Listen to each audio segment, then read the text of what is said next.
force the kill, the last second. Oh, right to the smoke. Look at him go.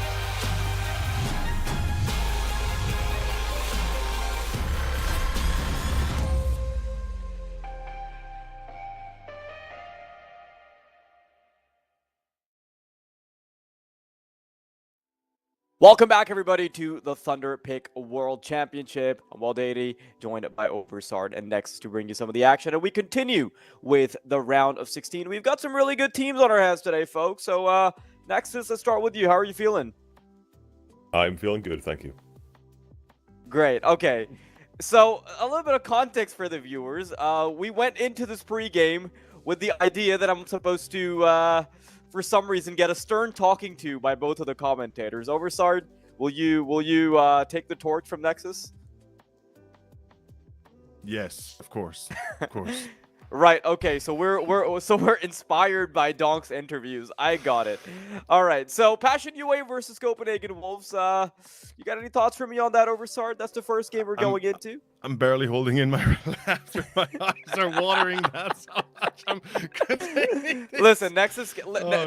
Nexus can do the bit better, but yeah, no, I can't lie. Unfortunately, it has to be a package deal. He's right? the Finnish Nexus guy. He's the guy that's got the cold stone face. You know, I'm more emotional, unfortunately, in that sense, I think. Yeah. And okay, sorry. Yeah, let's get back on track. As you were saying, as you were saying, yeah, we are in for a very interesting day, that's for sure. And I'm excited to already start off with a team that both I and Nexus loved when we had the chance to watch them in the past. And of course, old team of Fear, Passion UA.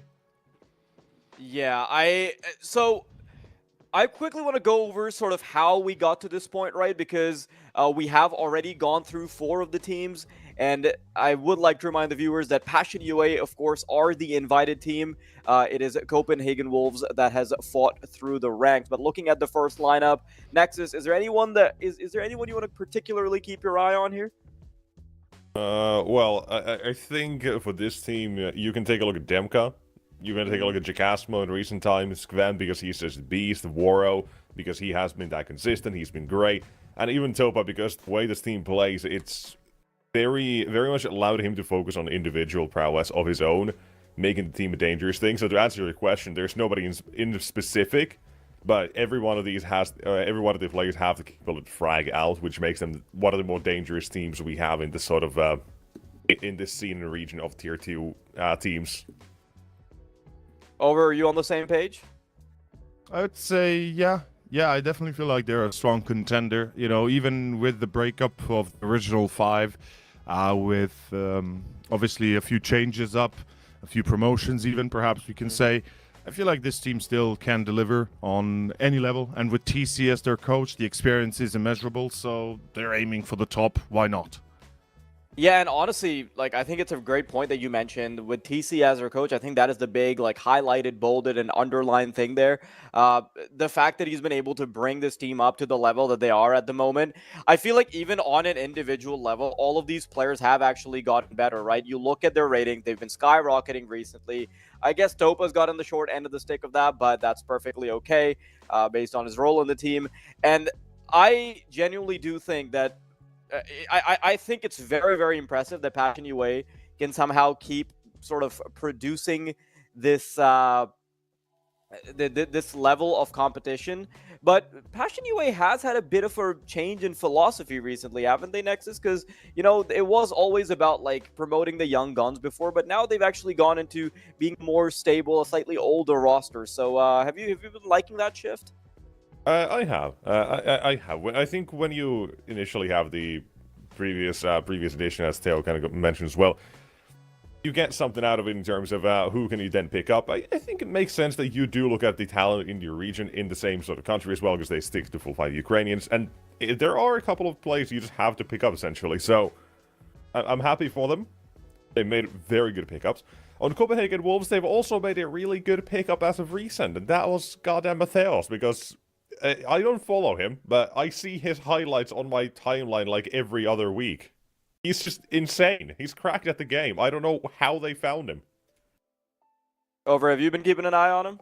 Yeah, I mean, he's been participating in the Balkan region for a while now. He'd been playing in the A1 Adria leagues, in the challengers leading up now with obviously Wolves in the early start of 2025. But beforehand, he's been around here for a while, and he even played in Slovenia, I believe, or was it in Zagreb? I'm not sure. Was it in Ljubljana or the Zagreb venue or the Ljubljana venue at the time, or a tournament that was being organized?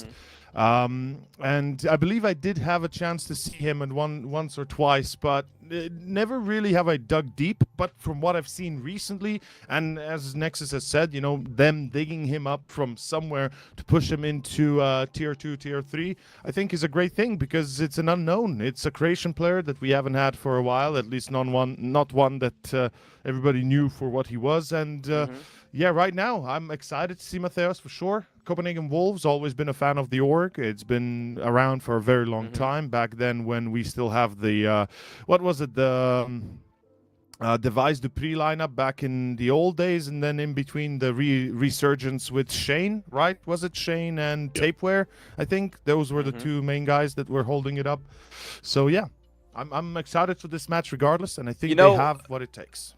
There is also this sort of underlying narrative here, right? Like Passion UA went from that underdog promotion team to being a more stable roster with relatively older players and more established names. And Copenhagen Wolves, if you look at their sort of history, right, they've gone the other way around, right? Like from stable lineups to now being more focused on bringing up those relatively unknown talents. So you're essentially seeing them switch roles within the context of the industry. So I think that's going to be a really fun dynamic to watch. That being said, though, a lot of that dynamic is going to be dictated by the battlefields that we see it take place on. Of course, we're going to have the veto on your screens just a second so we can start dissecting it. And I do think there's a few great places this can go. Okay, we get the full reveal at once. They pull back the curtain. Dust2, Ancient, and Mirage. I don't know about you guys, but I do feel like Passion UA's best chance at closing it out is to actually... I mean, they're always going to be the favorite, right? But I feel like there's a very big, glaring opportunity here for Passion UA to maybe close it out in 2. Over, would you be on? Would you agree with that? I think there's a very good argument for that. Yeah, I wouldn't disagree. I can't give I can't say exactly that that's a 100% certainty, but I feel like Passion do have the upper hand in every scenario. The veto in itself gives them a massive advantage, and I have a hard time seeing how the Wolves counter this on Dust and Ancient both. Nexus, I would love to hear your thoughts on this as well. I feel like there's quite a bit of room for this to go right for both teams, but also for it to go wrong. I think obviously the glaring weakness is that Dust2. So other than that, do you have any thoughts on this particular one? Because this seems kind of even as far as their personal experiences go.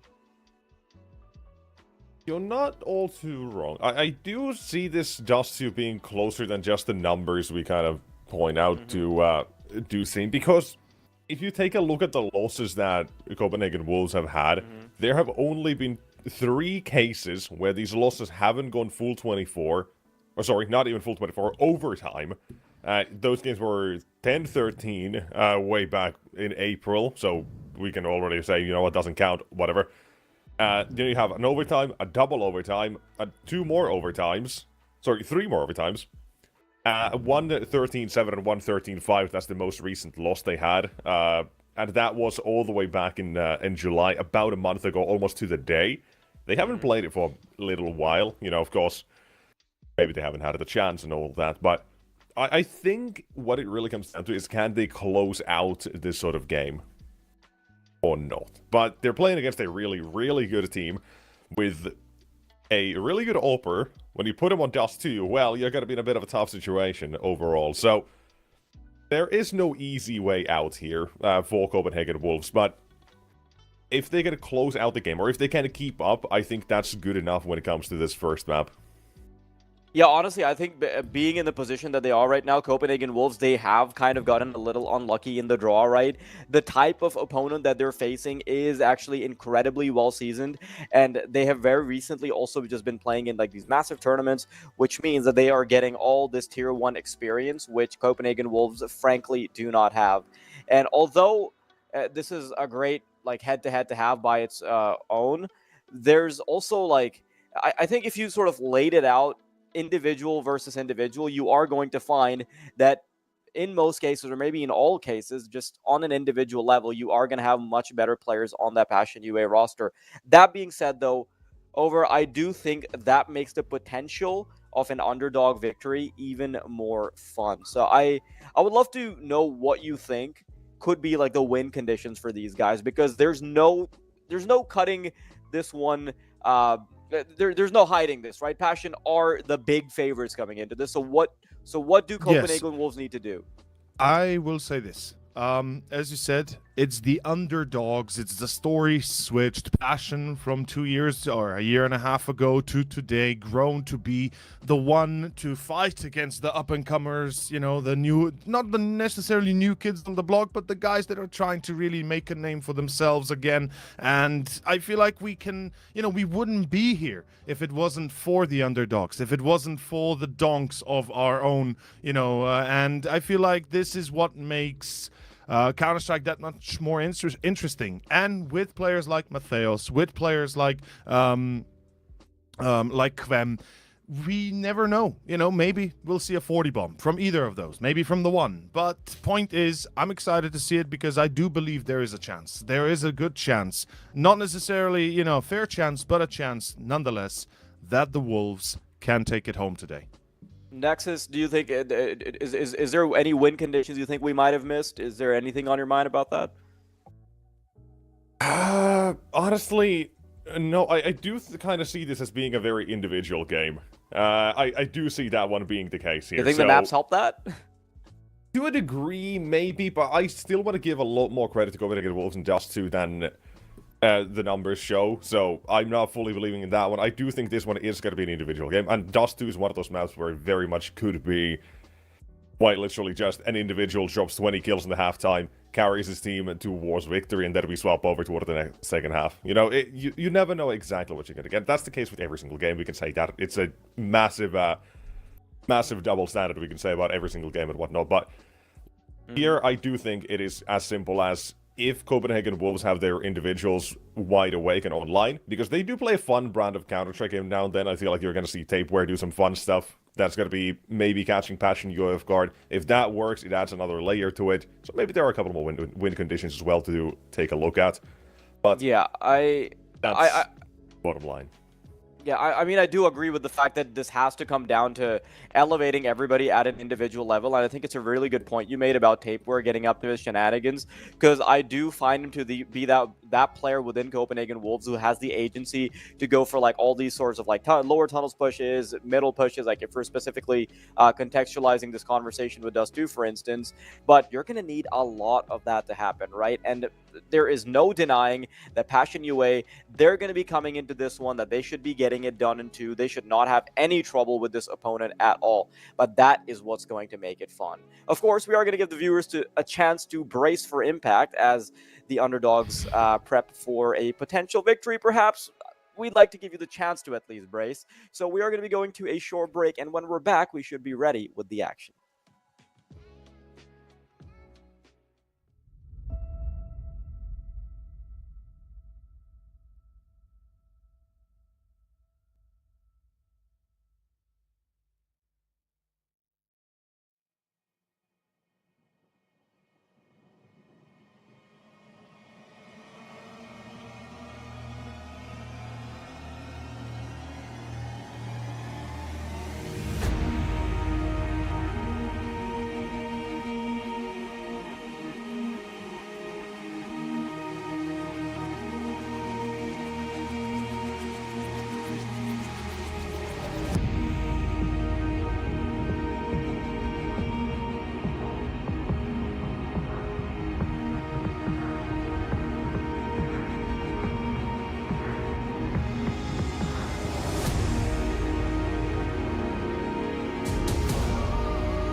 Well, that's Welcome. awkward.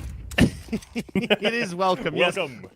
But it's not so welcome for Passion UA entering A long rather, losing Warrior 2K. Ladies and gents, we're live. It's Dust 2 after a short tech break. We get rid of Vile Deity and we're back here with myself and Nexus as we are watching the A rush here. A full commitment. Quem is going to be first contact. I guess. Does he take first contact? He does. There's still a player hidden behind sight. It's Nixon. And the Wolves have set a trap. The pack is here.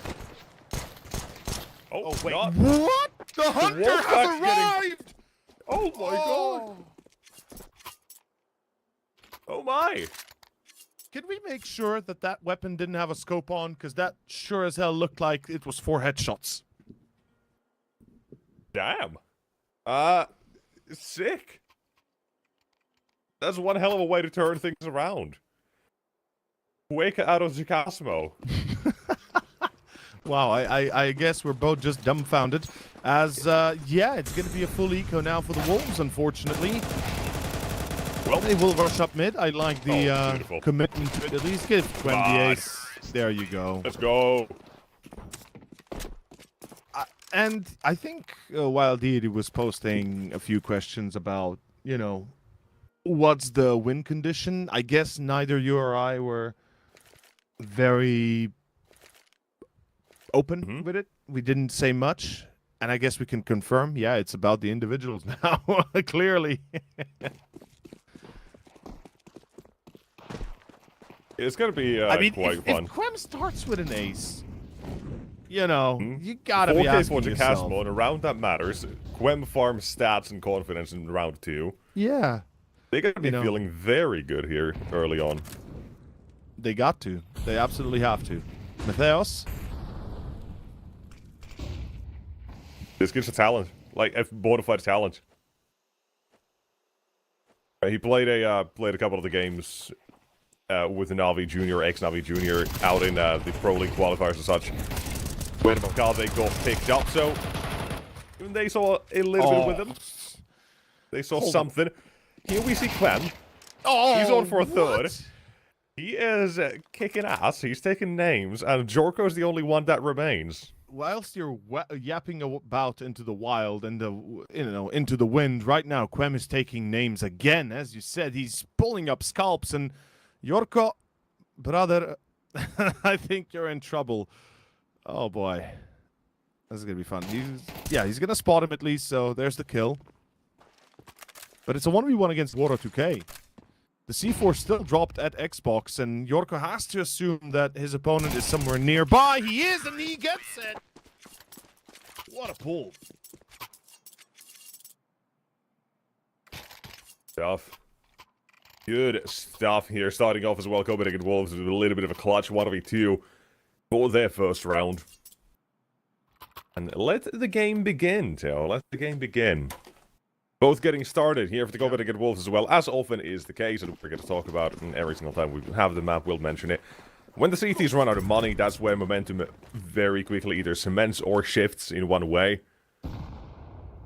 Here, it's good to see they get one of these earliest rounds on the board.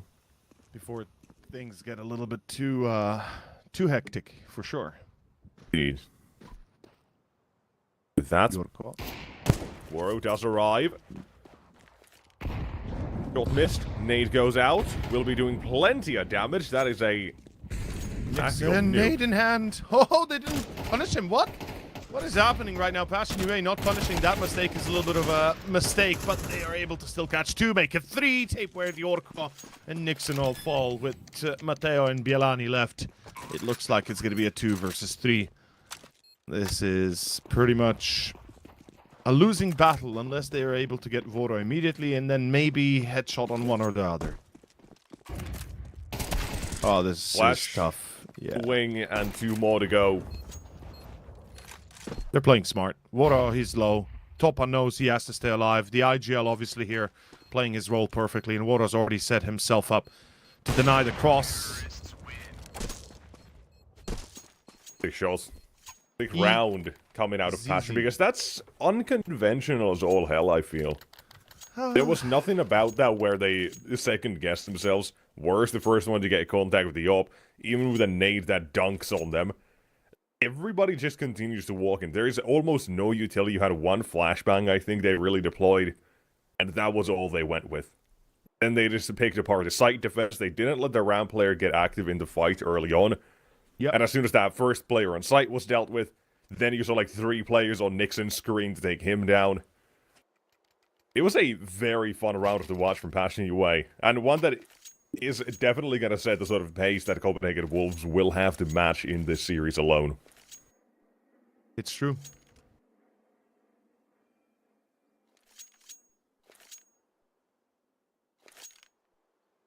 It all opens up with another round of eco, though, and the Wolves, whilst they might rely on their individuals, they'll have to equip them too.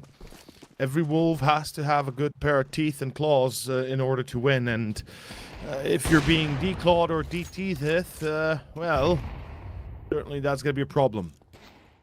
I like their eco plays, by the way. I think I mentioned it from the get-go, the way they bunched up on mid on that second, and the way they're playing here as well, helping each other, trying to make space, and just making sure that the pistols are always at a numbers advantage.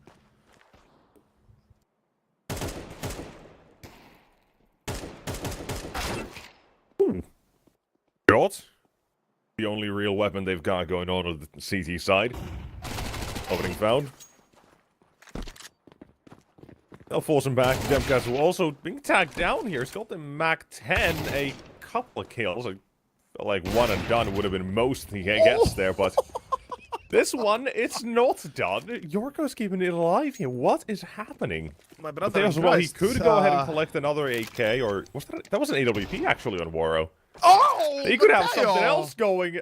We still have this round going on. First Yorko, now Mateos.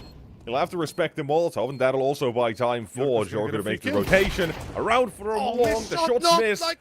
And Jacasmo, the clutch! It's his turn instead.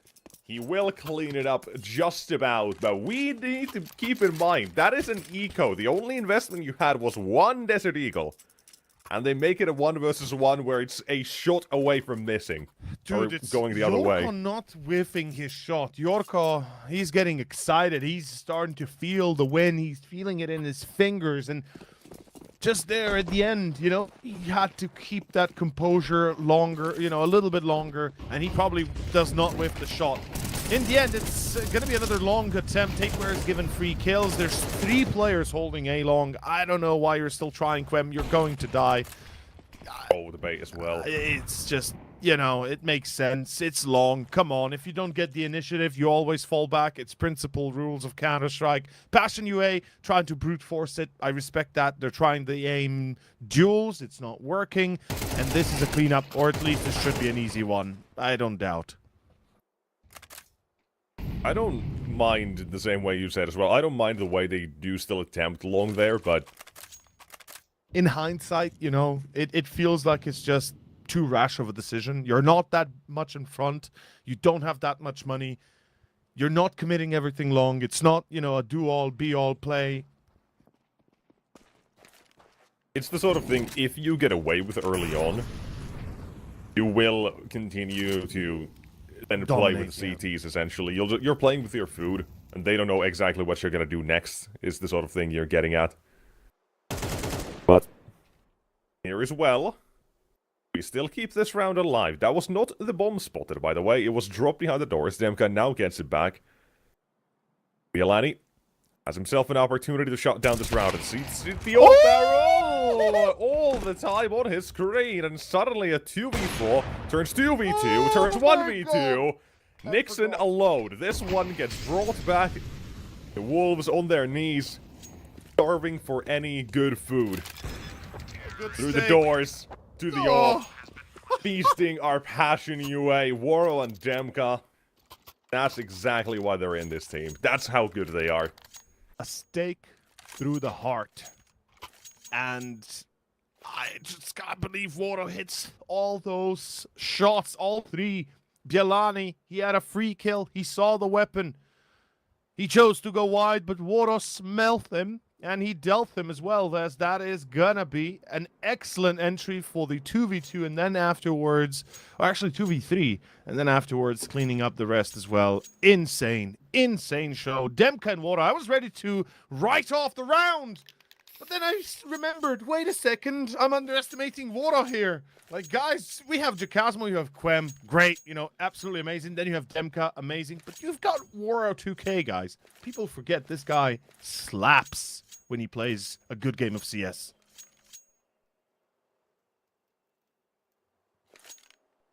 Currently, his hands fast at work slapping left and right of Copenhagen Wolves.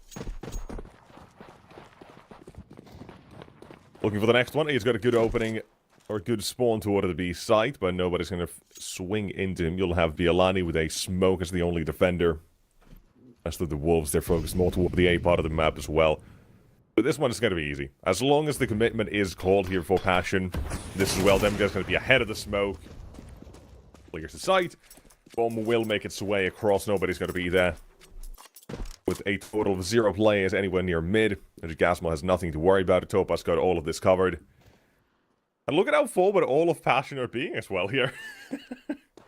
They just want to hunt them, hunt these players. Topas got to get blinded. That's a fantastic flashbang at least.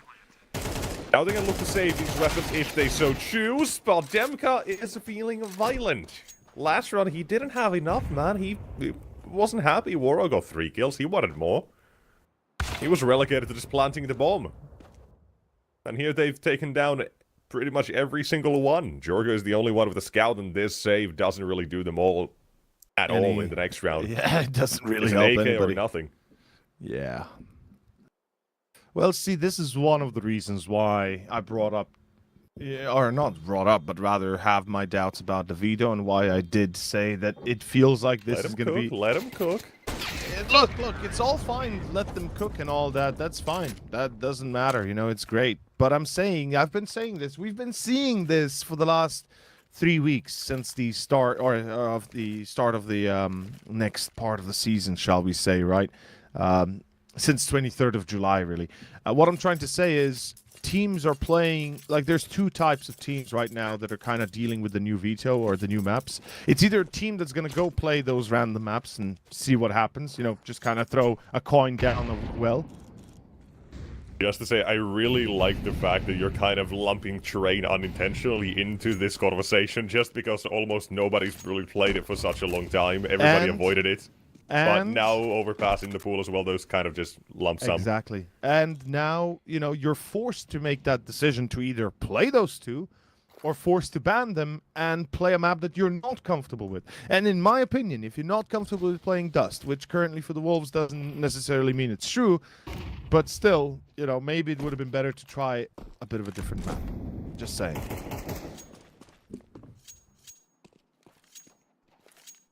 All I'm saying, this is T-side Dust 2.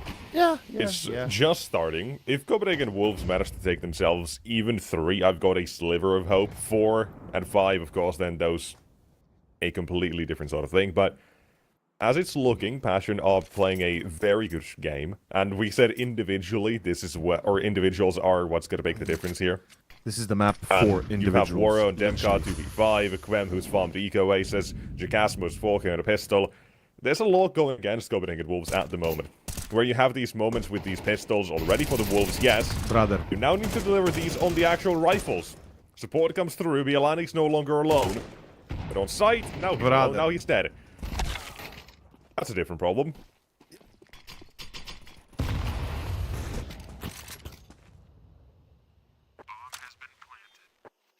Remain Warren Quem. Individuals again look to make the difference. Nixon's low, he'll throw utility in, but counter Molly. Waits. That Molly's gonna good. Lets him swing for the first, not the second. Question, where has Waro gone? How has he hit himself? And he's hit himself perfectly. Don't line up. They both positioned themselves into that corner, facing Car, giving Voro not only the first player that was low HP, but the second to literally walk into the same burst, to just be extended onto his head. And that is number 7 for Passion. A 1 versus 2, another clutch. How many more can we take? That is issue. Now it's becoming a real problem. Just to add, to mention the pile I was talking about of all the individual prowess that Vatchin showed, added that on top of it. Here's one of the B-side of the defense, it's stacked on Car. Topal gets rid of both his second and third kill of the game. He's barely had to do anything so far. Holding more players as well toward the tunnels. Smoke goes out, the Joker's got CT covered, nobody can push too far here. The Copenhagen Wolves, they are not in this exact brightest of positions at the moment. Warriors heard the jump in CT. Upshot miss. That's the war effect that the Draken window sometimes has those. He's locked in, but he's been forcefully locked out now. Into the cut. Topa remained 2 or 3. And if these last few rounds are ready to go by, another one they're gonna take. They don't check their left and right. You gotta check both sides when crossing the street. No, not like this. How? Not like this. You've gotta be kidding me. You cannot get away with these. Again and again. That is just about checking your left when you walk out the door. I get you want to check the side. Of course you do. You don't even think about Car for a second. He just walks right in. He's like, excuse me, let me just go by. And nothing. 8-1. Yo, this is an absolute beating I was not ready for now. It just keeps happening. I feel like it shouldn't, but it does. I mean, if we'd had a rolling schedule, maybe we'd be done about 2 hours earlier if this continues. So, yeah. You said yourself, like, T-side dust is where you want to see the Wolves. I get you. I'm there with you. You know, if they get 4 or 5 rounds, that's what we were insinuating. 4 is still possible. 5's out the window, and more rounds to follow. Maybe Woro 2K, Demka. It's too easy. They know there's one on long, one of them being Matheos, and the other Taper has already been tagged. So they know they're both on long. They got him locked in. The bomb's lost, yes, but the setup right now they're running. Let's see how it goes.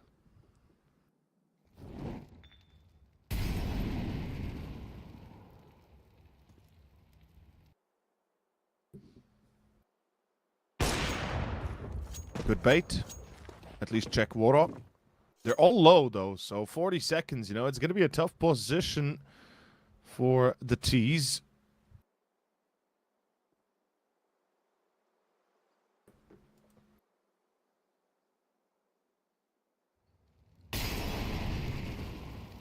They want to get rid of him as well.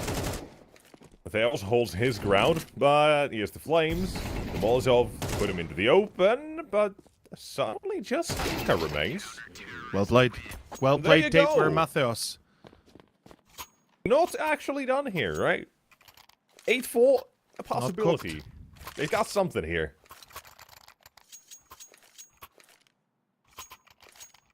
They got a small chance.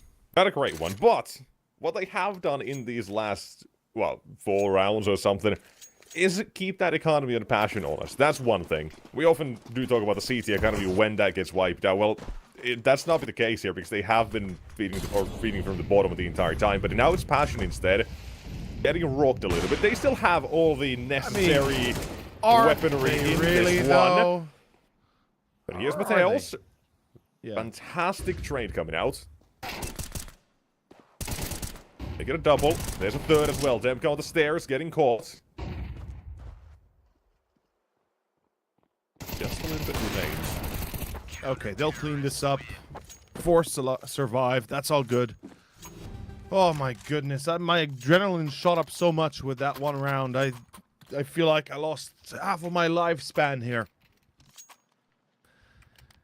Okay. 8-4. It's what they need. It's what they have to get. What are the chances?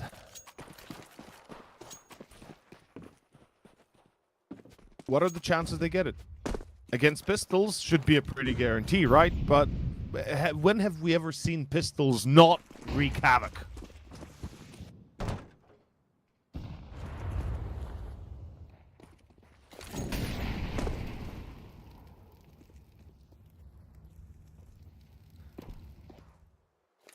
Oh, they're gonna run B. They're absolutely gonna run B.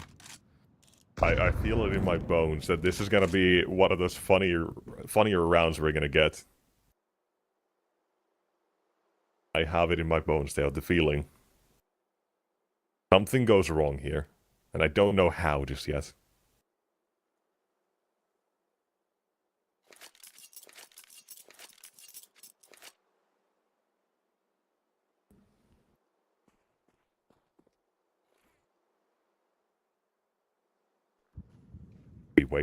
We wait.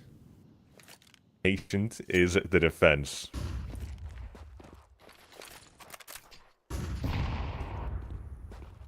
Here's the play. Nixon forced into CT with the utility.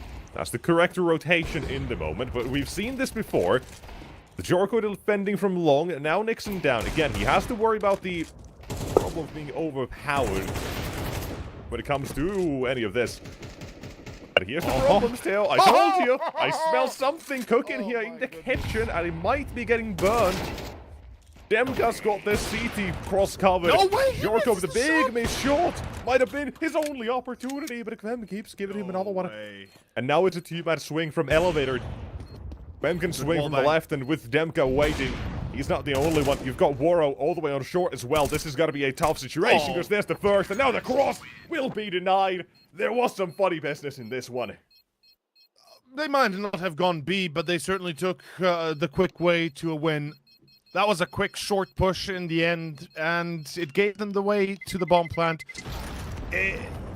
I'm just flabbergasted. Works so much for the Pistols not coming together, do they? 9-3, Passion UA take the lead here heavily. Not just that, it's looking like they might close this out quickly on Dust if we continue down the same line. I mean, let's be fair. 16 kills for Demka, and he's not even the one that started strong. It was Jacasmo, it was Quem. Let's not forget we saw an ace at one point. So this is crazy time right now, and Mateos and Tapeware the only one on 10 or above.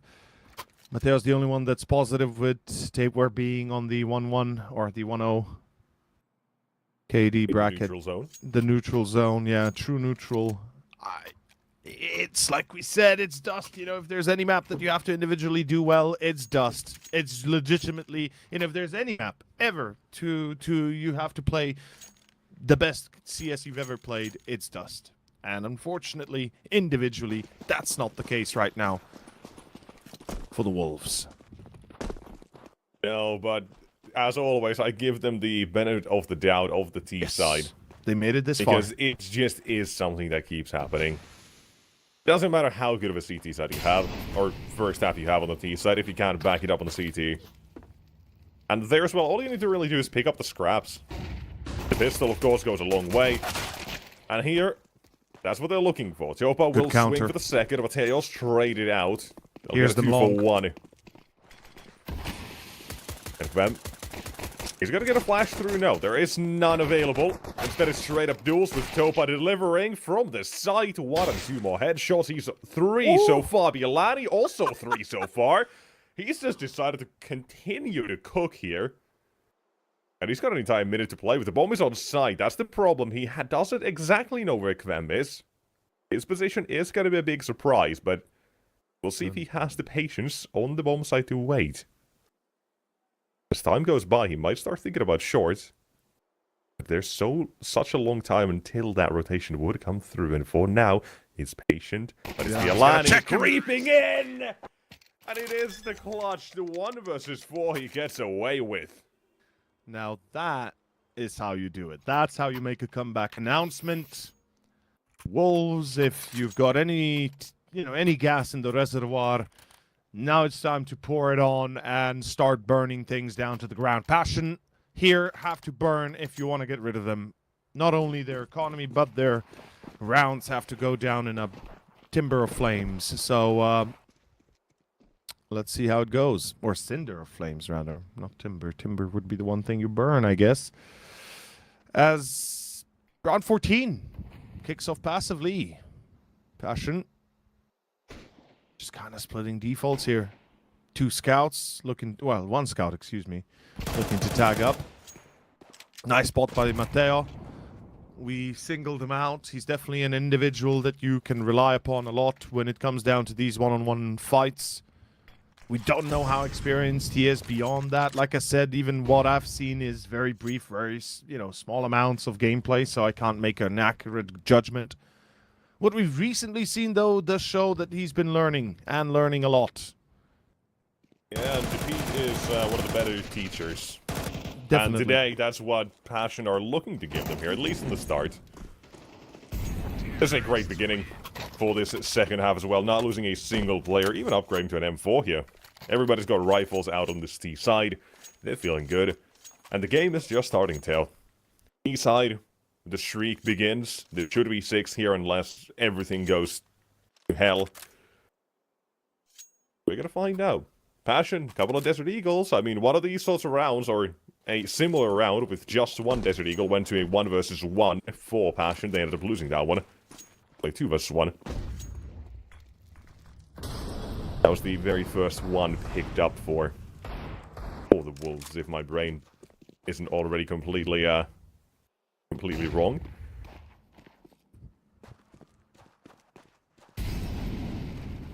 I'm not sure what you just said. I blanked out for a second. Sorry. Round 15. Don't worry about it. Let's see if Passion blank out. It's an eco, so we'd expect that, but does look like that will be the case. Topper! No! No! Topper! Oh, that is so Back, sick. Dobby! What? He got both through the smoke, man. Oh. Alright, I mean, hey, shenanigans are welcome. The round still goes the way of the Wolves here. That is sick. How fast those shots as well were makes it look nice. Yeah. Demka's here with a USB only. There might be a Deagle on short, but actually no, he's also got a Zeus. That doesn't show there. Nobody's pushing him. They'll patiently wait. No reason to actually hunt down just the USP, as they know. Need to risk. Out of their 6. Now the game, this is where it kinda tells you a story. Are we gonna get this comeback? Are we gonna see Passion bounce back? Well, it's this round or the next one that'll tell us, because with the money built up here for the Wolves, even if this one ends up as a loss, they still have something left. Not a whole lot. Not the perfect amount they would all would like to. But, either way, these are the ones where we keep our eyes on very, very closely. Just hold the most ramifications so far for the rest of the game. There's smoke coming out. That's not great. Still won't Very be the absolute worst case. They've locked up the doors, but there's a small gap above, which What could are have been these used. bushes? Here is a second one being given over to one of the T's now.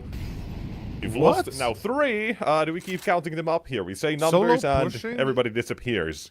Yeah, long push, short push, mid push, all out of sync, out of tune. One by one they die, and one by one they go down. Passion UA, that's another round lost to the wind. And that's going to be all there is to it. 16th is ending with a win for the Wolves. It should be, at least. I mean, that's what I said the last time we were in this kind of position. It was Demka and Water 2K, I believe, but Demka and Quem will do. And honestly, the Wolves need to search a side. Just send somebody. Send Mateos, who's low. Just send him forward. See where they at. Oh my god. Oh, this is going to be brutal. I know. I already see this is going to be brutal. Oh, boy. Especially with Mateos going in first. Ah, never mind. They clear Quem. All is good. The balance is restored. This should hold up. Yeah, there we go. There you go. As we said, we need to see the individual prowess out of both these teams. For the first half, the amount we get for Passion is just ridiculous. It's like 3 or 4 clutches they alone pick up. Same with Jorko in the first round, they managed to get on the Wolves side. Now for the second, we're seeing them wake up and tail. Call me crazy. I said, let them cook. Scoreline 6-1. Yeah. 7-1. Then 9-3, they were started cooking. Yeah, they were. They were. And they certainly seem to still continue to be cooking. It's going to be a long stew. It's going to be one of those ribeyes that you prepare for the next 12 hours. Maybe it's going to work here. Maybe it's not. Overnight cooking. Wolf ribs. Yorko finds Quem. Cooking is good, apparently, with a lot of seasoning, as the MP9s. I mean, they should be dropped in just, you know, pinch of salt. Oh yeah, they put a lot of stuff on those overnight cooking steaks and ribs and all that. That it's so good in the afternoon, the day after. Wait. There you go. Molly pushes out to the CTs. Wardo does get tagged on his way out. This is still not the absolute worst case scenario for this Passion side. We are seeing them move fairly quickly. They have left the A site, but if they move with the right timing, they're not. So now it's a poor timing. Now it's a poor situation to be in. And unless they all start running, they're not going to be catching CPH Wolves. And even when they get toward the side, the Wolves are going to notice there's absolutely nobody here. They'll turn around. They'll have two players even watching this short push. On the kill feed, there's Yorko. Dixon holds long. That's all of the pressure gone at that part of the map. We've got an AWP here picked up as well. I think you could have saved that on the CT side and be happy with it. We talk about a lot about the finances and money side of things for these CTs on Dust 2. I don't know why they're still that AWP poking. will be a massive help for them. Yeah. They still try the rest of them. Dem get a They're seeing gonna if lose anybody the AWP. overextends, he'll trade, but There's no chance he holds on to it. Unless they do all go CT. that's one. Yeah, there we That's go. him done. To be expected, really. 8 to 9. We close the gap. 1 round. Passion, do you have anything really to respond with? Is this the extent that you can go to? T side, excellent show. It's an 8 to 4, excuse me, 9 to 3 on the halftime. And now CT side, it's time to wake up, or you're going to be shut up. As Water2K is on the op, we have a B rush. Let's send it full by B rush. Into nades, into a spray. What have you thought would happen? Oh, full by B rush. I feel like I'm back in 2015 for a moment. I, for one, respect the hustle and effort they go through there. In a similar fashion as Passion did with their long commitment when they didn't have to on the very first half of round 6, I think. But They just try something to see if it works, the swagger they have there. Just say, we're gonna do it. If it works, that's a massive blow to simply Passion UA and there as well, with the fact that they would have had no money. You go for the B hit, you take down 1 or 2 defenders immediately, and maybe you lose only 1. You have all the utility on the T side available. There's just no way for Passion to retake that. You would have had to or just save it, play for the next round. So the idea there is absolutely sane. Execution and the fact that you walk into Jagasmo spraying down 3 half-blind is the only problem they really run into. I feel like you send one guy. If he succeeds, you fail as a team, or you don't fail at us. Says the guy that plays the CZ and the Deagle only. Yes, exactly. I fail by myself, and I buy my teammates weapons, and then I get kills with those weapons I have. I'm built different. So is Mateo. Look at him. Mateo's You had can't the open right things up idea. here. 18 kills in. He's looking to finally match what the output of Demka has been on the other side. If anybody else with a CZ Desert Eagle headshot only gang is out there, you're valid. I appreciate you. UMP gang, unite. Honestly, I just P250 cannot gang, believe your unite. long-range UMP sprays. Those are a work You've of art. seen them, right? I have. Yeah, they work. They That is the most legitimately impressive thing I feel like I've ever seen in the game, and I've You got should like have seen my long-range Nova kills much. from A site into into a pit on dust. No That's joke. great. That's normal. That's normal Nova behavior. Yeah, sure, but still. Here's Tova. In a normal Tova behavior, he'll try to make a play happen. Flashbang Jagasmo. won't be all too great in this one. This spray was better, and Jagasmo's left in the side. He's been great, but now just the one. Dixon, quick trade. And that is CPH Wolves in the game, and at this point, the chef hat is on. This ain't no Ratatouille show. This is a real beast that they've got in This the is kitchen. a Master Chef finals, baby. Winner takes all. Got to prepare the piñata of all time. And hopefully it's not going to be another B rush. Do it. If they do it, that is again just that. It's the mental game they're playing at that point. No, please don't do it. Come on. They're not. It's not They're a Premier game. It's not a pug. It's not a scrim. Come on. This is your life on the line. You die in the game. You die in real life. You gotta do whatever you can. That sounds brutal, though. So, technically, dying every 2 minutes, right? And respawning every 2 minutes. That's insane. Okay, you lose the game. You lose in real life, let's put it that way. Sure. Oh my goodness. Boro tagged up immediately. Molly is good. Will stop anybody from chasing. Technically speaking, there can only then be one Counter-Strike player of all time.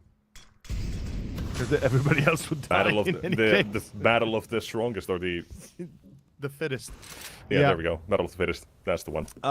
Yeah, well, Wolves are certainly fit. They can run, they can lunge, they can bite, they can claw, they can win.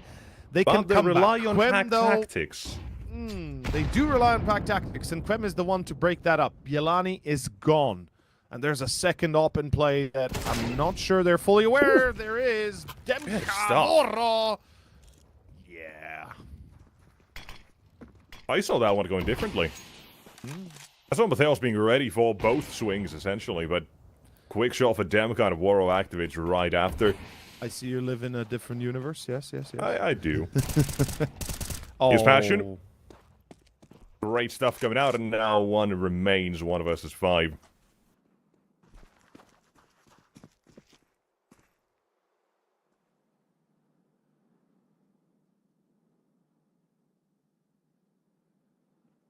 And this is Passion, on to 11. And that was the sort of half they played as well. Was that 9-3, right? So all they had to do was stumble upon the right answer once or twice. And that is all they had. Yeah. Or all they had to do. It's that's why, you know, perhaps at first glance I wasn't getting overly excited for the comeback, because eventually Passion is due to break out at least once or twice, and it's unfortunate that that's happened so close to the Wolves tying it up. We could have had a much closer affair, but this is yet to be done though, so a closer affair yet could still come. It's down to this round. The Wolves have a bye, they have some money, but it's not going to last them very long. So they either make it work right now, or we're looking at a very quick finish. Oh no! Oh no! Gets one. Traded off though. Quem is low.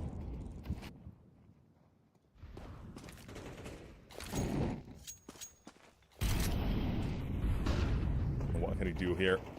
The rest of the CTs, you gotta be a little patient. Now, I feel like we've seen that long push once or twice already, and every single time Passion tried, it has not worked out.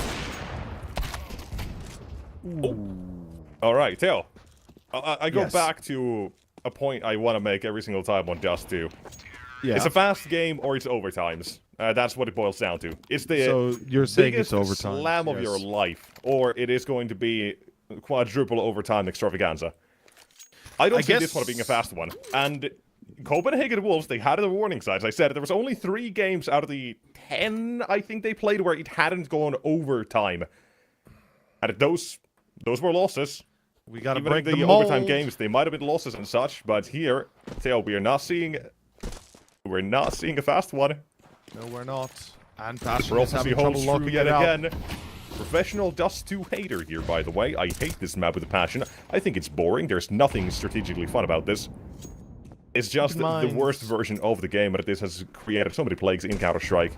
Although it made the 3-lane map, whatever, very much a priority and one thing that people did want to emulate. That's fine, whatever. But why do we have this Ancient and Mirage in the pool at the same time?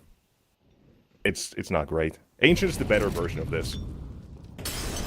Just have that one. We don't need this too. I don't care if it's iconic.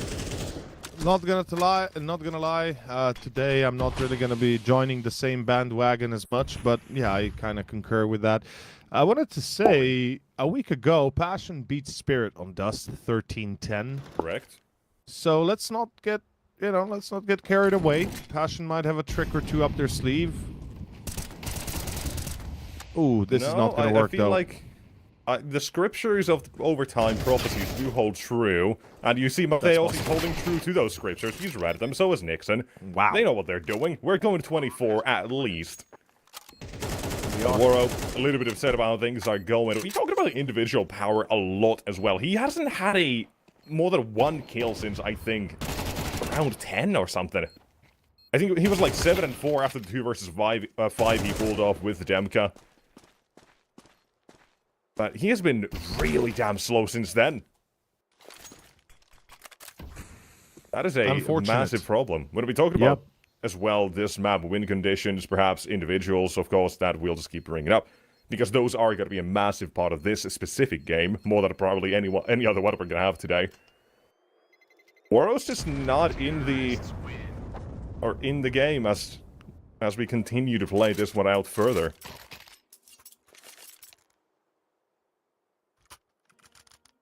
That's the first time I used TC. Get your thoughts in the game. Should have been used much earlier. Yeah, Woro's having a tough time getting anything going. Even TPu's caught up to him, and TPu started with 4 kills on the half, I think, or give or take 4. So certainly Passion have to stick their heads together and find common ground. It's time now or never, because otherwise it's going to be 12-11 and they're going to be facing overtime themselves or potentially even a loss. And in that instance, I think a loss is unacceptable. Passion UA 9-3 halftime into 11-11 now into potentially a loss. That would be devastating for sure. And I don't know what that brings for Ancient, because I gave a lot of hope for Ancient for Passion, but if they lose here, perhaps the day is not theirs to conquer.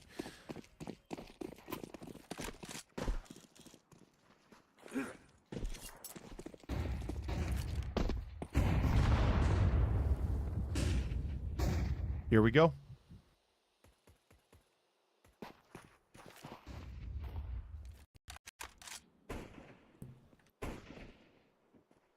Copenhagen Wolves and the Believers. Feeling good. Passion UA, Believers, not so much. Maybe a little bit afraid.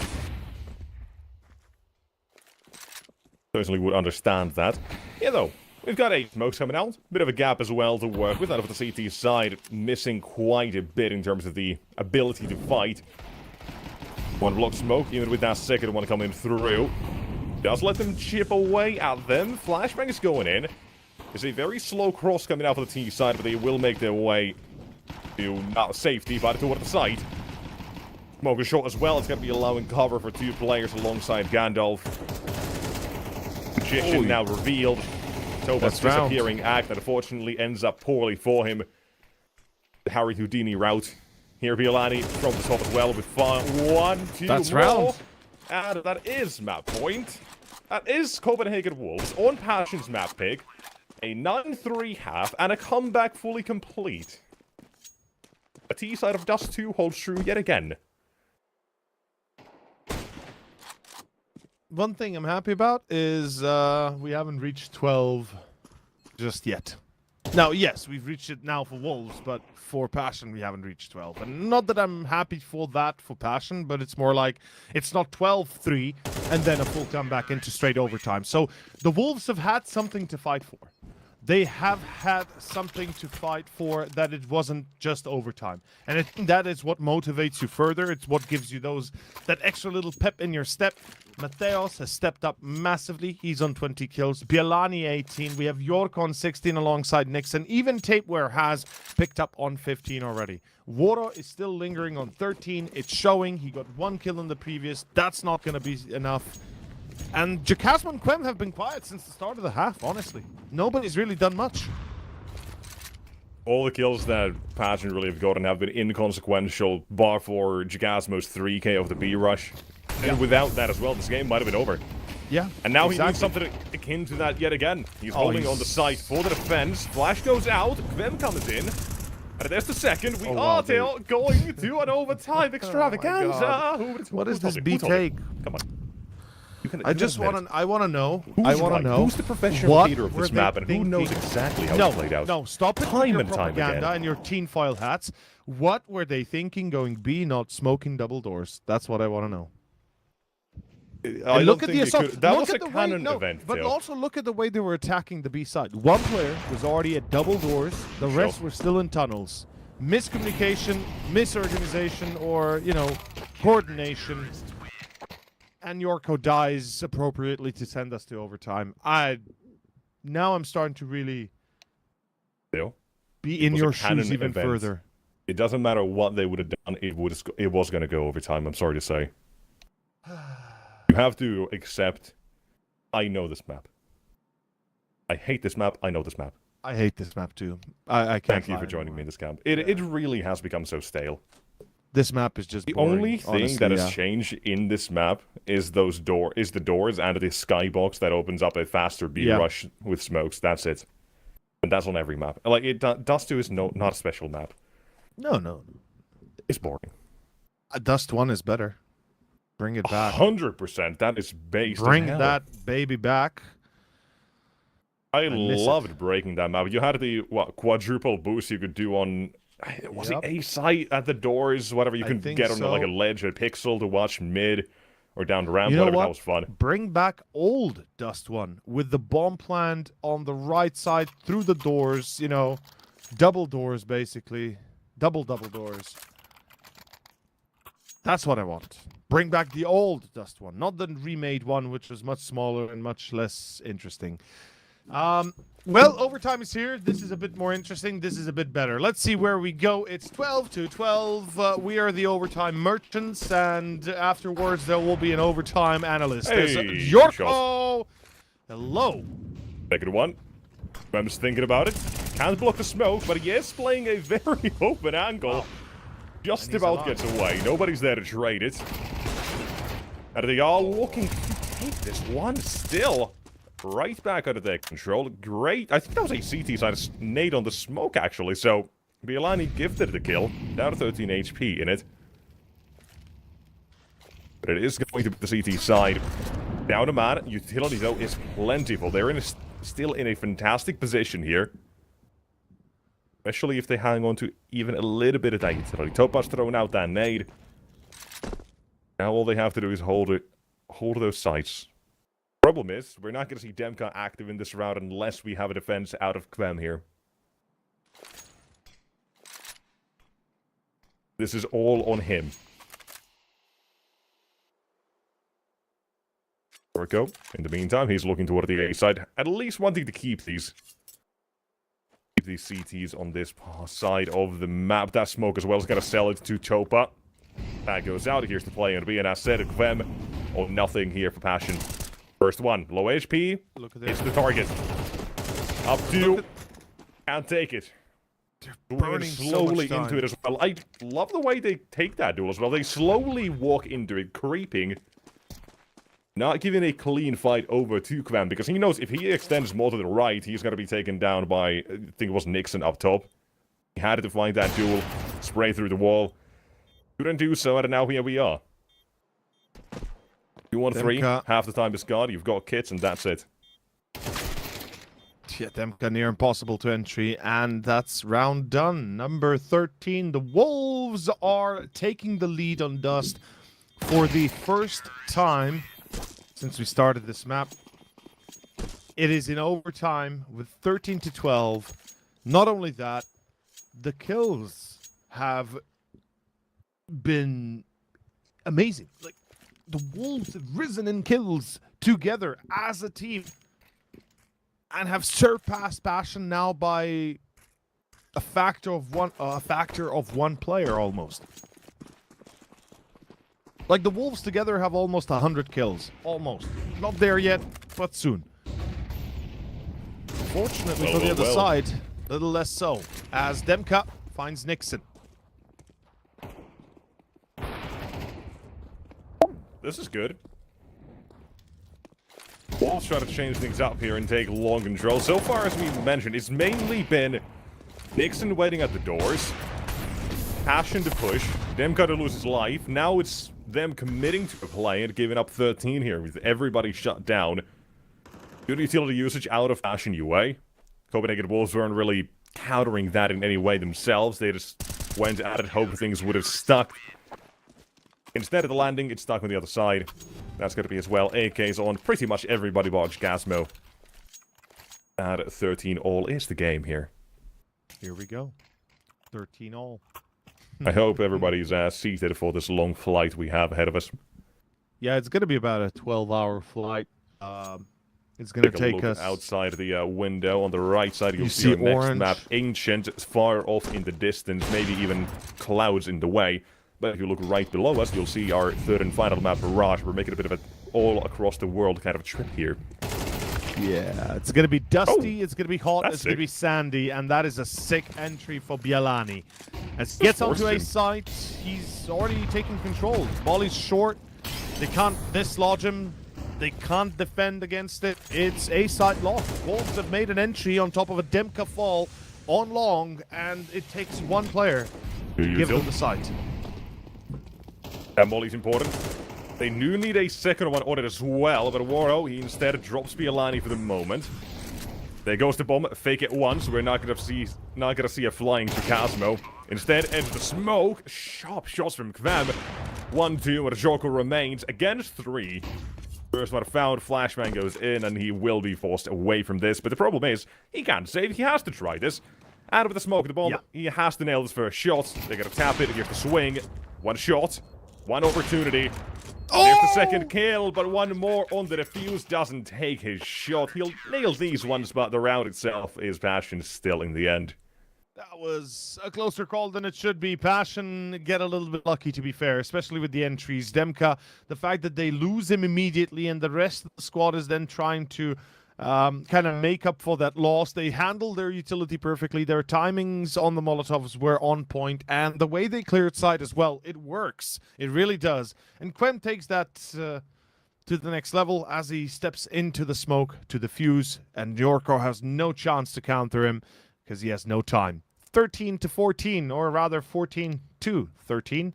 It seems like the Wolves have, well, started strong, looked towards a bit of a different outcome in the end, perhaps. This certainly isn't the best of positions to be in.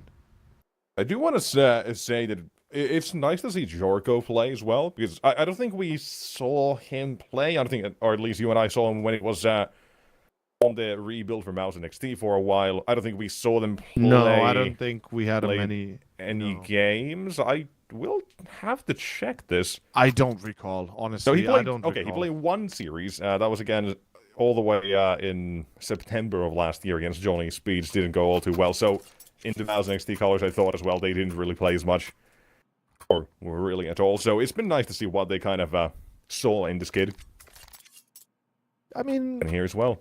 Yeah. He's hitting some good shots as well. Even that last shot as well, the patience he has to wait out the first swing from CT, take the shot of the second at the easier one, because he knows it's got to be double swing. Reads it correctly. It's good stuff coming out here.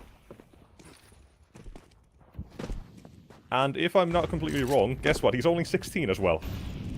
Young man. Yep. Still looking to make a name for himself, absolutely. Youngsters of Counter-Strike, man. They feed these kids something completely different than when I was a child.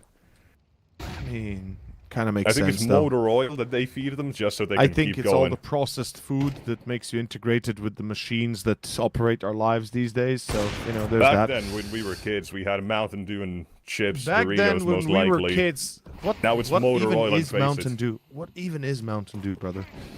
You know. I'm sorry, you were a different. I grew up you had on Kool-Aid. salt water and stale bread, brother.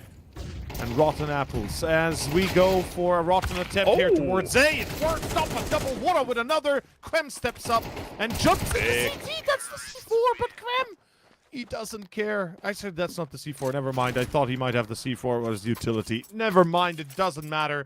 It's 15-13. It's another round for Passion. They're keeping it in tow here. 3 in a row. And the Wolves now in dire straits yet again. That was a very sick play out of Quem as well. It feels like he's been waiting to do that for the entirety of this, or of the last, what, 13, 14 rounds we've had, because on the CT side, he wasn't really allowed to do as much. Now on the T side, he's let loose. Jorko goes aggressive, Waro trades. Quick shots at least. Mateos. Bottom of the tunnels. This is a trick they were already doing on their CT side, and Kvem reads it. He's been unleashed. TPuDCATb continues. The T side for Passion UA and a 3v2 to try to seal the deal here.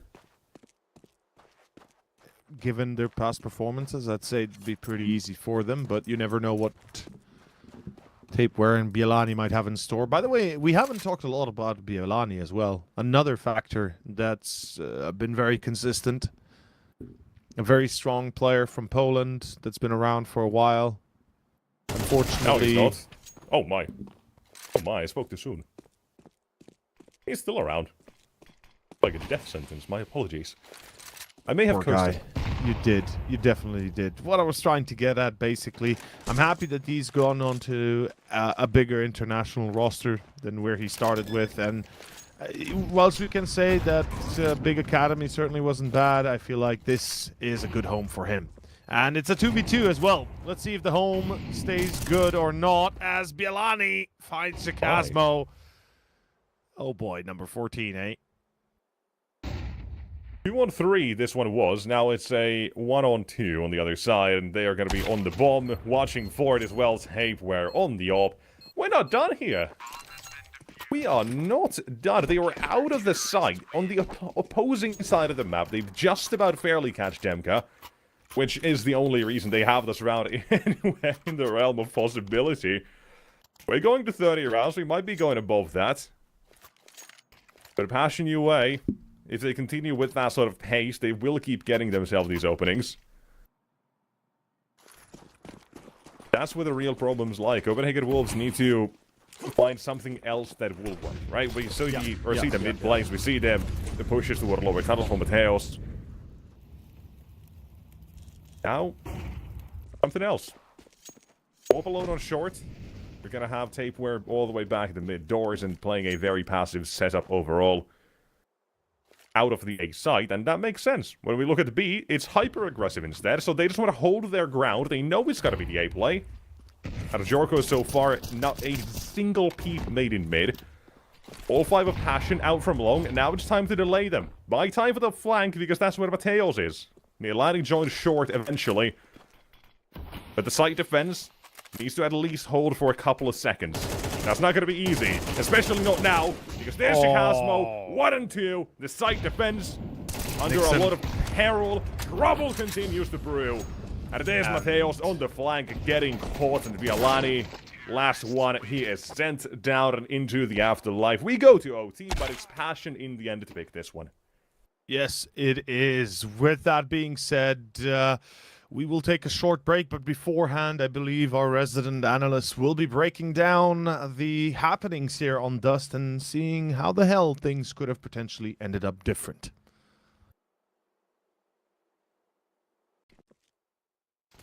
This is such an interesting game to break down because there were multiple different dynamics that ended up playing out.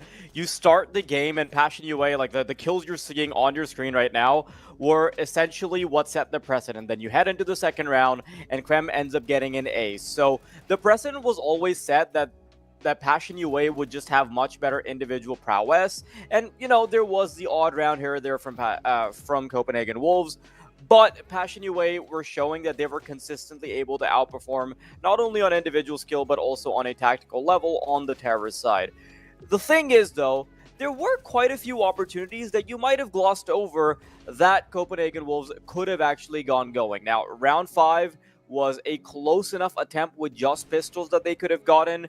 Round 6 was, we're watching it right now, actually. It was essentially a clutch by Woro because they had a man disadvantage and he was still able to forcefully get that round.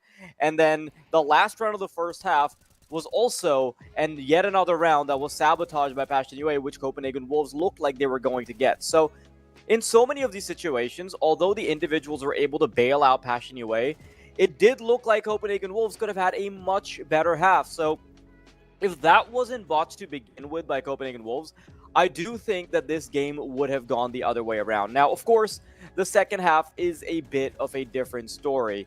It was a brilliant clutch, which started, I believe it was Bielani to get it done. It was a really good recovery from Copenhagen Wolves.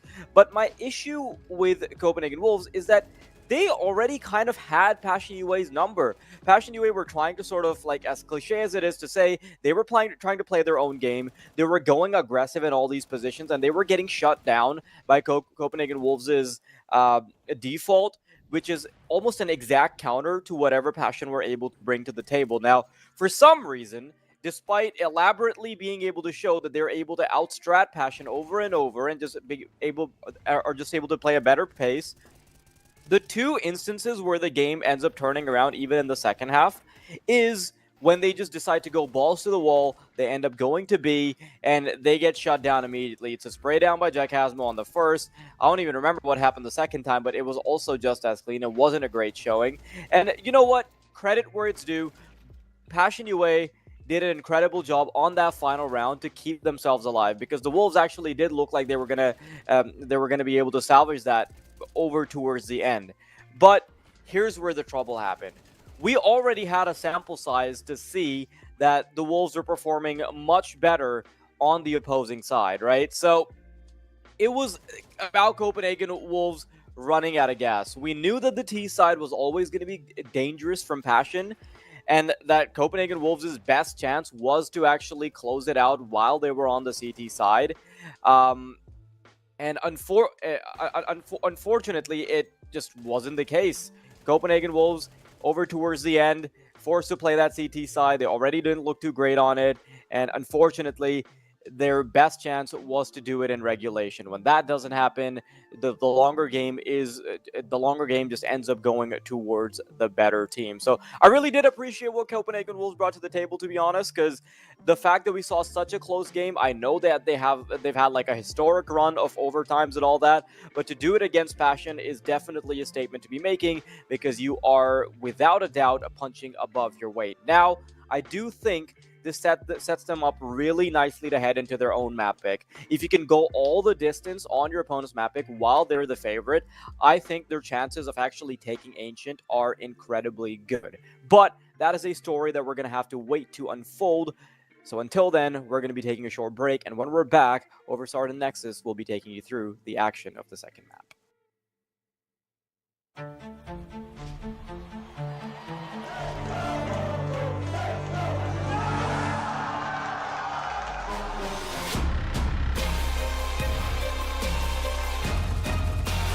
He's going to force the kill in the last second. Right to the smoke. Look at him go.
Welcome back, everybody. That was an incredibly competitive game, and I do think it did justice to what Nexus was talking about. You know, you were defying the rest of us. By rest, I just mean the two of us. But I like to imagine that we also have some disagreeers in the audience. But you said that all their games were going to overtime, that they deserve more credit than what the numbers would potentially show. But you also went by the numbers just a little deeper than us armchair analysts, right? You looked at the score lines, that you talked about how they've had decent results. They've gotten close enough. They just haven't quite been able to close it out. But unfortunately, that also ended up being the storyline for today. But they have set a good precedent, haven't they, Nexus? They have, and I would like a little bit more respect on my Dust 2 hatred from now on forward. My scriptures, they hold true every single time, and people just do not seem to recognize that. They don't understand the game. I do. I know exactly what that map is all about. But now we're headed to one where it's whatever. I don't really mind.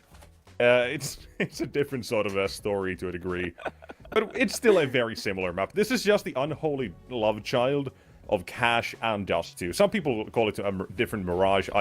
I'm not on that same page. But okay, well, I mean, it's gonna be interesting. You're gonna have plenty of time to go through your hallucinations, of course, Nexus. I'm not gonna be part of it, Oversart. Unfortunately, I'm gonna have to walk out of the room. I'm gonna leave you with your Partizan, your partner. Be alone in this madness. You're gonna yes, leave me alone absolutely. In this. Straight to game. I'll see you guys on the other side. You're locked in here with me, Teo. Oh, damn. Or are you locked in with me? No. Instead, we're locked in. Passion and Copenhagen Wolves. It's Ancient. We're locked in for the pistol. It's an A play. Two defenders close, a third in Donut, and a fourth rotating from CT. A fifth, actually, from Donut as well. This hold could hold as Demka finds two. It's Bilani and Mateos that reply, but it's a 3-on-3 right now that Passion do have a bit of an upper hand in.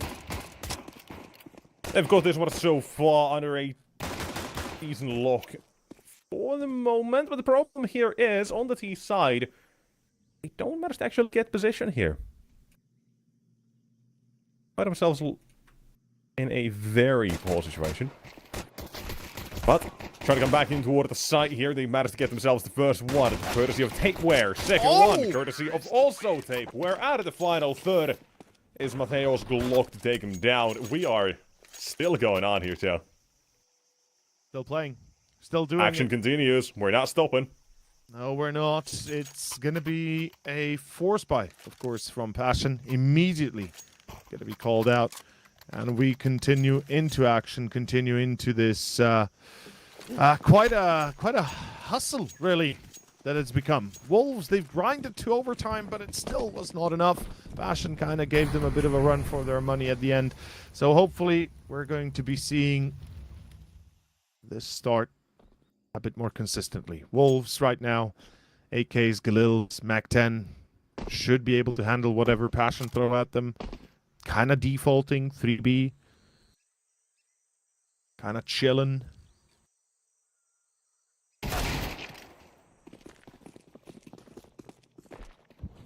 Goes as well, the opening. Yet again delivered on the T side. Up next, it is going to be one for the Desert Eagle. Not the absolute worst, not the greatest either. Would have loved a little more than that. This round, unfortunately, has to be going the way of Copenhagen Wolves here. And only the one kill. That's what really probably does get the CT side a bit upset about this one. But what can he do? Should have shot harder. Should have shot better. All this time. Should have done more. Shoulda, coulda, woulda. You know, that's the whole thing. Yeah. It really is. And as such, that's 2-0. Demka will have a FAMAS tape to his name. Just a save. Yeah.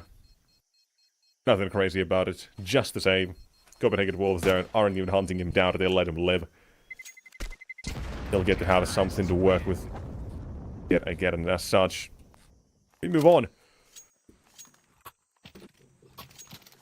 Take a look at exactly where this game is going to go then.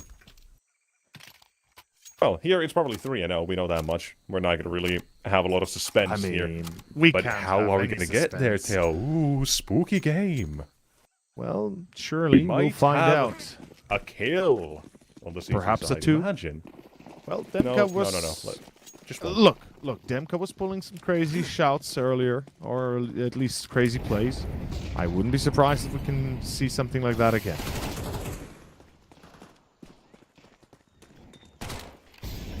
As Tapeware just runs around B, cleans up Jacasmo. There goes Demka. There goes the FAMAS, and there goes the round. Perhaps not even 1 kill, as they are cleaned up from top to bottom.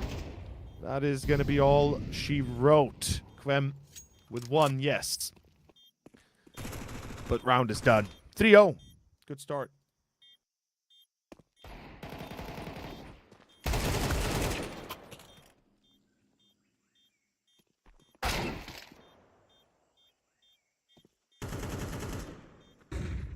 So, not just 1, 3 kills so far, but there goes Mateos. Deagle will find the last remaining survivor. Round comes to a close, and there you go.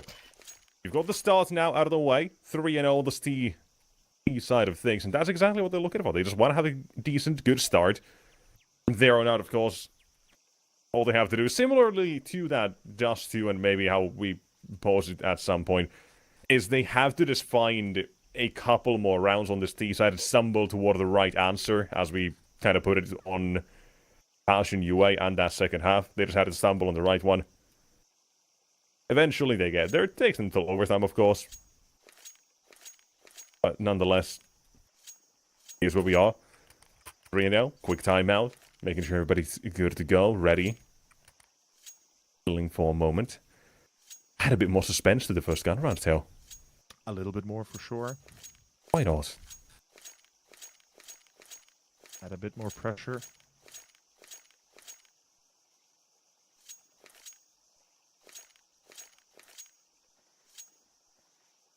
There is no AWP. Let's go. Into round of 4 we go, and we're going to be finding out exactly what's what. Ooh, Quem. Okay, that's going to be a wild start. We do have some presence towards B ramp. It's not looking too sweet right now, but the Wolves could still bounce back from all of this. Far from over. As there. Good rebuffal. Nixon with a second. Still leaves them with a 3-on-3 now. 2v3, but it's Jacasmo. He almost catches the IGL as well. That could have been the C4. And yeah, they know. They know this is going to be a B play. They should slowly rotate Demka onto B as well. Oh, Jacasmo? No! He turned too quickly! Oh, no, I don't like this. 1v1. Alive. 15 and 12 HP. It is a single nade from Demka that'll end this round. That's all he has to do. If Tapeware tries to plant that, you've got your nade lineups from the back wall there to make sure this bomb site doesn't get to have a post plant. Seconds, they're both patient. Either wants to move, least of all Demka. He doesn't know if he tries to make a cross away to CT here and back toward an A side. For all he knows, he's a dead man in the cross. Instead, they've waited about 30 seconds each. There's the bomb. Here's the nade. And that's the round. No, it's not. Dodged it. All the damage. Still not enough, Demka. Nade hasn't connected, but Tapeware gets to live. This is everything. It is a single bullet away. Wing wits. The miss. Demka won't. Not again. That nade is surprising. It deals no damage. Well, welcome to Counter-Strike, where the nades bounce off weird angles and do not deal damage in a conal effect, or do deal damage in a conal effect instead of a radius, and that's not going to be enough, or a spherical rather than conal, right? Because basically what happens, this is a bug in Counter-Strike that's been present ever since it's been implemented. A bomb drops below a small ledge. There's a bit of a rock difference in the geometry. It gets cut in there, and the explosion does not spread to the surrounding area equally. So yeah.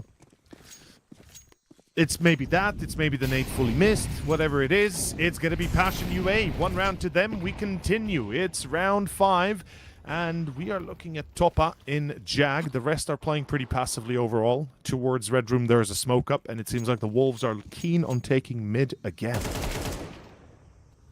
Yeah, the advantage makes it all too easy for Demka here.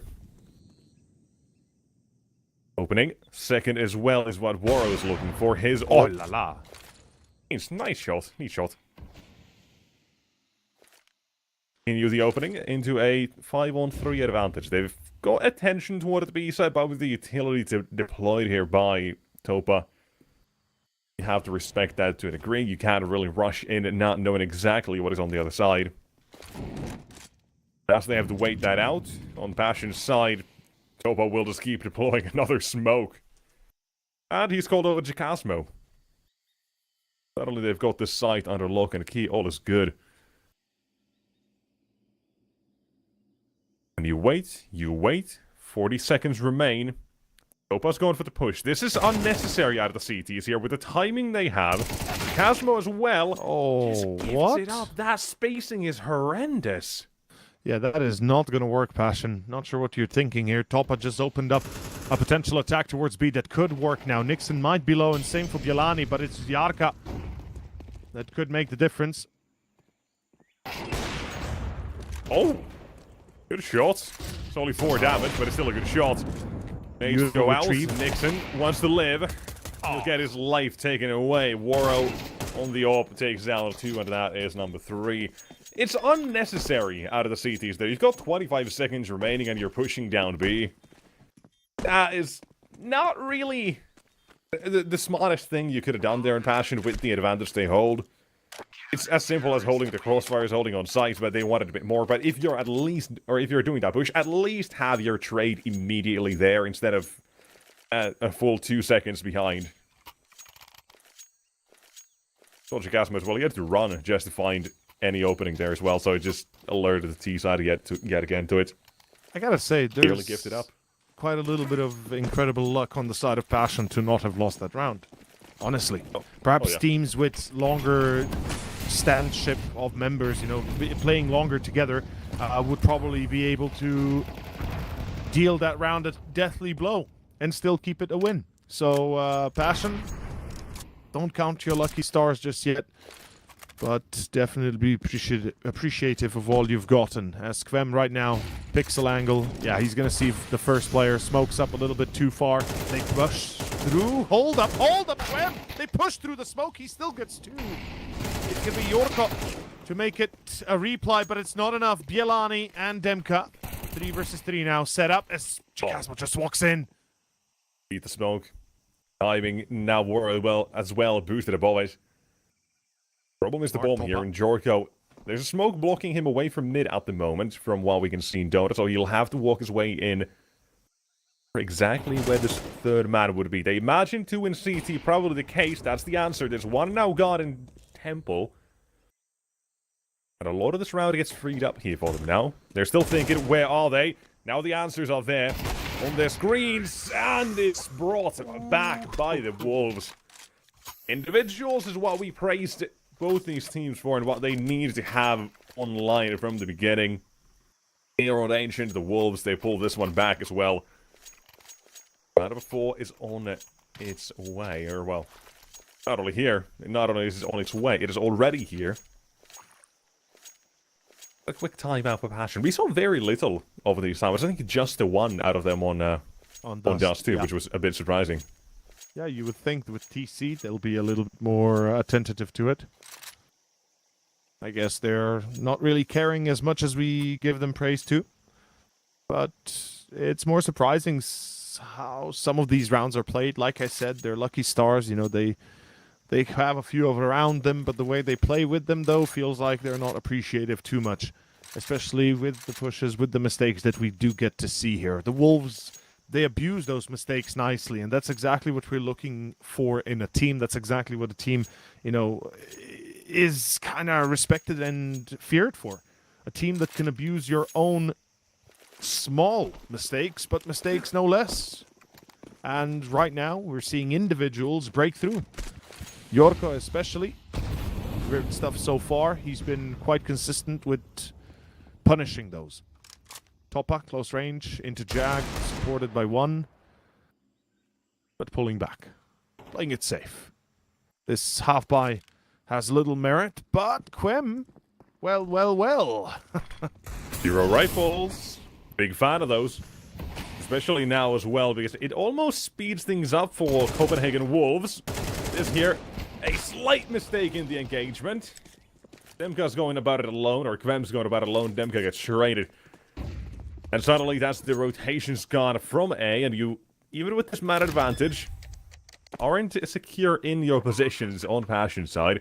Jorko, open donut, we might see it on the kill feed. Oh, the timing! Now, but he's looked away. Surely you check this. Sopa Surely you walks check in this. front. The timing is Oh, the horrendous, shadow. but guess who has a whole ass shadow What? to work Wait. with? Okay. And Jorko right into it. A hero M4 funnels them away from A onto B, catching 2 rotations by Mateos' hands. The rest of the team falls flat. Big round for Passion to win. Even all 3 taking the weapons up, the biggest one that they get there, saving plenty of money. So we move on with plenty of support suddenly behind this Passion UA side. That was a lot of survivors. That was a lot of weapons. That was a lot of money lost for the Wolves. And we can see the repercussions. It's a single Galil and an AK, a few Tech 9s, and a little bit of util they can muster for this 8th round. I mean, there's a lot on the line, but what is this push? Hello? What is happening? Demka with a double, but it's not enough. Mateos again bringing in the action. It's going to be a 3 versus 3. Waro smoked off. I believe he naded himself to open that smoke, and we saw him, you know, getting killed because of that before. He hears the jump towards A, so this is a clear-cut A push. Passion, rotations are in. Waro's got a bit of timing at the moment at least, but it doesn't make this round any easier for these T's either. Jorko with the bomb plan, you can see the leg, you can find him quickly, and Topas now looking for his second engagement.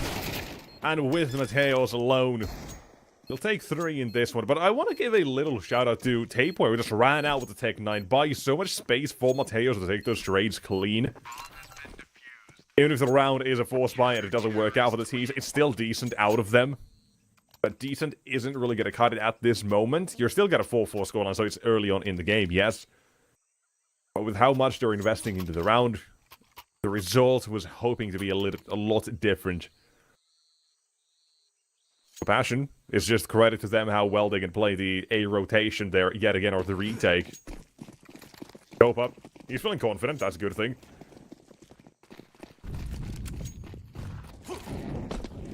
Here we go. Pistols and B. One nade. And that's it for the moment. That's all you get. Just one nade, one AK spray. A bit wide. Victims on both sides. This is a light mess. Thankfully, nothing they can't handle.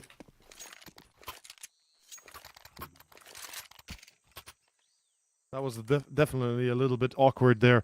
But indeed, we return back to action as all of a sudden, Bastion UA.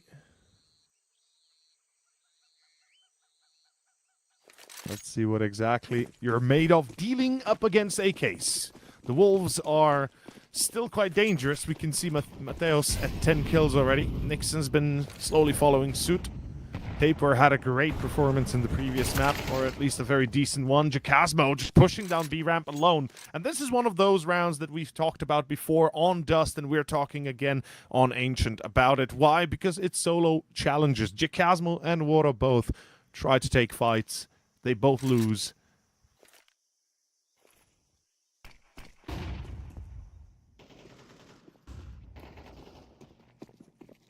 There we go! In A main, Demka. Beautiful stuff coming out for him. Kills he absolutely needed, but Topa still down to his 1 HP, a glass house of a retake if he's got anything up to even show here. Dixon alone at the moment. CB Alani all the way still in elbow. This is a very doable situation. It is. Making his way to main, we take a look at the Alani as Topa just walks in yet again through CT. He's missed his timing, an easy kill awaited him. Now it's an easy kill waiting on him. As Nixon has the smoke, or HE, he also has an AK-47. Yeah. He swings with, scores at 5-5. This is good. This is pretty damn good out of CPH Wolves here when it comes to 5-5 T side already. Right, like I said, it's not enough to just be almost there. After Dust 2, I think we wanted to see a bit more of a competitive game from the beginning. Yeah, that's exactly what we get. And it's action-packed. We haven't seen more than, I think, one boring save. It is quite true. Since this is the round of 16, we are expecting it to be quite a tight match between most of the teams. There's a few exceptions here and there, but generally speaking, everybody should be on the level to a degree. Wolves, certainly we expect them to stand on their own. And right now, Mateos, this could be a double for him. His timing is impeccable here, potentially, though not really. WOTU2K, quick snipes off. Yorko does not expect Demka from Donut, and it's going to be filled anytime soon. Top bar, the IGL falls. It's Woro to fall as well. Demka alone. Hold up, how did they get Woro? From where did they get Woro? It looks like it's going to be Demka on the clutch, if he can get it. This is a big if. This first one is going to be telling us if he even tries it or not, and Nixon full commits to it. He'll take the fight to this last man surviving, and as such, you're going to be missing a little bit on Passion's side. Right? Even a single M4 save here would have mean he could have dropped over to Gasma or Kvem. Instead, you've got 6-5, potential 7 on this first half out of CPH Wolves. Looking pretty good at the moment. I do like it, yeah. As I said That's before. why. This is a great game we have today to start off. Yeah. Here we go though. Push to me, and we've got a messy spray from Dopa. I don't think those bullets really hit the mark. Good flashbangs, but Woro2K. Wait, he holds what? them along. Slips into safety for a moment. He'll be dealt with next. As Jorko reveals himself on side. He's got 2 HP. They can't really stop this unless Quem decides to just walk on in. Say hello. The bomb still goes down, and Bialani has to decipher the second player. Stem cut through the smoke. And into the AK-47. Quem, no kit. 10 seconds.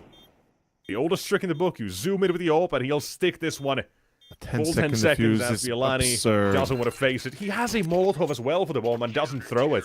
I That's love what it. I'm really surprised about there for Bialani, but 10 second stick out of Quem. 6-6 at half time, and it doesn't matter what weapons they had. It doesn't matter how poor it looks for a moment. Aurora pulled it back.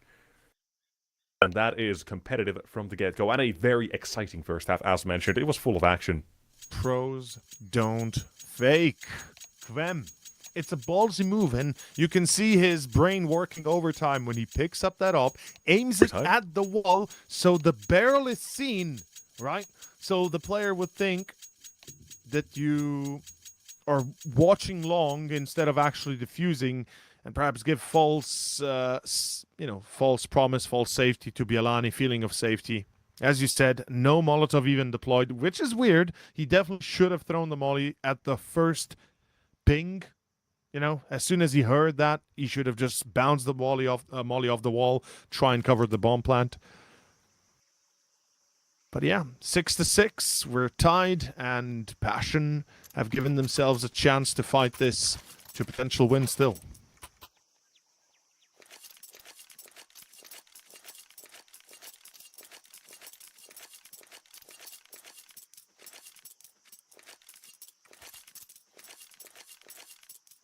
Second half and more action underway.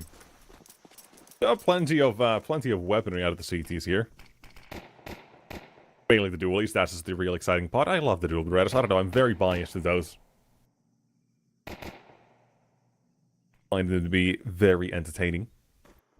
Fun. The P250, not a fan. I will Angry be quiet. Slovenian man. I won't fight Voices against coming you out. for it, because there's no point. You're not a believer. I don't need to make you a believer. I'm a Jorko believer nowadays, suddenly. This first few maps have already kind of convinced me of the skill this kid has, because he's pretty damn sharp here. USBs nailed already 2. He wants 3. There's a double swing. And a kill very quickly. 2 more remain on both sides. A rotation that is still on its way from Nixon. Bialani's being hunted as a result. World recognizes there is opportunity for this to be punished, to split up the CTs, but that's exactly what Passion also did. They split up on this and both get handed an L. Big whiff with the P250. You could see the first 2 shots go wide. And instead of resetting, continue to shot. And that's going to be number 7. Good pistol for the Wolves. Exactly what the doctor ordered to see map 3 here. Mirage is definitely a possibility if this continues, as round 14 is going to be bringing possible force buy, though. Galils, we have AK, pistols, you know, a little bit of firepower, Nexus. Firepower? Huh? Hey, yo. Yeah, I mean, yeah, you just activated the sleeper agent with the enemy of ENCE adding more firepower 2019. Add more firepower. Water 2K, well, hello there. That was a beautiful start, and the... Okay, I was about to say Yorko misses the chance, but then he just goes in and finishes the job. But A side is clear, as we always say on Ancient. A is a free entry if you can get it. How do they keep allowing Yorko to take these shots? Good flash as well, Mateos. Engages with said utility coming in. And with that, they've slowed down Passion enough. Even if he doesn't get the kills, his presence, and now his teammates' rotations, the time has been bought for this to be a near impossible situation for Passion. Stalemate. Yeah. They can't put the bomb down. They've got to worry about CT if anybody's up close. Maybe somebody's still behind the site, and Donut, you know there's somebody there. Maybe even 2 in this case. Left with no utility to work with. It's the scraps and it's gifts they're hoping that the Wolves give them. They have to wait. Chakasmo has to be patient. He's peeking quite aggressively. He gets spotted. His head is in a awkward spot, but it's a bait. Topa find Bialani. Keeping it alive. There's the refrag on from Yorko. I think it should sustain it. Topa finds another. The IGL still finding more potentially. Tape wear from Donut this time. 30 seconds to go, and Topa has to now either go aggro or fall back. And regardless of what he does, he's in a very, very precarious spot. As tape wear. You don't want to show yourself. Still a stalemate indeed. And I think it's a done deal. He checks CT just to make sure nobody's there, but Tapewear uses that position to push, of course, because the info is there, and the Wolves get the round regardless. Good play for Tapewear as well. Teammate gets the information. He's moving a little bit deeper into CT, and as soon as he doesn't start running towards A, well, it would have been caught either way, but Tapewear stays toward the site, slips right on in, and secures that number 8. And that was, by the way, Passion's force buy. That was them trying to shake things up there. Get it down to these last few players. They've gone for the hero AK. Topa, I love the play he's making here. Just dropping everything on that AK-47, letting Quem ball the hell out. I'm just a very, very big advocate of hero rifles. They make my day. Oh yeah, they're definitely fun. Funner than most runs are if they're present, so absolutely. Quem's dead, and nobody else has Kevlar. Oh no, never mind. Voro has Kevlar. Okay, that's a good decision. They had somebody to back up this investment.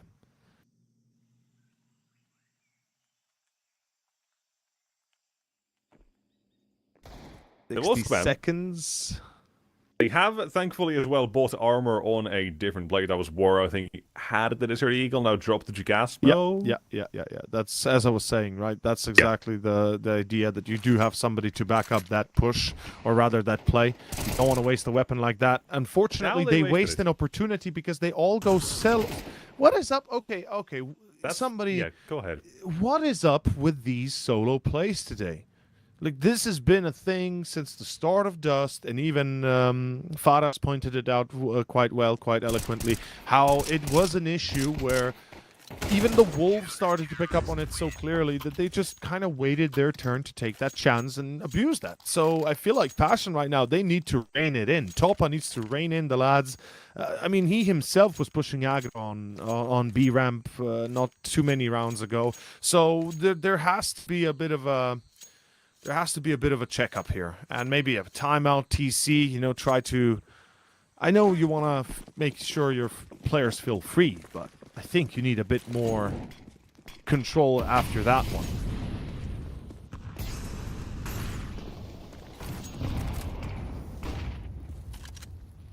9-6. It's an important round for them now. They're going to pick up double digits here. Again, reset the economy. Flash goes in at the Tapeware, mostly unaffected.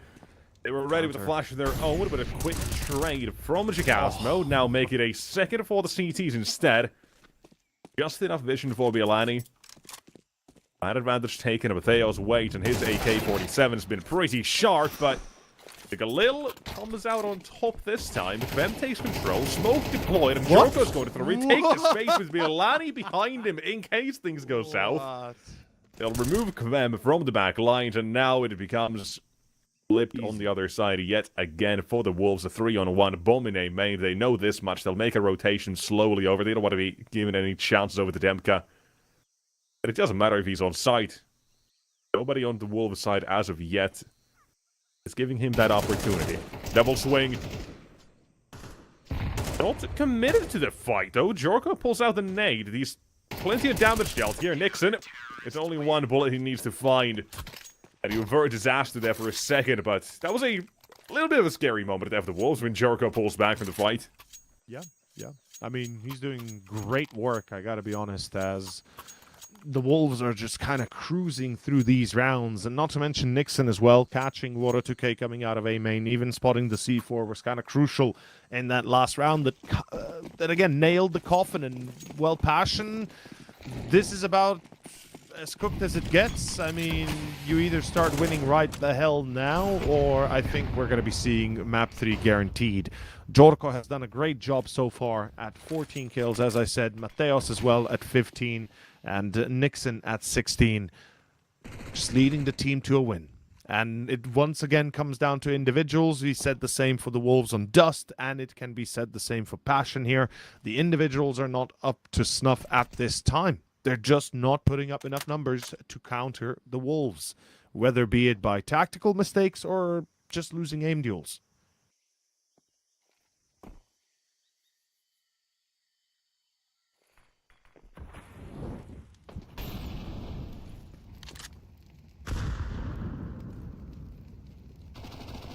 It remains a Hail Mary play toward the B side, and even the Wolves are ready for this. They've got a cheeky two-man setup on long. Utility goes in, and even worse down to this two-man setup is the fact that there is Tapeware in Cave. Him adding another prong to the defense here. Woro's left alone, and Mateos will just clear him out quickly. It's a very solid round out of the Wolves. They're making a quick work here with the second half. Yeah, I mean, we're going to be ending this map in no time, given the way it kicks off, and map 3 is awaiting us. It's Mirage. It could not be more puggy. It could not be more balanced in terms of just, you know, how much both teams have played it, how much both teams as players have played it to every extent on Faceit or Premier or every other outlet that plays Counter-Strike to a degree. The most played map in existence of Counter-Strike to the date today. It's, I think, the most played maps in professional Counter-Strike matches, alongside Inferno as well, statistically alongside afterwards Dust, and I want to say Nuke, but I'm not sure if Train is in between there. In any case, Mirage is going to be tough, especially if Passion are going to be quiet like this. It's as simple as no ops, no shenanigans, no success. It does not work. Whatever they're cooking right now, Toppa has to cook differently, has to change the heat or the ingredients. But I think the ingredients you're kind of stuck with. It's more the heat and the approach, the methods of the cooking. This dish has been prepared specifically for the Wolves. You want this? Almost theirs. I'm just surprised, as you say, the lack of Passion UA's T side here, because it has been a little off. Then again, when you have Copenhagen Wolves just simply playing a very damn good game, same way Passion's CT side was as well, they had those good rotations, A side retakes were fantastic. Wolves, they've just kind of one-upped everything over there. Haven't let Passion get away with much in these mid-rounds. Oftentimes even ending up in just a very advantageous position. And yet again, to be delivered here by Nixon. Jorko's on the next hunt. Wanted information to confirm, is it an A play, is it B? What can he find? He'll get a kill for free. And yet again, mid to late round, massive advantage to work with. Slowly, one at a time, these Passion players keep leaving these rounds. Bit on ramp. He'll be flashed in. Doesn't matter. Flashed away, but he still takes one. Woro's slow approach, 15 seconds. Gets fed at the first. That wasn't Nixon. He knows he's got to be somewhere near 5. The molly fails! And it's his downfall. I just want to mention as well, Passion has a 56% win rate on the T side of Ancient. They have a 64% win rate, I think, or maybe a 62, whatever it is, percent win rate on Ancient in general. And recently, it's been a problem for them. It's been an issue. They've only won against Betclic, I believe, a day or two ago. Yesterday, yeah, and beforehand, losing 3 matches on Ancient. So it seems like perhaps they're looking to switch up the map pool. If that's the case, they probably stop tracking it. They probably don't care about it. And maybe they still play it to a degree because they know right now they're on the rise. So I don't know. I'm trying to justify why are they so poor on Ancient right now, even though statistically, even though historically, this is not like 2 months ago, 3 months ago. This is like, let's say, the last month, right? So it is an issue of the player side. It is an issue of the mental side, an issue on the current moment, than rather the team as a whole. So I think this is a very important lesson for Passion. In this break to come, they need to address, or at least touch up on what is happening and why is it going wrong. Decent resurgence. You know how I feel about this, though, Nexus. You know how I feel about these rounds when it's 6-12, when, it's a moot point, almost, I dare say. I like how they're this round, you can spin it in the way that they're preparing for Mirage, because they just pug it out toward the A side. Yeah. They gotta spread out a little bit. Everybody wants those kills, and now it's left on Demke to find the last 2. Oh, Shadow. 25 Shadow seconds gave it left, away. and he needs this kill into Bialani. He needs to hope that Bialani oversteps, because if not, there's the Shadow, here's the round, here's the map. CPH Wolves, their map pick, and not a single loss on this second half. A great ending to it. We'll leave it to Faraz to talk a little bit more about this one, and we'll let him have the microphone at the talking stick for the next few minutes.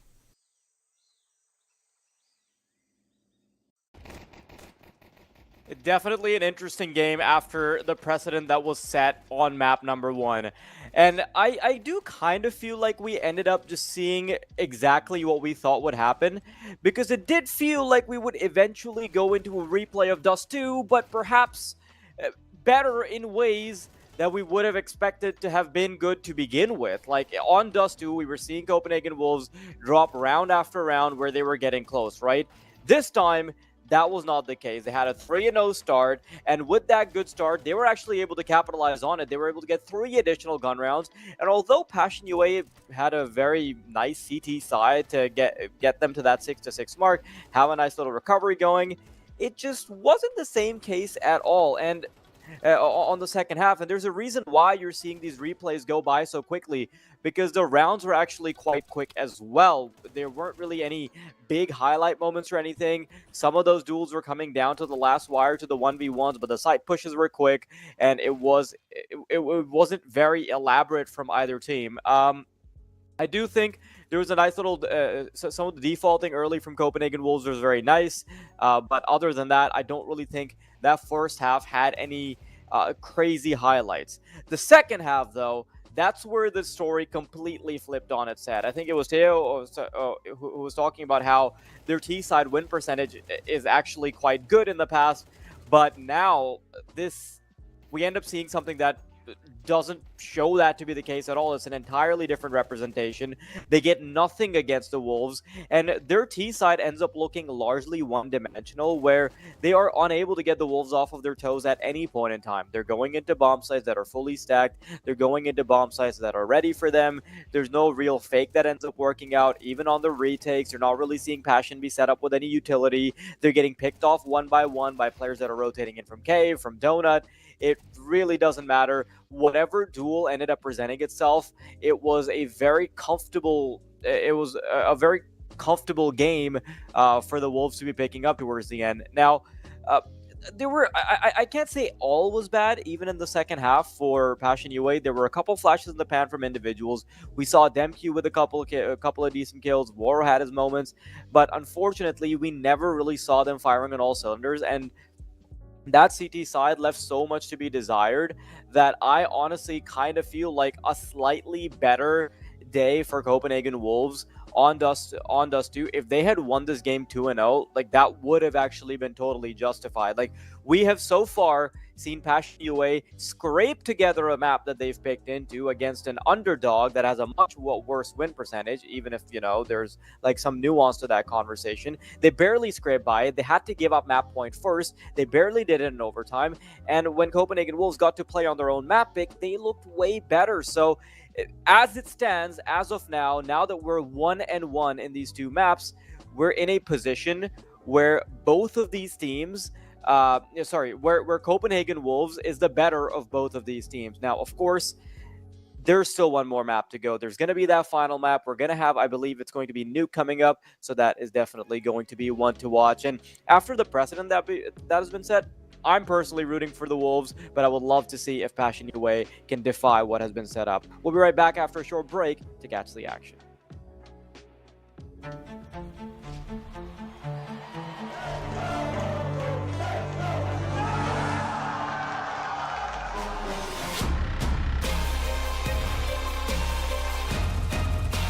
He's going to force the kill in the last second.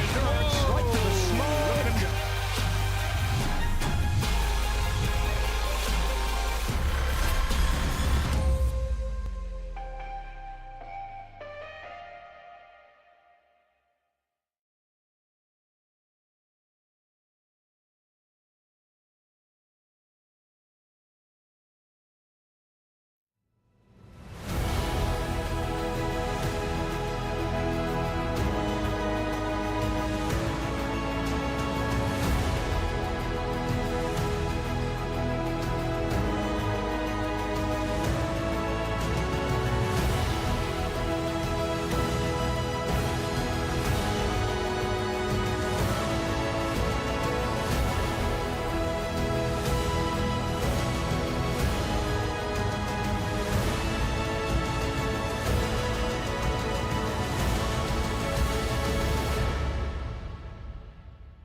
Welcome back, everybody. It seems like this game is pretty much going to track after the precedent that Copenhagen Wolves are able to set, right? Close game on map 1.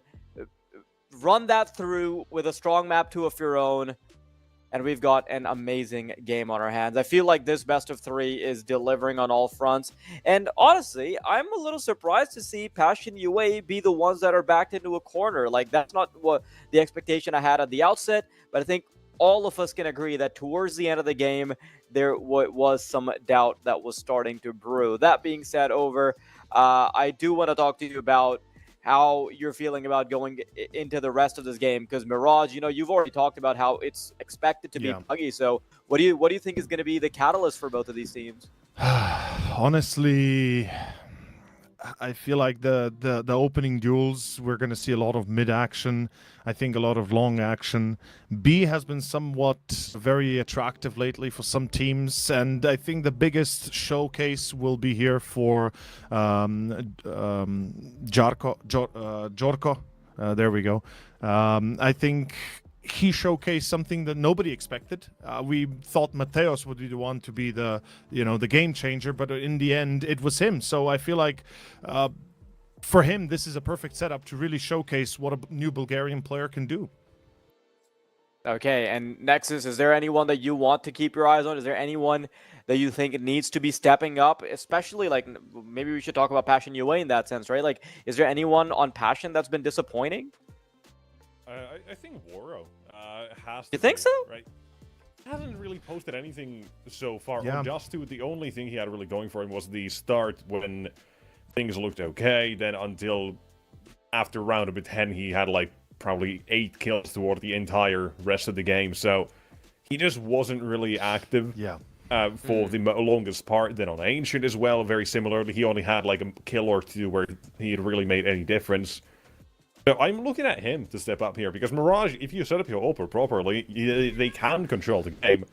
But he's not the only one. When we get toward that CT side, we'll of course take a look at whoever's that is playing Connector. I think it might be Kvem. I'm not sure. I don't remember exactly. But like the whole mid portion of the map as well is going to be a big part for Passion on that CT side. And then of course T side as well. We don't know exactly which side they're starting with just yet. But I think individually, Woro needs to step the hell up. We haven't seen anything from him today so far. And maybe as well, you could make an argument as well for Jacasmo to be a bit more up there, but yeah, Demka and Kvem, I think, have been making up for a lot so far. I will say that the biggest reason why Passion are able to get past Dust2 to begin with is because Kvem, because Demq, because Jack Asmo are doing a fantastic job, right?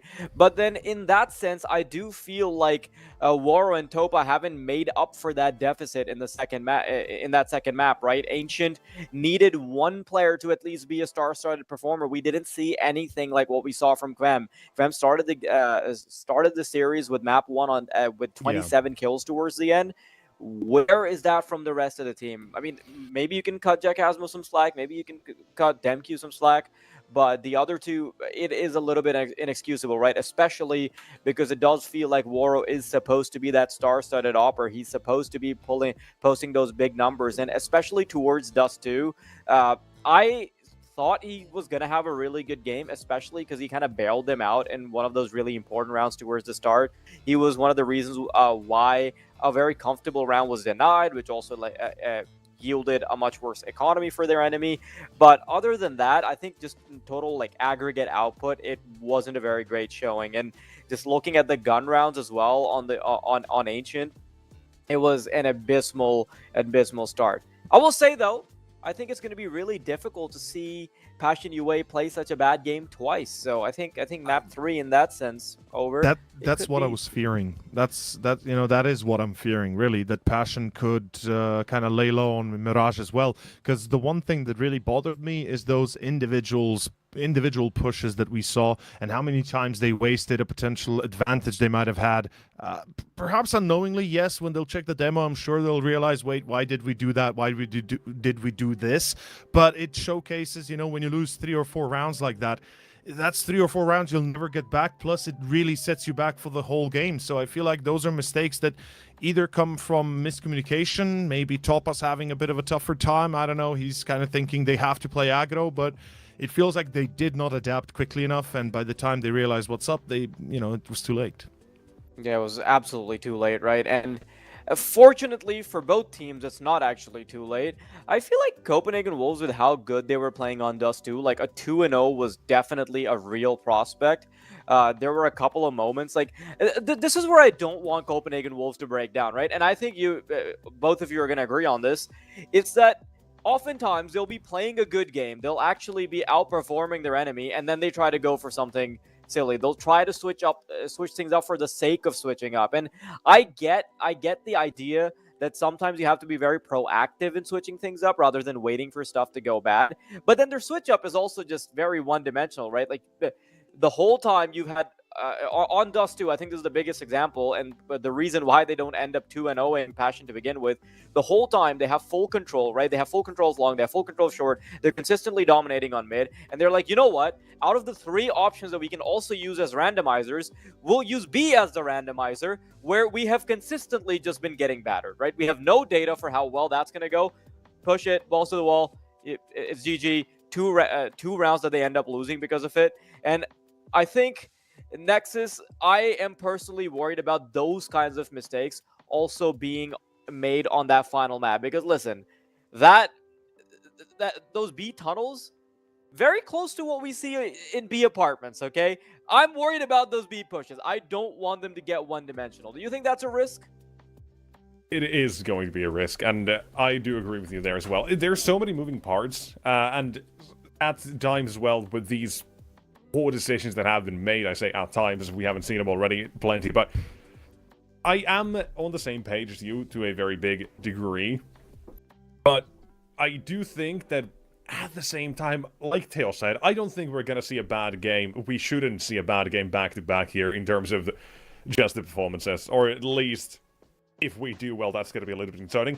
One thing, timeouts. I feel like Passion, they've only used 2 of them. I think they used 1 on both maps. Why not hear more from TC? Why not let, you know, get your coach back into the action, take a break every now and then if things are going wrong? It feels like they're taking those too late at the moment. I feel like that's something we also got to talk a little bit about, and the lack of them to a big degree. I want to see that change. It's actually a great point that I thought of already during the game. I didn't want to kind of, you know, point it out too much because it wasn't the opportune moment, but I feel there's an issue with Passion when it comes to taking timeouts or discussing things with TC. You know, there has to be some sort of a disconnect, because we see them lose how many rounds in a row was it? It was 9-3 halftime, and then it was 9-9 I believe before, or 10-10 before they took the timeout, something in that vicinity. So I feel like the timeout should have been there sooner, and at least 1 or 2 you know, should have been utilized. And what's the reason for it as well? Certainly a lot to explore. Yeah, well, we are about to find those reasons out in just a moment. Hopefully we'll get more answers, but I'm going to go back in my little analyst box. And Tio, I'm going to leave you alone to deal with Nexus's schizophrenia. Well, there we go. It's going to be a magical one, that's for sure. As we open up Mirage, ladies and gents, it's pistol time. It's the Wolves time. It's a split time. They've got 2 top mid. 3 top mid, 1 apps going under, and 1 palace, with Passion looking towards that mid engagement. Ross does not know what he's done to you. He doesn't know the full picture. Kvem, he knows 1. That's him done. Trades and a lot of focus in mid for Passion UA. They keep taking fights and they keep winning them. This is where everybody's met each other in this round. It's Chikasmo to a third, total of 3 here. And a very sick, nasty pistol round. Well played. Well done. That is going to be our first for Passion. We talked a lot about their confidence. We talked a lot about their mistakes, how they, you know, where they stem from. That was the biggest question, I think, that comes out of it all. Why do we see mistakes like that? Surely it's normal to see some, but they've had quite an issue. So map 3, it's a chance to redeem themselves, for all of us to forget about those mistakes and think they were just on the day instead of, you know, something more on a consistent basis. Demka, right now, great start. It's against an eco, so we're expecting this to be an easy cleanup. No bomb plants should be happening if the cards are dealt right. Ooh. Bomb will be planted. Well, I guess that's easy enough.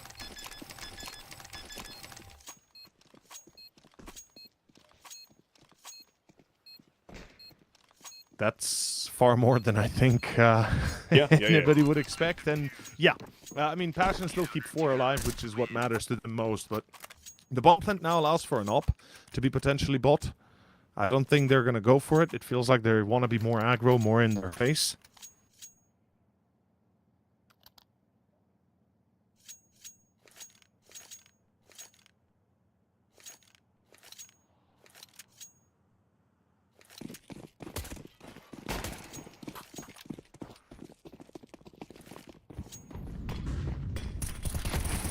Here we go. Mid is the point of contact. Jorko's immediately made his position here. Now he'll be taking this control to Delpad. There's got to be a flash. This is a fairly basic setup T side nowadays you like to run. You get one across. Delpad. There's got to be a flash coming out that everybody swings if need be. But for the moment, there's not enough real contact out of Passion and mid. Make this anything all too complicated. I really like the combo we're running right now, by the way. Quem in con, and we have a player in ladder as well. This allows them for a nice little crossfire, at least to check those close corners.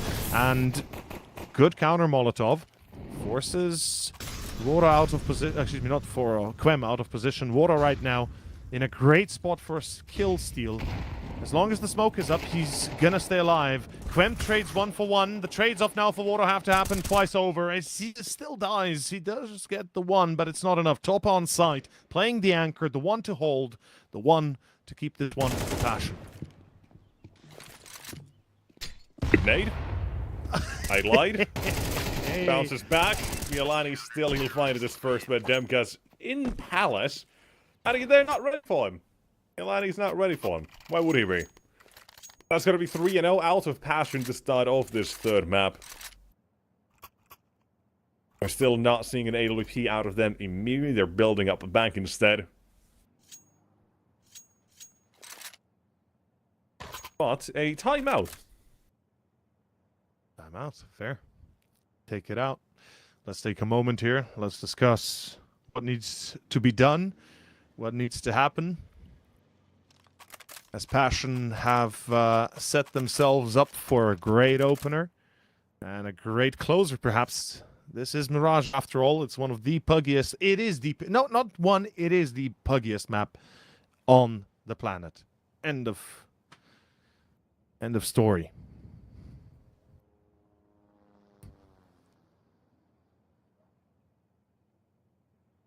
Regardless, for the Wolves, the story is not yet ended. As we said, as Farah's even well pointed it out, no matter what was in map 1 or 2, map 3 awaits both teams still. And right now, it's a chance for either of these two teams to prove themselves to them, to the fans, and rather more to themselves that they can do it, that they can go into the round of 8. As Passion UA is fighting mid yet again, it's a standard take. It's 4 players committing to it almost, but they seem to have recognized some pressure on B. Falling back already. The bomb is still looking to be planted, but caught in the back, and a great double by Wora2k. The cleanup supreme.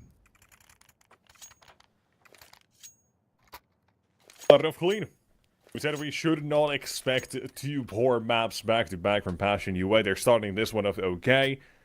But let's not get sold a lie just yet. It was 6-6 at halftime, and then it ends 13-6 on Ancient as well, so things ain't always what they seem, especially on Dust 2 as well, man. You didn't believe in the chefs on the Wolves side to come back from 9-3. It was insane that it happened in the first place. That is a fact. That is as real as it gets. I'm telling you, man, it's way too easy. It might be too easy, but it's nearly insane to have that be a thing. That to be normal. True. Still, easy enough. Good damage as well. A real hater would always know. Here, Demka, he's a hater of tape where he sends him home from mid. What an off angle. He's got a fantastic position here. He's waiting for something. Out of the smoke, into the smoke, and to the AK blender. Quem jumps, gets himself taken down. Yorko, he'll find one. Oh, It's going to be A side vacated to a degree. Out in mid, you'll have Demka still active. Gas mode out, and Joko remains on the other side. Bialani to support. Play toward the A side with Topa. Being a potential victim. You see the AWP just about, and a big miss coming out for Jorko. With Bialani. 1v2 unknown, and now he is known to the rest of the world and the CTs in the 1 versus 2 with 40 seconds remaining. The problem is, as previously, 1 versus 2, Bialani, he's on site, and Demka yet again in Palace. Made the lurk entirely around, and Bialani's thinking about round. He's not ready for this. Twice there you go. Caught from Palace. Demka, that's his home. That was very easy. It looked hard, it looked difficult for Passion, but you could clearly tell that Bialani had no clue about potentially a Palace flank. And that's why it took so long for Demka as well, because he did really go around the world through T-base, through the whole of the Palace section. And Passion, calm, collected, and secure. Number 5 is theirs. They force another half-buy out of the Wolves. We see a few pistols, we see a single rifle. The hero bought it again, Bialani. Let's see what they make out of it. As opening up Passion UA on mid. Again, they play this control, and oh la la, Matteo! Deagle nice. One. Easy. Looked absolutely perfect.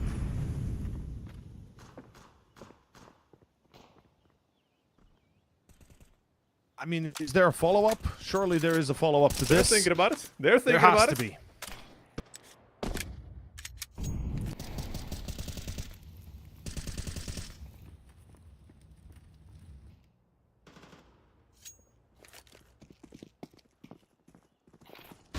AK trained. Connector is the play. Flashbang is proceed. But Demka, he's looking to find anybody. Can't connect on more than one as this round. You said it, there needs to be more to it for Copenhagen Wolves. The second, they were cooking. Nixon takes 3 for this one. He's set up his teammates in the best situation possible. There's going to be a slow take for the second. Oh, Topa problem. Give it 1 ones, and that's what you don't want to give him. No You got to win CT. Use the manpower. Instead, 1 versus 1, 1 versus 1, and that's a 1v2 in the pocket. 6-0, the game goes on. 1v3, excuse me. Topa keeps it clean for Passion. What a resurgence for the Igila as well. Map 1 was a bit tough. Map 2, let's not speak about it. He did what he could, but there just was not enough. And here, a 5-0 start. We're still missing Jorko on the server as well. He's currently got 1 kill so far. Did I say 5? I meant 6. He has 6 kills, right? Jorko's got 1. No, Topa. I meant Topa. Sorry. Yeah, Topa's got 6. He's also yeah. without a single death so far. Yeah. But we are missing, waiting Jorko. I think so far in the series got 44 kills in the first 2 maps alone. And he posted, by the way, on Ancient. Yeah. He was AWPing. 113 ADR. You're an AWPer and you're putting up over 100 ADR. Or even 80. That's insane. Granted, he played a lot of the rifles and pistols. Keep that in mind. We did not see a mass amount of ops. But yes, nonetheless, being an AWPer and posting that ADR is quite Hold on. Bialani? Oh, never mind. I didn't see this one. Neither did Bialani. He's waiting for his own demise. Goodbye. He doesn't get surprised. Demka doubles down. That's good for him. Jorko finally active. Time to get into the game here. What else can you do? Up on the stairs. Aggressive. Hunting. And he wants more. He's not done.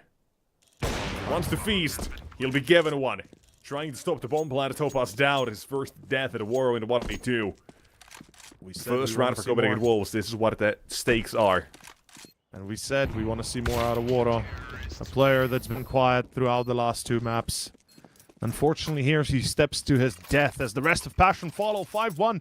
It is, excuse me, 6-1. It is a tough round for the Wolves nonetheless. 2 survivors. They don't get to keep a lot of their money. Yes, the op remains, but beyond that, you're looking at a very, very, let's say, shallow, or rather thin ice, right?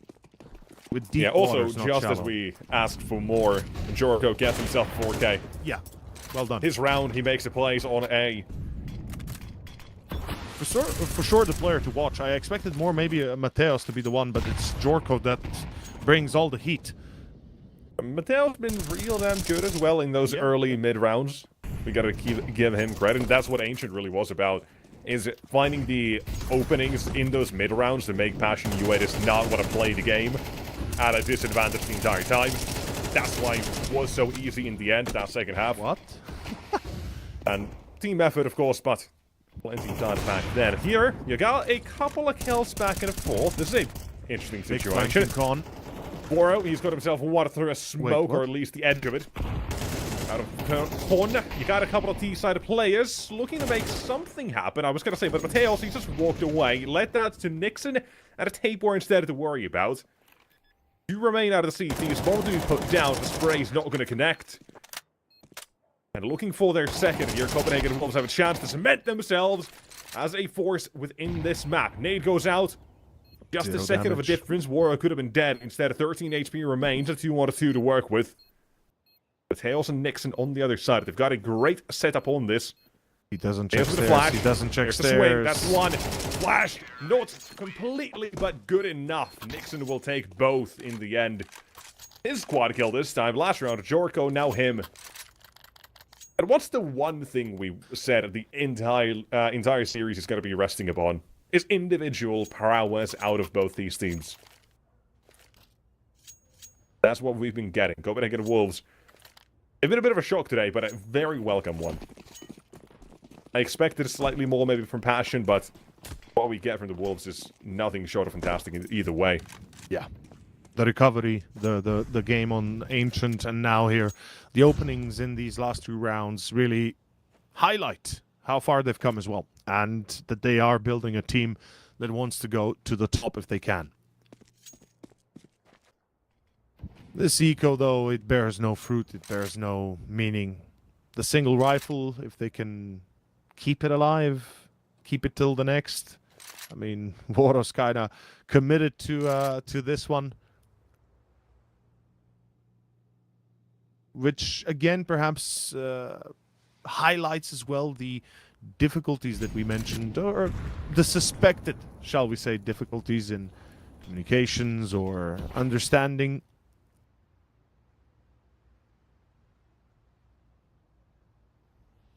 Not necessarily that this is correlated, though it can never be truly confirmed or denied for the same reason, as we are going to see the entry here. HOTU will get the first. It confirms that there's a rifle in play, which means a lot of utility will now fly into jungle. Bomb is yet to be planted with 40 seconds on the clock. The Wolves are man down, but they take Topa for V4. Voro and Con. Stairs are being challenged. They're trying to bait them into contact, but they're losing players. It's Nixon and Mateos that clean it up. Nixon with a great double there. A triple overall, and Demka, last man alive to just try and bezel out an AK if he can. M4 in that case, yeah, sure. Keep it alive, you need it. The damage is nice. It matters not, though. It's number 3. The Wolves maintain their dignity, shall we say.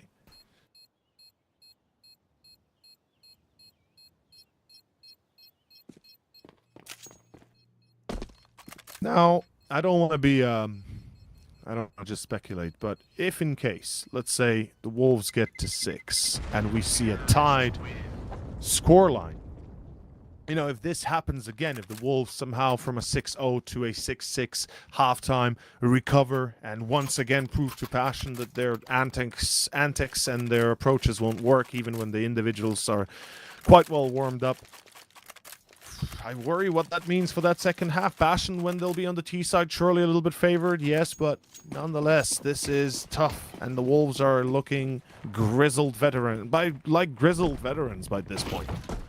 As we go to A, and it's a full execution, 3 players are going to be running Palace. This is tough for Passion, though. This hold is near impossible. What? Chakasmo, back turn the other way. Yeah, you died. That's it. He turned against the flash. There was none. And that is effectively round done, or should be soon enough. Unless Woro can say something about it. Looking to make the difference, but now he's got his team at work with Demkas clearing out mid. Nobody's going to make their way through this part of the map. out of the side of the Wolves, but instead they're gonna take this space. No matter how you put this, Demka's a dead man.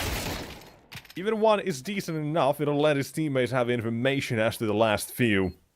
But the bomb plant as it is, the job is difficult. Not an easy one by any means, and here comes the rest of the retake. Smoked down, Molly as well, it's not perfect.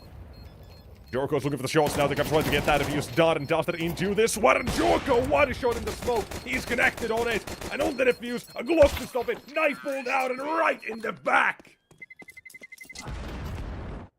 A clutch coming out and Jorko active in the game officially. So yet again, he'll secure another round for his team.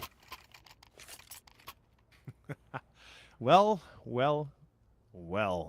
Jorko is the one to showcase exactly what perhaps I'd anticipate. And just showcase that the Bulgarian scene, whilst the rest of the world might think it died down and everything kind of went away, there are still 500, man. 500. Yeah. I can't They even ran start on out that. of people to recycle, unfortunately. Seriously, they did. Let's not even talk about that because it's gone. Like the Bulgarian scene is, in a way, healthy, but also in a way unhealthy. But I'm happy to see talent, but you have like 5 teams that are one big family, and it's not entirely happy because they keep trading people in those families. Yeah, exactly. And I don't want to make any correlations. So for Jorko, I'm happy that he finds himself in the Wolves sides. Young blood. He's got a very, very good baseline to work with, and I'm happy to see him here. I think this is a great start for the young man, and his career could only go up from here. I was trying to think, what's the last time we saw this sort of very young Bulgarian talent come out? I can't think of any, really. Cirque is the last one I remember. Harn. Oh, yeah, Harn, maybe, yeah. Harn, Red Star, I guess that's Not that, but really they've been Red kind of, Star, is it? Yeah, they've just been kind of on a couple of different rosters, haven't really. I'm sure Faraz can remember a few as well. Perfect places, but nonetheless, yeah, Jorko is the young blood for the scene, and he's been doing pretty damn well. Shout out to, again, Bowsing these scouts initially, and then Copenhagen Wolves now for picking him up, because today's been a blast to watch. Here's what to be psyched, though. You got the pistols, and you've got Wem waiting, trying to find the shot, Waro assisting, a nade to blow up this defense now. Separated to a degree. Jagasmo, flank. He's going away while Mateos is waiting. There's no trade immediately here for this. Waiting. There's the death arriving. To remain on both sides. Gasmo. Spot. He wants to be part of the conversation again. Kept it alive. Wait for his teammate. Could be the right call, but just goes for it. Great to Jack Jorko for 2025, Wait, and it's Jorko on top. Wrong sense of security. Yeah, exactly. Wrong sense of security. Jorko. Poor man. Didn't need to wait for his teammate. Did not need to wait for it. That it does play into their hands. Ashen 7 on the board. Demka, quick shout out. 14 kills. Around secured. They're not going to do a 6-6 here, Tail. Not 6-6, maybe 8-4, maybe 7-5. Regardless, it's the last round. And yeah, shout out to Demka not only for the current state of affairs that he's arranging, it's rather everything he's done in this series so far. Honestly, Dust2 was brutal. And even on Ancient, he gave his heart out. It still wasn't enough, obviously, but he was trying. You could see he was trying everything he could. And Passion, well, perhaps they could try a little bit more. 8-4 could go a long way for them. Good nades. Here's the util that's gonna absolutely destroy Bialani and Tapeware. And the defense, it is solid. Rock solid out of Passion. They're looking for 8. They're gonna get it. One last remnant of the Copenhagen Wolves. Sadly, not a lot of hope in this round for Jorko, no matter how good he's been. Oh. Nailed those spots. The shoulder of Waro. That was Topaz close. My god, he's given an opportunity for the headshots. Walks into the nade. 3 more to go. This is not going to happen. Surely not. Give him a hand, he'll take your arm. Give him an arm, he'll take you whole. So right now, you don't want to mess with this guy. There you go. Just waiting, walking forward at Jacasmo. He gets revenge.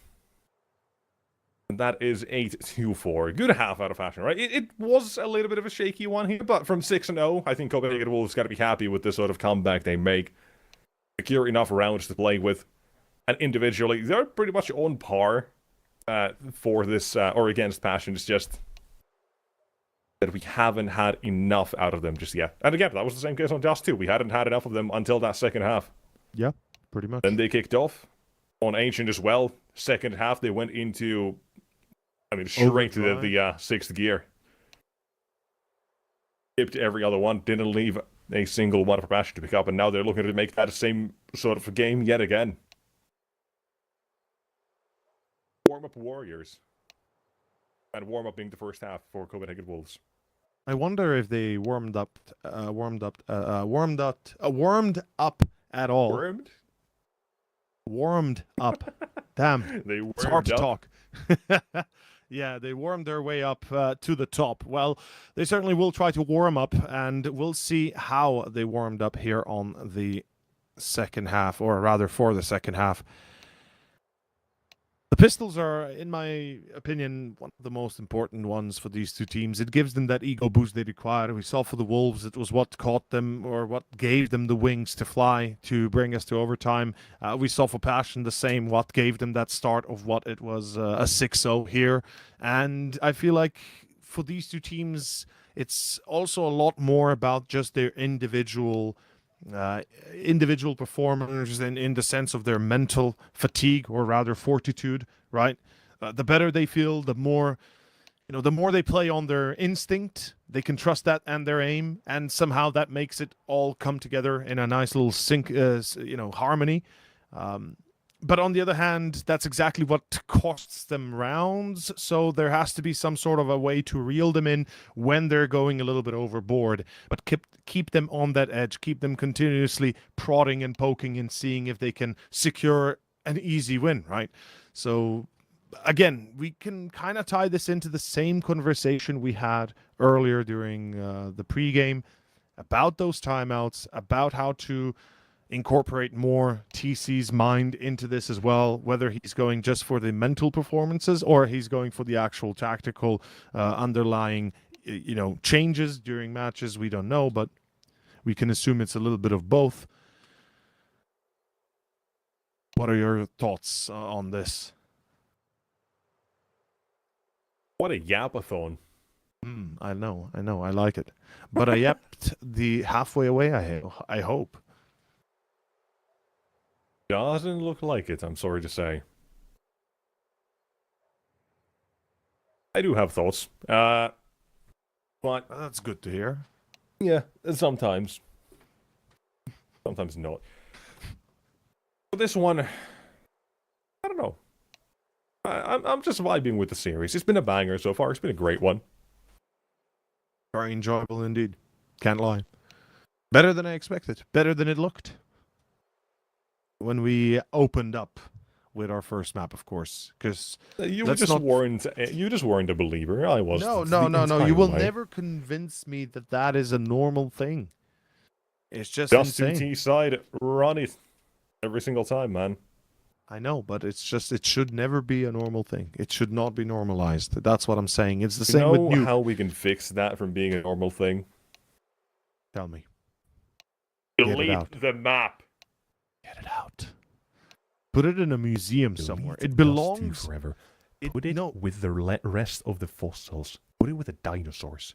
No. I have a better idea. Put it on a floppy disk, because then really nobody will ever be able to use it.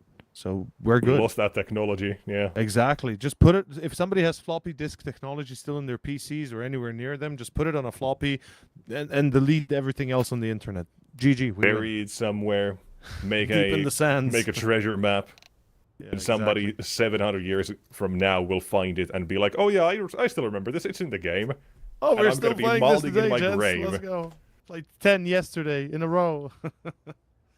All right, second half. We are starting up any moment now. Seems like we have lost the war, however.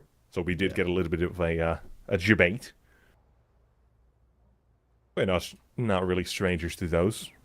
I gotta look if we can. That's so get real, though. else. Holy hell, that was so real, by the way. 700 We're years not from now, Dust is strangers still to- in the game. No, we're not strangers to debates. Like, this is something we're consistently being baited on every single time. I love it. It kind of makes it a little bit more fun as well. It gets us to talk nonsense a bit more. So That's a little intrigue and a mystery to when is the game getting ready. yeah, and I do have a big red button here next to me that says "press when ready." So you know, when I press I have the one game that says starts. "Start Game." Actually, You have okay. You have the start game. I have the okay. elusive start game button. I am the okay. only one in the world who has that. So if anybody's ever wondering why the game not started, it's because I'm lazy. Yeah, he's just not pressing that button hard enough, guys. It's pretty hard to press, you know. It It's a big requires a button. math puzzle, usually just a simple 2 + 2, and I get it wrong a couple of times. It's usually 3, so it's gonna be number 13. Let's see where we go for this third map. If it is gonna be coming in 3s here, it has to come now. It's the Pistols, Passion UA. They've got the lead, but for how long? We've seen this story before. I don't want to watch it again, hopefully. The Wolves, though, perhaps that's exactly what they're planning to do. Oh. Oh! Ouch! Oh, Jorko. Hello. We are getting the game out of him. He was 1-6, he was at one point. He's turned his own career around in this series, and with that, Copenhagen Wolves' own trajectory, because they gotta take the pistol as well. This is just 2 all over again, Theo. No bomb plans. This should be a boring one. You see a Desert Eagle on Topa, Waro, and Kvem. They are... Okay, you're having just an eco. You're going to be playing this next round with most likely Galils. I'm not a fan of these Eagles in this situation. No, never see these Maybe you can Eagles. go with 1. That's fine, but 3 is just a lot. Okay, never mind. It's great. I love it. The Did you hear curse that? is real. Somebody that sounded like me was talking just a second ago? I don't know, maybe somebody, doppelganger of some sort, as the Pistols find their way to root in the head of Bielani. But that's just the beginning. There's 4 more to follow. They need to follow that up with a few bangers, and I don't see them succeeding, honestly, even if it starts well. For the great Jack versus Jorkov of 2025, by the way, we're currently 2-1 in the favor of Jorko.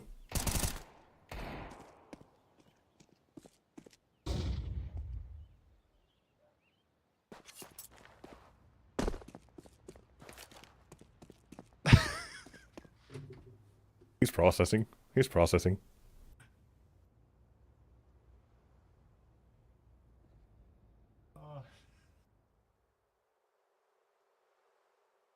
Oh, Give him a second. No, He's wheezing. It's enough. Enough. It's enough. Joel I've had on the enough. floor, he had to find it. Save me. Faraz cannot help you. Oh, indeed. He said he's cannot. leaving you with me. I don't want any Here's part of Topa. this. We finally make this play. It's toward the B side, but Tails, hey, where they do defend it. As soon as the first kill is here, everybody ends up on the dying side. And that is the Wolves. Picking up a round of 6. Easy enough. They won't lose more than 1. And Taper as well, a couple of kills for the MP9. He'll farm the cash he needs. All's good. And here the second half officially begins.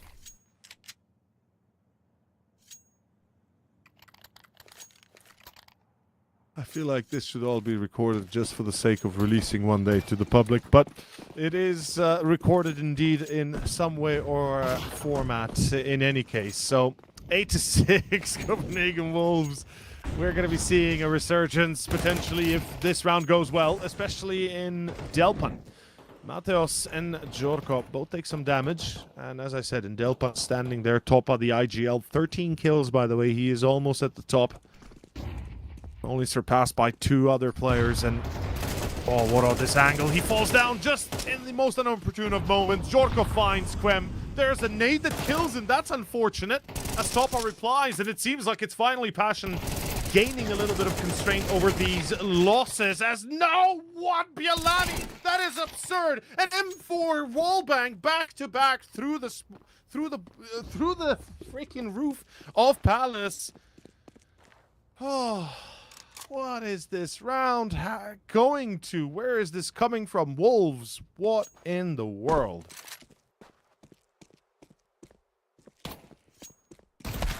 Well, it's one where they are ending up in a winning position all the way until the end. You've got a Topa 1v2. He needs 4 kills out of this round. He's got 1 already down to 31. Bialani has been softened up here. You're going to play this as a 2-man unit out of Copenhagen Wolves. They both swing into this one. That's the first, and he's dead.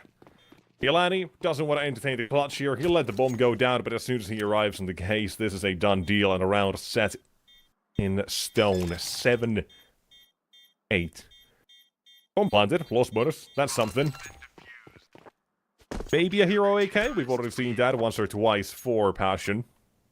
So it's more than okay when it comes to dropping one of those, and seeing a half by a round at that AK maybe wouldn't be out of the equation. Yeah. Would it be too crazy to imagine? No, I think you're on point there. I think it sticks. There's the AK, the rest with maybe mini Kevlars just to supplement it. Not going overboard. As we are about to see a tie here. And not the masseuse, as it is going to be a bit of a slow start. And definitely a bit of an interesting choice. Passion, they're going to go for a delayed mid play from Underpass and then kind of force their way through Con. They have the C4 in T-base. There's 2 players, 1 pit, 1 palace, kind of coming from that direction. But what gets me is they haven't really cleared B at all, so they don't know if somebody's pushing. They haven't cleared short, but right now, luckily, they have somebody top mid persisting in the position, spotting the player in ladder. Good pop flash. Forces a re-engagement for the CT player. Now back onto bench. Topa hoping to get lucky. Unfortunately, Quem dies, and that becomes a big issue. There's nobody to retrieve the C4. Round is going to be done just on top of that. Oh. Oh my. Oh my. Oh, Jorko. Don't you miss like that. Yolani, position's great. Now exposed. It will go out, but it still lets them walk out if they want to. We've got Waro, by the way. The most important duel of this round. 20 seconds. The bomb gets dropped, and it's a done deal. But Yolani's turning. Still thinking about it. We'll get the kill. Waro The bomb dies. burns. At 20 seconds, 15. And counting down. This is Topa hunting for these kills. He might get this first. Even this one. It's one where Matteo stands his ground. Round was going to be lost with the bomb dropped. The Molotov is what seals it. What really gets me also is how they nonchalant just leave one player with the bomb, and that one player, I'm not sure what happened. Quem, he was the one in pit in stairs. Now, whether he got caught by a nade and died through a wallbang, or did he push, I don't know. But his responsibility was to bring the bomb to site. He did not. And after that, everything went to hell. Passion UA, that was a bit of a disheveled attack. I feel like you need to have more security for the C4, especially when your round depends on bringing it to the side. As Jacasmo finds Jorko, it's a B push. Jacasmo continues, and he's going to put a new one here for the Wolves, though nobody checks tapeware. He found his way in, weaseled his way through, and could go for another. He is going to go for another. That's massive. They both pushed through the molly. Demkas only has to survive here. Gets out in some way, but it's not going to be that easy. With tapeware, though, giving up this kill. You're thinking about it again. But a double delivered by the AK for one Demka on to 17 kills, and the B-side secured by him. They're making the rotation from Waro. They've got every angle covered at the moment. As soon as Kitchen gets cleared, they've got one place to worry about. Waro can't even throw a Molotov to one of the apartments. Everything's going to be A-okay. You plant the bomb, you've got good position to hold. Milani is going to be so slow on this rotation that they might, again, forego this position, now that they left kitchen especially. They're playing with a deficit of information, but is Waro with a straight-up duel he's willing to take. And execution for the AK. Selects an AWP. Passion, they let him tie it up, but they won't let him take the lead.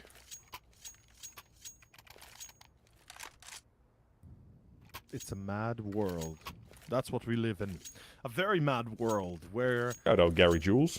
Yeah, great song. 2012, 2010, something like that. Even earlier than that, maybe. Maybe 2008, possible. I know Maybe Gears of in the War. 2000s? Gears of War and Gary of Jules. That was the meta back then. As we start off with a bit of an aggressive play here. The Wolves decide to take it one up over Passion with a push and under. They get caught, but they still have one in play, and it's going to be a trade-off between TPuDCATb and now committed to this fight, Jorko. I'm not, excuse me, not Jorko Nixon. Did I say Jorko? Man, that's on me.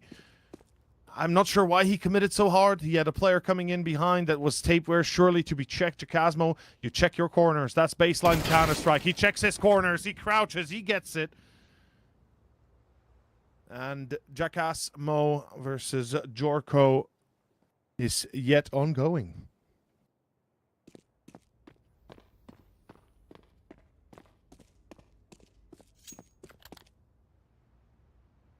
I'm happy we again get a close map here. Get to see both teams performing at some of their best.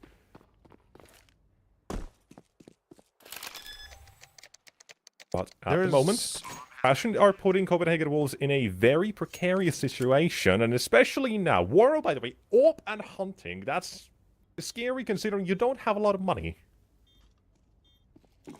Hello, goodbye. That's just something he'll do. I mean, we did say we wanted to see more of Waro at the same time. Yeah. If this is the way we get it, perhaps this is how he'll start and get his confidence up. Nah. Maybe. I mean, we haven't had a massive Waro round so far. We've had pretty much everybody else. We had like the 2 versus 5 on Dust 2. And that was the last time we really saw him. That was the one and only time we saw him. It Pretty was much. Demka with hat-trick and Waro with a double. Waro with the hat-trick.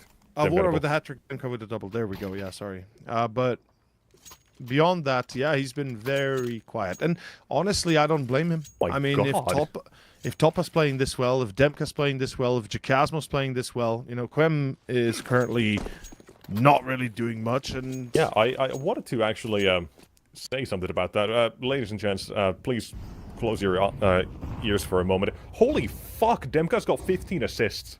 Yeah. Oh my like I said, god. Demka's goated, man. Like, this guy's really sorry, good. When does that 15 assists? 9 kills, 15 assists. Wow, okay, fair. That makes actually a lot more sense now that Yeah, you he's, mention it as he's well, struggling actually. to finish these kills. It'll help the rest of his team to get those. Dropping Demka up to 17, getting a lot out of that alone. But it would be nice to see a couple more finished kills from him.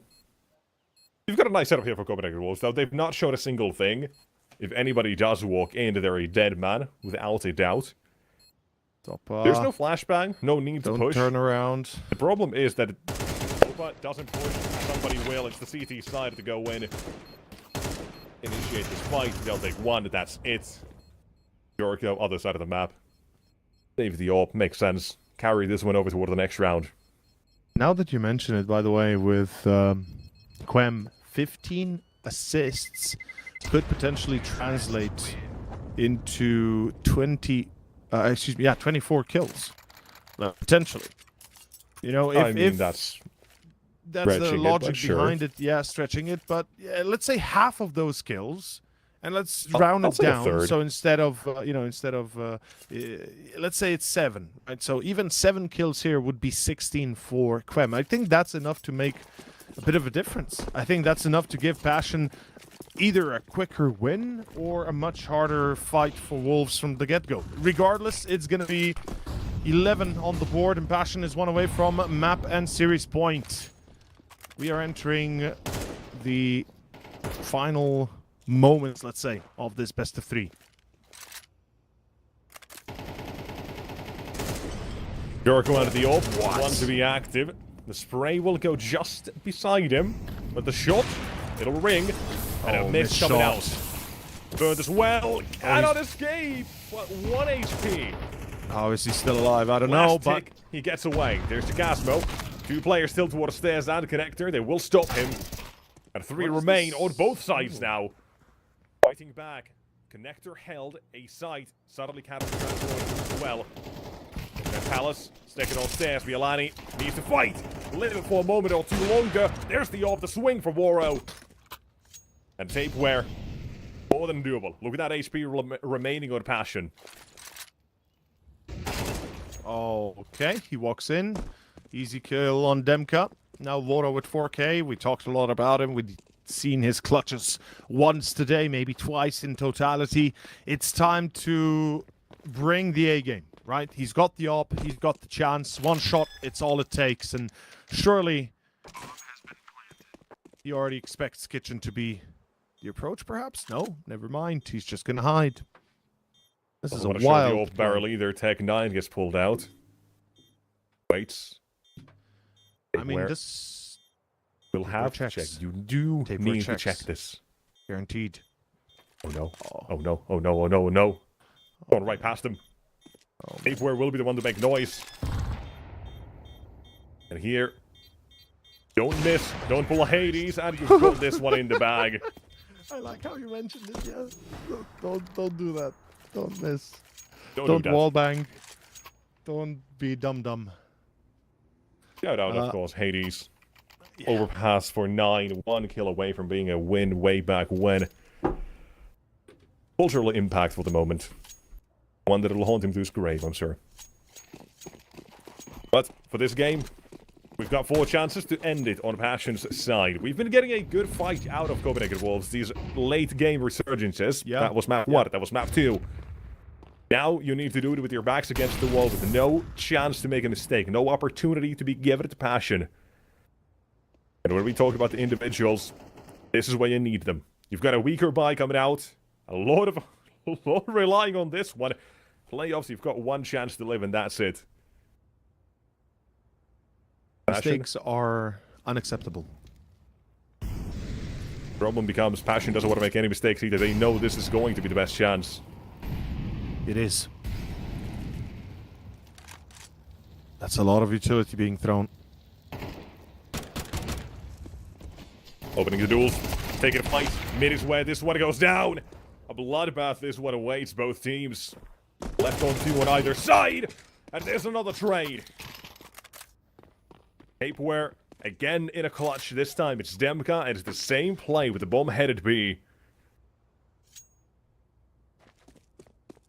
This time, cannot mess it up. Game, tournament life on the line.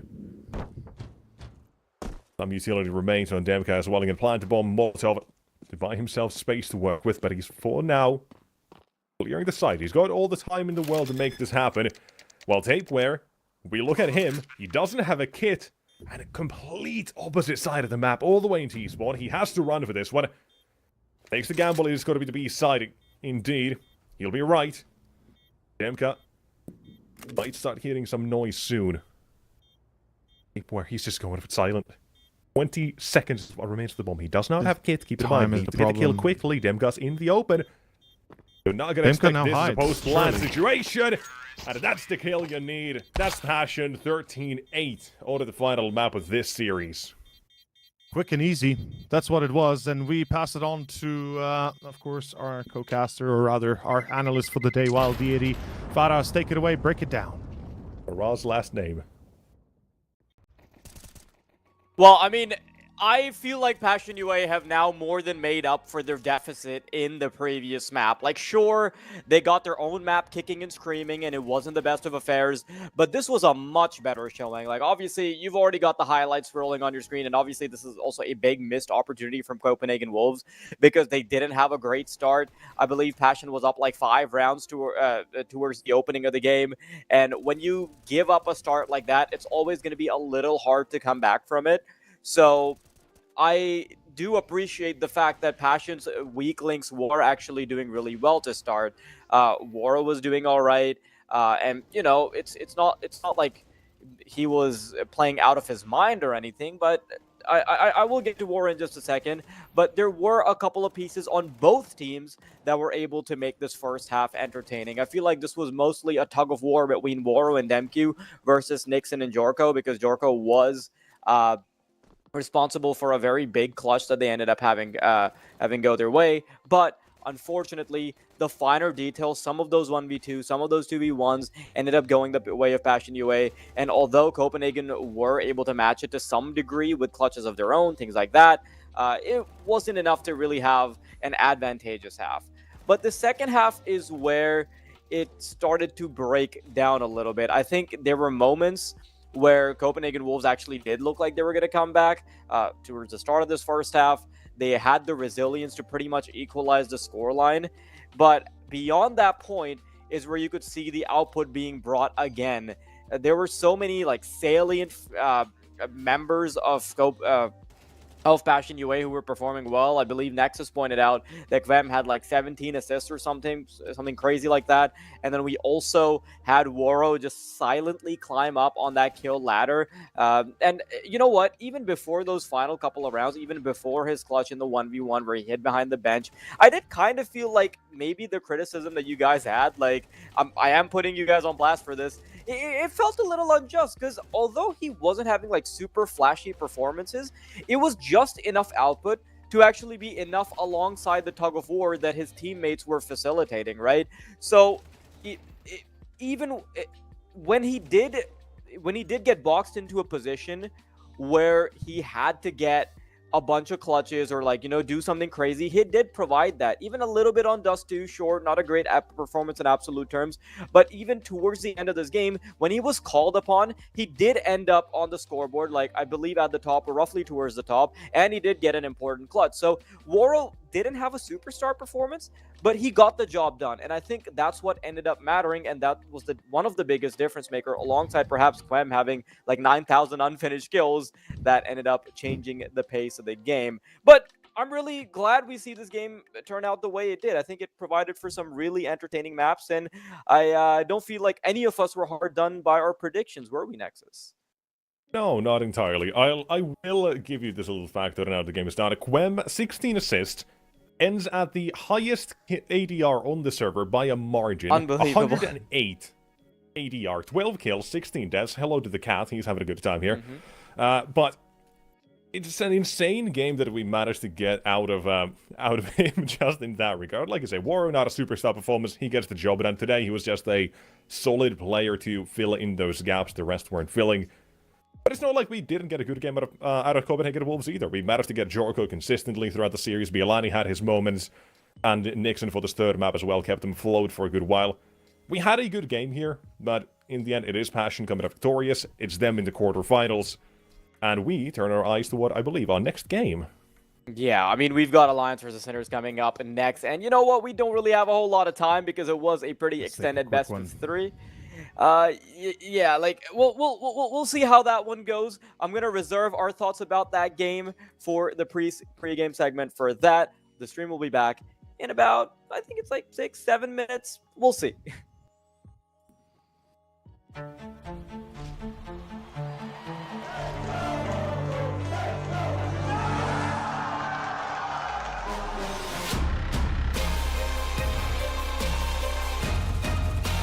He's going to force the kill in the last second. Right to the smoke. Look at him go.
going to force the kill in the last second.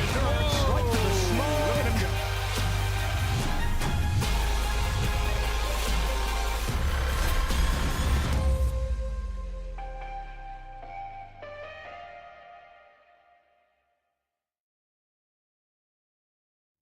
Welcome back, everybody. We're about to go live with the second match of the day. We've got Alliance, we've got Sinners on the plate, and of course, we've got our own Sinners right here on the broadcast. Nexus, Oversard, what the hell was that in the previous cast? What are you perhaps alluding to? All of it. That was, You locked Tail in a room with me and you expected it to be sane. You made a mistake for us. Fair enough. I mean, listen, my expectations were, I wouldn't say my expectations were low, but they were definitely insane, is how I'll put it. That being said, Sure. My expectations for this one are uncertain, is how I would like to put it, because Alliance, it's a team that has been absolutely climbing, it's been absolutely farming, right? Then this is one of the biggest upticks in performance that we've actually seen from Alliance, because, you know, this was an organization that was largely very stagnant, but I really do appreciate the fact that they stuck to the fact that they are always opting for like a Swedish route sort of situation, where they're always going to try and make talent appear from within their own region, within their own country, and put that together. Now, they were a bit stagnant, sure, but now they finally come up. And on the other side, Sinners are also a team that is very quickly exploring a lot of changes. Like if you look at the specific lineup of Sinners, you've got two players that have been playing for like 5 years on it at this point, right? There's like so much legacy behind the two. And then on the other hand, you've got a couple of players that have only come in through like 3 weeks ago. So you've got Kisarek and Stressarn, who only popped into the lineup like 3 weeks ago. You've got Beestick and Shock, who have all that legacy, and then Peppo kind of sits somewhere in the middle where he's been on the team for like 7 or 8 months. So I'm very interested in seeing the development of this team. Nexus, is there anything that you're particularly looking out for with this rebuild? Thank you for asking me. I do have a theory. Now, you can put your tinfoil hats on for a moment. Oh, not again. Now, I'm gonna take you guys down memory lane. It's great that we actually swap over to Alliance here as well. You guys happen to go back memory lane, let's say like to the start of Counter, like 10, 15 years ago, but you have so many Swedish players with like RN, ARN at the end of their names. I think they've played a mind game. They've played 5D chess here, getting Stressarn into Sinners. This is what they've done here. They've managed to get an inside man on the other team, pretending to be not Swedish, just for this one moment, this one game. This is going to be Alliance playing the long con of adding a spy into this other team. All right, Oversard, let's hear a real opinion. Fair enough. Stressarn has been a great addition. I think he works well with Sinners. It's an environment that really will build up his individual potential, especially with Beestick leading it. I've praised Sinners. I've praised Sinners for changing up their approach, for bringing international talent into the mix, which they needed in order to break on to the next level. I love the fact that Stressarn is here. We saw him, or I had the chance to cast him, I believe, twice in the last 2 weeks, and he did very well, and as well as his next addition next to him, rather, I should say. How am I stressed? Like you guys, you guys are talking so much about bullshit. You got me caught up in it. So as I was meant, as Kisarek and Stressarn, there we go. Kisarek and Stressarn were, you know, I think both great additions that will make a massive difference. They already have shown that, and I'm happy that Stressarn, a Macedonian that from a region that we don't get to see represented very well. I am happy to have him here, and I just hope that they know what they're doing with the veto, because the vetoes lately have been absolutely absurd.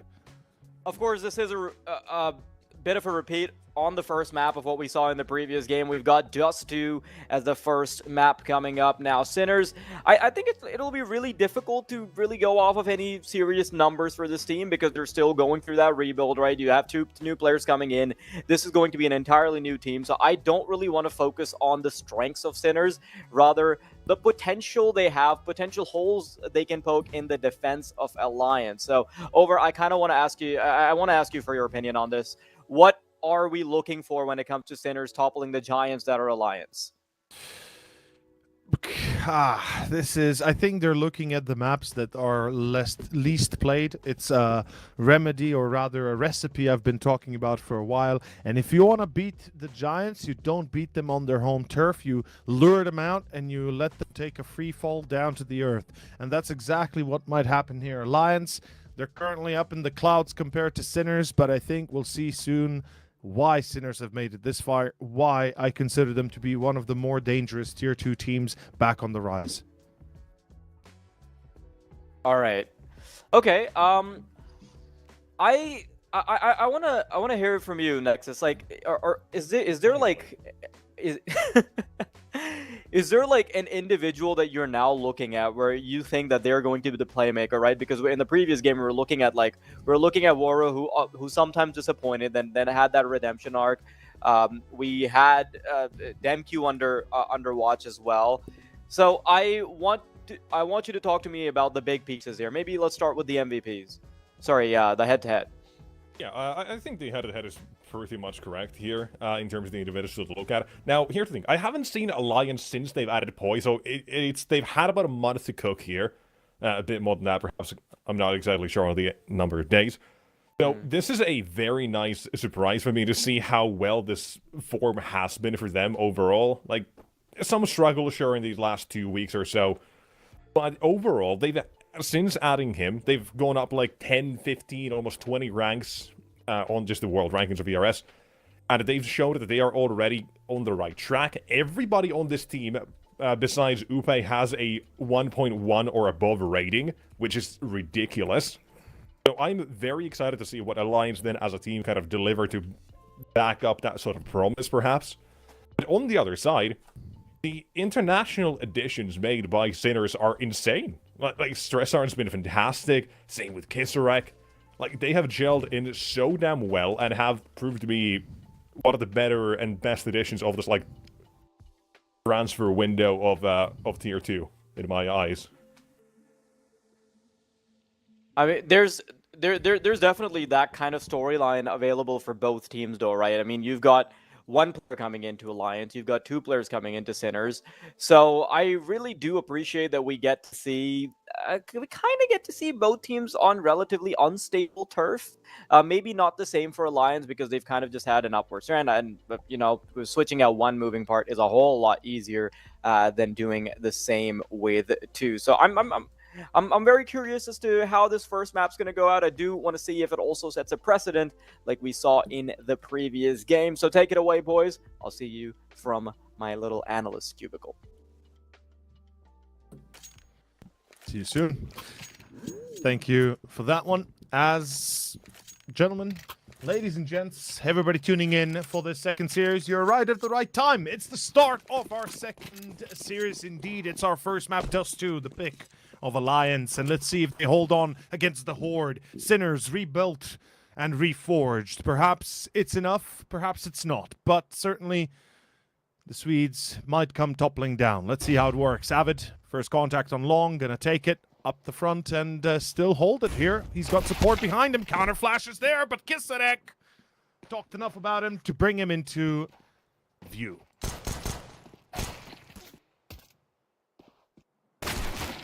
Good openings.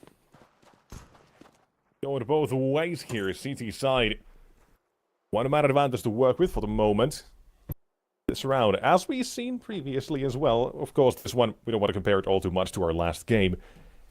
It's going to have some moments. That was individuals shining through. Here you've got those. But sadly, Peppo has only one individual left. He's not left in the best of situations. 29 HP, only Poise really tagged here. He's got a smoke to work with, lets him force Alliance to move around, move about. But still, the approach to B is made. Upe waits, dualies in hand, smoke deployed. He's baited at the rotation.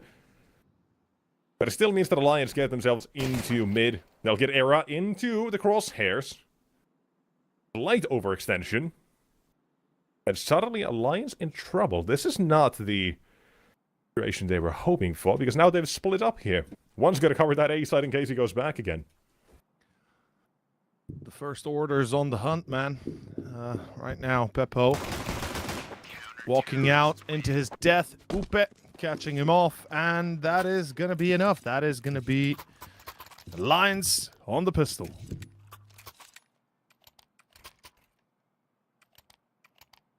Okay, let's get serious.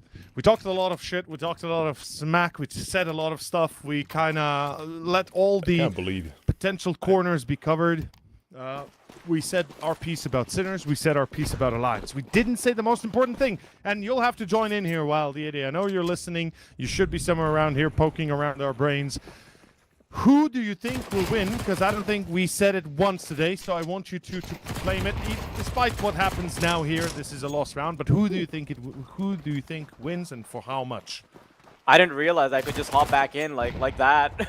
There you go. Hop back in, baby. Tell us. I feel like Sinners need a little bit more time to cook, you know? I feel like Alliance, they're just a little bit more stable at the moment. And if I had to make an outright prediction, it would have to be Alliance, but not counting Sinners out. I hope Wildcards was heard. I believe so. But that is an interesting one, sure. Going for Alliance. I generally don't know. I'm hesitant to make the call just because I haven't seen this new iteration of Alliance, but I do think just numbers-wise, they've kind of promised what the Swedish scene has been looking for for a good while, right? On Eyeballer's Boy was kind of struggling from the sort of promise he was initially delivered as. Here, he's hit the ground running, the entire team has. Like, if I go off the results alone, I might have to go with Alliance and numbers to back that up, but I've seen Sinners. I've seen how sick, nasty Kisserek and Stressarn are, so I don't really want to go against that. I'm gonna go Sinners 2-1. Ooh, baby, let's go. I'm right there with you, and of course, I'm willing to have a fight with Wildcards over this. We got a very diplomatic answer from him, but in the end, it was a Alliance win, so whether it be a 2-0 or 2-1, it doesn't matter. But Sinners, like you said, I feel like they have the energy. I feel like they have the leadership now with the 2 replacements for their previous members. I feel like they have the firepower too. And it comes down to the individuals once again. I mean, hell, we are on Dust for a reason. Well, it might have been chosen by Alliance, but still, we're here. Yeah, the court transcript as well apparently does read out as Wildcards saying, I would like to not fight. So, I think I'm the winner in this one. He's forfeited. R.I.P. We'll remember him, but maybe he'll gloat afterwards. For now, it's 2-0 for Alliance, looking like 3. You've got just a few remnants of the Sinners making a display and into the site, and they're going to be stuck between a rock and a hard place, and here is an MP9 with twist. Oh, Avid. Round is good in the bag. What I'm understanding is we need to do a caster clash. I mean, Josh and I, Big M and J, we've been trying to very, very seriously, as you could imagine, to try to get anybody to sponsor us in terms of making a series of casting from weird places. I feel like we started very simple, just a yacht or a boat somewhere, a hot tub maybe. The problem with that is nobody's actually wanted to do this, and as such, we decided to scale up. Maybe somebody with deeper pockets would be willing to get us to the ISS. Nobody still has. This International Space Station. Yeah, I know what you meant. Like, that's actually crazy. That would be crazy. But we're trying, man. We're trying. I think the microphone is too heavy, man. By the time you bring it up, it'd be too late. In any case, that is gonna be Alliance holding a B rush. I mean, it's a free, maybe not so free kill. Upe is down, and all his hopes and dreams collapse with him. But luckily, Pori. Excuse me, Poi. Did I say Pori? Poi. I meant Poi. Hitting up a few kills. Yeah. Yep. This is Sweden. Don't confuse us. That is true. That is true. You've just inherited the ire of angry Finnish men all over the globe. Oh God, help me! They're gonna be sticking in their cabins, yelling at the clouds. The snow is gonna start speaking Finnish during this winter. Better watch out. I like the sticky boost as well, but the side of the smoke down won't let much get away from it. A quick spot. They know Kisserek's going to be holding for short aggression. We're not seeing much from Alliance, so it doesn't do them all too much at the moment. Tunnel's cleared. quick default out of this T side. But I want to say, 4-0 start, CT side of Dust 2. You've already hit the minimum margins. But Spinners, as soon as they get the weapons out again, yeah, you gotta say something. They're making this a 5-on-3 UP speed defense holds for the moment. Avid destroying Smoke at the CT as well, while the stand still alive. Overpay still remains and continues on the defense. He's looking for the next one. Toying within this one. He's got a third. He's done more than plenty in this situation, but a 2-on-2 is what we're left with. Fact was, Upe didn't see anybody else. Gets wrecked somewhere in mid. Domed and bullied through the doors. Slapped around, and that's the round itself. 5-0 to Alliance here. The CT side looking solid. Masterclass from Upe. His corner choices, his engagements, the way he fights his fights, it's just on point. And you could see at the end there, he was buying time. He was delaying himself behind Xbox, trying to take off angles against the players, pushing him, knowing they'll be having an op on the line and the AK going wide and far. And beautifully played. The fact that he gets 3 gives the chance back to Alliance to keep it at a 5-0. And now we have another potential half-bite, which exactly it is. Start is decent as well. Era does not get his head chopped off. Does him quite a few favors immediately. And the 4v5 continues. A minute still on the clock. Plenty of time to make choices. Era takes a chance. There's the flash. They'll give chase. And Avid waiting for the flash to wear off. Utility deployed. And here's the T side. Oh, overextension by Peppo though. Did not need to give that kill for free. And a nade to bring down Stressar, and what a wall to hit as Avid just presents himself as a brick wall with no chill, man. He's just waiting there, just demolishing everybody. That's too easy. What is happening? Sinners. I praise them for their structure. I praise them for their leadership and their changes. And I know it's, they're going through changes. But there are some underlying things that we did not mention. We praise them a lot, but we have to say the biggest problem, not the biggest problem, but one of the problems was the underperformance sometimes of the players you rely upon most. One of them being Shock.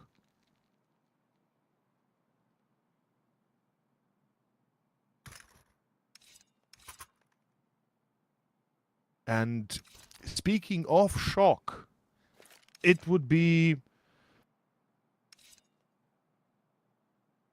unacceptable to not mention the fact that he is currently still at 0. So, Stinners, of course, require a little bit of a revitalization. Perhaps somebody has a token, perhaps somebody has a scroll, but something has to be done. Alliance, meanwhile, the aggression, the audacity, the absolute courage it takes to continue the aggression here is absurd. And look at this. They're pushing top mid. They've got the info they need. It's going to be Twist of Long. He's dead. Yes, it happens. But look who dies on the long corner. Twist still alive somehow, not for long enough. But the flank has worked to a degree. Now they know there's a second player. Avid and Era both die. A side falls, and perhaps a bit of an overextension for the good of the CTs themselves. Definitely an overextension. Upe, last player alive in Alliance, have wasted away around that they otherwise would have easily been able to win, if only they trusted their flanker a little bit more. If only. The woulda, coulda, shoulda of Counter-Strike continues. Never stops. Always present. But here, Sinners, they will be gifted a round, a present of their own. First round is on the board. Tail, currently, I am not smelling the same sort of situation that we had with our first series. I'm telling you that much at least. The scriptures, as mentioned, they're a fast one or overtime bonanza. At the moment, I am smelling Alliance and what they're cooking here on Dust 2. Yeah. As much as I do say Sinners are and have been cooking with Kisserek and Stressar in the roster so far, this is a very strong start for Alliance. Yeah, and I do not see many options for Sinners to really get away with it. Because this is not really the favorite map of Sinners. It's not really the best map for Alliance either, just numbers-wise so far. But they go into it, they look this good and confident to start off. They're definitely setting up a sweep over this first map. You know, one thing that's fair to say is it's the honeymoon period. It has to be. It's the time where they haven't fully adapted yet. Perhaps Shock has not fully changed up his approach yet. I think Stressar and Kisarek definitely deserve the pedestal right now in the team as the two newest additions. Give them the room to work, to fly even. Great entry for Shock, just as we talk about the man I previously mentioned he was 0-5. Well, he's 2-6 now, so he's doing better. He's definitely stepping up. He's making sure that his team does not suffer for him. And they'll be looking to open up a second round here. It's a clean one almost. They have yet to lose a single player. So far, so good. Everything goes exactly as planned. So as I was saying, I think Kisarek and Stressar, right now, given, you know, they've just joined the squad, they'll take, let's say, a good 6 months to really incorporate properly. Maybe less. Okay, I'm stretching it. I know. Let's say a good 2 months of routine and just workflow to get used to the whole shebang. And then let's say within the next month, you know, they'll be, you know, in prime shape to a degree. So right now they've been playing for what? A little bit less than a month, right? I think they joined at the end of the player break, give or take somewhere, or start of the player break, was it? Not sure. Something like that. In any case, 22 days officially in the roster. Okay, so here And you go. Kisarek, I think as well, he's probably had not much more practice. He was, I think, at Philadelphia, so about those 22 days only. About Stressar, maybe he had a couple more. As I was saying, right, it's going to take them a moment longer, obviously, and I don't think anybody can blame them if today doesn't go exactly as they'd want to. Nobody can be mad for that. They made it this far, you know, even with a fresh roster, so understandable. Though there's just the one little thing that always nags at me. It's if there will be mistakes, those mistakes will be easily exploitable, and that is then a different story altogether. So far, that hasn't been really the case. We haven't seen the same scenarios as we'd seen in the first series. I think that's a comparison we can easily make here and just kind of already showcase the difference of the levels between these two teams, or between the 4 teams in altogether. Let's see. Can we smell what Sinners are cooking? Because now they've got a chance to reset Alliance here. Be a little trick as well for Pepo. Decoy down. Nobody swings. Not feeling that. Instead, Alliance, they've gone for a very heavy, long setup, and that's exactly what Sinners are also doing here. Great. Flash goes in. Twist in for 2. Opening's great. They'll trade it out and quickly disengage. With Shock taking a shot control. He'll walk up. Started making a bit of noise. He needs to find the stool or wait for his teammate. But B-Stick, he's been lost. That's Upe from the mid doors. Linking in for 1. Away he goes. 4 versus 2. The advantage for Alliance unsurmountable at this point. With them having all the information in the world. The worst. Folks going to buy a bit of time, but they're going to try to play ahead of that. Avid doesn't want to search either. Not too much, I say. He'll swing take both. Oh my god. Way to give them the red carpet there. That was too easy. Taking headshots, man. Yeah. Out to Hollywood with this one. Maybe Bollywood would be better. Honestly, by the way, this is completely unrelated to anything, but now that they've said Bollywood, they've got some banger-ass movies, by the way. Like, I know Wildy, that's not your perhaps cup of tea. You're in a different country than that, but hell, some of those movies slaps. I've been meaning to watch RRR for a while, for a few years, because all I've heard is good things about it, but I mean, nonetheless, it's not just good things, but it's like some of the movies are absolutely amazing. 3 Friends is one of the movies that's called pretty good. Like, oh my god, I don't know. I'll get back to it at a later time. Beastic just dies in the morning long whilst we're yapping away. He burns down, and with him the house.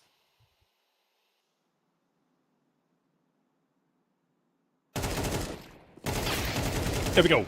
That's 1 and 2. Boy, double headshots. Good stuff for him again. Opening things up here.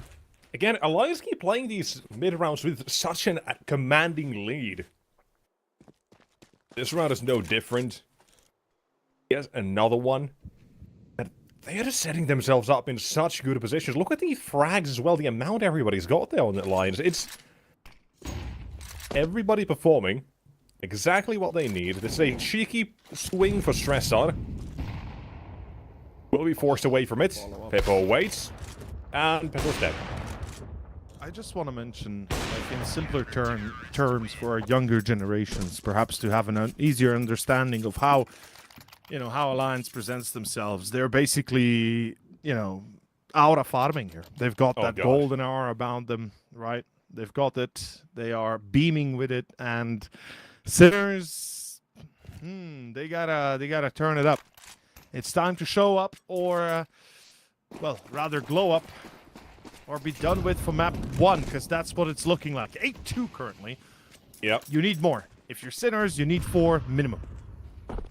Yeah, no, I think this is gonna be too difficult of a job all the way from Sinners at this point already. Maybe it's calling it way too early, but that's just the way just to hold true. A strong CT side like this is a performance you're not gonna get every single day. And thus, it should be rewarded. That second half, of course, for all we know, it could still go very much down south for Alliance. They will just about dodge out of the way of the AWP. The A defense is going to be Avid, who's feeling very hungry for a couple of kills still. He's making a play.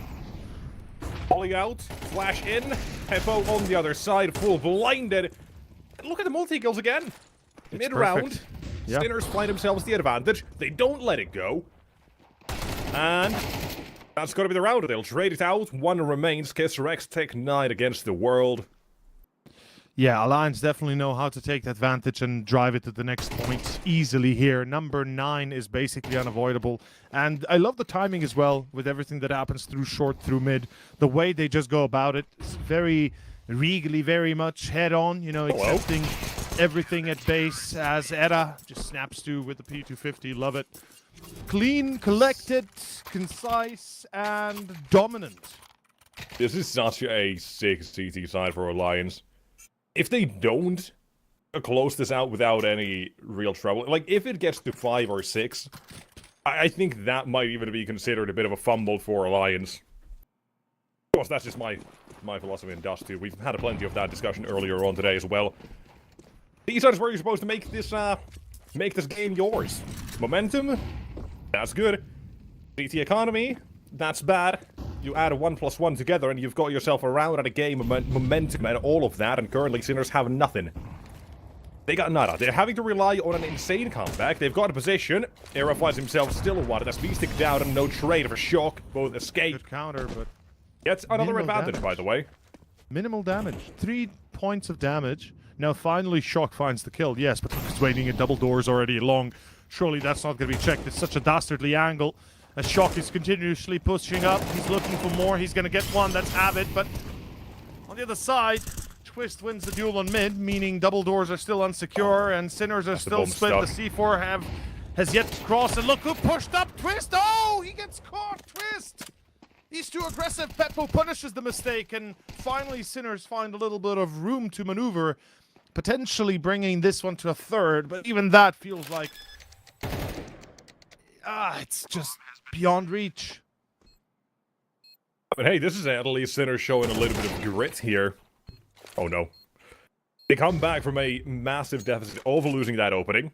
Upe's still playing this one slow. He's waiting to see if Stress on wants to swing him, but it's Peppo that awaits. There's the swing, and he was not indeed ready for this. That is 9-3. And that is such a strong Alliance CT side. It's one of the best ones we've seen in recent times. And Sinners, it really is looking a lot more like they will need to look at Nuke instead. We know their individuals are good. They can put up those numbers, and maybe they will, but Dusty really is not that at the moment. I've only played it a couple of times as well. So far, when it comes to games with Stress on a Kiss Rec, they played it once. They ended up on the losing side against Rosie, 13-6. Well, that's a different sort of thing. However, that's a game in its own right that we will look to ignore for now. But they haven't officially played it all too much. Practice-wise, who knows, obviously, but whatever they have put into this one for now, maybe maybe it needs to be on the CT side and a whole lot of it. There's just... I'm trying to give some credit here, but there's very little we can say. I know, you're trying, you're pulling the straws, you're pulling at all the potential leaves, but unfortunately right now it feels like Sinners have to do it all on their own. And indeed they do, because that's all there is to it. They are all on their own right now. And we can see Kiserek, 4 kills on him. Beastic with 5, 5 for Shock, 5 for Peppo, 7 for Stressaren. It ain't looking good, Chief, in that department. Full split towards... Now, I'd say usually B in this instance, given they have a player upper, but given how they're crawling up short, it seems like that's going to be the lurk left in the back lines. Avid maybe even trying to fake out a B play, forcing a rotation to be heard through short. This is a vital first entry, and, well, Upe will be caught on long. That's a problem. Now it begins. Shock and Stressaran, they've done the job. They've done enough. As that will be, most likely, a 4th round for Sinners, and indeed it will be. Good pistol. They hold on. 4 alive. Decent damage. Well, not decent damage, rather. Just decent enough here with a little bit of extra money as well. $250 per CT for the 5 kills. They did not allow the bomb plant. They did not allow for too many kills themselves or losses themselves. So, yeah, Sinners, this is what you need. You need a bit of a wake-up call, a bit of a bit slap if you want to call it that. Sorry to say that clearly, but that's a fact. You need to wake up. You need to get yourself together and get those energies going, as Alliance is otherwise going to B-slap them, as Sinners are now up against the Nico. Should be easy.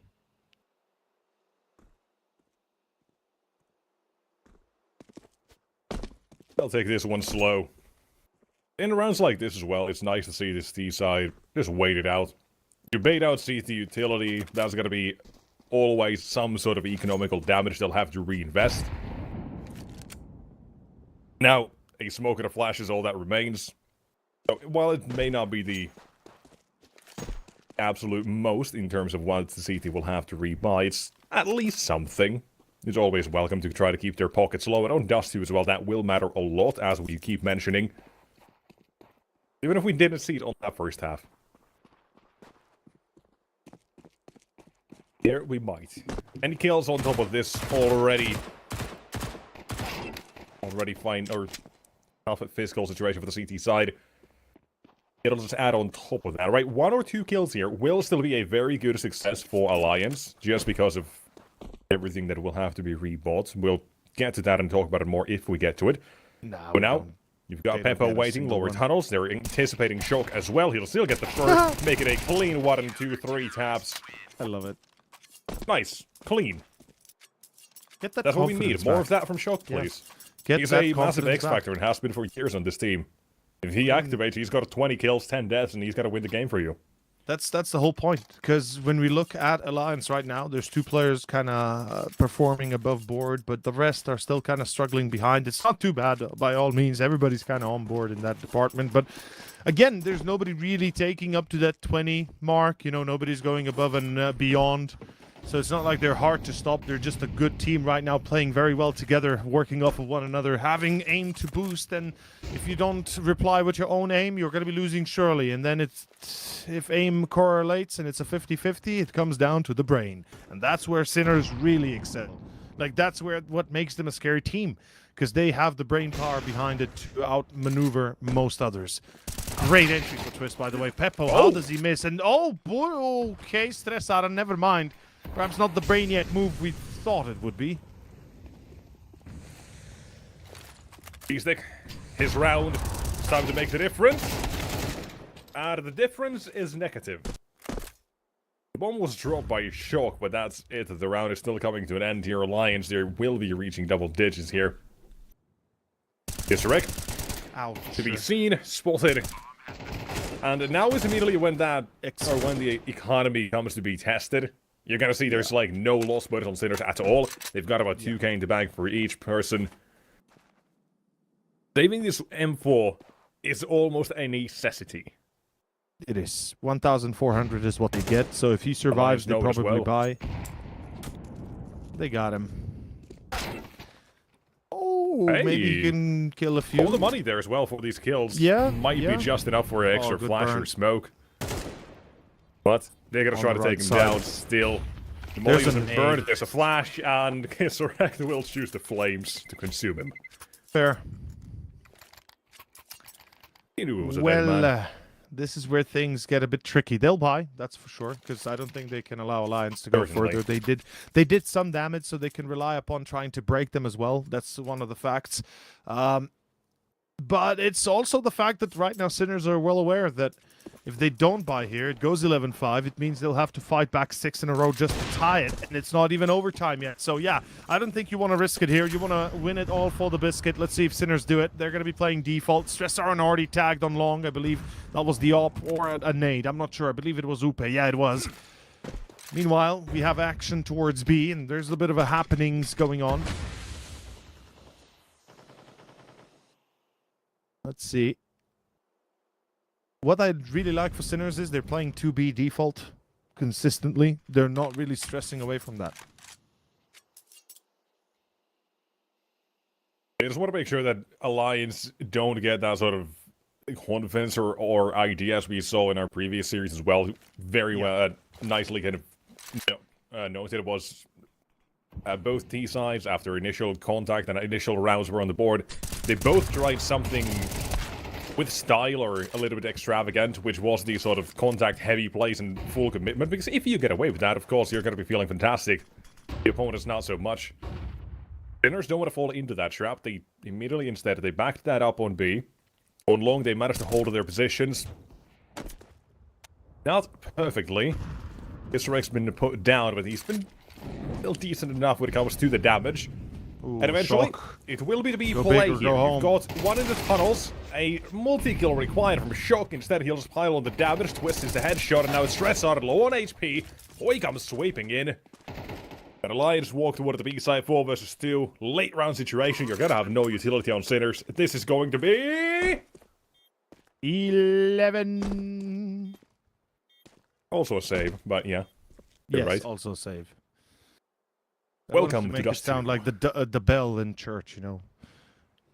Nomine Patre, Filio Sancti. You know, never heard? No? Okay, you haven't heard of that meme as well? Okay, never mind. You're the meme god and you haven't heard of that meme. Wow. That's a big title. Give meme god, wow. Well, compared to me, you certainly know more. So, you know. You grew up in the department. you grew up going outside. I grew up with Mountain Dew and Doritos as the memes. By still playing with Pokemon cards and trading them live person to person in school. And we brought our own Legos. We played with our own Legos in school and stuff like that, and plastic toy soldiers. So yeah, I did not have mobile devices. So if anybody wondering, that was back in the 1960s. Oh shit! Yeah. Okay. Not to expose you, but okay. So what you're saying he is is I'm a wearing a 64-year-old man, or actually 65-year-old man now. Damn. yeah, he's wearing toupee. Yeah, but You can't tell. like. It looks great on you. You can't tell I had a lot of work done, though. That's true. That's true. As Era and Avid do a lot of work. Oh, easy. That's easy. That's GG. Come on. 3 players long. Come on. Let's get a grip, folks. That was when they went for it. Last round we kind of mentioned, talking about what if you do go for the full commitment.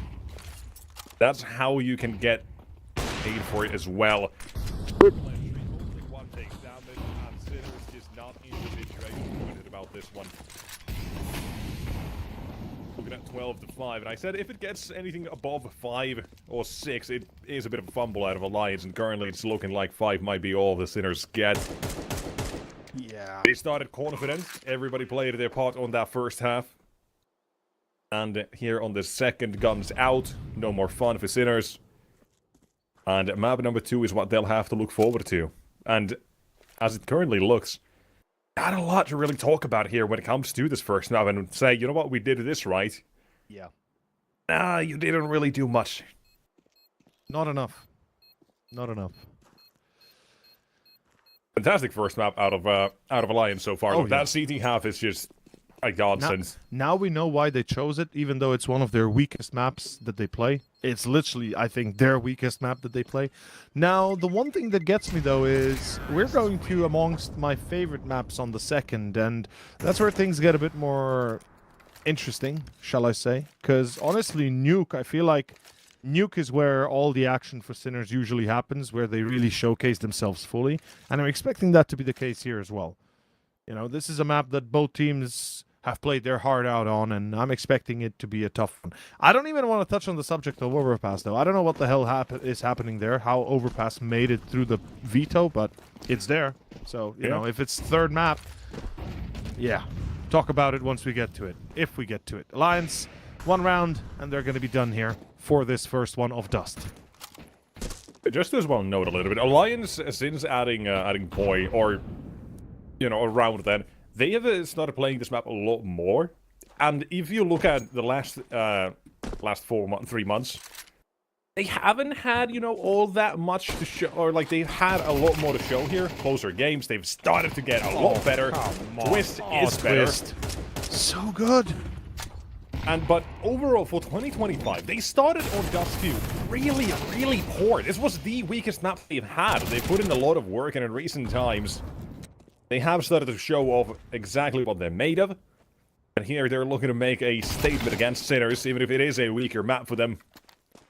It is looking like a 13-5. Upe isn't going to even walk towards mid. That's a death sentence for him. Now spotting Stressart as well. He might still get in here just before. Broke down. Upe doesn't have to worry about it too much. Still creep out. Stressart, good smoke position.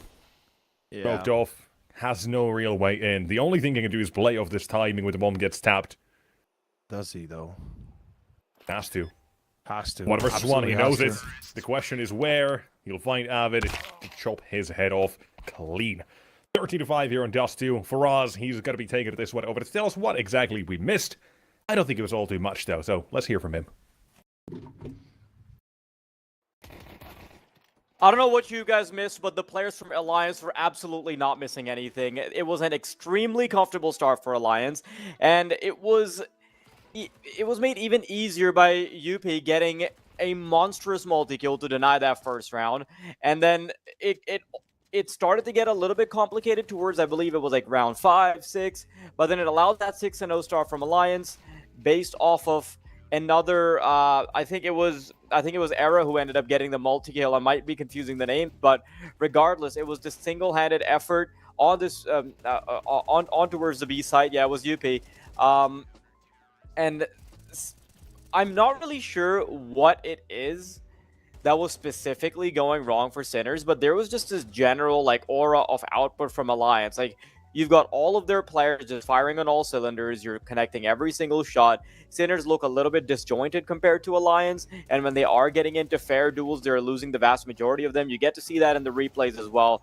Towards the end of the game, it's something that's probably fresh in the viewers' minds. Like, Twist just casually scaled up short, got a double to even allow them into that final, into one of the last few rounds. So, I don't really think there were many, I don't really think it was a lack of opportunity for Sinners, but Alliance were just playing those 50-50 so well. Clutches were allowed, individual duels were being lost, and there's not really a whole lot to analyze when you're just being absolutely served like all across the board. Now, on the second half, of course, the opening pistol was good for Sinners, and there was a lot more work that needed to be done, but their success was entirely limited to just the pistol and the conversion. Beyond that, when you've already had a terrible start, there's the kills I was talking about, Twist with the double. When you've already had a terrible start in the first half, you're not leaving yourself with enough of a margin, so your economy is going to be very quick to collapse, and you don't get much of a chance to even play that CT side. So it's a little unfortunate they start in the way that they do, but Alliance have absolutely put their foot down. This was a map and a half from them. This was super comfortable, and I do think that this is only going to get harder from here on out. But I can't wait to see whether or not Sinners have something cooked up on map 2, so that's something we're going to watch after the break.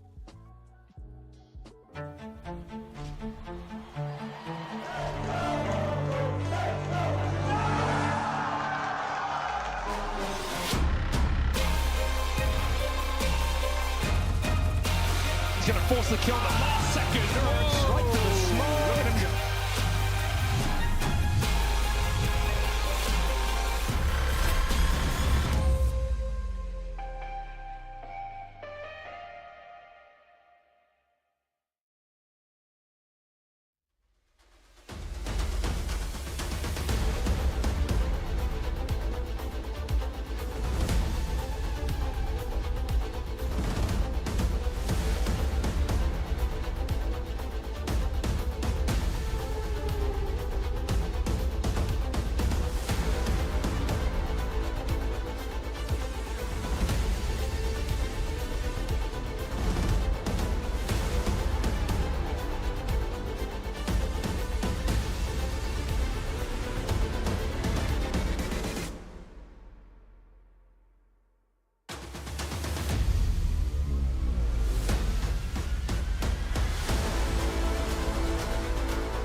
Welcome back, everybody. That was a pretty quick map one, honestly. And after a very extended game in the first match for today, we might actually be put right back on schedule with how swimmingly this affair is going. Now, there was a lot missing from Sinners, unfortunately, and I'm not really sure what the way back in is. Over. Do you wanna maybe give some ideas, some suggestions?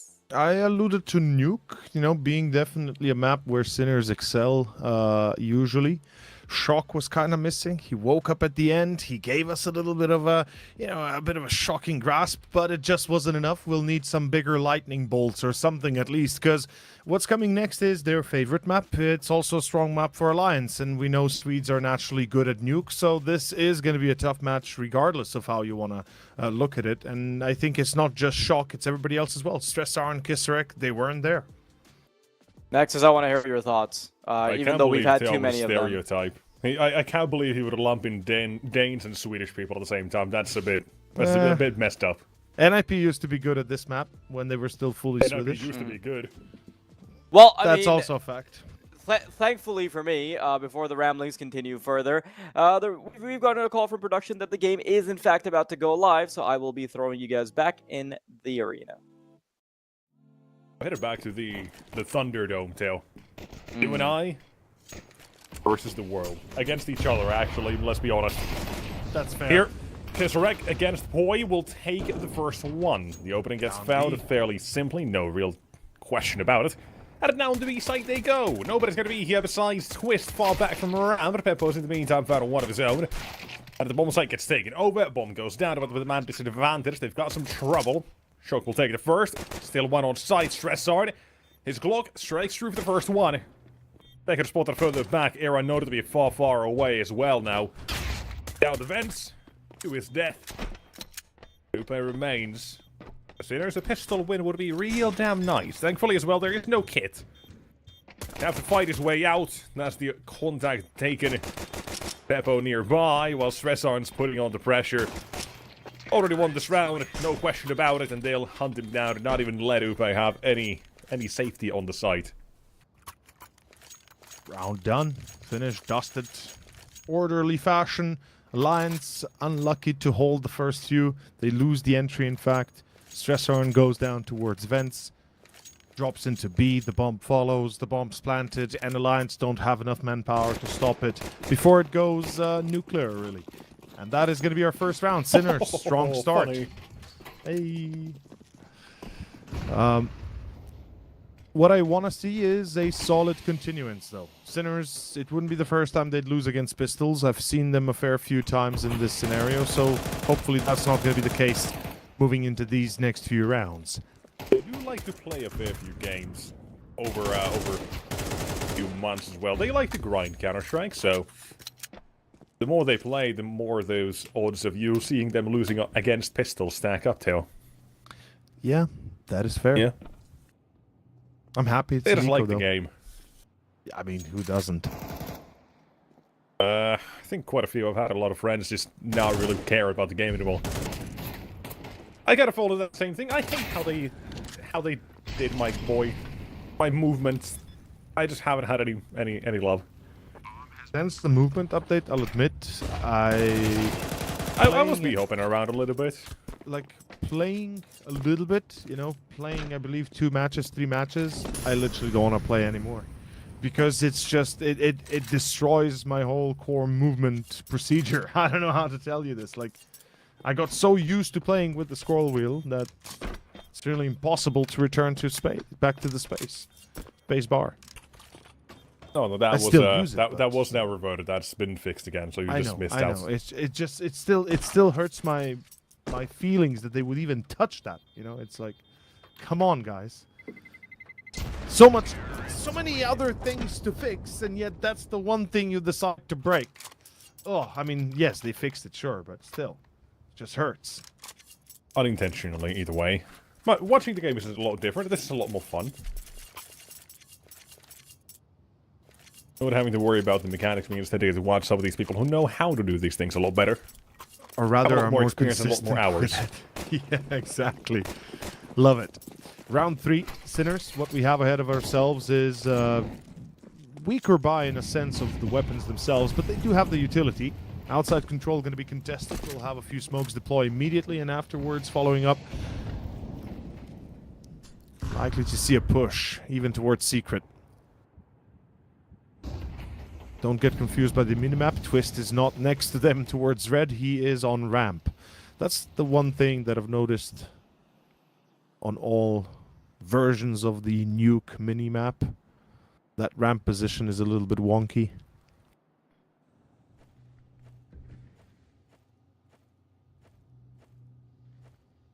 Love the spot from Poi. He's got a nade to accustom the push. The Molotov will reveal players in that position, and an nade should follow in a moment here. Oh, yeah, he's not yet. Okay. Keeping that one on his bat belt for the moment. Looking to make himself a statue up top, hard to clear, but as soon as they spot Twist, it's just easy enough to figure out exactly where Poi is, now that it's a mystery. It's just a question of exactly which angle is he on. They'll find him, stress harder to open that up, but Twist not allowed to find an opening here to work with either, and as soon as he swings, a quick miss, error traded, 4 versus 2 Alliance. They're going to be forced off this retake very easily. Round is done. Avid and Upa saving what they can, saving this little bit of dignity left, and that will be a 3rd round for Sinners. Looking very strong to open up Nuke. Like I said, it's their map, it's their home turf. It's going to be hard to dislodge them, and Alliance will have to repeat their success of Dust nearly in terms of just the individuals that they've showcased.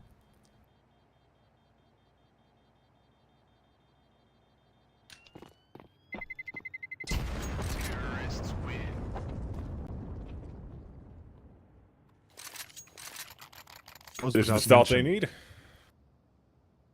They're getting up there now with the 3-0 here. Of course, this is Sinner's map pick. You can see as well on the right side. 13-5, if anybody was wondering what happened on map number 1. The Lions picked it, they destroyed it. And now the Nuke, where Sinners have to keep this one alive. Don't get any second tries. There is no double elimination. There is no second bracket here. 1 life. 1 chance. 1 opportunity, and he's missed it. Bit of a mishap there, Era. He's going to be hitting himself over that. That's an easy potential entry that could have been secured, but Sinners, smarter than to poke the bear again. They'll leave it be for the moment. Setting up a bit of an A play by the looks of it. Nobody on rooftop, though. They could still run down vents, especially with the lurk they've deployed. Kisserex is walking all the way to Secret. And Avid is waiting, of course. Poi likewise took some damage. Possibly a nade.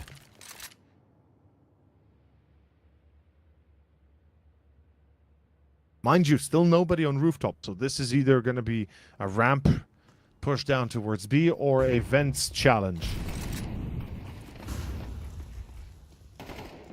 He's selling it as something different here with the initial utility. Hoping perhaps somebody might leave ramp open for a second or two, but in this one of the business days, do close. It's straight up east side out of their efforts to make their way toward the side. Uplay remains the only defender, and he's only good for 1. He's repeat the last round situation, 4 versus 2, except, well, this time on A.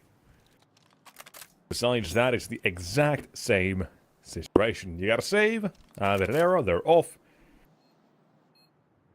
And in this situation, for Sinners, I feel like now you should be hunting. You've got at least something built up in the bag, right? It's not perfect, but you should be, yeah. Getting rid of at least one of these weapons will, again, aid them in their quest of the next round.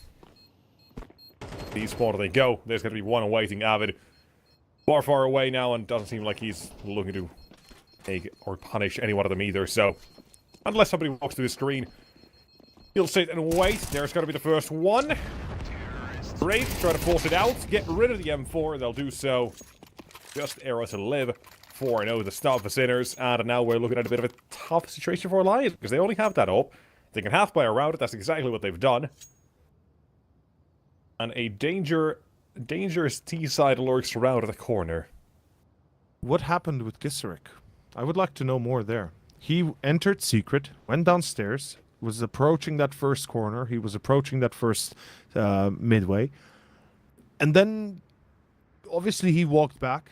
He crossed outside without anybody spotting him. What surprises me perhaps a little bit, Alliance had nobody watching either secret or red outside. Neither main, for that matter.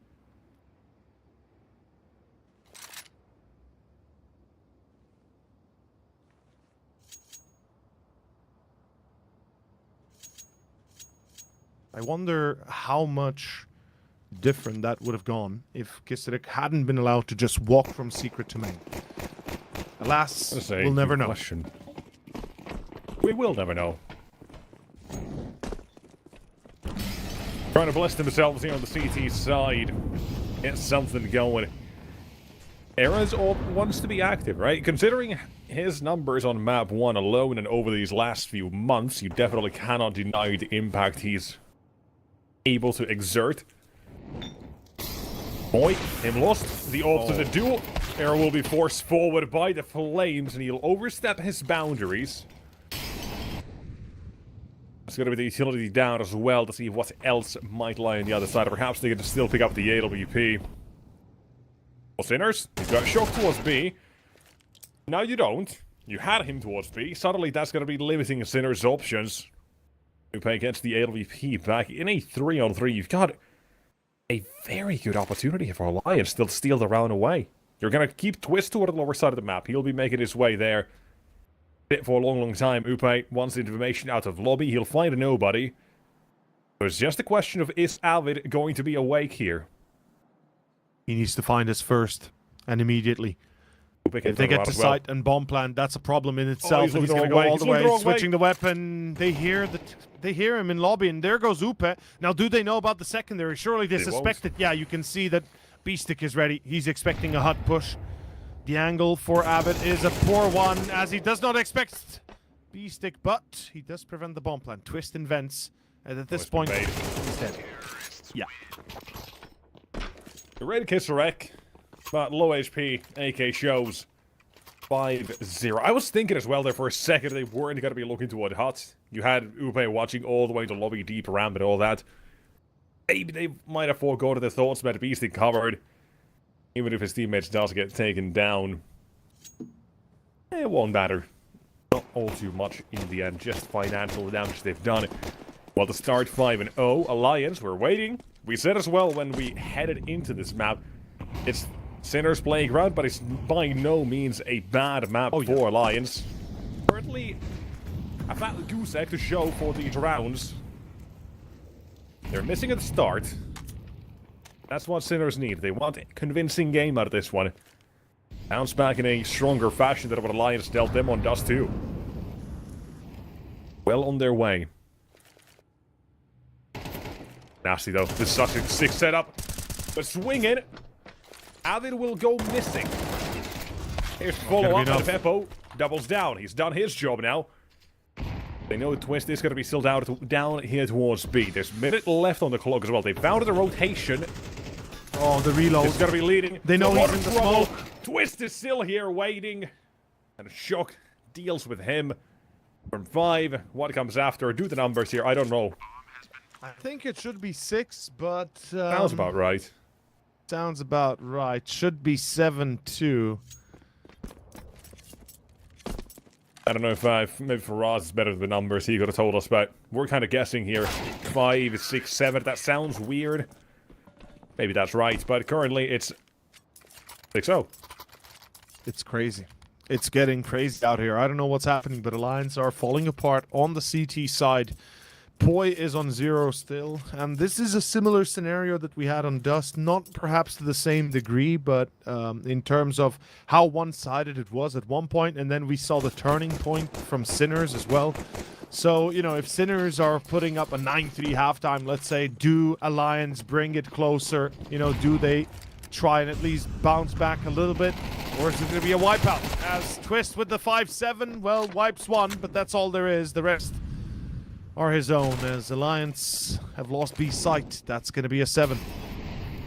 Should be, technically. Let's see if maybe the MP9 Can get a free kill. Highly unlikely, though. Looks like, yeah. Oof, I don't know, man. I don't know. 2 players on ramp get a single kill. Yes, it's pistol, sure, but still. Remember when you started on Just 2, you brought in Faraz for the predictions? You guys were a bit more leaning towards Alliance in my eyes, if I remember correctly. I was going sinners here. I was feeling a 2-1. Yeah. After Dust 2, I was a little bit shaken. That wasn't exactly the performance I was hoping to get out of the newly formed international side. But I'll be honest, this nuke, it's healing me. 7-0, and that is a very tough spot to be in if you are Alliance.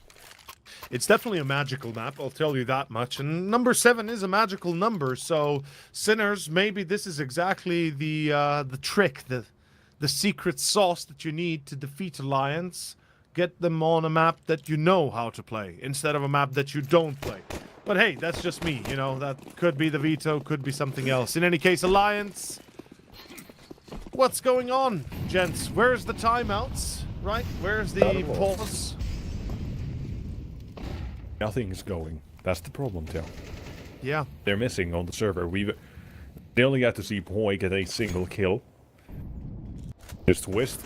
Openings. Anything will do at the moment if you're on the CT side.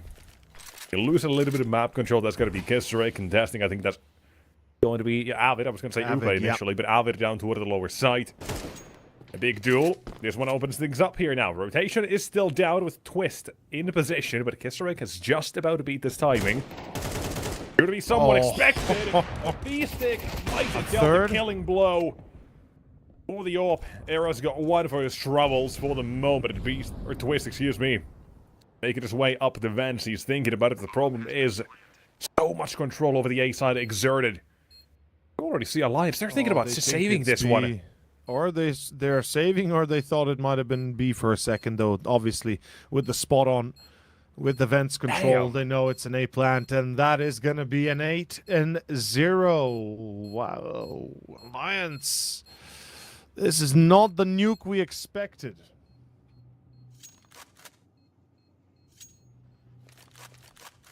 Blowout much? I mean, yin and yang, give and take. Universe in balance at the moment. Yeah, but like... Yeah, no, this is tough. Alliance were supposed to be a lot better on this map than what it's currently showed. They've got a fairly decent record here. These games have been going a lot more their way than what it's currently showed. Even having a win against Iberian Soul, a close loss against them as well, or a loss against them. Last few games, they tell a different story, but they haven't played a nuke since the 25th, so about 2 weeks or so, a bit more, of July. Apparently, they might have forgotten how to play it to a degree. If that's the case, then I'll be quite shocked, and I don't think I can easily be done so. So yeah, Alliance, I hope that this is not truly just, you know, this is just a day. It's a day. It's a bad day. It's a bad nuke day. It happens. Sometimes you just don't play nuke, and sometimes your opponents have a really bad first map, and then they decide it's time to turn on your monitors and start swinging it back. Like, they connect their mouse, you know. Previously, they were playing with their keyboards only, so... They're playing with those old Commodore 64 ball mice. Oh, God.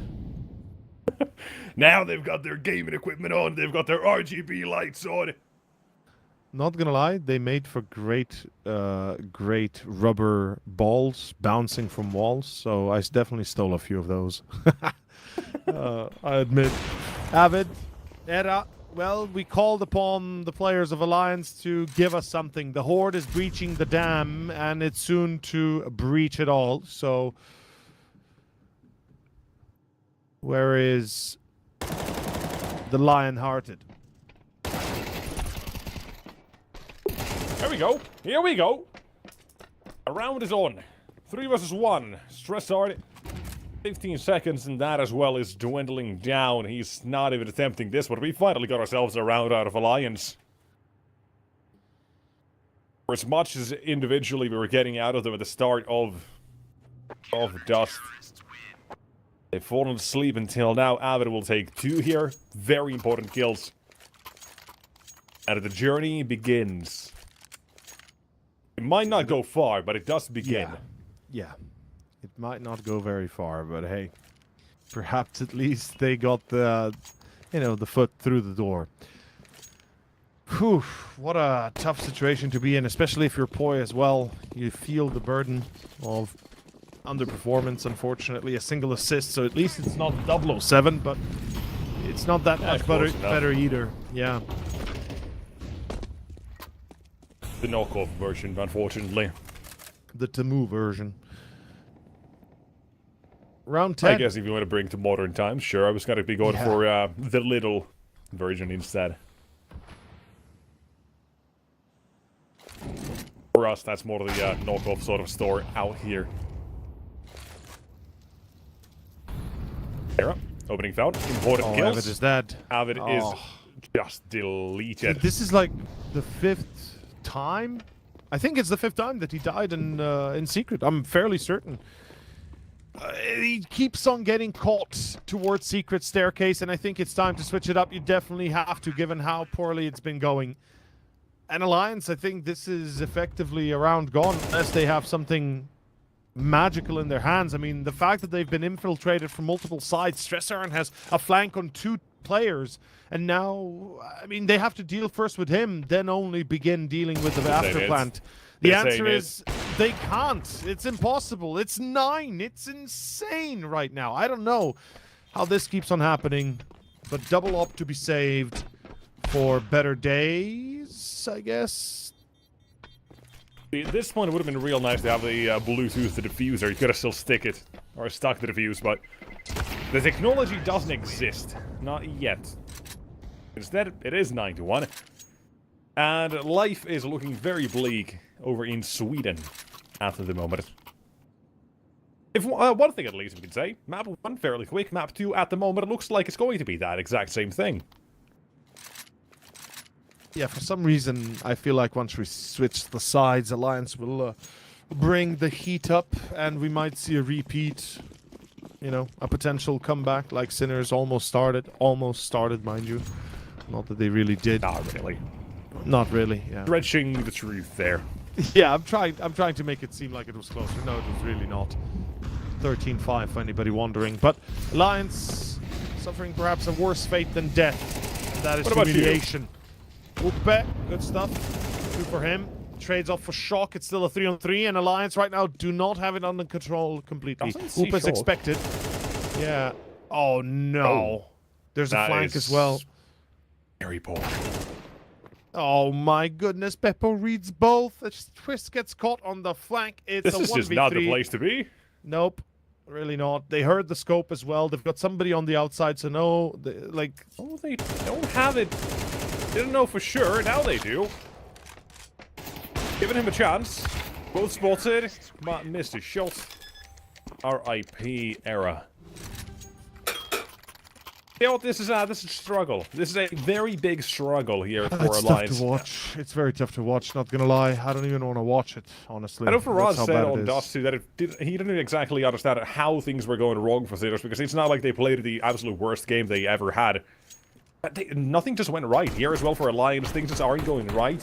And I could point out and say, yeah, they keep losing duels, which is a big part of it. You have to hold on to map control. They lose an opening duel, suddenly Sinners 1, 2, and 3 there's all collapse on this CT side every single round, it feels like. I would love to know how many opening duels Alliance actually lost, because it has to be at least a minimum of 7. Let me maybe even 8. Run the numbers for you here. ARCRED, I know, died a minimum of 4 times. That's a guarantee, if not even 5. Well, as of so far, there have been 3 opening duels for Alliance. No, I'm speaking how many Sinners won. So that would be the opposite than yeah, 9. Yeah, I know. 9, yeah. So This is just the cleanup. It's 11-1. It's done. Map is done. Like, this is not even a discussion anymore. Winning pistol won't make a difference at this point. It's 11-1, people. Poi, you're stuck in main. They know where, not maybe you are, but they definitely feel like you're close. And this is just a disaster. Oh, the burn. It's the sound cue on Poi. Oh, flash perfection as well. They bully him. In any way you would like it, they have given him an L. Boy's got a real tough half here, by the way. That's a very strong I don't know KD what to tell if you're you. at the start of the game. If this was number 1, you would be all too upset. But 2 assists, 10 deaths. That is, unfortunately, his ship is still at the dock. Got some problems. We talked about it as well, or mentioned it. What are they nowadays feeding these kids?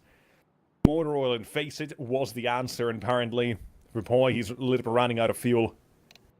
Maybe too much. Face it, I don't know, but yeah, it Motor doesn't oil work. and Face It, Matt. That's what the kids' diet nowadays is. I'm telling you. Tell me I'm wrong. No, I don't think you are. With all the food being greased up to all hell, you're quite right. That's 11-1. At the end of the day, that's going to be Alliance having to make any sort of statement or any sort of show.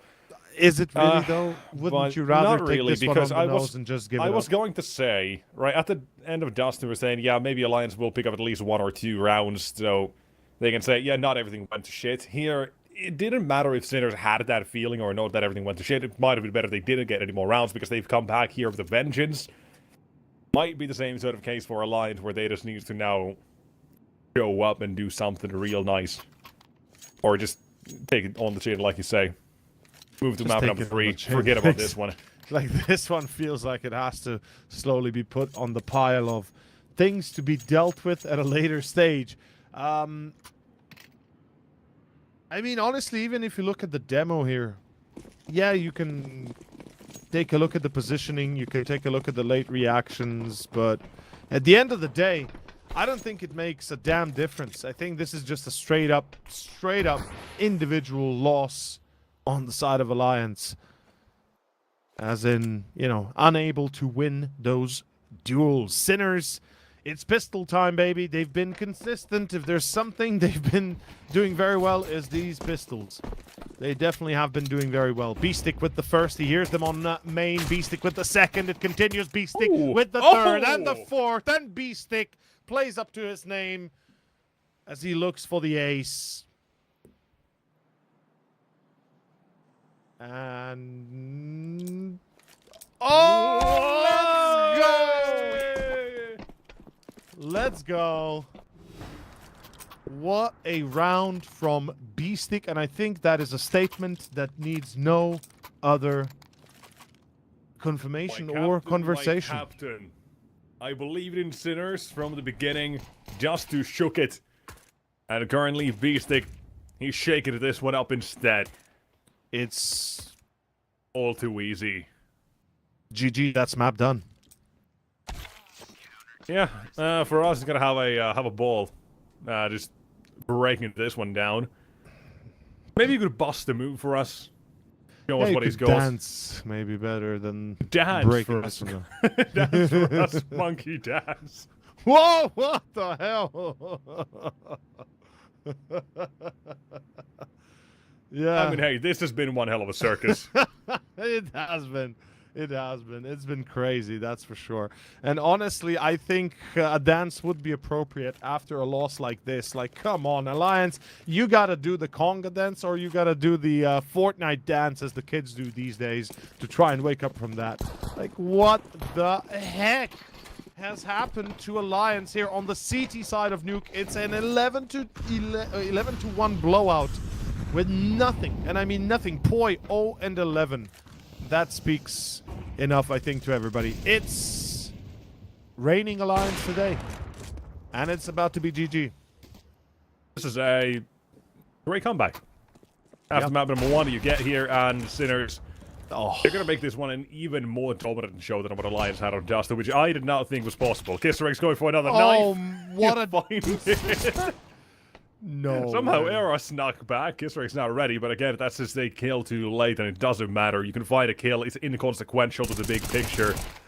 That's Beastic and Stress out of the fight of the finishing touches, 13-1. Like I said, a lot to talk about here, I'm sure. Well, Daddy, tell us exactly what happened. Bust out those moves. That's all I've got. Let's go.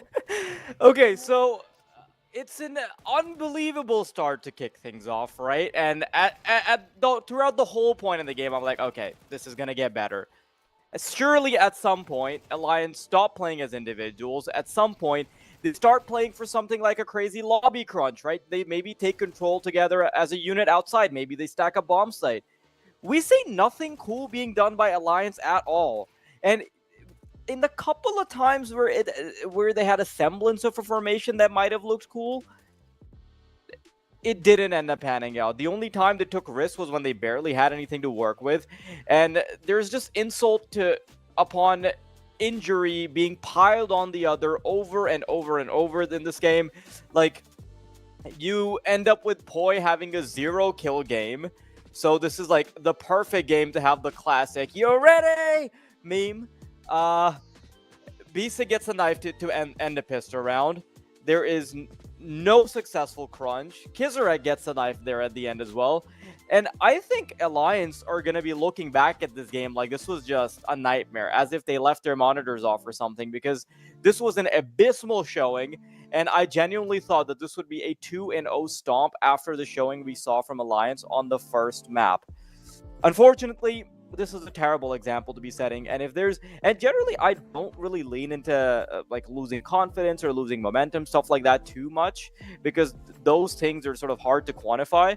But I feel like even on a subjective level, like this is undeniably going to hurt the confidence of Alliance, and I have no idea how that third map is going to go based off of what I saw in the first two. So I guess the team's hard at work to try and prove Tio right. I mean, he said that Sinners would be crazy good on Nuke, and that was still an understatement somehow. Incredible stuff from Sinners would be great on Nuke, and you know, it was just unbelievable stuff.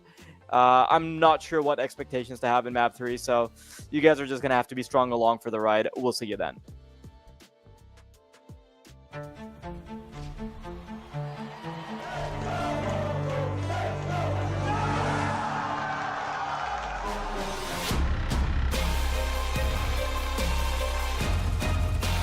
He's going to force the kill in the last second. Right to the smoke. Look at him.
It took a grand total of 14 rounds to finish the second map. And the first one wasn't too different either. I mean, I think that came out to about 18 rounds.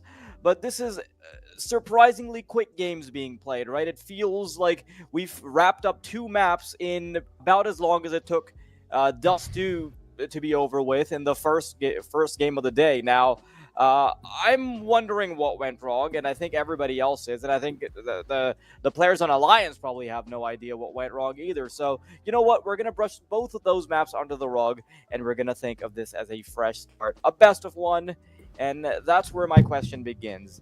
With a fresh start, who do you think is going to go into this as the favorites, Nexus? Because I feel like there's still some carryover when you get dominated on map 2 like that. That's a great question, and unfortunately there is no answer I can give you because of how much of a flip-flop this has been so far, so I wish good luck to both teams. Well, I'm going to have to throw you guys back into the gauntlet once again, and when you come out the other side, I hope you're still in one piece. You know, Tail, I can't believe Faraz is such a coward he wouldn't stick with us. Ah, well, you know, that's how it is. Can't blame everybody. But... I can. You're a specialist at that. I know, you're Finnish, exactly. Cold-hearted, calculating. And, well, that's what Alliance will have to be, honestly, if we're completely open here. We have to say that Alliance Map 2 is, you know, I think it's a forgettable one. It's the one you don't look back onto at all and just kind of move on and try to forget it ASAP, because there's just nothing. So, Sinners on Map 3... Can they repeat that? Do we see magic again? That's really the burning question. I mean, it's one of the questions that we're going to have to answer here, but we've got just simply put no easy answer to any of this as of yet, with how much we just go back and forth. There isn't even a real, like, any consistent sparks we can say that have gone well for both teams so far. It's just, like Faraz said, a best of 1. Our map here, Overpass. Good to see it. And of course, that's the danger with Overpass on any map added back into the pool or added into the pool. Nobody exactly knows what's going to happen in the very first few times you play it, so it's going to be, well, tough rounds again, or tough games to predict. This one no different. And we start on the B side. You've got something here at least to work with to start at the CT side. That's where the Twisted Upe decided to wake up. Era joins, and suddenly everybody's gone.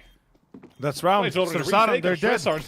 Doesn't even think about it. Snap out of it. Don't do it, Sarn. He's locked in. He's locked in. He's hard locked in. I love it. Kisser gets 2, he gets 1, and Shaw gets 2. That's a great start if you're Sinners. You get 3 of your vital 3 elements activated from the get-go.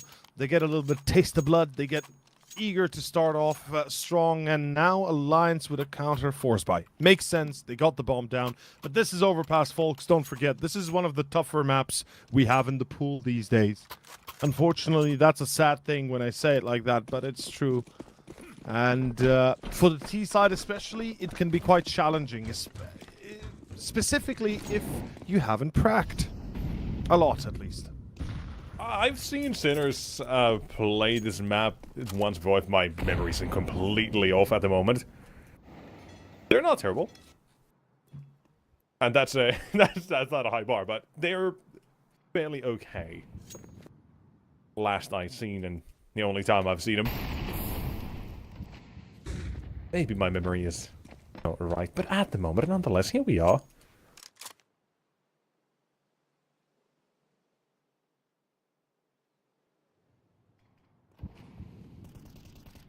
Just to do some digging real quick, because I do need to remember, who did I see them again? Was it Monte? I feel like that's possible. No, I think it was Ruby. No, maybe. Ruby? Senza, you mean? No, Ruby or Metizport. I think Metizport. No, I don't think so. No, I think it must have been Ruby. At least I have the image that I did see them. So maybe I'm just completely wrong. Doesn't matter either way. They've played it a couple of times. That's all that matters to them. For now, the defense stands. Shook is able to escape into Monster. He won't be traded out. Well pointed arrow. They're still working their way back into this round here. 2 out of 3. Not impossible, but the problem is you're gonna have CDs all over you, and suddenly two of them give 1v1s. That's a bad engagement for both of them. And this is what has been turned on its head. Era collects 3 point X2, and he's already infinitely better than on Nuke. 1-1, though. 1-1. We tie it up here. We are gonna get a fight. Maybe. Might still be too early to say. I hope not. Let's not get overly excited.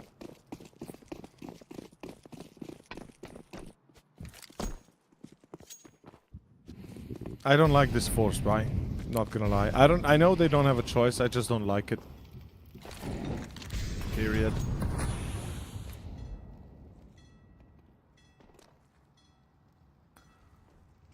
So if we go by just pure, let's say, analytics, if we check out how Alliance played against how Sinners played, I think it's fair to say that Alliance certainly had more tactical approach when it comes to map 1. Absolutely. They had the depth, you know, not only that, but the players as well.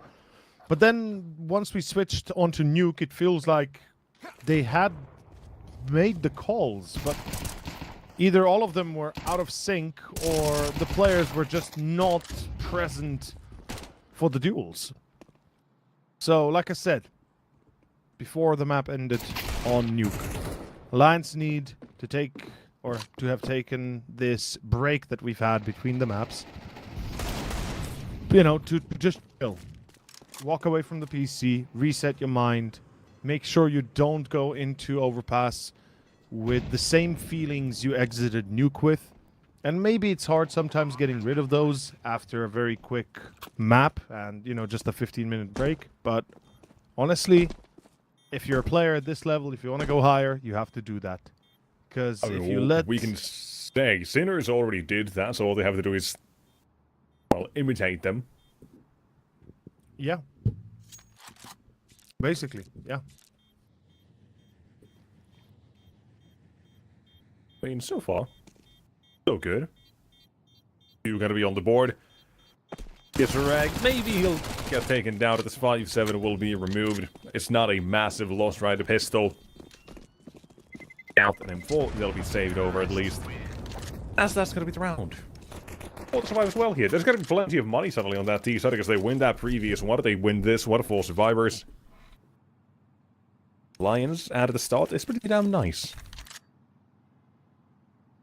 This is as well, keep in mind, a CT-sided map, so only a certain time until we do see Sinners back on the hunt of their own rounds as well. For now, just these pistols, the halfway around of the weapons from the last one I brought over, and that's gonna be simple enough, I imagine. Unless, hold on, Boy's alone, sandwiched at the moment, but B-Stick doesn't push forward. Boy is swinging it. He ain't missing this time. It's clean up toward the B side. It is a good route. One moment there as well. Had a B-Stick pushed forward, you would have had a point taken down, surely. That he trusted in himself a little bit too much. You know what? And... oh, yes.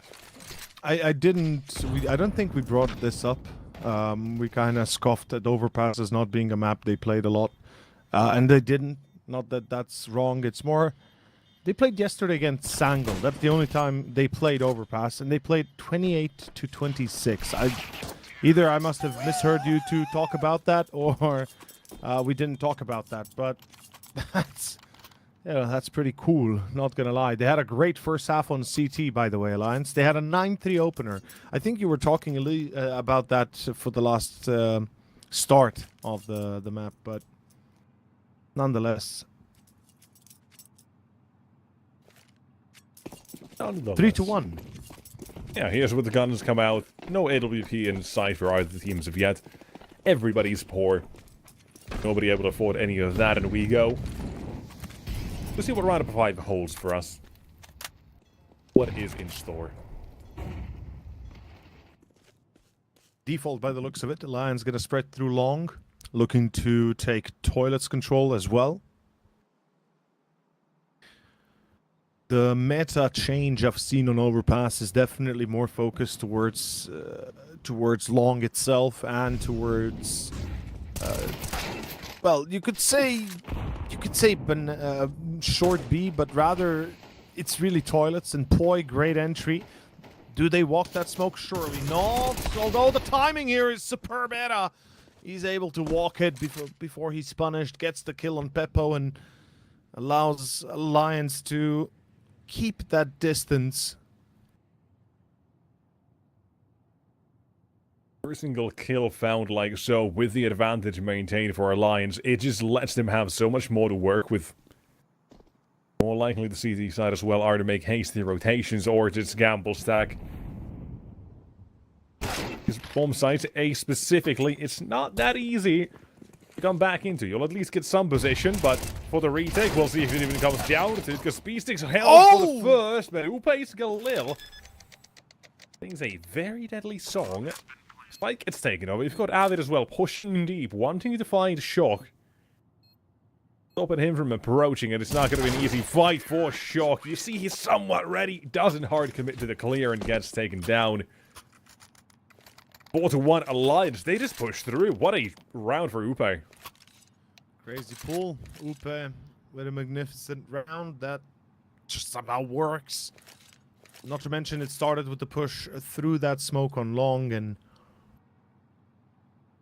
4-1, Sinners, tactical timeout immediately. Yeah, I mean, they realize they have to stop this before it gets too late. We do not wish to see a repeat of any previous maps in any sort of capacity, one way or the other. And that translates to Pistols and Kevlar. Half-by trying to maybe just put a dent in the economy.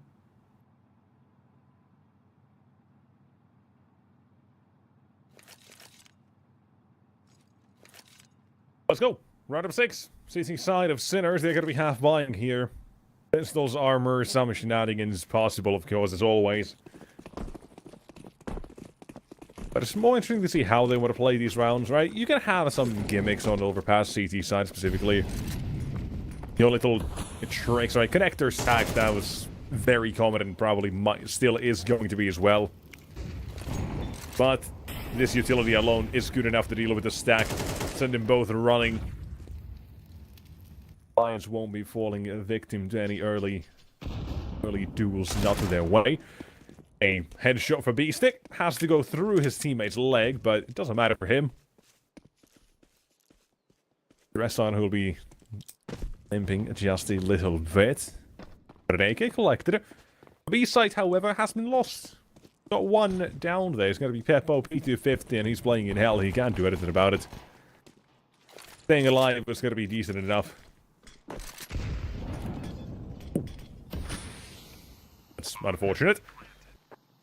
And here's the boost. This should be good enough, I imagine, in most cases as well. With Upe down to below and a twist at the pillar, as we call it. This should not get anywhere for Sinners. That's 1, that's 2, and it's the meltdown.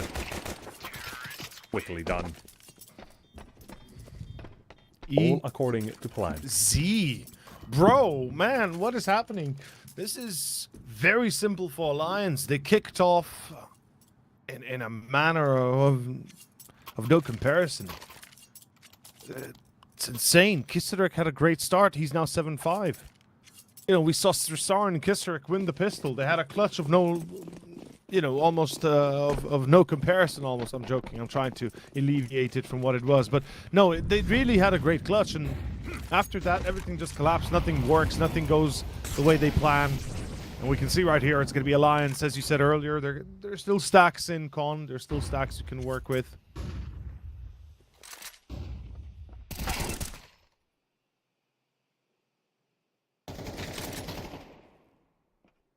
What a 2. CT side are very happy with the entrances given. Both sides of the map now limited. Still, you've got Boy who's taking plenty of space. Back on site, Beastic with the rotation from B. They gotta have somebody watching the side with the commitment of 2 in the toilets. And trying to get them out. You've got a minute already gone from the round, so you want to at least have these players close to the side if you don't see anybody here. But the round by no means done. As we saw previously as well, they entrances previously found did continue and keep Alliance and kick it for their streak of rounds. Fake B. Avid. Do One really kill try to to sell this so well. One kill could have done the difference. Beastic might have pulled back. Instead, it's a 1 versus 5. The cards stacked against Twist. It's cooked. As we say, number 2 for Sinners. Okay. We're getting a few rounds here and there. We're getting a few snippets here and there, but this is far from the required minimum. Right now, it's time to see what Sinners can prepare for us on round 8 and then 9 and 10 also. They need to tie this up. It cannot be more. There cannot be more than a 2-round difference on this half, if Sinners are to lose potentially the half. So 7-5 at best that Sinners can allow to transpire. At worst, it's 10-2, but if that happens, then we might as well say goodbye to them already. But right here, right now, Con control again. Default for Alliance, 2 towards Monster, 2 towards Con, and 1 towards Long Playground. Just kind of controlling a big part of the map that's generally quite unused, which is a bit of a shame. And this is very aggressive. Era is going to push beyond the smoke. He's got the angle, but misses the shot. Ah, haha. What a mistake.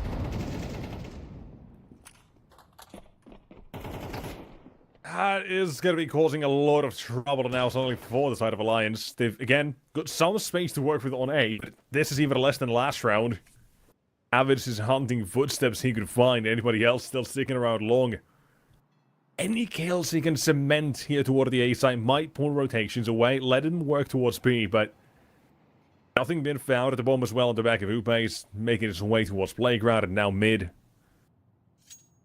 Limiting their own options. Connector is the only way down to B at the moment, and they are most likely decided against that as well. Beppo, however, giving them an opportunity. Big miss is what they're looking for out of the AWP.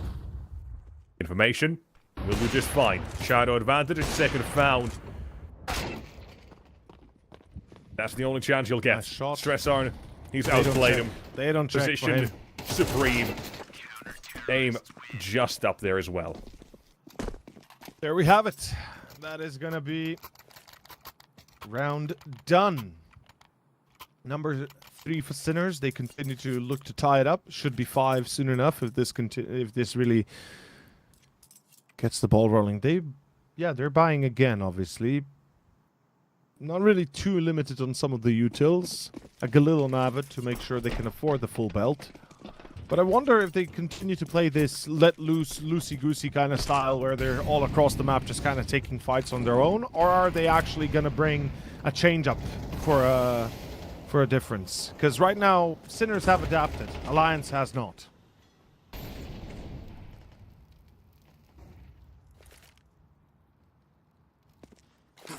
Little bit of short aggression. I love it.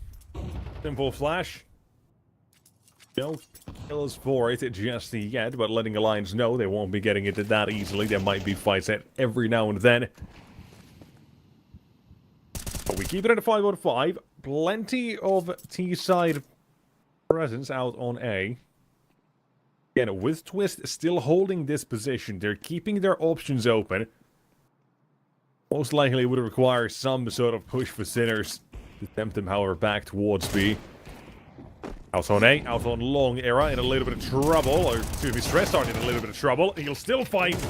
Dude, that is ridiculous. That is absurd. Full commitment on the spray and double dinks to Stress Arn. Or from Stress Arn. Absolutely nasty. Now they'll force themselves closer towards A. Keep in mind, they've still got a player on B. Twist is now making his way out, and on the kill feed, Shock is a dead man walking. We'll have a trade, but 2 remain on Alliance. Here we go. Close corner Shadow, needs to be checked. Oh, Shadow. But the pre-fire B-stick shoots too soon. And so does Beppo not loose at all. Oh, no. Doesn't let loose the bullet. Oh, Beppo sleeps behind the wheel, and that is a round the Sinners cannot afford to lose so easily. Kisarek 1v2. The clutch is on. He's got the kit, but no utility otherwise. So time is on his side for the moment. He needs to find these kills pronto. Oh, good luck. Good luck with that one. Upe rips them in 3 new heads. I hear it's painful to grow those back. I experienced it myself, so I can't really say, but that's what the streets have been telling me. 6-3, the start for Alliance. They've been, honestly, pretty much in control here. They had a couple there that, of course, Sinners do get away with these last few, but right back to business. Sets up out of the CTs here as well. One's playing anti, essentially covering for long. Even Peppo as well. They're adding more layers to this. You like it? Are not hitting though. No, they're not. Not yet, at least. Basic as well. He's got to be cautious not to be exposed to anybody here and in Sandwich. Checking around which way to go. There's the first double setup revealed. And a stress art again.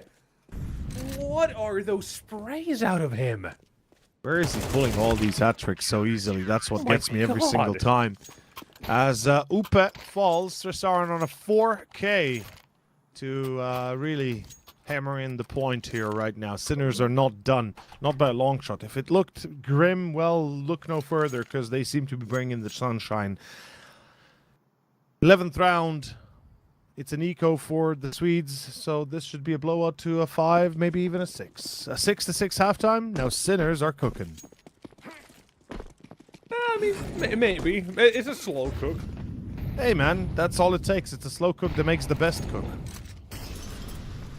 I feel like you're gonna make arguments either way. You can depends on your definition.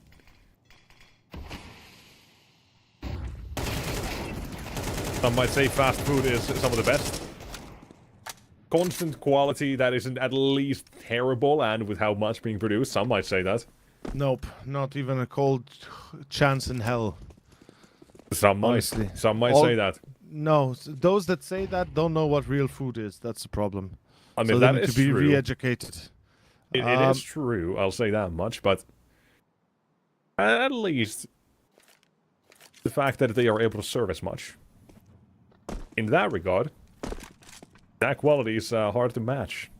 Or quantity is hard to match, even with quality. Quantity is different. The quality, though... I know, hey, that's why it depends. Your definition of best, man. Your definition of best, in some aspects... No. Yes. No conversation. This is a great argument, by the way. I love this. Between natural and processed food, there is no comparison. That's an end of story right there. And we know Liver King? Yeah. By the way, what's the name of the Finnish chain that's so good? Hesburger.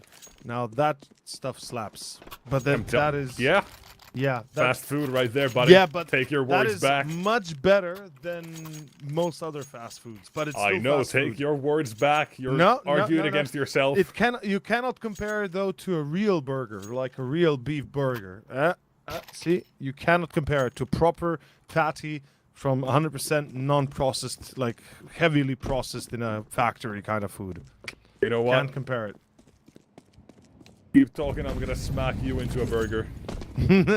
Well, Sinners are smacking this game into a burger, a halftime burger, in fact, because it's about to be 6-6. Alliance are at the wit's end. What is that? By the way, I don't know what happened to that one. Yeah, that was beautiful. In blow. flames. Oh, it's still. Oh my god, cool. that is so nice. There's no flash, by the way. They just want a freebie, a trade. Kisrek isn't ready, and why would he be? Nobody even tried to attempt the trade. They just heard him running back, but that's the opening toward the B side to work with. 7 is what they're looking for toward the side. You've got 2. That's out for the first one. Shot still stands, and he's got another toy. Oh, he steals it. One more when he's supposed to be a dead amount of 6-6 at halftime. Our argument, a nothing burger. The half 6-6. Nobody's in the lead. A nothing burger of its own, but individually, we're getting stress on top. 15 kills. He just got delivering Kisrek at 11. And on the other side, you've got Avid and Upe, who've both been delivering moments. Everybody actually have been delivering moments from Alliance as well. And now we can reset, Tail. Yes, we can. You know what I want to know? I want to know if Stressarn can keep up this level of performance into the second half. T side certainly seems to favor that. Kisirek, as well. If we can see this from Sinner's side, they could potentially overwhelm Alliance very quickly. Something we can't forget is, it's been a tough few rounds. Like, the trades have been mostly going for Sinner's way. Mentally speaking, right now Sinners are in a better spot. Much better spot.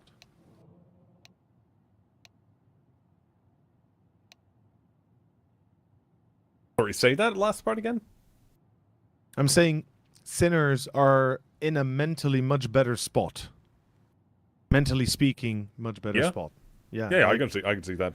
Yeah, like 100%. Like, you're winning 5-1, and then all of a sudden you're tied 6-6. That's discouraging. Your microphone is doing stuff again? Hey, you do want to give us your best Optimus Prime? He does not. Restarting his stuff. He almost corrupted. He was going. The Rapture was here. So to anybody wondering, the starting point, the Nexus point always said is Rapture, Slovenia. Oh, shit. I'm fairly far away, so is Faraz. We're good for the moment. I think everybody's going to be reached when that happens here. But in any case, it is going to be round 13. Pistol is live, ladies and gents. Let's go into action here with Alliance on the CT side, and Sinners now having to deal with their T side shenanigans. Good opening. Okay. Oh, Hello, Shock. Oh, poor guy. Are we adding more knives? No, we're not. There's been enough. There's been enough today.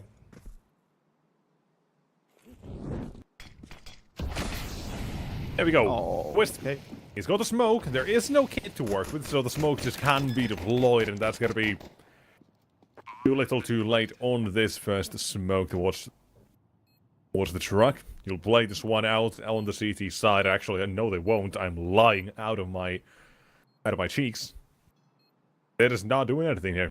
Alliance is saving on the pistol, meaning they're going to save their armors.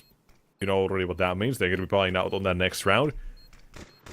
And Twist, his kills here, if he gets any, will matter plenty. Even the $50 he might have gotten could have assisted in that next round of force buy. Now, you're just saving armors, and that's about it. Could we keep head armor at least? That's one thing we can say. But that's all. And there's one. Avid. Get dinged. Does he still get a head armor free? Or not for free, but for cheap? I think so. I would imagine that was a ding. Nonetheless, there's the buy. Avid. Head armor, yes or no? I guess no. Well, 1,000 in the bank. No. Okay, no, it makes sense. He wants to save for the ALP, right? On the second round, if you have $1,100 or $1,100, you econ the next one as well. You've got it all to be dropped at least. You're good. He's chilling. Armor makes a hell of a lot of difference for him here. The fact that he does manage to save it. No. Alliance will have that when it comes to the first gun around. Equid Era. Statistically, the best performer for his team in these last few months. Currently quiet at 6 kills. He's whispering the demise of Sinners. Making a good rotation. What about Poi? Shall we He find has out? to really make up for his nuke. Yeah. Needs to bring better numbers. Unfortunately, that's not really going to be possible at the moment, as we are seeing Alliance crumble on the A defense. Oh. That is number 8 confirmed. To be expected, really, given even if it is a force bar or not, but... I'm just surprised they're all saving here. Making such a quick call about it. Nobody's sticking around. I guess the armor makes sense if you still want to keep that. Next round, you'll probably try something a lot more aggressive on their side. That would make sense to me here. We'll find out. Maybe I'm crazy. Maybe you're crazy, maybe you're not, maybe you're just Most likely half I am. mad. You know, the The line between genius and mad is very thin.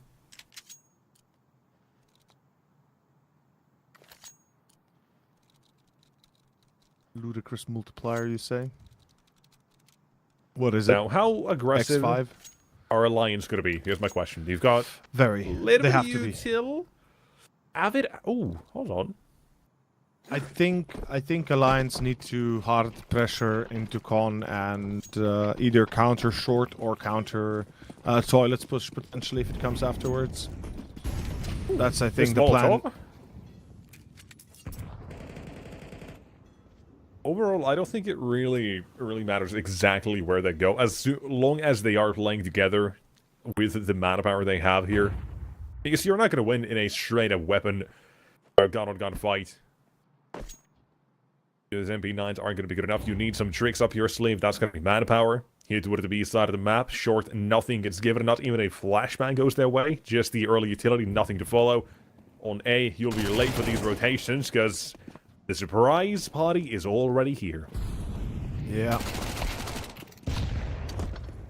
That's number 9. This time they can go for it. They've got the buy secured. Get some kills here. Don't let sinners build up infinite money. Don't give them a bank for free. That's 1. That's 2. That's and nothing for you. Far away. Well, he's got this one. Very wary of everything. And here comes the buy. Avid drops the orb, I imagine. No. Yes? No? What? What? What? Wait. Why did he eco so much and just not buy an orb here? What? Is that Beats not the me, play to brother. make? That is why you force buy on the second round. You want to have the orb out in your first round, and Yeah. Era has been so good overall. You're not giving him one? Or he's choosing not to have one. That is just crazy in my eyes. Maddening. That's what it is. It's absolutely maddening. We see why he's going for a boost, but you could have had literally anybody else on this if you wanted. Yep. I'm insanely shocked. Almost crazy. Again, I mean, that's information early on, sure. They're not making any rotations over the back of this. All Alliance have to do is make sure they won't get surprised as previously here on A. West is playing slightly more aggressive to counter said potential. And with Poi to join him, that's 1. Quick trade. If Poi goes down, that's a defense. With rotation for Upe being the fastest one. He'll get here. He'll dump his utility. They'll know he's not going to be on site, and they can just push forward if they want to. They're holding their sack on B, their boost on short. I mean, Sinners slow down, they've got the advantage to work with. No reason. Just wait to see what mistakes Alliance might make next. thing is, they're just gonna pressure A here, and they'll get it for free because Upe has nothing to stop them with.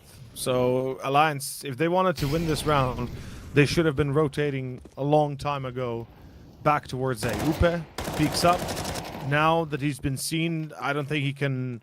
Like, you gotta save. Like, it's 3 guys alive. You gotta save, lads. What are you still peeking your head around here? Now they're rotating? What? This is not a good round. This is not a round that I'm happy with for Alliance from the beginning. But hey, the way here we are. They're trying this retake last second. They've got a kit and smoke on Avid to work with. They still need the openings. There's a smoke down. Tapped them on once. Kills coming through 1 and 2, and that is going to be cleaned up here. Why are you trying to retake so late, so sloppy, and even announcing your presence is my question. Why not wait? Why not do a Mongols here? Just wait for 10 seconds, then a rush toward the site, and try to stick to the fuse when hopefully Sinners would have been a little bit further away. Instead, they just let him know, yeah, we're coming, making a whole bunch of noise. And Sinners say, nope, we're still sticking around here because you told us you're making this retake happen. It's just a very poor round out of the CTs here. Yeah, it's nothing, man. The CT side is empty. It is a nothing burger. Yes, exactly. Just like the proteins you get from a nothing meat. As boy, that was good. That was something at least going well, but hey, It's only 9 kills that he has. Avid is the one at the top on the side of Alliance with 12. Those are some rookie numbers, and I'm sure Sinners are more than happy to keep them there.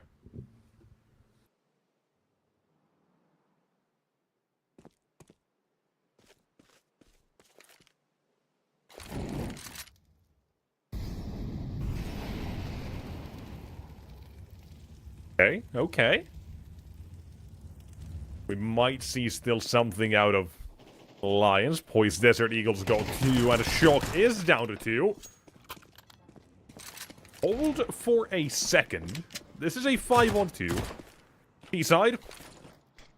Just Kissarik and Peppo remain. Against a half-buy, by the way.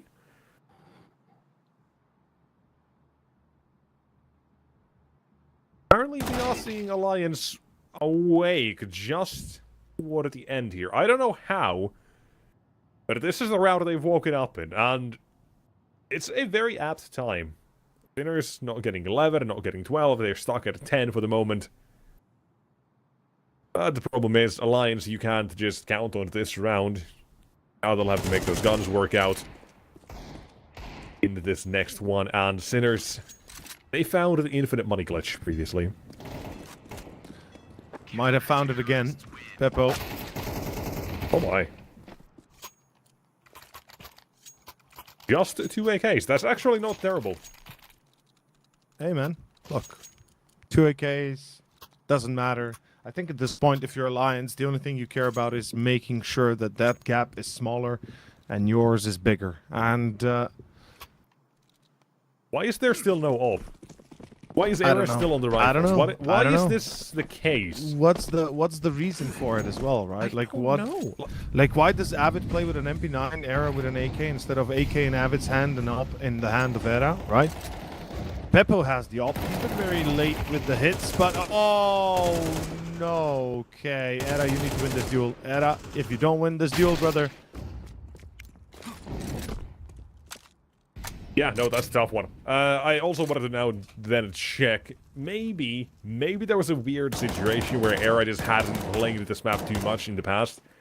No, that's not the case. He's got 155 maps, I think, played of. There's no 144. Yeah, 155 maps previously played of Overpass in his career.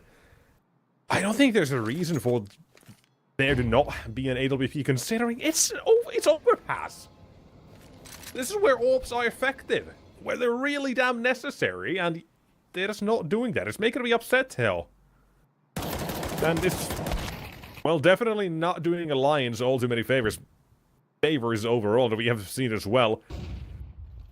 These setups, they're not holding all too well. Poi, he's left to hold a ridiculous round by himself. And what do we fall where he's at least found the openings? Tucked into the smoke.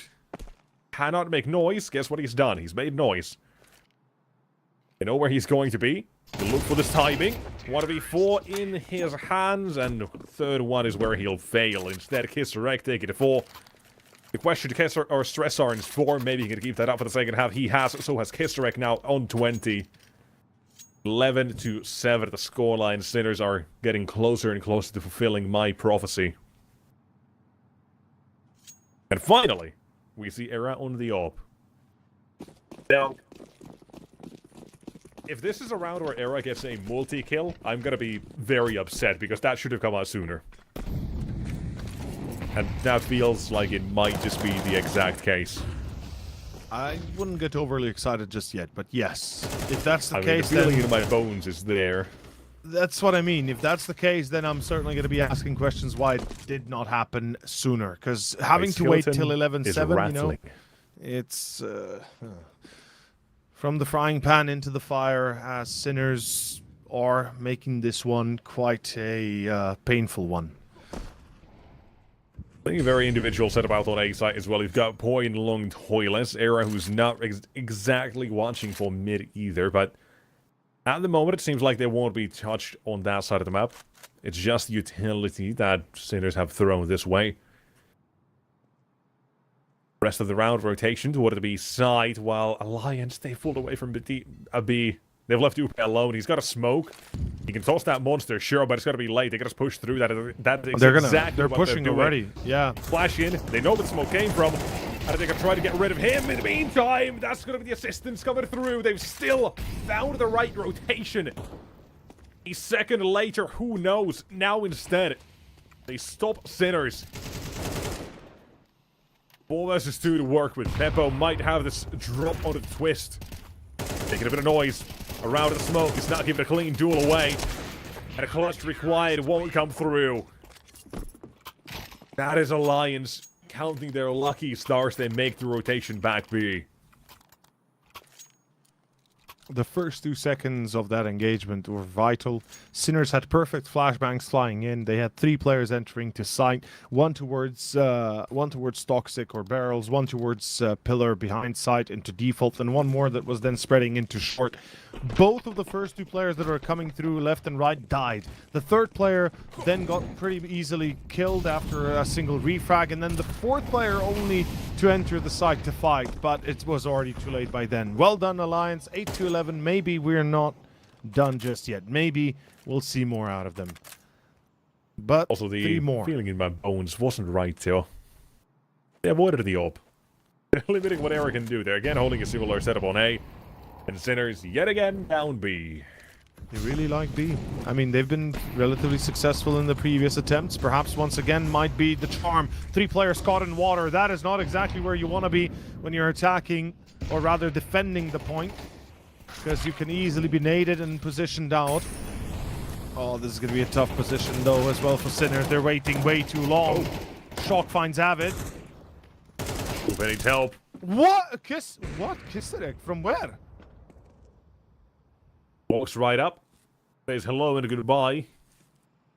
Bomb still not planted. This dropped around Monte. They can pick it up, but they should fairly soon. The problem currently is the smokes have faded. You can't put the bomb down easily. But they have gone quiet. Alliance at the same time, mainly Twist. He's not really feeling this duel. He doesn't want to take it unnecessarily. There's the noise. Now they're going to call Era back over. He's got to be in heaven. We talked about this. The bomb needs to cross over toward the side, and that's going to be a problem. Twist in the meantime, first one found. Shock. Quick delivery. Overwatch and Heaven taken down. There's the second. It's Stress on instead. Bomb picked up on site. 10 seconds, so just about to get it down. Boy in the clutch to keep Alliance.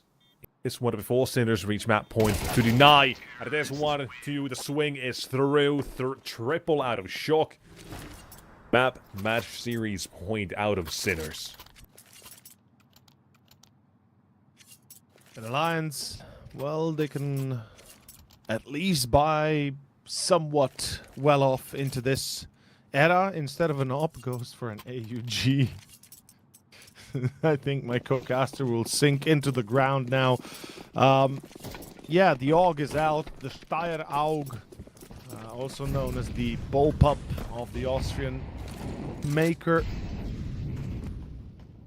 Yeah, I mean, this is not looking great. I'll tell you that much for free.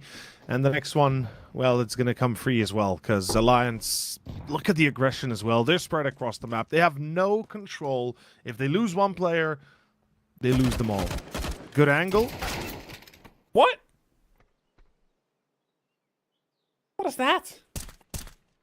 Oh, There's Upe. no support, and he's pulling out nades. Upe's getting caught here as well, running back. You're reliant on an individual masterclass that Poi still needs to take himself. Desert Eagle only damages after the first. Now, sure, you can say you've softened them up and give opportunity to your teammates, but a 2-1-3 is where this one comes down to. A site to deny this entire series, and there's one. A quick trade and a twist to go. Twist, 1v2, clutch or bust. This series goes... That's the draw. That's one! Oh, no. Twist, And all they're he down. needed is 2, and that could have gone further, but instead, Alliance are eliminated. Sinners win the round of 16 match 2-0 against their opponents and eliminate them. 2-1. Sorry, did I say 2-0? I apologize. 2-1. Oh, Well, Deity, take it away, and then we'll bring it back to all of us. The game started off with a pretty solid start for Sitters, all things considered, but then the fact that Alliance can immediately come back into it, interrupt those conversions, you would think that this would turn into something more, right? Like this would be a relatively comfortable start and perhaps even an end for Alliance, but that was absolutely not the case. Now, the rounds were coming in very close. Alliance consistently had a slight edge over Sinners when you were looking at that first half, but it very quickly turned around on that second side. You had an underwhelming start from Alliance on the CT side, and you could tell that they were super disjointed because Alliance, even on that 9-6 mark, the round we just watched on the replays, they were so disjointed as their comms came in. They go for the super late retake that and doesn't end up working out.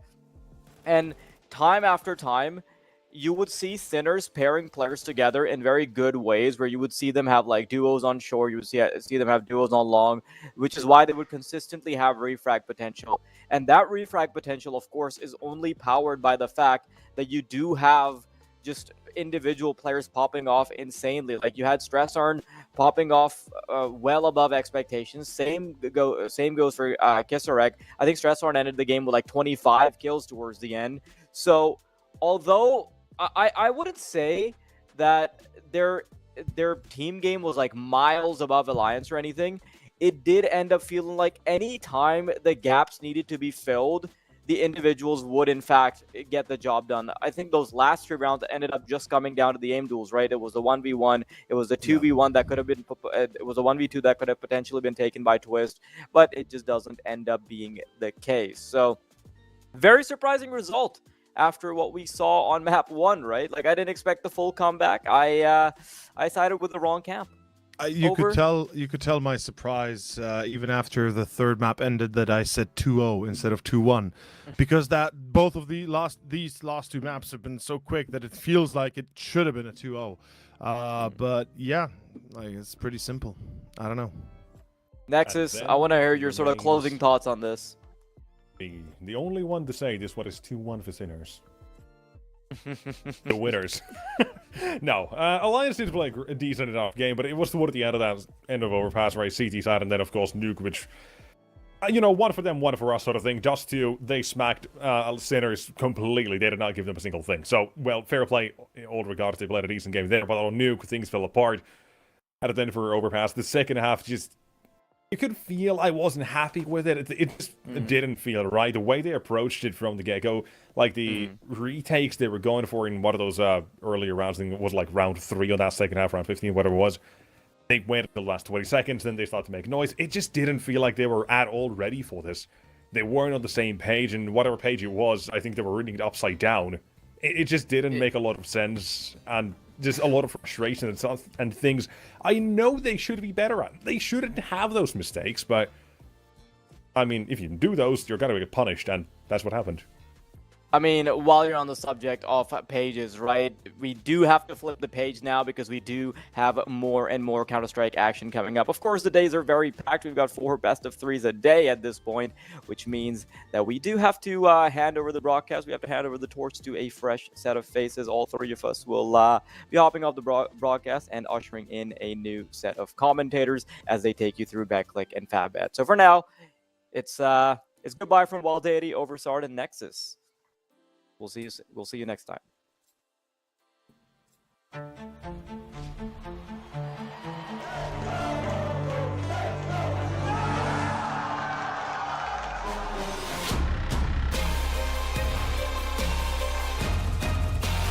going to force the kill in the last second. Right to the smoke. Look at him go.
Welcome back, ladies and gentlemen. We are straight into the action here once again at the Thunderpick World Championship European Series 2. My name is Surfer, and I am joined alongside some familiar faces, of course. I've got Zola with me, and I've got Brandon with me, B-Dog as well. We'll start with you, Zola, I suppose. Are you excited for this? Because we're having a little bit of a chit-chat in the green room, and we've got a couple of interesting matches coming up, and I know you've got a team in there that are kind of near and dear to your heart, which is HOTU. You've cast them, what, yes. 3 times in like the last 24 hours? Yeah. Look, I feel like maybe I'm HOTU's lucky charm. I'm yet to see them lose, so I feel like... Actually, no, that was a lie. Earlier today, they lost to Tricks. Well, I'm waffling, but I feel like the HOTU team, I'm with them. They're now my team. I used to watch them back in the day as well. So I feel like they're my side. But yeah, look, I'm excited for today's games on the basis that we get to fill all the quarterfinals. So we're going to have a good day of Counter-Strike. We do. You're not quite there on the fanboy levels. Last year, I casted Permitter 11 times in 9 days. So hit me up when you're there. Mate, zero tenacity. I've about 100 times in the last 5 months. I think that's every caster, to be honest. Yeah. Like last year, that was literally every caster in the tier 2 scene, because zero tenacity just didn't stop playing, plain and simple. I mean, it's probably a different story for a lot of these guys, Brandon, because we're gonna have a look at Apogee, FAVBET, HOTU, and ARCRED. And I mean, I don't know about you, maybe you've been casting them a little bit more than I have, but it seems like these guys have been very, kind of picky, kind of choosy about, how they want to be approaching and how many tournaments they want to be playing. Yeah, Apogee especially, right? Like they're really sort of selective with the events that they play in. Obviously, bringing Deher into this roster needed a little bit of integration, but I actually think it's a shame that Apogee don't play more, because I actually feel like they'd benefit quite a lot from getting reps, getting experience with officials. And for FAVBET, they were all over the CCT scene last year. I'm a bit surprised that they haven't played as much as they have compared to last year, but I never really know what you're going to get with this FAVBET team, because the players, in theory, are very good, but then they play and sometimes they're just not very good at all, and it just looks really amateurish. And I still don't know where I sit on this team, whether like I'm big on FAVBET or I'm low on FAVBET. In this game, I'm low on FAVBET because I think Apogee are the clear favourites, but maybe with the lack of officials for both of these teams, that could play a role here. It really could. Zola, what do you think? Are you in the same kind of boat with that one? Do you think that FAVBET are massive underdogs? Look, I actually think for FAVBET, it's a bit of a weird one. I've always said this about them. I feel like they are just the ultimate confidence team. I feel like if they lose map 1 to a team they should never be losing to, they just lose the series because their head's in the sand and they're just absolutely ruined mentally. And in the same way, if they win the first map against a much better team, they just go and win the game. We've seen games against teams like Astrum that are on a little bit of a better level. Same with Monte, where they've just won 2-0. Obviously, Monte have made recent changes, but I actually feel like FAVBET, it's all up in the mind, it's all in the mental. Because as Brandon said, they are a team that can look really good. They've got great individuals, but it's clear that from day to day, from game to game, they either hit heavy or go missing.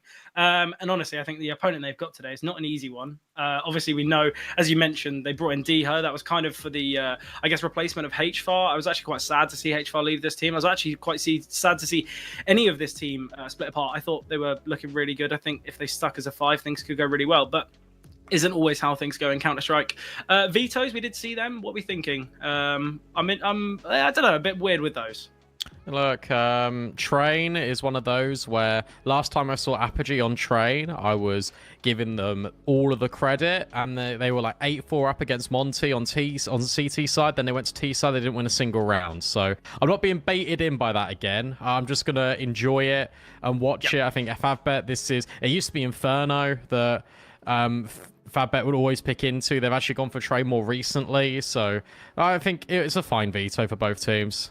Well, I think that FAVBET are going to have their work cut out for them on map number 1. They're going to need to actually pick this one up, in my opinion, or else they will struggle. Massive underdogs in my head going into this series as a whole. And I think anything other than a result here for Betclic would be a big problem. But looking at Train, you get that CT side start for Betclic. This could be a real uphill battle for FAVBET. But I believe we are going to be jumping into the server for map number 1. So I'll leave this one with you guys. Yeah, look, I'm actually in. Oh, hello. Both wanting to say, look, I'm actually right with Zerfa. I think they've got to take this. Yeah, no, they definitely do. Like, they could have a good opening here, but you got to get past 2 dualies or on crossfire. They're inching their way closer. Jump is brilliant, but Demo still gets 1. But at least there's this trade. Another him can accelerate into B, and Marix can plant. Yeah, the real problem now for the CTs is already FAVBET looking to take this space. They're looking to get right up in the faces, and obviously for Jacob and Diha, they might feel a little bit under pressure with tension, but Jacob, great find. Diha as well, doubling down and gets his second of the round, and Apogee, what a retake. They lose those first 2 picks, and I'm thinking the space that's being taken, the early bomb plant, the lack of conflict on the bomb site beforehand, I'm thinking FAVBET, you've got the numbers, you've got the space, it's an easy round, but quick shots from Diha and Jacob completely changed that tune.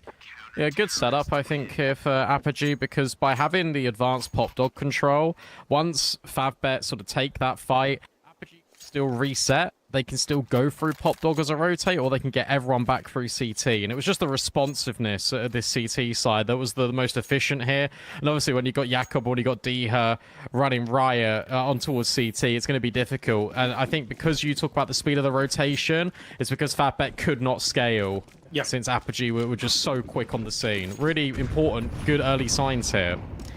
Yeah, once they break that, the setup that Apogee employ in pop and top ramp, it begs the question. I think FAVBET, when they look back in the demo, I think they are going to say to themselves, look, why don't we actually just take a more passive approach? We've got 1-man advantage. We can contain pop. Apogee are forced to make some rotates. We could try and be a little bit more tactical and a bit clever in our game plan, but look, they got the bomb town. They're going to be going for the force. We've got 4 rifles and an MP7. It's a formidable enough buy, but I think the issue is a lot of players on the T side are still struggling, kind of adjusting to this new angle. You'll see it, Smash. He does adjust in time, but it's not his first. It's not his first check. It's going to take a while for teams to get really adjusted to kind of this new position. The issue you've got with it, though, is that if you're stuck there, you're stuck there, and there's no easy getting out, and that's exactly what's happened here. Yeki now walking just in the back lines. Prism's got no idea. Prism is a dead man walking, and then Jakob's just going to get naded. This round is basically all but done and dusted. And that is the danger with that new angle, is you're so committed into the fight, then your teammates feel like they need to help you, and it breaks the setup inadvertently. Yeah, I think the issue is you've got to get that first kill, and then your team can kind of pivot off your success. The problem is, I believe it was, Hypex there? The second he takes contact and doesn't find a frag, as you say, just completely trapped. But great from FAVBET, they bounce back. Obviously, they can look to build upon their T side now. Obviously, we know with Train being very CT sided at the moment, I think it will stay that way as well. I think we're looking at an 8-4. We're looking at kind of anything in that region as being the norm. So, look, if FAVBET can get not only this round, if they can best the force buy shown by Apogee, then go 3-1 up here, which is obviously going to be really important for them. It just leaves this kind of remainder of the half so open-ended, and the fact that they could, quite comfortably find 6 off the back of that, I'm sure FAVBET, they're going to be very happy. But Apogee, I think we know the second Hypex is on that orb, the second we have a full investment with full utility, I think that's where Apogee will still show decent signs, because they're not a bad team on Train, are they? They're not on CT. On T side, it is a completely different story. And that was... I think it was just because I was glazing them so much, because Apogee have a lot of really good early round protocols. So I think the way that they play CT side is really efficient. It's just about making sure you're not being caught off guard, and that's potentially what's happening right here. Ooh. Over at Ivy, Diha just goes 1 by 1, completely to his death. Hypex now swings in, and yeah, that was never going to work out in his favor. This is a freebie, in theory, being given over right now to FAVBET. Yeah, my issue with that round, or that moment, sorry, is Diha gets info that there's at least 2.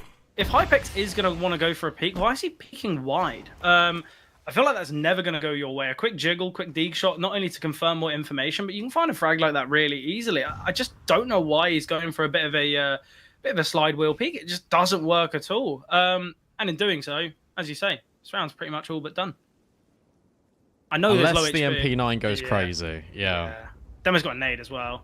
There's a flash on Prism, but obviously he's playing deep from Ivy. It's not as though he can send that so easily into main. But with the util coming down, pretty evident of what's occurring. The issue is that is actually a FAVBET molly.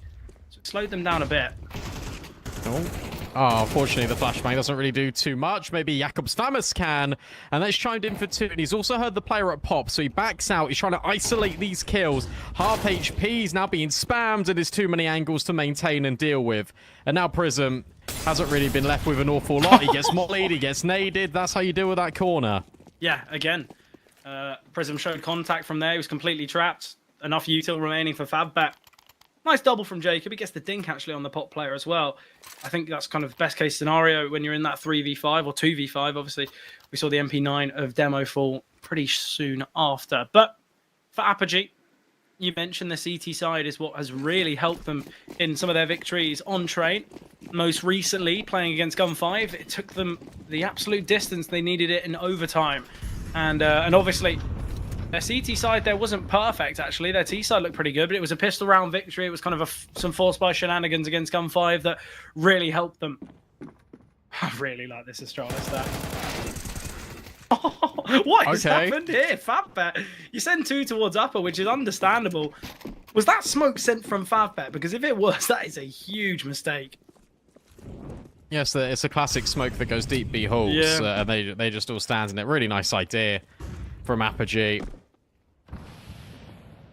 We're now going to just start being menaces. And look at this rotate immediately. Yes, it's been smoked off by FAVBET, but they're all on the scene. This is going to be a very quick attempt at a retake. Yes, there's no kits, but there's a couple of pieces of utility. Jakob's being annoying. He's dragged tension all the way up the stairs. Intention. He doesn't know he's tucked away towards this right-hand side. Molly on the back of the bomb side. Tension will find, but D-Head deals with Jackie. Marek's now the operative player, back of the bomb site, behind the Molotov. He's been spotted. We'll get one, but trade from Hypex is brilliant, and they know perfect information of Tension. Apogee, look, you lose the force, but they win the full eco. That is crazy. Yeah, just enough. Ooh. Shout out Jakob one time, because he drags that entire rotate away, and then Apogee just respond immediately. Needed to get on the bomb. They absolutely did. Really creative round. And this is why I really like watching their CT sides, because they are incredibly inventive. Yeah, I think as well, a lot of the time, Jakob's not going to get full praise for that, but that round is not possible. If the MAC-10 is still close towards E-Box, he can have so much more impact. And look, I know there would have been a bit of kind of range for him to deal with, but the MAC-10 against unarmored opponents, we know how easily that can just mow them down. Not as though the money's broken for FAVBET. They've got, what, 4 AKs, Tech 9, Util's enough. But this is a great idea and opportunity for Apogee, because they've got some easy upgrades on players like Demo, Diha, and Prism. No investment needed, so they can keep their finances high. And in future rounds, they're going to be just dropping as many AWPs to Hypex as possible. Because the big green in the hands of Hypex, I think everyone who's watched Apogee in the past know the heights of this man.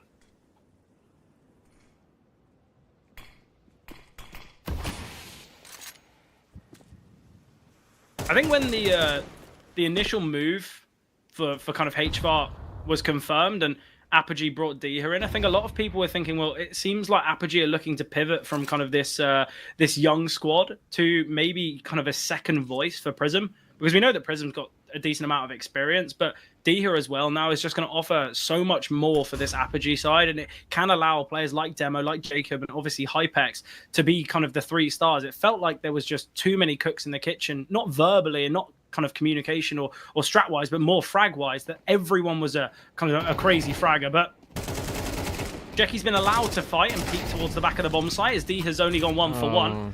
It's a bit of a disappointing round there. Clear lapse of communication. Prism though, he's in a good position, but the flashbang forces him off the angle. He's currently trapped, but Bondic not silent with his intentions. 12 seconds. They got 10 seconds. Yeah, just gonna have to save. This is my, to be honest, biggest criticism with Diha at the moment, and it's, I feel like that was an accidental bait, but I feel like he's set up in positions to get multi-kills, and more often than not, he doesn't deliver on them, like to the same level like you expected when he was playing on ENCE, even when he was playing on Monte for a bit. Yeah, it's a shame, and well, I think as well. Yeah, go on. Go. Sorry, no, you're fine. if he's playing in that position and he's baiting his teammate, why isn't he just playing trigger discipline? Why isn't he waiting for the player to cross? He just never seems to have the discipline, yet always playing the bait angles.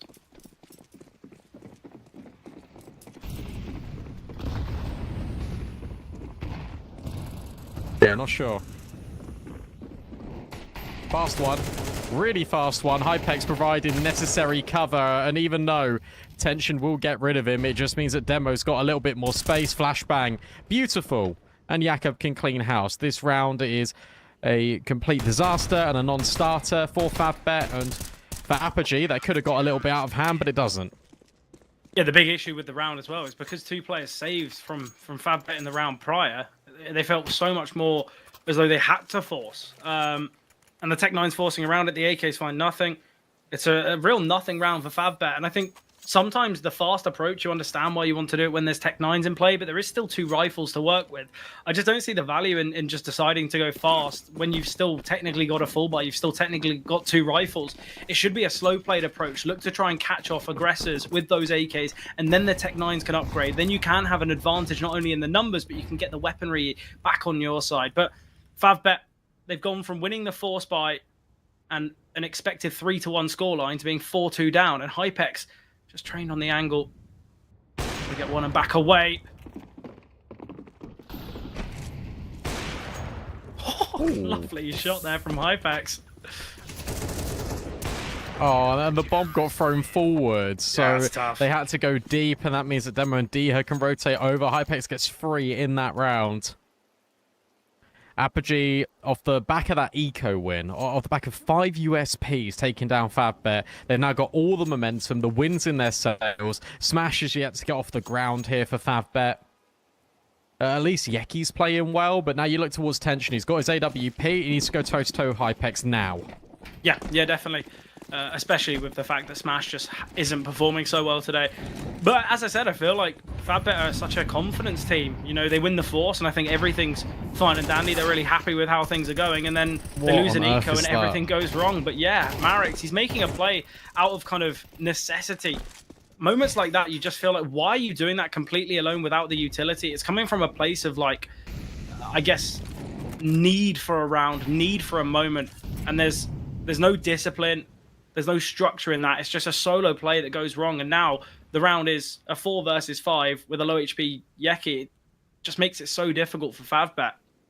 Who was I watching the other day? That reminds me so much of... Was it Train? That reminds me so much of Launex on Nexus, just going out A main every round on Train. He just forces the issue, and they start struggling. He's like, right, I'm going to keep going. He was the only one, to be fair to him, he was the only one getting kills on Nexus for like 8 rounds. But like, it was so unnecessary. And I worry that they might get back into that. Demo on the little jiggle, drops the incendiary. FAVBET will at least deplete $500 of economy out of Apogee. But we're in this position, and FAVBET do this an awful lot, by the way, on T side. We're now at 30 seconds. And they've got no idea what they want to do. Yeah. And there's 2 players pushing pop. Yeah, this is the issue. Now they've taken contact. They know that they're going to have to deal with these pop players. And in doing so, Diha gets a double. No trade team from Tension. And Bondic, even if he finds his frag, he's going to have 15 seconds to deal with. And Molly's going to make things even harder. Bondic down to 33 points of health. He has to retrieve the bomb, but Demo just holding. Diha with a quad kill there. And right now, Apogee look unstoppable.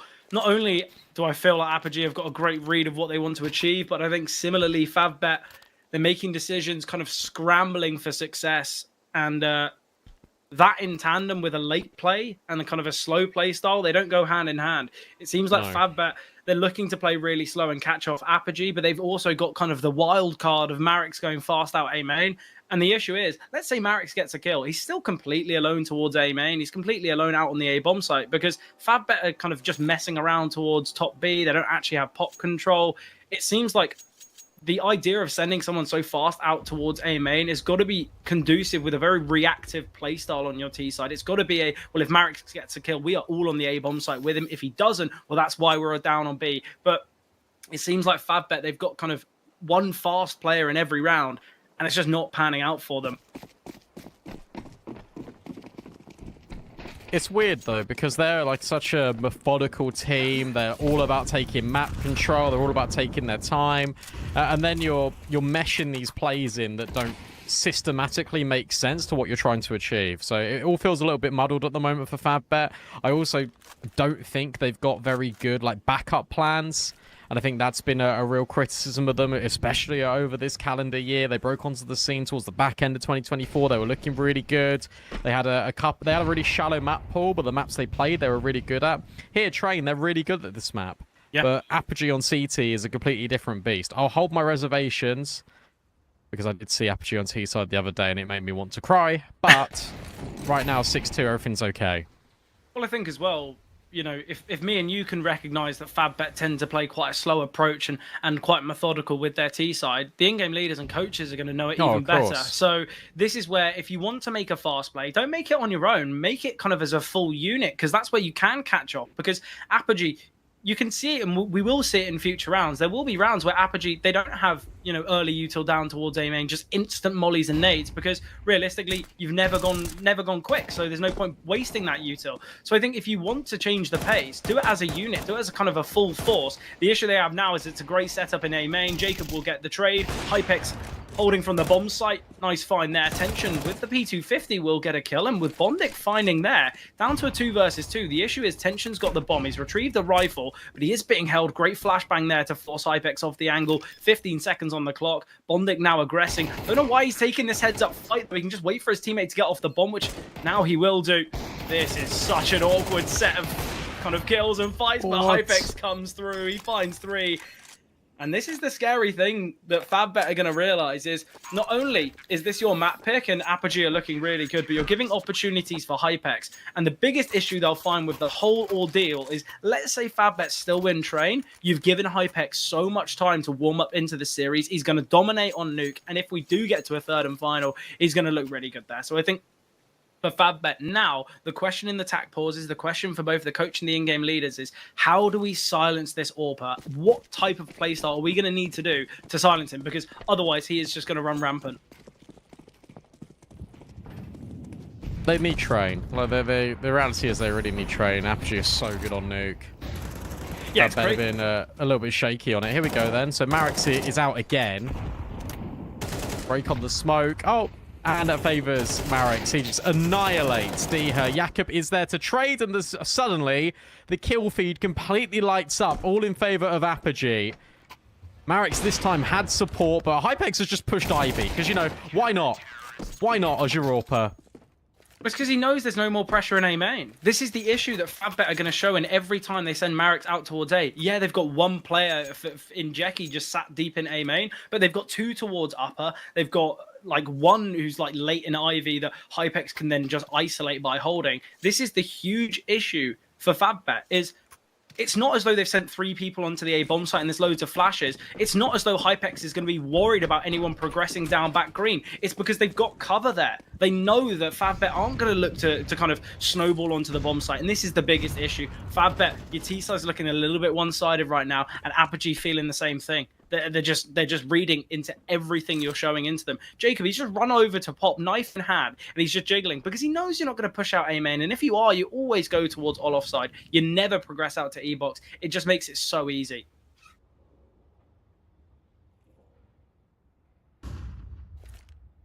Weirdly enough, these half buys have looked like the best rounds for FAVBET. Yeah.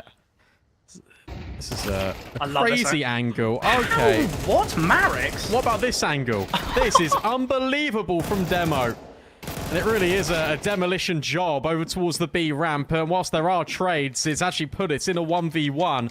Bondic can plant, but Hypex is quick on the scene. This HP that Bondic has will not matter because Hypex has got 1 shot and 1 shot only.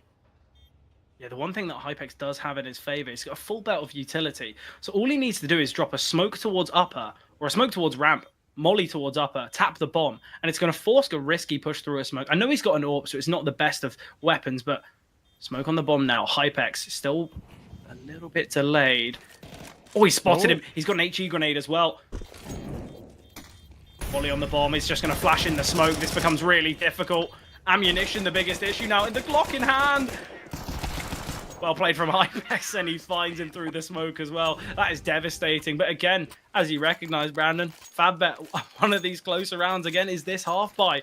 Honestly, I feel like the first kill that Marix gets is very fortunate. That angle was ridiculous. I'm not 100% sure who was playing. I want to say it was Prism. It was Deha. It was Deha. It was a great off angle. He's safe from the flash as well, but still gets absolutely deleted. But then the fact that they just allow Demo to find 3 without any utility, it's not as though they were blinded. It just shouldn't really be happening. Jacob fast here to pop. Oh dear. Yeah, bad spray there from Jacob. Elevated angle from Hypex though. There's so many players holding pop as well. He's got 2 teammates dealing with if Smash continues. I'll tell you what, this half looks a lot closer if Hypex doesn't win these 3 rounds. I think it's like 2 or 3 rounds now. Hypex has just won single-handedly, and it's just kept TPuDCATb on the front foot. Ooh, that's an important one. Yeah, and that's just completely individual. So this should be a third. Tension. Well, he was holding towards upper unscoped. Prism's now going to reaggress. How many times are we going to see this aggressive push towards ramp? They are going to make their way down towards B. Hypex could have gotten the angle in time. He goes for a very difficult flick. He's now completely trapped.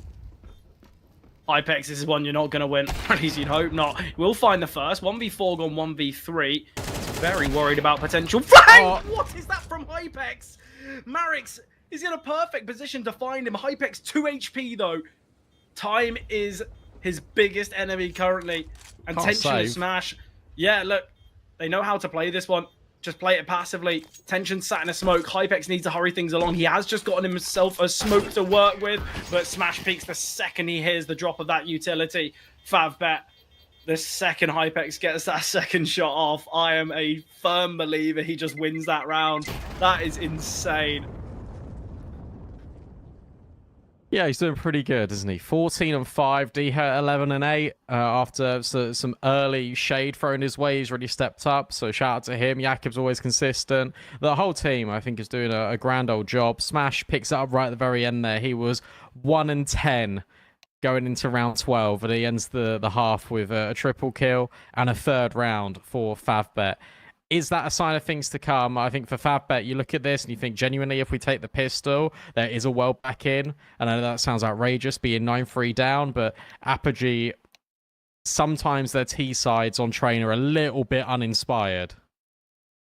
Yeah, but for FAVBET, obviously, they win the force buy and it seems like things are going to be looking so good for them. I was waiting to see a FAVBET kind of one half. The fact that they only get 3 in total is crazy. But yeah, I think Hypex has had some really big clutch moments. I think a lot of people can look at that game and see those 3 rounds and go, well, maybe FAVBET gets 6, maybe they even get 7. But it's clear that Hypex great in the clutch, and that's something that you can't fault Apogee for.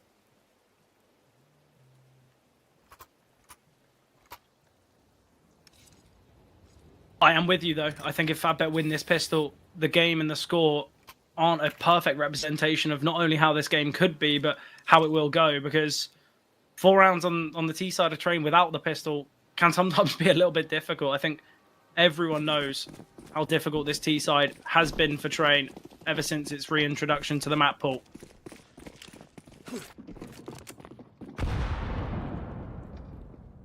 Oh, I love this play. It's the same setup. Yeah, this time, but there's twice as many players. Oh, yeah. Lovely. Good flashbang out of Bondig. Tension gets 2 kills. They disengage, and the pop players can get involved. Don't overcommit. You don't need to overcommit. FAVBET, this is getting a little bit dicey now. Prism has just taken all the space somehow, some way. But the bomb, yeah, the bomb's on his back. He can actually just reroute. D has staying alive. What a bizarre turn of events. How is Prism here? That is nuts. But he's going to get the bomb down. And the problem is for FAVBET now on this retake is they're going to be thinking the whole time, well, he's planted B. Obviously, they'll realize now that it's an A play. Prism's got a smoke as well that he's now just going to drop towards the left-hand side. And the big question they're going to ask themselves at all moments is Deha still in the back lines? Is he towards Brown Halls? Is he going to be a flank through pop late? Or has he moved to A main? And he's just playing passively. Marix, he's got to check this. Prism's just tucked away behind the smoke. Marix will find Diha though. Smash. Oh, okay. Very fortunate there. I think there is just enough time. Yeah, I'm they're not fine. They're 100%. fine.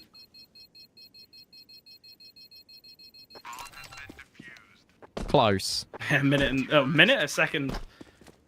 But yeah, look, FAVBET, they should have won the pistol. They did win the pistol, but there was a way in which ARCRED could have somehow salvaged that after Tension's great double. 2 shots, 2 kills. Really nice from Tension. And we mentioned he needs to step up. He really does if you're trying to deal against Hypex.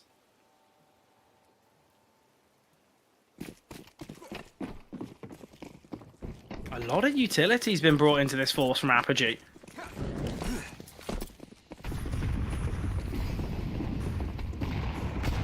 All right. What's the plan here? Fast in towards the B horse, and then going towards Pop. Flashbang to annoy Marix.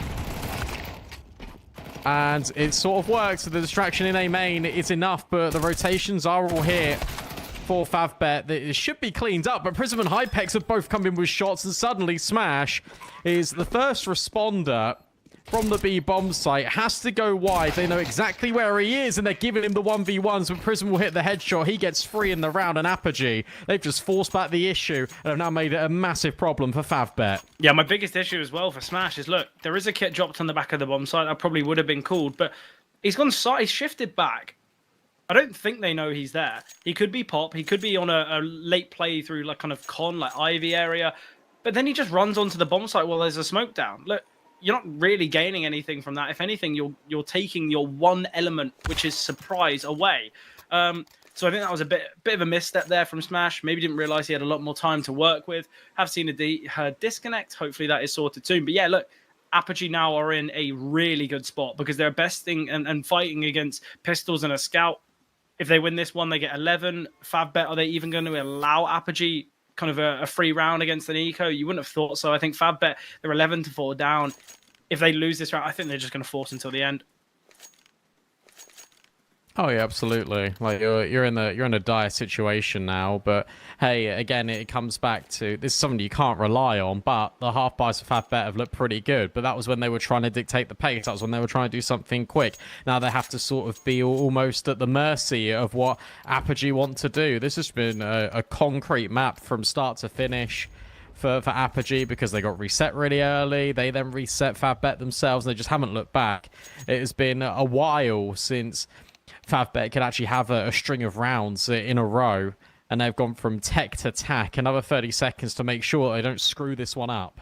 Hey, look, Brandon, I've got to say, when you mention ARCRED, right, I feel like they're a team that are very confident in their map pool, and I feel like there is very limiting kind of factors to their losses. I think a lot of the time you look at ARCRED and you think, okay, well, if this is going to be in their pool, they're going to be pretty consistent on both sides. They're going to be pretty decent on the maps. I know they've had a bit of a downtread when it comes to just their general games, but I think obviously any roster change will do that. But I think the fact that ARCRED do quite clearly have a very bad T side here on Train, from my perspective, the first thing the coach and the in-game leader is going to say in every single prac is, look, that T-side train needs work. That is what we're going to be working on this week because they know it's going to feature in so many games, especially with the fact that Overpass has been dropped. A lot of teams then didn't really like Train when it was brought in. Overpass being brought back within a fairly short time period as well. It means that for a lot of teams now, they've got kind of a 5-map map pool. A lot of teams are really struggling with the idea of both Overpass and Train here and not being fully adopted to that. But Tension, nice find onto Demo. I really like what we saw there towards B. It's the Nade and Scout combination. It's given them a real look into this one, but Prism gets 2, and now Marix, he might take some space in Pop, but it's not going to much matter. Prism's look to disengage. Disadvantaged are FAVBET, and there's going to need to be some real heroics here.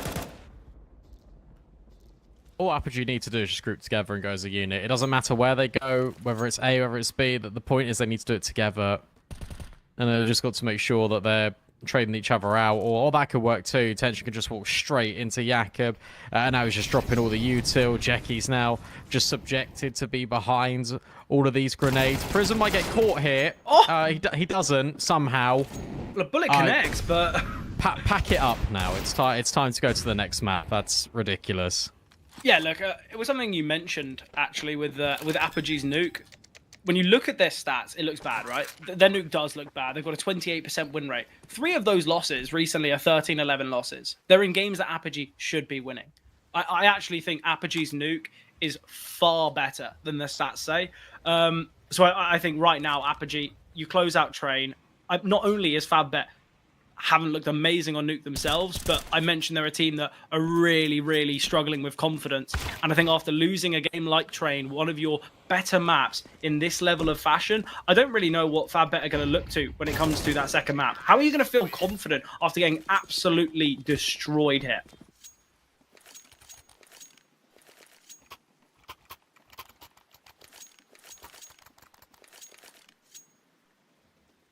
I'm not sure. It's really difficult to say, isn't it? Especially when you go onto a map like Nuke, which like Apogee are really good on that map. Yeah, exactly. I think as well now they've had enough time. Obviously, Nuke being a very tactical map regarding CT rotations, they've had enough time for Deha to kind of fold into the unit now. It's not as though he's kind of a complete fresh face. So I don't think that's going to be much of an issue. You know what I'm saying? I'm saying it's a good map, and a lot of people are going to be like reading the chat and going to be like, "Why is he saying that? Like they've got like such a bad win rate." It's like take a look at the losses, take a look at the teams that they've been playing against. Apogee, like 13-11 loss to Sashi. Sashi are really good on that map. 13-11 loss to the Traits again, another Danish team. They destroyed Partizan on this. They lost it in frag to Kalesi, 13-11. Did get destroyed by TNL, like that's fine. This is still historically always has been like a pretty decent one for Apogee, like overall. Honestly, whenever I see any veto now that Apogee are playing, I'm always like, I feel like if their opponents don't actually do proper research on Apogee, they're just gonna pick Nuke thinking they're fine. I have always looked at Nuke for Apogee's best map by far. I think their Mirage is pretty good at the moment, but I think that's because Deha can easily kind of he easy fits into the team on that map. But yeah, I think right now Apogee, they're going to be in what, 12-4, 8 opportunities with closing this out. Honestly, Brandon, however bad their T side was the other day, I don't think there is a world in which they lose this. Like 12-4, you cannot be giving this one up. Demo. Well, they've already got more rounds. They've already got more rounds on T side than they did against Monte. So like they're doing fine. They had none. So nice spray there from Jacob. I think they got 1. I don't know. Like, it was irrelevant. It was not good. No. Look, right, Brandon, we'll play a good old game of coach for the day. If you're FAVBET's coach, what are you saying to them in the break? What are you saying to them in the 15 minutes that they got between the maps?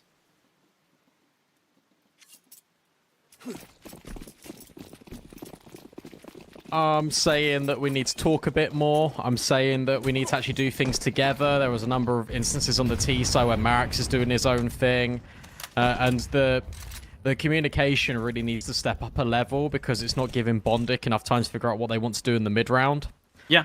So I think there is a lot of issues with this for FAVBET at the moment.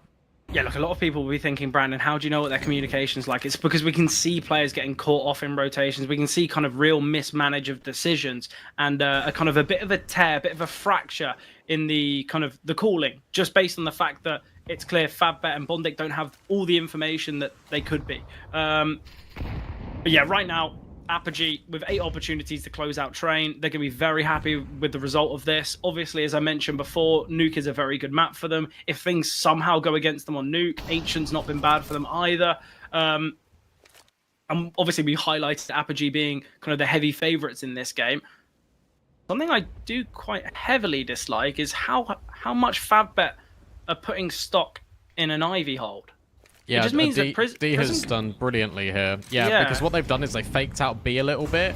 D has done all his lurk utility, and now they're so paranoid about it that you're going to be worried about what's coming out the other end of A main, of Pop. Molly's now going to force them into these fights. 30 seconds left is the danger for Apogee, but of course it's that man Hypex to do the damage. He needs to get rid of Marix at backside, and they've done exactly that, and with D chiming in with one more towards This one is all said and done. Unless Smash can get all the kills, he's got the entire map one round in a clutch. It's done for. 13-4. He's got 30 seconds. He's got no defuse kit. He might get the first, but Jacob will put this round to rest. Maybe not. Okay, 25 HP on Smash. He's only got about 25 seconds left now. If he wants to win this one, he's got 15 seconds to get all 3 of the kills. He doesn't have a single piece of util, but it will be ended out here as we do see Prism get that final. So 13-4, very dominant. Look, Brandon, we've had quite a lot to say about this game, about kind of our thoughts on Apogee and FAVBET. So why don't we pass the torch to Surfer, hear what he has to say, because I'm interested to see, kind of hear his analytical view on this one. Yeah, that was a strange one, definitely, to kind of look at and kind of digest, in all honesty, lads. And I think, you know, you made some really good points about this map in general, and the main kind of driving force behind this whole entire point and this whole entire segment that I'm going to make is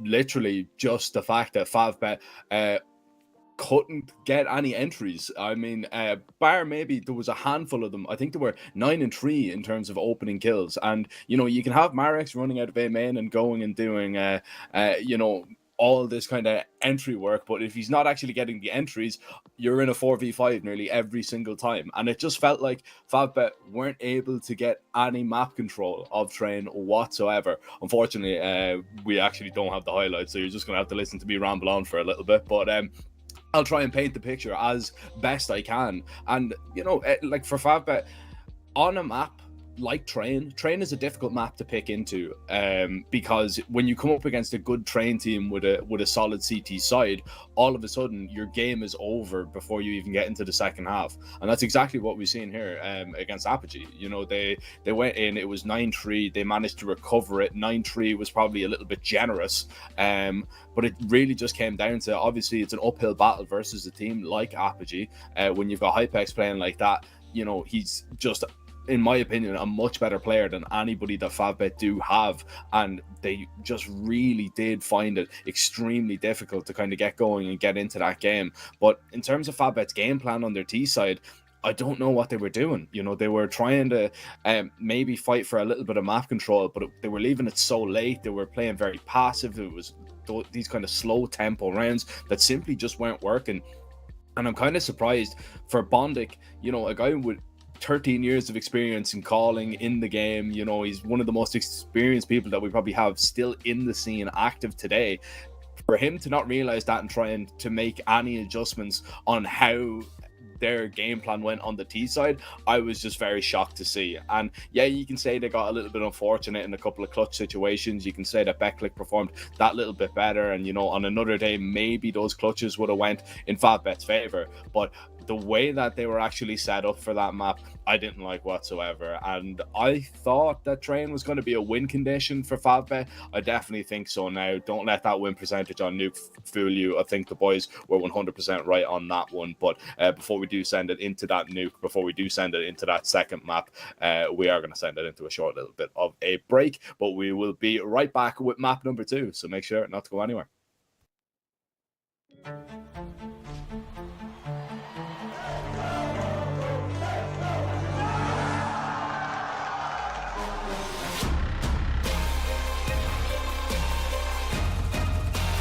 He's going to force the kill in the last second. Right to the smoke. Look at him go.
Welcome back, ladies and gentlemen. A quick break between map 1 and map 2, but we are going to be jumping into Nuke pretty soon. And, you know, I was kind of getting the vibe from you guys that you were of the same opinion that, you know, Betclic, after winning Train, this is going to be a massive problem for FAVBET, just considering how good a team Betclic are on Nuke, and not for that win percentage to fool you.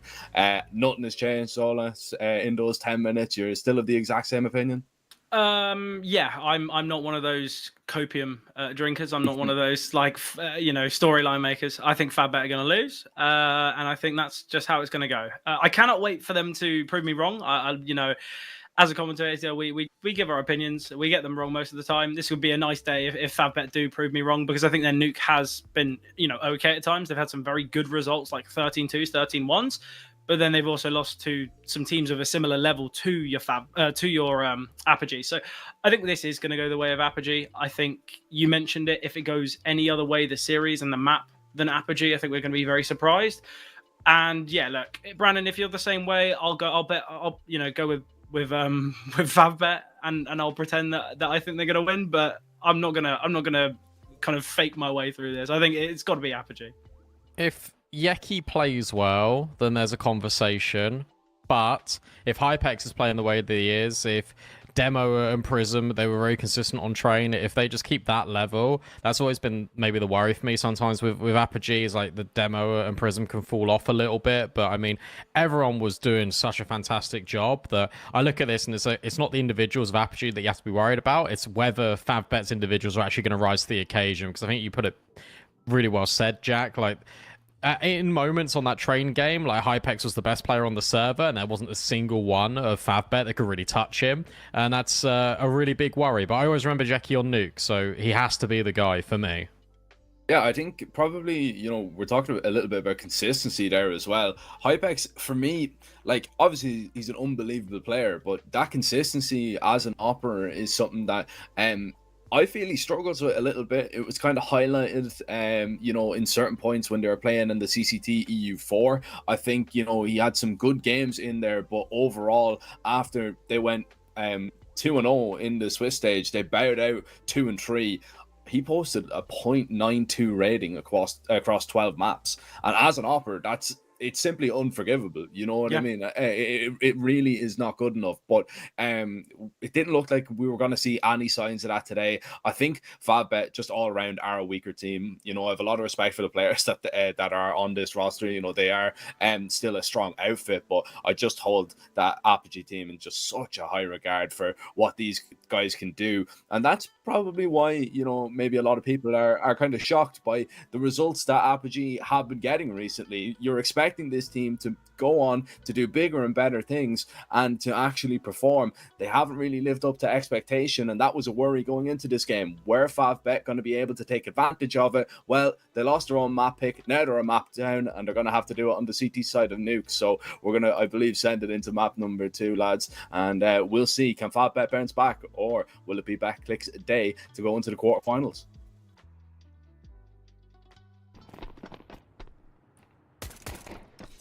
Well, here we have it. Very speedy from Apogee. They've taken full control of ramp already. 2 rotations, though. We've got Smash already down. Same with Yeki. Great find from Yeki. Deals with Jakob early doors. Yeki again from single. And this is where the CTs, they don't actually need to force the issue anymore. They can just give up the bomb side. They don't have to look so hungry for these frags.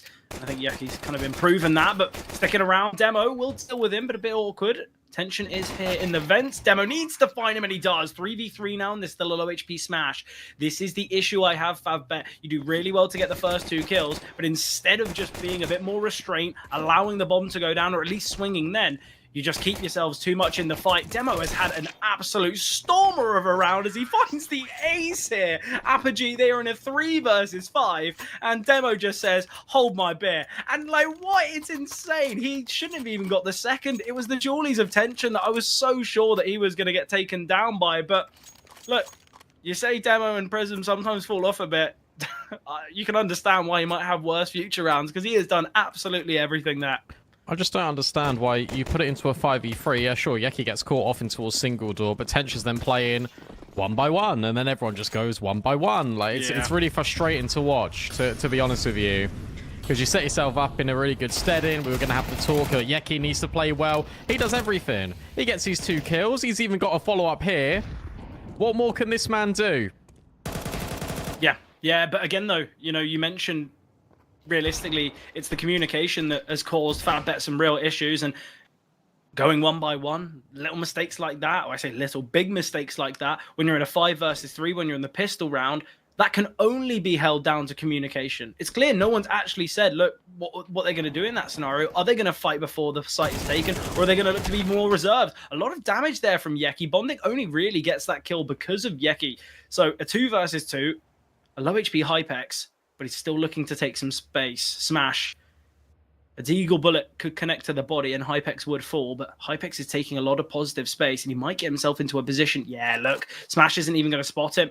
Still sitting around towards heaven. I would have preferred him to keep the Deagle in hand. Oh, he's made noise there. That's been and Hypex, they're just going to go B now. Yeah. Obviously, we've seen Prism cross anyway, so I think the idea would have been to go down towards B, but Hypex isn't going to faff around in heaven. He knows, well, look, they could have gotten to lobby by now. It's still an awkward fight, especially while I'm low. I'm now just going to head towards ramp. I can join my teammate here, clear out the bomb site, then I can just keep this control towards ramp. And FAVBET have opted to split, and quite rightly, because they have no clue where Apogee are. But bomb's going to be planted shortly.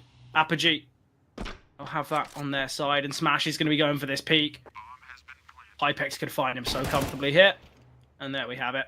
He does get the tag off before falling. Prism is 30 HP. Bondic, 1 versus 2. Not going to be easy. Great kind of bait and switch, though. Hypex takes contact. Prism swings out the smoke. Apogee, they do win that one. And with it being the force for FAVBET, Apogee, this T side, they've got such a good foundation now. They're going to be 3 rounds up, unless if somehow they lose to these pistols. But it's not pistols, Brandon. It's the force buy again. Only 2 survivors, so FAVBET feel like a force is a play. We're in the first 3 rounds. Why is it a force until the end? I don't really hate it. I understand. To be 7 honest, pieces of util though, like that's not enough on Nuke. Yeah, that's valid. I just think you wanna get these individuals going. Like Yeki, Smash need to just start getting active. This is how they feeling of doing it. And yeah, Bondic sets up his teammate. Smash will get mollied, but he's able to escape just for a moment.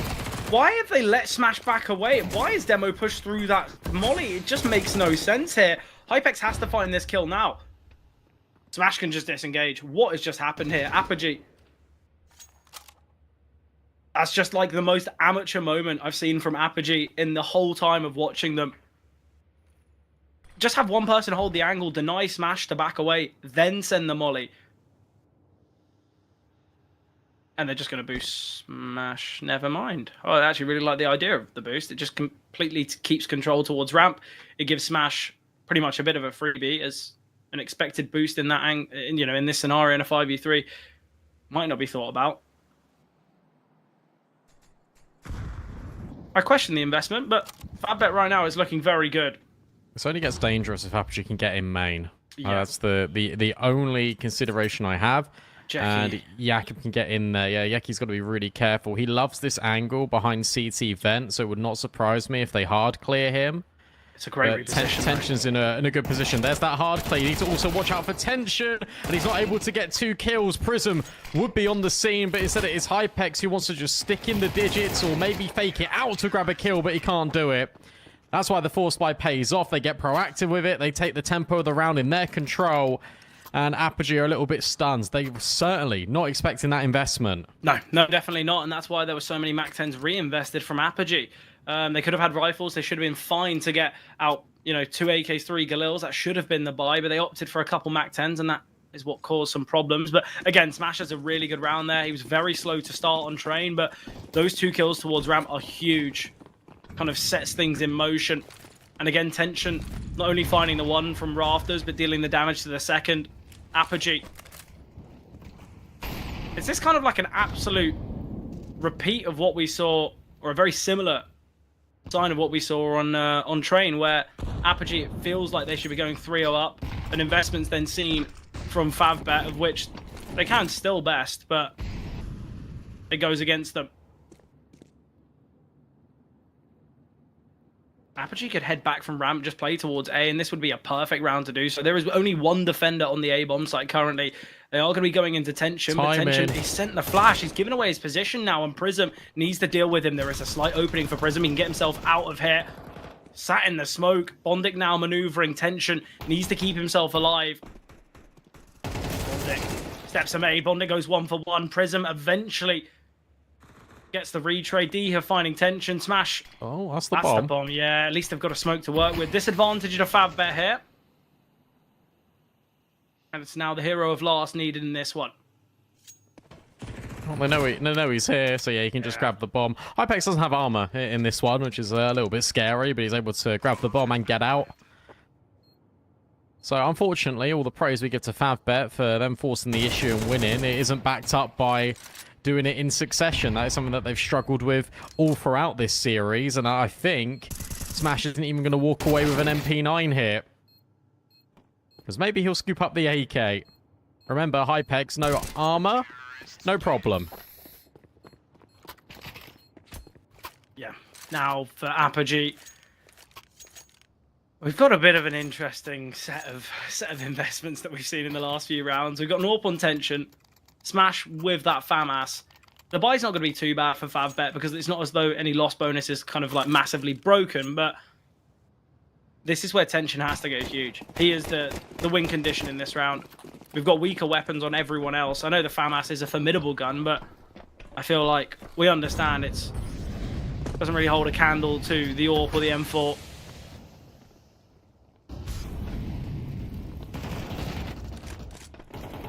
Oh, okay, this is where Hypex, he's got this information. Tension is just holding him right now. Great shot from Hypex, and now we can save the AWP. Okay. That's some quick shots. Are we sure he's an AWPer? He knows his angles, doesn't he? Yeah, that's very true. He's been kind of on the other side of it before and knows what that pre-fire feels like. So that is ridiculous. Yeah, honestly, it's just that is a desk slam moment if you're tension, because he's got Hypex dead to rights. He's got a teammate there as well. The lack of a trade's what's the really tough thing, but Apogee finally going to be against an eco. 5-7s, couple players with Kevlar. Nothing too difficult for them, but they're gonna. Well, they should find 5 rounds here. 5 rounds on the T side when you've only played 6 is insane. It's just going to set up Apogee so well here. Triple secret. Could be a way back in for FAVBET if Apogee walk into it. They're being so delicate about this. They're using the long range of the guns to not try and force an issue. Really like this understanding. They know they know the money's bad. And the thing is as well, not only is it going to be this half buy, but because FAVBET actually have a decent amount of loss bonus, there could be the odd MP9. There could be, players with these 5-7s. So just go towards outside. Just keep yourself, as you say, in these long range fights, because I think everyone knows how well these 5-7s can work, and also how often now teams are operating with kind of a bit of a Furia buy. Especially on a map like Nuke, where the MP9s, I feel like it's probably one of the best maps for the MP9s. The only way this gets weird is if they waste the clock down too much and they don't really know where they want to go. So, okay. That indication of contact is going to seal the deal. You would feel, yes, that the bomb's coming through main. Good idea. Yeki's now just turned. They now know that he's in towards Hut and is locked in this position. Okay, nice shot. But the bomb will be planted safely. They can't really get up the vent here. Hypex is protected from heaven. Yeah, there's no real way into this one. So I think for FAVBET, this kind of remainder of the round has just got to be how many kills can we get, not only to boost our economy, because obviously with the slight change, an extra $150, $200 actually goes a long way over the full span of our CT side. But similarly as well, is can we get any more weapons here? Can we get any easy upgrades? It's really weird to see a CT side save when they had all 5 alive and Apogee were down a man. Yeah. But they're going for damage, as you say. They're going to die to the bomb, surely. Was that really worth it? Well, I don't think so. Yeah, I think for Jeki saving a gun, for both Bondic and Marix, they're looking to save the Kevlar. I don't really know why Tension's being so disciplined. He's just saving a Deagle. It doesn't really matter. But the money for Apogee, Still not in a kind of a perfect spot. Demo 850, Prism 150. Obviously, we know that Jacob D here and Hypix can all buy in next, but as you can see from the top of the screen, 1.04 to 8.0, that is just very valid and justified. I feel like Apogee have already had an incredible T side, and they've still got so many more rounds to play. 5 found with, you know, at the halfway point.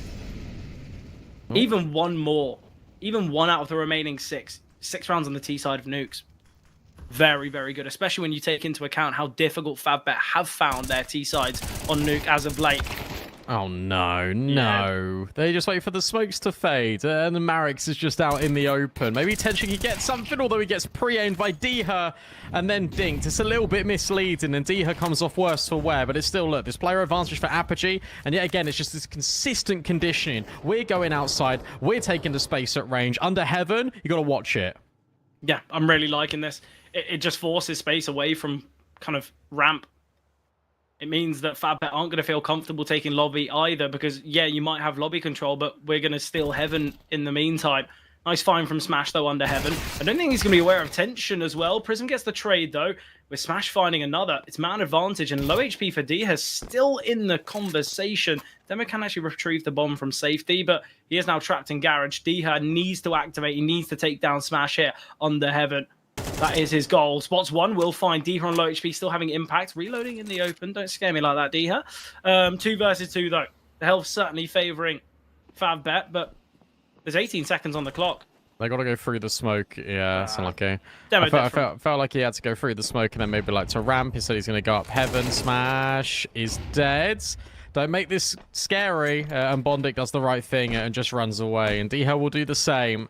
And this one, look, you've got much better reactions here for FAVBET. You've got some really good rotations down Hell. You've got the boost up into Heaven for Yeki as he was on the A-bomb site. And the issue you got for Apogee is you feel like sometimes it just gets a little bit too complacent. Yeah. But they've set the conditioning now, so it's one of those where you don't, in theory, you never really have to go outside again, just with these smokes. You can just put them down.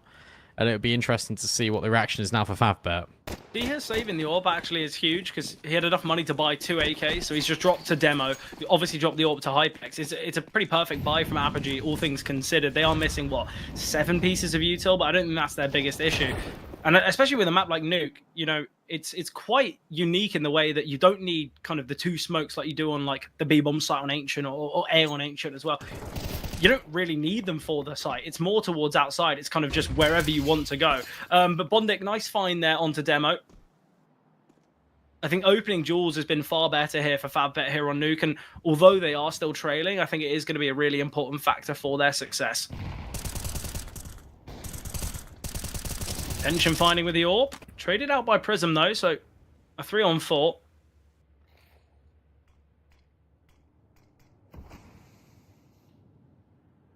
Yeah, we speak about the conditioning, right? So now you've got Deher solo outside. You got this double lobby push. I love this double lobby push coming in from FAVBET. This is an appropriate time to do it.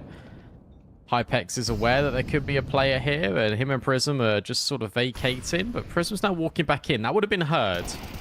And it's now starting to get a little bit dangerous. Hypex with a unbelievable one, but you still know about Prism. Yeah, there's 30 seconds on the clock, and the issue is Deher, what can he find here from Heaven? He's being held by Jackie. Oh, missed shots from Jackie, but Deher's not perfect aim either. Prism with 29 seconds on the clock. I think he has been heard, especially with Marix maneuvering down the vent. Great decision from Marix. Prism, knife in hand, needs to get his gun out shortly. Marix, great info here.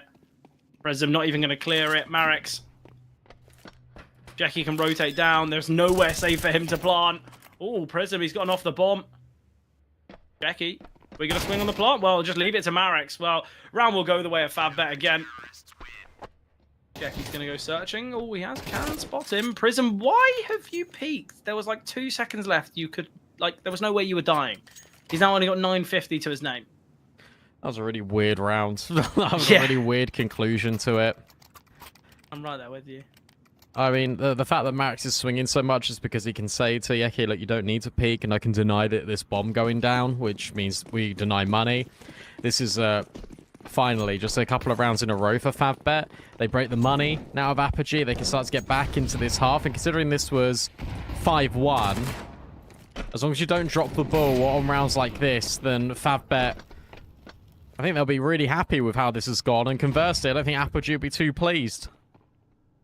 Yeah, I think that's all. It's all based on it's all based on how well this game was looking for ARCRED, though. I think it's all context. It's all contextual. If you said to ARCRED you're going to get 5-6 rounds on your T side, especially with how poor FAVBET's CT side has, or their T side has been at times, I don't think they'll be too disappointed. But same does go for ARCRED. The second half is both teams very much weaker side. So actually, maybe things could be going a bit better. But positioning here looks perfect for FAVBET. D has just got a double. Hypex finds. It's a 2 versus 2. The bomb can go down. What has happened here? A lot of damage onto Tension. Aware that Marix is here as well. D had just planted the bomb. You can't. No. Fair bit of damage, but it was a Tech force. 9s, yeah, I was going to say, for Tech 9s, and yes, it was a force buy, you still get 3 kills there. You still keep the economy honest here for FAVBET. It's fine. I'm surprised that was an all-in force. Yeah, I think you said it thinking it was just a half buy, wasn't it? It was the full buy, which means full buy versus full buy, you're not winning the round. That's all that really matters. Apogee, they've kind of made a bit of a weird decision. Obviously, it was all contingent on the fact that they only had 1 survivor and Prism didn't have money, but is it really worth throwing 2 rounds away? Just let Prism play with a Mac 10 in the next. It doesn't really matter.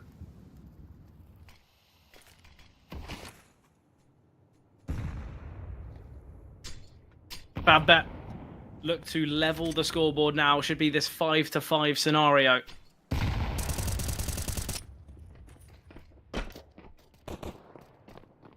Prism's got a lot of information here. Great find from Diho. Surely the weaker weapons can't prevail with the kill from Diho. He takes all the contact away from Jackie.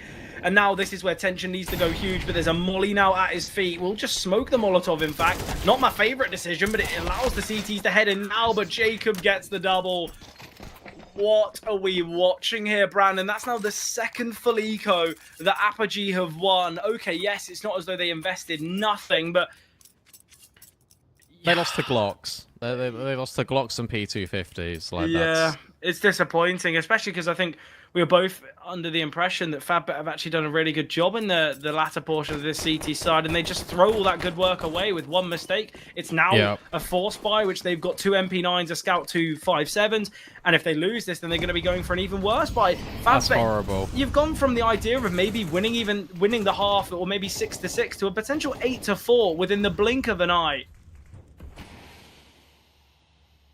Worst case scenario now for FAVBET. I mean, how you can be on top of the world and this situation is absolutely horrible. Well, it's the beauty of Counter-Strike.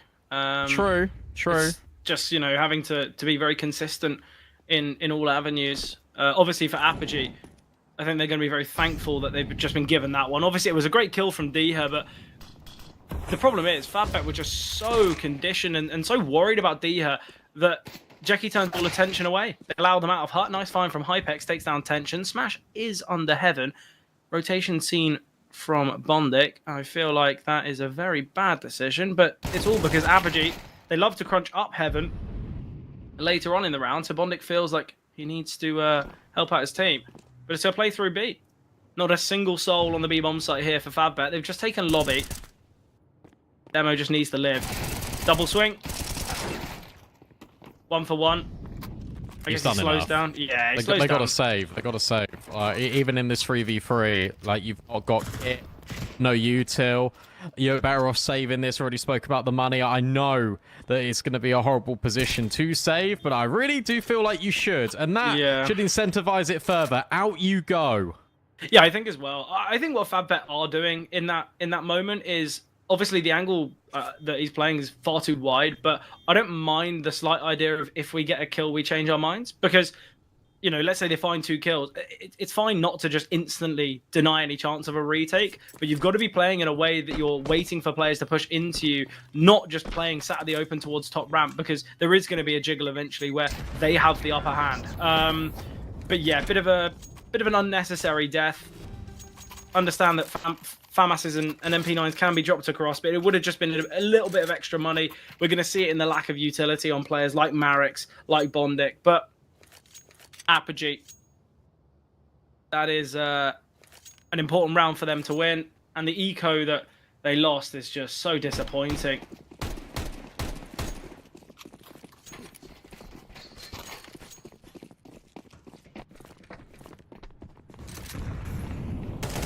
Early aggression here towards ramp, of which Hypex gets one. Smash is ready and waiting, though. Smash finds another. Nice. Yeah, look, I think a 7-5 is a fair assumption of how this game should be. I think actually a 6-6 would have been a little bit nicer, though, for FAVBET. Not done. It's not as though Jacob can't win this round. He's got a lot of time, but the issue is the bomb is under the control of FAVBET. And if he wants to work his way round through outside, Marix has got that covered. He can't win it. Yeah. He has to wait for the smoke, and then they have to give him like 1v1s. Like that's the only way Jakob gets this. And they shouldn't give him 1v1s. And if they do, that's silly, because you know who's on the other side. You know Jakob is on the other side of this. Do not peek. You can, even if you want, give over the bomb. I actually wouldn't mind giving over the bomb. I think sometimes teams, they feel far too kind of needy to stick around the bomb. Look, he's got 40 seconds. You've sent another molly. This is where you just disengage. You send one player down the vent to just hold. You have 2 players on the A-bomb site. You have got that round completely fine. You do not need to mess this one up by giving Jacob these early fights. The setup is still really good, but Jacob retrieved the bomb. Jackie free kill. Oh, okay, maybe not. Jacob, he's got a 1v1 on the A-bomb site. Yeah, he's going to just plant backside. He can get the bomb down. Oh, Jacob, give this one a good go. Punish them for their lack of discipline. Well, Marix finds it. Never mind. But, again, FAVBET. They win the round.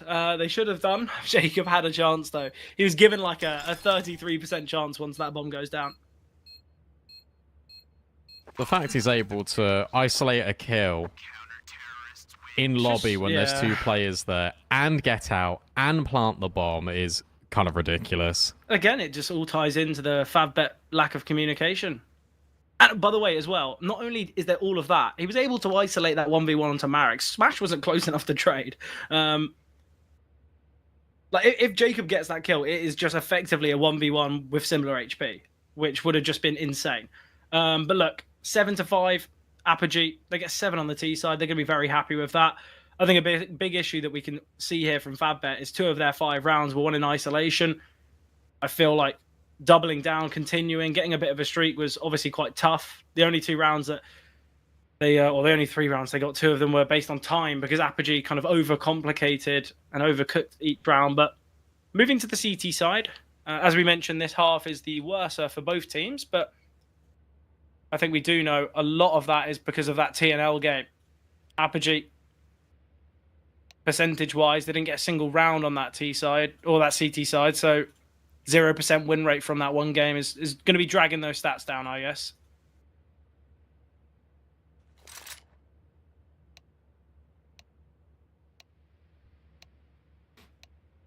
Good little recovery. I was just going to say, look, good little recovery, to be honest, from FAVBET, because this really could have got out of hand. This could have ended up like Train. And I don't think it... I think we're probably still looking at Apogee, definitely the favourites here, as we transition into CT and the second half for them. But 4 rounds out of the last 6 is nothing to turn your nose up at. No, definitely not. Well, look, from 5-1 to 7-5, it's clear that FAVBET, they are still going to be playing chase to Apogee, but the distance much shorter. It's not as though that they're, 4, 5, 6, 7 rounds behind. This is still within the realms of possibility. Do I think a pistol round is going to be needed for FAVBET? I'd probably say yeah, or at least for them to feel comfortable. I think if Apogee win the pistol, that's where we're looking at maybe a 9-5, maybe even a 10-5, based on whether FAVBET go for a force or not. And I think that's where things could get a little bit scary. But even if they do lose it, anything can happen. Look, it's a half of Counter-Strike. Marix could drop 15 kills in this half, and we just say, well played, FAVBET. Marix has stepped up massively. And I mention Marix because he has yet to kind of shine in the series. Hopefully that does change though, because I think we all know what a player Marix can be. Prism? Hello? Headphones Is his on? headset disconnected? What on earth is that? He just didn't react to them at all. Yeah, Well, that's a poor. disaster. Yeah, potential overclogging comms from Apogee, maybe a dying of a headset, but it looks very poor. They're just saving. Yeah, it looks like it. Honestly, I don't mind it. And I guess for Apogee, it kind of indicates that they probably will be going for a force in this round. FAVBET must be thinking, what is happening? Why are they so late to come here? Jacob. Honestly, maybe the headsets are just broken for all the Apogee players. Seems like he was pretty late to react to that as well. It should be pretty clear though. FAVBET should know that this is a force buy for Apogee. The fact that 4 players wanted to save the second they lose Prism, that should be such an indicator that they are playing against a full buy. Jackie with an MP7.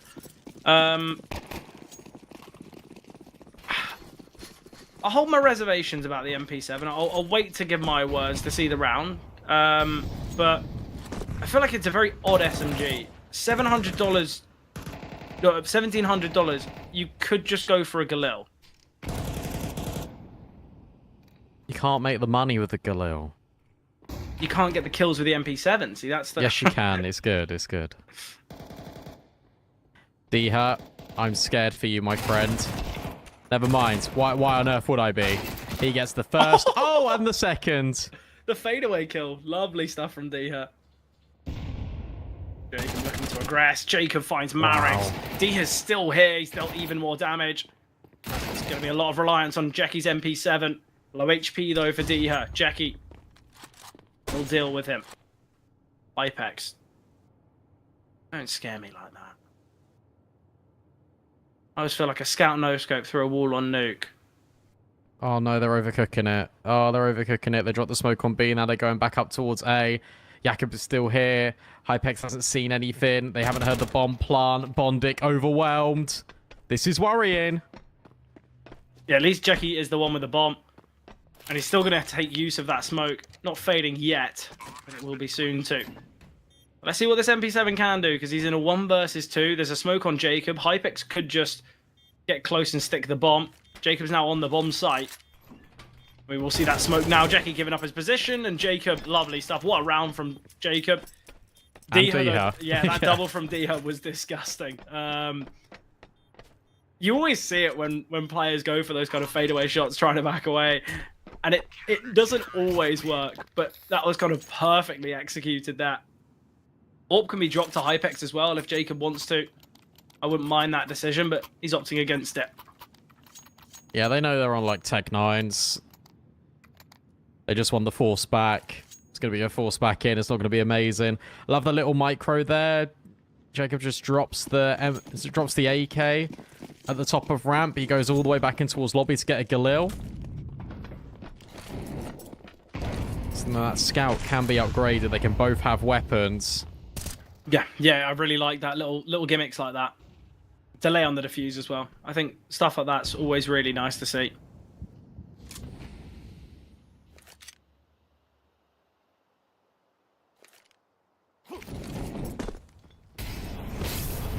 FAVBET keeping things simple. Oh, they're double pumping. If anything, this keeps Apogee, allows them to have rotates beforehand. But nice find from Bondic. Prism will get one with the What? Bondic, okay, gets the kill. Jackie on the Mac 10. Demo now needing to do so much work. Demo in a 1 versus 2, but Jackie with a Mac 10 will find. What? I don't know. I don't know, Brandon. I don't have the answers. No one does. Why has he dived off up? Just get the kill. I can't believe Bondic hits that flick. That's what I'm actually more impressed with. Well, FAVBET, well done. good round. Obviously, we do have a couple rifles still in play on a few individuals for ARCRED because they have these 2 weapons save. Double nade into aim nade. Oh, it's not double. It was a quad nade into aim nade there. At least that's what it felt like.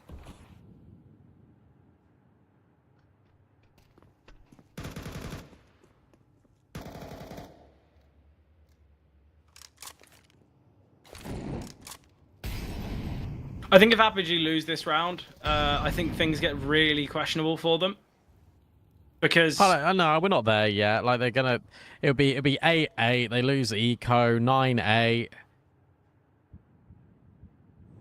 I just think losing. It's one of them. I think just losing against that half buy when you've actually been given a lot of information beforehand doesn't really give me much confidence. Okay, well Demo's got all this information. He's just heard all 4 of them step and then heard them back away. But Bondic and Tension, it doesn't bother them as they deal with the A defenders, and Bondic gets another. Hypex rotate up heaven though to find 2. Demo's taken the space that's just been evacuated though by FAVBET, and this is going to be such an unknown. Needing to deal with heaven here. Bondic will goes into hut, but great shot there from Demo. It's all on Tension. The reposition from Tension should be pretty well known, or at least well understood. Smoke on the bomb. Tap as well. Tension going to be spotted in a second, and Hypex, nice shot there. ARCRED, they find 9. The Hypex is unbelievable in these clutch moments, honestly. Like, that is falling apart again for ARCRED. Hypex just comes in with 3 kills. Diha, Jakob, the A defenders find nothing. Hypex able to get a double. Demo's got a really good push going on to get rid of Bondic. It's absurdly good from ARCRED, but it's absurdly good from Hypex. He has been the best player on the server by far in both of these maps. Yeah. And his level is really starting to raise now, which is a little bit scary for all the other teams in Tier 2. Well, I think as well, you know, Zerfa put it perfectly about Hypex. He either has really high highs and is just playing so well, or he's a little bit missing. And I think the issue is with a lot of players like Hypex is when there's so much responsibility on your shoulders, you have the mindset of, I've had a bad map, I need to be better, then might start making plays he normally wouldn't. But because he's had such a good first map, all he's thinking is my playstyle is working, I'm playing really well, let's just keep this going, let's keep things the same. And in doing so, he is just continuing, and he's got so much confidence, and the ability's obviously there. So I think for Hypex, the more just officials he gets under his belt, I think a lot of people forget this guy is only 21 years old still. I think Hypex, give it a year, give it another 6 months. I think we're going to see a lot less of those shaky performances, because I think he's going to realize that, you know, the first map doesn't dictate what happens in the second. You don't need to start making kind of silly plays. I'm not saying that is what Hypex is doing, but it's clear to see he has a bad map in the first. Generally, it translates to a bad series overall. This is a big force buy from FAVBET. They lose this. They give up 11 to ARCRED. Well-timed smoke from Diha. That's going to push them back, change plans. Good news is, comparatively towards Train, I think FAVBET have got a clearer idea of what they want to achieve on T sides. I think the responses have been a lot quicker. They've been doing these diag smokes every round, but have not gone with them. So that might be something they could look to address. We've got Marix in secret, which is why I'm mentioning it, because it's the first time we've had someone this deep invested. Out ramp they go. And Demo's overwhelmed. An important kill here for FAVBET, because remember, they still got Marix down B. Yeah, obviously Hypex has taken a lot of space here. And he will be able to give this information that it is the B-bomb site. And actually, if Jakob is able to take contact, it just baits Hypex in even more. Look, there we go, completely unaware of him. Diha finds one as well, and it's on Jeki and Bondic. Bondic's now going to be making his way through ramp. He will get one. Jacob falling as well, and it's all on Prism now. 2 players, both have been chipped away at. Prism, freebie, and he knows where the last is. He's on the bomb. Prism, you've got a Molotov. You can just keep your gun out. But he goes for the molly. It's going to force Jeki into the open. And Jeki thinks he can escape the flames, but does fall. So ARCRED victorious. I don't know if FAVBET are going to go for an investment again. They've done it before where there's only one survivor and they feel like the force is good because it can break the money. They can't. They're on double loss. Surely they don't. They've done it before. And I think FAVBET, yeah, they're going to do it again. It's because actually, if they do win this round, they break the money and they get kind of a 3-for-1. And I think I think it's definitely worth it in FAVBET's mind, because you give up 11-7. I think they're going to think mentality that it's done. I think they're going to assume that the game is probably going to just go the way of Apogee. But the issue is, because there's a lack of money in Apogee, there's going to be some MP9s, and Hypex goes for a very speedy play. D has already down the vent, so if FAVBET decide to head down, there's going to be quite a difficulty for them, and I'm liking the approach that Apogee are going for. Bit of a bunkered approach. They've got 4 on the A-bomb site. Demo on his own towards ramp. They've left outside completely open because Diha has rotated down towards secret. Demo, just take contact and back away. That's all you need to do. Stays towards ramp. Bondek has been getting some nice kills, I've got to say. You think of the one where he gets kind of dove on from top hut. That one while flying down the ramp. Not bad at all. The issue in this round, though, is that they are physically trapped. Space was just taken towards ramp, or towards lobby, sorry. I don't love that he's looking to take full contact, but for some reason, Tension swings alone, and there's no trade from Marek, so never mind. Remember, Bondik's 1 HP. Now he's the only one for FAVBET. This is going to be 4 players staying alive, you would feel, for Apogee, and that is going to do wonders for their bankroll. Bondik is dead. Diha has had an unbelievable map too. We speak about Hypex and the amount of clutches he's been bringing. Diha's just quietly risen up to 20 kills. Yeah, and I think it's just Diha being very consistent, kind of right place at the right time, but has had many multis. We mentioned it on training, those opening rounds where it seemed like he was playing a bit of a kind of a bait angle, which is clear that Apogee want him to do that. It's not as though he's just going to be going against his team's wishes. It's clear they want him to do that, but in training he was usually just getting 1, but now we're seeing a lot better stuff here from Diha. 20 kills, 11 deaths. Him and Hypex have really been the 2 difference makers, obviously through map 1 and 2. Nice from Diha again. It's having a lot of strength here. Just the half buy here from FAVBET. Nice shot from Marex. Yeah, great dig shot there. Jacob.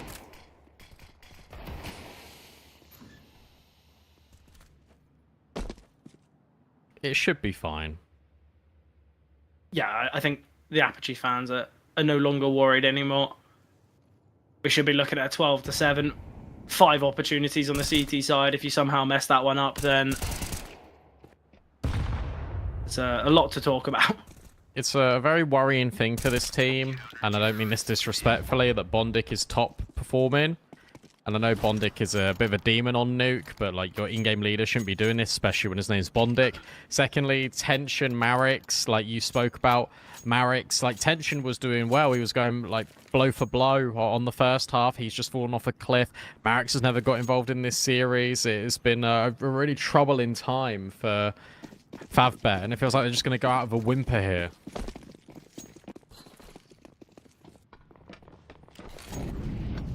Yeah, I think for FAVBET, things have looked much better here on Nuke than they did on Train, but still doesn't mean it's looked good. Smash, though, we'll find one. Jacob. Nice trade from Jackie, denying all of that. Demo, though, he's just able to take that fight with no swing. Oh, this nade's going to find Jackie. What? 4 No HP. way. How has he survived that? Tension deals with Demo as well. Hypex has taken up this space. And the fact there's no swing coming through after Tension gets that kill, it's going to force Hypex into a really nice spot. And they're just going to disengage from top lobby. They can head towards outside. This is brilliant from FAVBET.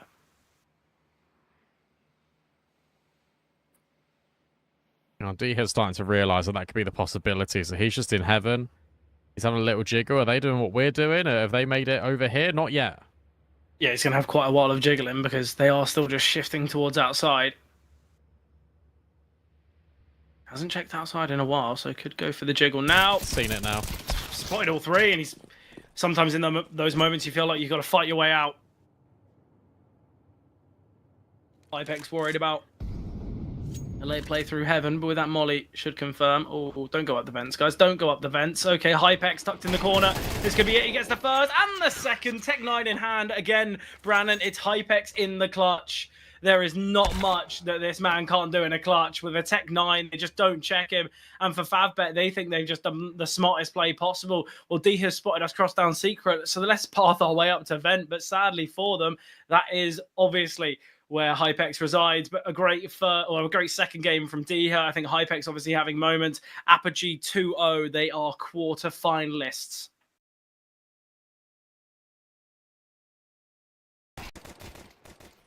Well, I mean, I don't even know if I have words for that, because I was actually just doing like calculations, to be honest, and just trying to keep track of everything that was going on that map. There was 11 force buys in 20 rounds. Yeah, that's crazy, like absolutely crazy. And we only kind of saw most of the gun rounds, I would say, in the first half. Apogee had a couple of them in there. The big problem for me was, and the point that I was going to make kind of coming into this analyst segment, was that FAVBET, they just lose too many important rounds. They lose these kind of ecos, they lose these kind of force buys, and they just make it so difficult for themselves. But the fact that they just managed to drag Apogee to the depths in a lot of the situations on this map, in terms of they kept forcing back, they kept winning, they just kept making it awkward. The economies for both sides was just never stable enough for them to feel the buy. Like, first buy in the second half came in that very last round. The gun versus gun round, that came in the very last round of the second half, which is just kind of, it's crazy to even put that into your head and say that that's how actually the game played out. And to be honest, I think that's the only reason that this game was as close as it was. I think if either side, but especially Apogee, were able to get their money in check in that second half, that would have been a whole lot quicker. But there was just so many kind of different situations where it was kind of just back and forth, and you could see that Apogee, once they got comfortable, once they got confident, they were able to get that one over the line. But that was just, I don't even know how to describe it. I would say that that was probably one of the scrappiest nukes that I've seen all year, though. Like, just very, very awkward to look at in terms of a lot of just force and back and forth, SMGs, aggressive plays. Like, there was no real kind of game plan for that. And that's why I could probably maybe lean on the fact, I know, Brandon, you were making the point of Bondic was top fragging and that kind of can't happen. But I have to feel for Marix and Tension in a couple of situations, because Tension very rarely had an AWP to perform with it. Marix, you know, very rarely had an AK. Or if he did have an AK, he had to deal with these like little set pieces that Betclic were going for aggressive setups. And, you know, when you're playing against that over and over and over again, it's not a normal game of Counter-Strike. That's the best way I can describe it. Yeah, that's fair. Like, that's a fair thing to say, to be honest, to take some of the pressure off of Tension and Marix. But the reality is, then, that's a more systemic issue. Why on earth are you forcing? Why are you not allowing your AWP to have an AWP? Why are you not allowing your riflers to have riflers? That's the even bigger question mark for me, because how do you have such a weird game plan on train where it doesn't look like you know what you're doing, then you go to Nuke and your solution is to just keep buying all the time? Like, that doesn't make sense either, so I'm a little bit lost there. Yeah, very weird one. Very weird one. It seemed like there was kind of two split approaches on every single T side. It was like fast for few, and then there would be kind of a very systematic for others. It made no sense. I hated the amount of the buys there were, but I mentioned it. It's something that we've seen from this FAVBET team before. Hasn't worked before, hasn't worked again. So obviously, for them, that's their time kind of in this event done. Obviously, it was a great game from Betclic. They were the better side in all aspects, and now they face against Reason Gaming, and I think Reason's a very beatable team for Betclic, so this could look like a very positive playoff run for them. Oh, 100%. I think, you know, if FAVBET went up against Reason, that could have been maybe a little bit of a problem for them. But Betclic, I mean, this bracket's looking kind of easy for them in terms of, you know, their first two games. Definitely semi-finals is probably where they're going to run into a little bit more of a challenge. You know, yeah, look, as for FAVBET, obviously they're out here. They can obviously be happy with the way that they actually got into the playoffs. It's obviously, you know, a big result for FAVBET, considering they haven't really played that much in terms of online competition, and haven't really got this far in an event, I would say.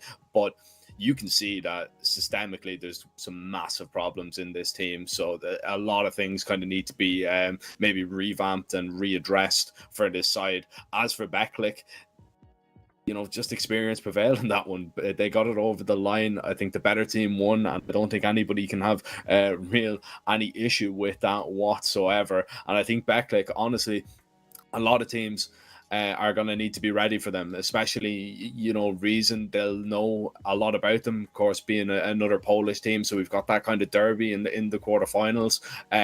But honestly, I think Betclic maybe are a dark horse for this whole event. If you don't take them seriously, I think definitely they could spearhead all the way through to the final and maybe even take it all.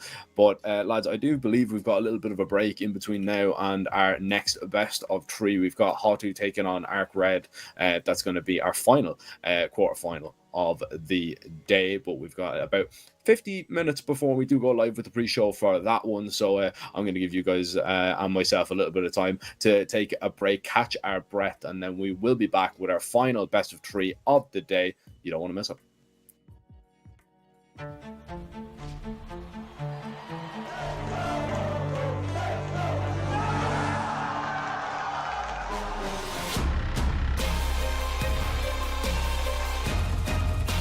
He's going to force the kill in the last second.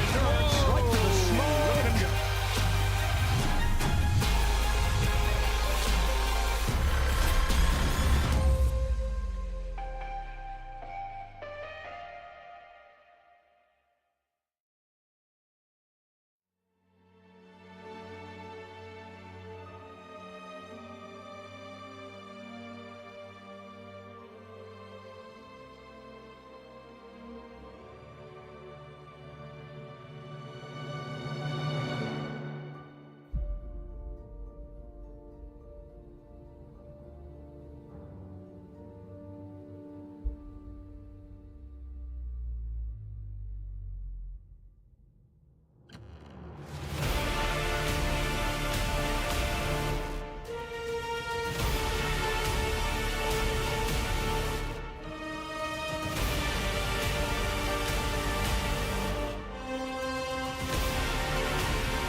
Welcome back, ladies and gentlemen. Just about ready to jump into our final best of 3 of the day. It is going to see ARCRED taking on HOTU, and this one is really interesting for a lot of different reasons. I know you're delighted, Zola, to be Love my HOTU boys. Getting a look at HOTU once again, but I mean, this one, I don't know. I think this is probably one of the most evenly matched games that we're probably going to see. Yeah, I think both these teams, they've got something to prove. I think for ARCRED, I think maybe there's a bit more synergy for ARCRED. I don't want to say it on the basis that, you know, HOTU have made recent roster changes, because they have got a lot of synergies themselves.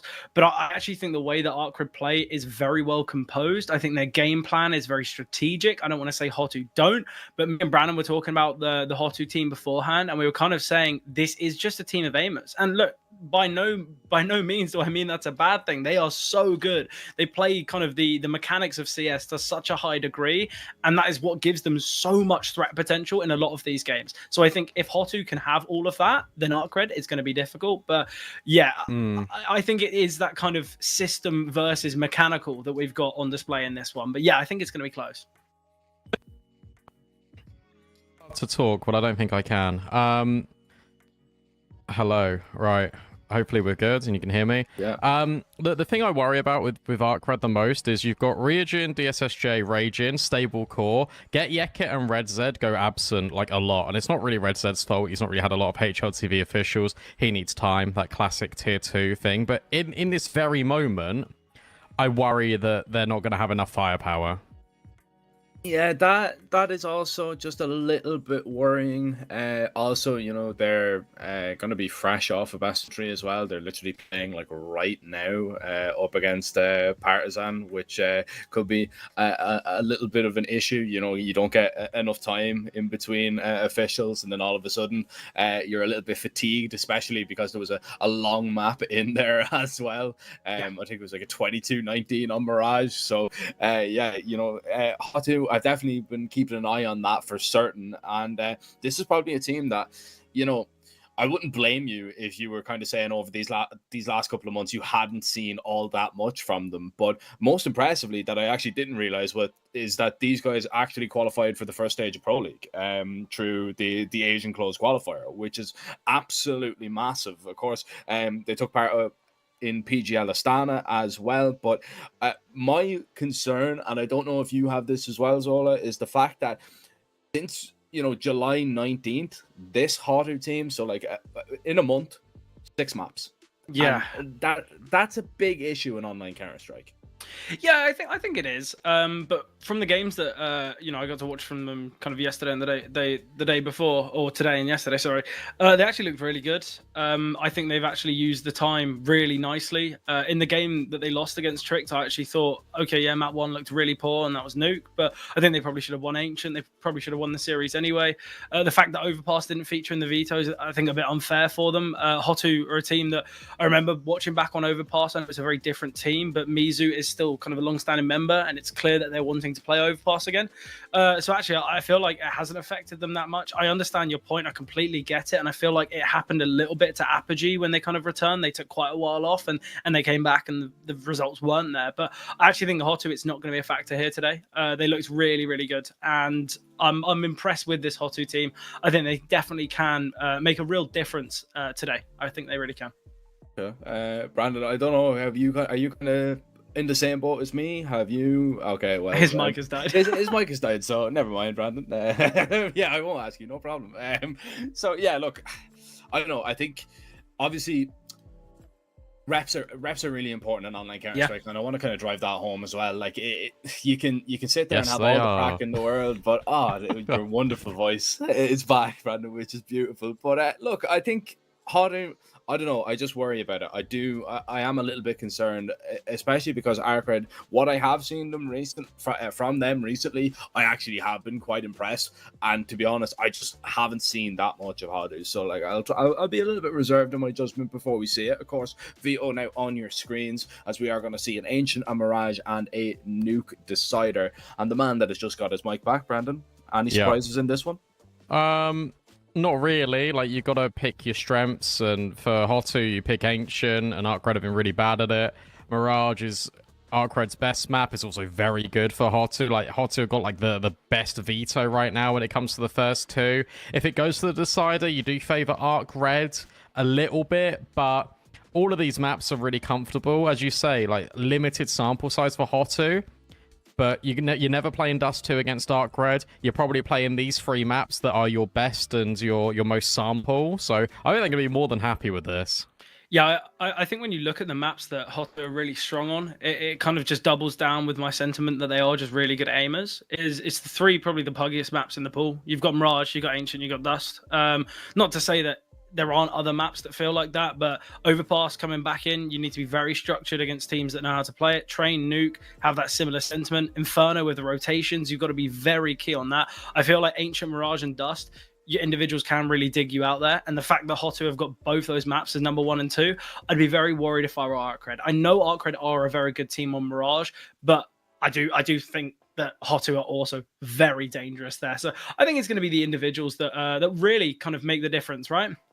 Yeah, I think so. I think, you know, it is going to come down to, you know, if ARCRED are going to be fresh off that best of 3 that they are currently playing right now. And unfortunately, we are going to actually have to delay the start of this one because that best of 3 is going on. You can't be 2 places at once, unfortunately. So we're going to send it into a little bit of a break. But when we come back, we'll be live in the server with our final quarterfinal of the day.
a lot of confusion about what was going to happen here. ARCRED, they just finished a series of where they lost out to, it was what, Partizan? It was on Ancient. It was a 13-11. So at least we can say, Brandon, that ARCRED are going to be ready for Ancient, but maybe not for the level of threat that HOTU have. Just added another L to the stats, which is good.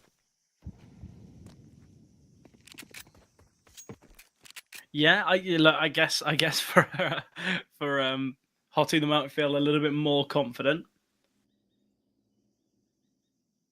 Mizu, though. Mizu's the main man of this this HOTU roster. Frontales played really well the other day. Lamparda as well had a lot of impact. Duke Fajora, a top performer. This whole team is stacked. I think that's what I was kind of alluding to. But the main player is Mizu. That is who this roster's been kind of built around. Look, Brandon, your mic is just, I just need to accept it. It's a solo day. It's a solo game until you fix it. Don't you worry. But yeah, this HOTU team's really stacked. Duke Fajura has just taken all this space towards A. He was spotted by Ryojin, and it's forced his double rotation out of DSSJ and get Jekka. And now he's repositioned. This is insane. I watched a lot of ARCRED in the HOTU recently. They've been 4 of my last 6 games, so I know these rosters quite well now. But Duke Fazura, great find here. If he can double, he finds get Jekka. This is where Raging needs to go nuclear, but Frontales will find. Red Zed gets the 1, and then Lamparda trades Ryojin in the 1v3. Pistol round effectively over.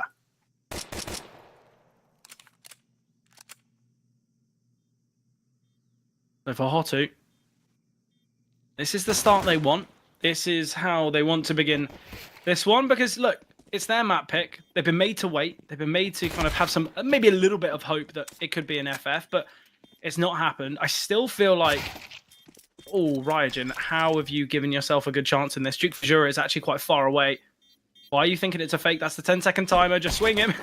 We'll go for it. Duke Fajura can find. Nice round from Duke Fajura. The amount of kills that are required there on the CT side, it could force the decision for the investment. I'm not 100% sure they'll go for it. I don't really see the massive value, but ARCRED, I guess they see that value as they are going to be going for the force. Look, I don't mind these types of buys, especially in the first half. That's where I feel like there's a little bit less difficulty with it. When you go for a force, when you're like 8-4 or 9-3 down, or effectively 9-4 down, that's where things can get a little bit sticky and a little bit scary, because you could be giving up effectively the whole game for it. But the fact that we've only got 1 round of play, I'm not too bothered. DSSJ is the player that this team has been built around, quite similar to Mizu. Both these teams have kind of identified, well, these are the 2 that we're going to be holding on for a while, because they're clearly very good at what they do. DSSJ on the AWP has so much impact, just able to kind of have many creative moments where it's kind of a no-win situation, and somehow he's just got 3, even with the AWP as well. He really has that it factor about him. A lot of space has been taken now towards A main here from Get Jekka and Ryojin.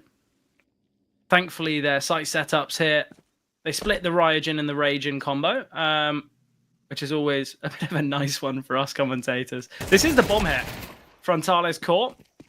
Obviously, we know that most of the heavy lifting that Frontales does is with the AWP in hand. A map I saw of Dust 2 the other day, he absolutely destroyed.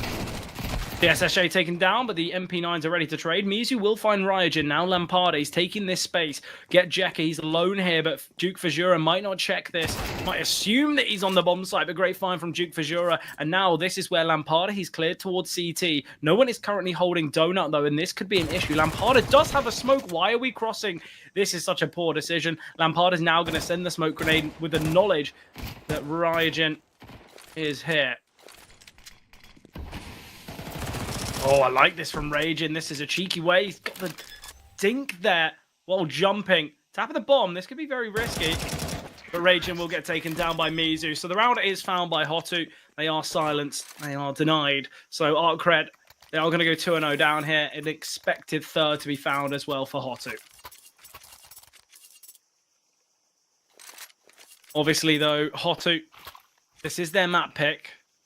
Expecting maybe a free win here, but they're going to have to do it the old-fashioned way. So a victory is to be thought of here from HOTU, as they look very good on Ancient. It is their map pick. ARCRED not only have just recently played it, but they recently lost it in quite a devastating fashion, 13-11.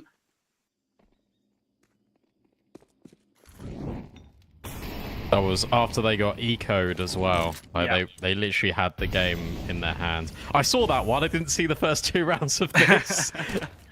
But I watched the end of that game. I'm hoping everything's fixed. We'll try it. It seems better. It seems, I don't know.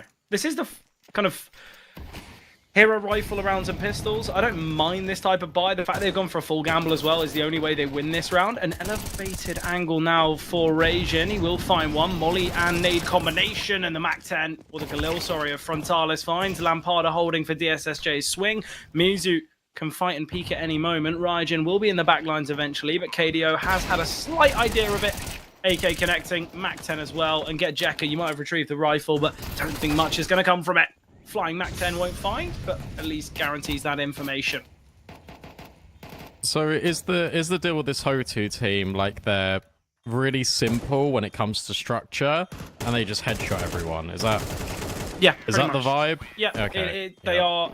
Well, the thing is, right? They don't need to be complicated, and I think No, I agree. it's the biggest compliment that any team can get when it comes to their mechanics. Oh look, you don't need to over strategize, you don't need to overcook when it comes to the calling. They just play the basics of Counter-Strike really nicely. But not only do they play the basics so nicely, is sometimes trading isn't needed because someone will just go up the ramp and they'll get 2 kills when they shouldn't have even got 1.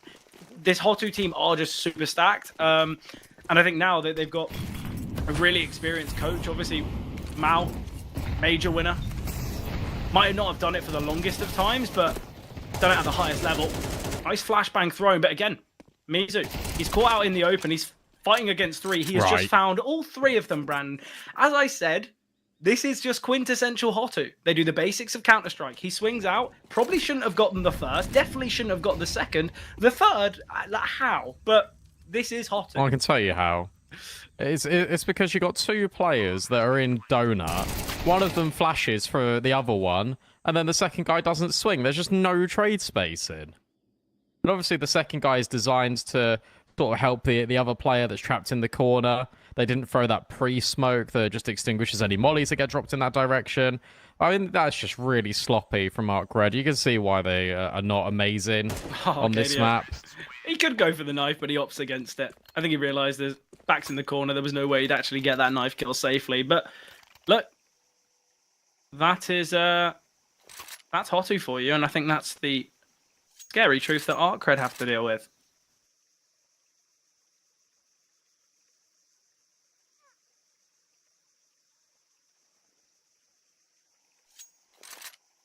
Poor ARCRED. How do you go from nearly beating Partizan after that insane second map, to then losing to Tech 9s on the B-bomb site, to then losing the map, and now being 4-0 down in a best-of-3 where you've had no time to reset at all? This is basically just now a marathon of Ancient, but you're playing against 2 different opponents, and this one's hurting you even more than the last one. Yeah, well, I think for ARCRED, it's something that Zerfa brought up. They have just had a really long best-of-3 to play before, and obviously we understand that it's not their fault, but it also is the issue that we've kind of brought up with some teams, is they are trying to churn out far too many events, and in doing so, when you have a schedule like today for them, yes, okay, they're disadvantaged, but again, it is still kind of their own fault, I guess. But yeah, long drawn out best-of-3 now having to go into it. If this goes to a 3rd map, it's going to be their 6th map in a row without kind of a proper break. So I think we can imagine if it does go to that 3rd and final, there is going to be a very fatigued ARCRED.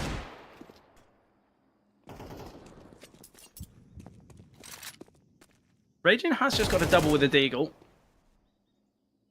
I think Duke Fazura has just been sent to silence Raging. What a name that is, by the way. Duke Fizura. Yeah. Come on, Raging, peek. He doesn't want to. They're trying to bait him in. Get Yeka, surely has got this kill. No, Raging finds another. Okay. This could be the way that ARCRED find their way back in. Just an insane moment from Raging. Ryuja's got to be careful. This timing, oh, it's amazing for him. And Frontales is able to grab one. He can plant the bomb, but I doubt he's going to clutch this up. Brandon, this is HOTU. You need to remember this. Okay, show me then. Okay. Yeah, never he's mind. dead. Frontales had so much confidence in you. I saw him win like 3 1v2s and 1v3s in the span of the last 2 days.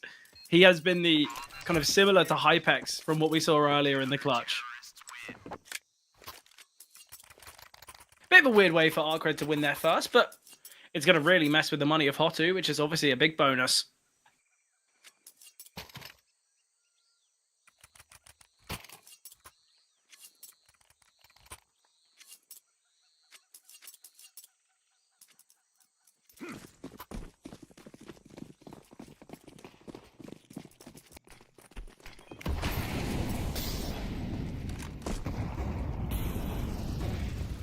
Okay, well, Mizu's just burned alive, taking 100. I imagine the grenades also landed on him, and KDO has just removed DSSJ through the smoke. That is a ridiculous trade.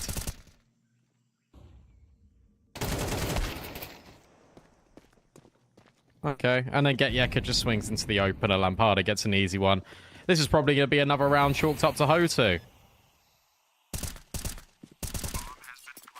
Yeah, Rygen sending some pot shots through the smoke just in the hopes of finding something, but Red Zed so far from the action. Kado just holding for any pressure applied into Donut late from ARCRED, but he is now operating instead of a helper of Donut as a hunter towards B.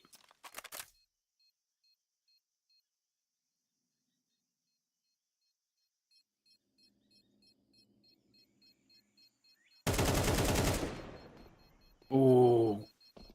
Unfortunate there for Kado.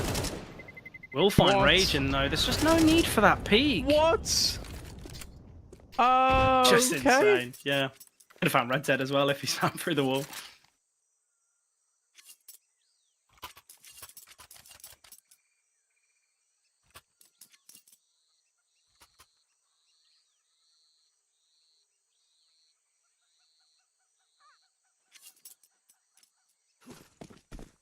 Fair enough. That was pretty insane.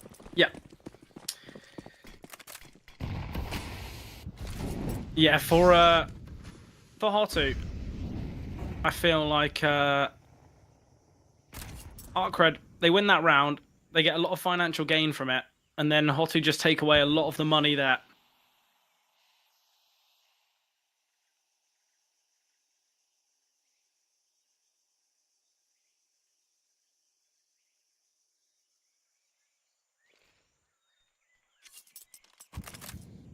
What's the move here for ARCRED? Well, I If think they they've push got to... down, if they push down B, they're going to go straight into this AWP of Frontales.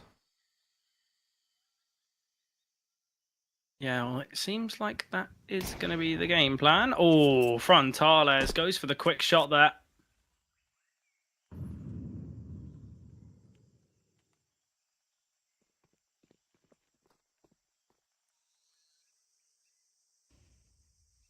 The SSJ just posted up here towards A. The issue is they don't have control of A main or Donut, and now they've lost Red Brim.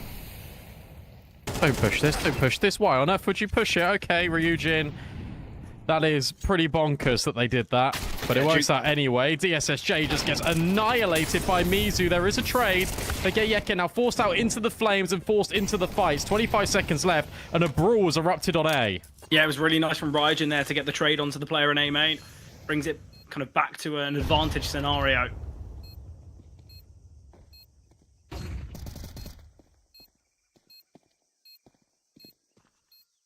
Steps being made here. Mizu's got a lot of decent information. The issue is Frontales, he's just holding.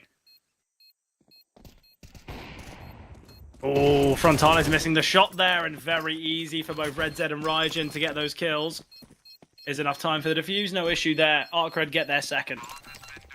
Yeah, good way that they played that.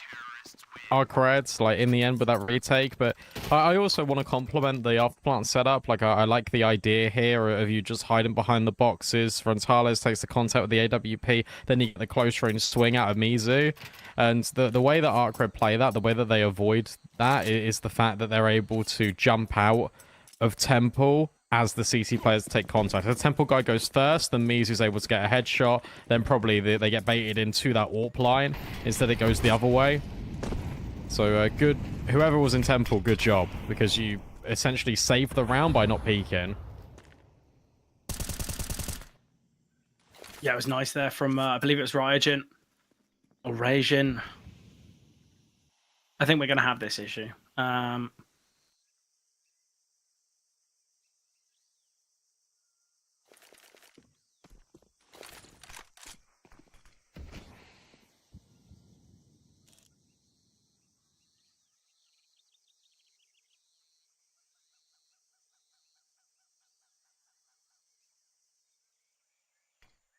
They're doing the same rounds. They're doing exactly the same rounds where you've got the smoke in, but this time Jufishira has been able to move forward. That molly is bound. What on earth is that molly done? That's so unfortunate. The little pixels in CS2 always seem to just go wrong. Just bounces off the slight lip moving into Red Room. Yeah, that's rubbish. Well, he's not taken any space off of it, so it's not as though that molly's massively cost him. He's doubled back. Information of Rajin now. DSSJ wanting to creep out of Temple. He's been spotted now. Oh, okay. This is where Lamparda needs to be cautious. Nice HE grenade. Molly into the back of Donut. Mizu has been naded slightly. Nice flashbang of which Mizu turns from. Double swing to be seen. Mizu will get traded by DSSJ, but DSSJ finds another actually. That is impressive. Now this 1v1, but Lamparda, he's got a little bit of time on his hands. Rajin is low. Lamparda will find... real back and forth there, but it only becomes possible because DSJ actually gets a double. He gets one just before getting taken down. Yeah, good work from Lamparda, just staying alive in A main. He gets a trade on DSSJ. I like the different contact that they were doing there, and they had all bases covered to the point where Mizu could only focus on Donut. That was really important. So a decent afterplant, all things considered, for HOTU. They've done a really good job here at stopping some momentum because, look, ARCRED were building back into this game. HOTU win this at 7-2. Their money's gone. You're looking at a FAVBET scoreline. Yeah, exactly. Lamparda's in a great angle as well. Spots, why would you uncrouch? Well, he spots out Ryajin, gets taken down. Information of both, though. And this is where we could see a pivot from HOTU, but they're going to head it into Donut because why would they expect 2 in A main and 1 in Donut?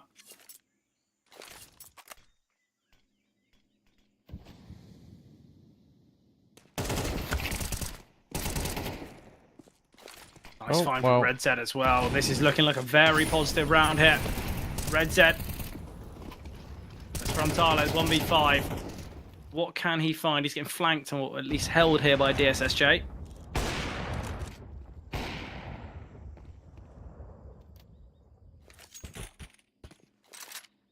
Oh, surely that drop's been heard. Yeah, what? Okay. Oh my goodness me. Are ARCRED in a position to be shooting? He got him. Well, yeah, he did get him, I guess. Already HOTU with 6, which, look, I think the fact that they've still got, 3 rounds to find or 3 rounds to possibly find here in this half, and they're moving to their more favoured side, and this being ARCRED's favoured side and they're moving to their worst. I think just with that, I don't think HOTU are going to be too disappointed. I think they should really take the half. I think if we do see a 6-6, I think ARCRED will definitely take that as a positive. But look, I think for HOTU, I think it's a good enough performance so far for me to feel confident that they'll take Ancient. Yeah, I think they will too. I think it will be upsetting for them if it does go 6-6 because you just let your opponents get back into the game and all that jazz. But 6 rounds already on your T side, the capacity to build for more for the last 2. You're in a really nice spot. Let's see what they can do with just a couple of Tech 9s, a couple of nades. Probably just going to be a fast play up towards B. They bide their time. This was a round that ARCRED lost in the Partizan game. And Red Z is trying to ensure that that doesn't happen again. Good utility, forcing them back and go straight into the scope of DSSJ. Can Mizu find anything? Yeah, he can. Oh, he's getting tricky with it. Can you get a knife kill? Yeah, Oh, knife this kill would be would lovely. Huge. Oh, okay. Well, there we You go. got him. Oh, nearly got the AWP out of the map ENCE. as well. Look, I don't mind stuff like that.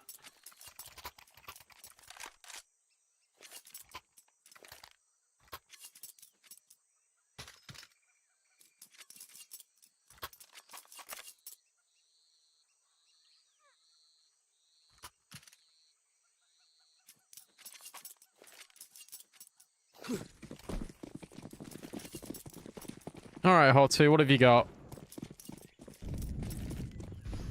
Couple of pieces of util dripped in here and there. But majority are actually only armed with Galils. There's a singular AK in round 11. The SSJ has been getting a lot of success from Donut. He's hoping it will continue, but he just gets smoked off at the worst possible time. I think we do have to say, Brandon, without Raging success, without kind of the Raging and Ryojin duo, this game would be looking very true. different. Absolutely. They've got 22 kills combined. The rest of their team only with 12. I think that's certainly something to be said. Look at this. They're just going to go back in towards the B bomb. So I get Yeka is now with DSSJ. And the swing, they're going to definitely get this kill. Surely they get the kill, and they do. A Lampada falls in the meanwhile. That is going to force them into B. Anti-flash by Red Z, and he collects a couple. This should definitely be the fifth round. Frontales is completely blind, but he will at least get rid of Red Z. But there is no hope for him, especially the low HP. I like moving through the molly there. Doesn't find anything from it, though. And I really like this disengage from ARCRED. Let him be on the bomb site. Who cares? You've got to win this round. Is bomb plant really going to change the outcome of the entire game? No, I think a lost round might, though. I know he's 32 HP in a 1v3, but if individual kills are given, stuff can happen here. Ooh, okay, nice attempt. They have just given away perfect intel of two players being here, but they just peek with the flash. Nothing that can really be done. And ARCRED will get themselves a fifth.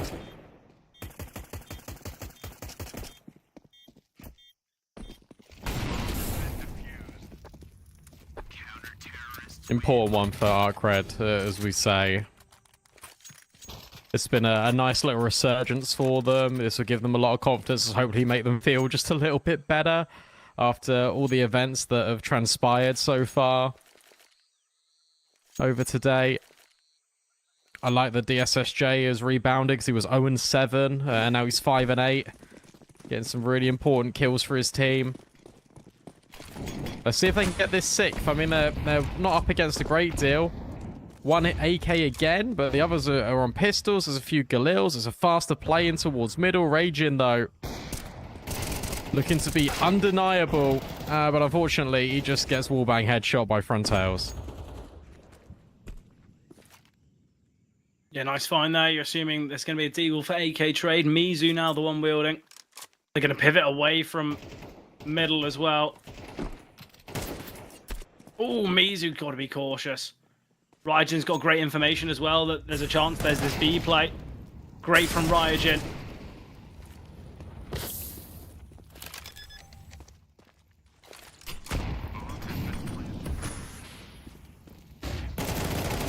Oh, nice flash there. Get Jekka fully blinded. DSSJ in the 1 versus 2.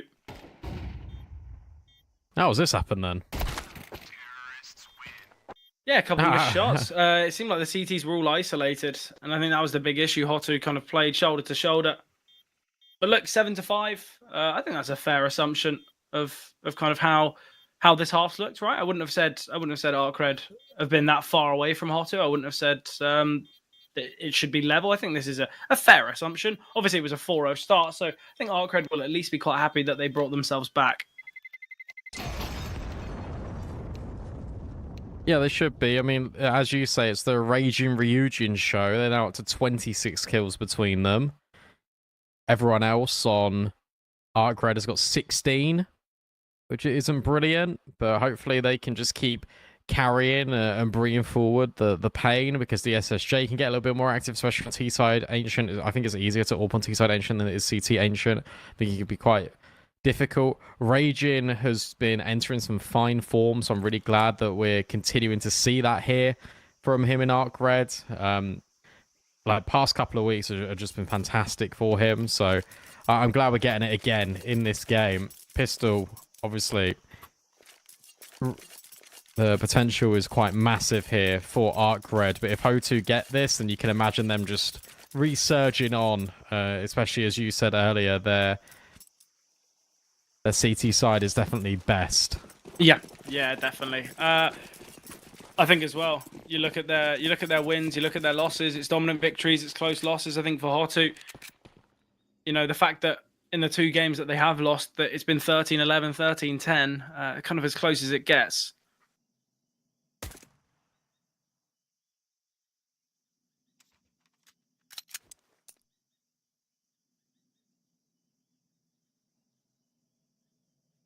Good position here for the CTs. A number of players all just waiting patiently in a conga line for ARCRED. No one is peeking, no one is moving, but you got this push in from Duke Fasura. It's going to guarantee that it is going to be this B play. Rage is going to go have a look at it. Oh, yeah. Oh, no. No, come back. Come back, Raging. That was a great read.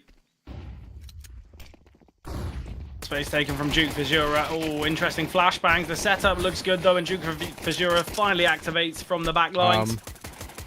Shots are not being here. What is going on? Look, we've all been there. When you're behind someone with a USP and you just can't hit the headshot. Yeah, let's go for the spam. But when it looks like that, maybe just miss the headshots. Good flashbang from the player at long. Just right-clicks it on the floor. That's a really inventive way to prevent ARCRED from being able to dodge it, because they're just looking at the angle directly. Bang, it's on the floor. See you later. Yeah. And yeah, 3 players just there immediately. Really difficult to deal with if you're ARCRED. Yeah, and I like this from ARCRED, not going for the force. I think already today, Brandon, we've seen quite a lot of force buys, and I think half the time, well, actually not even half, I think most of the time it's not gone well, so I think this is a right decision from HOTU.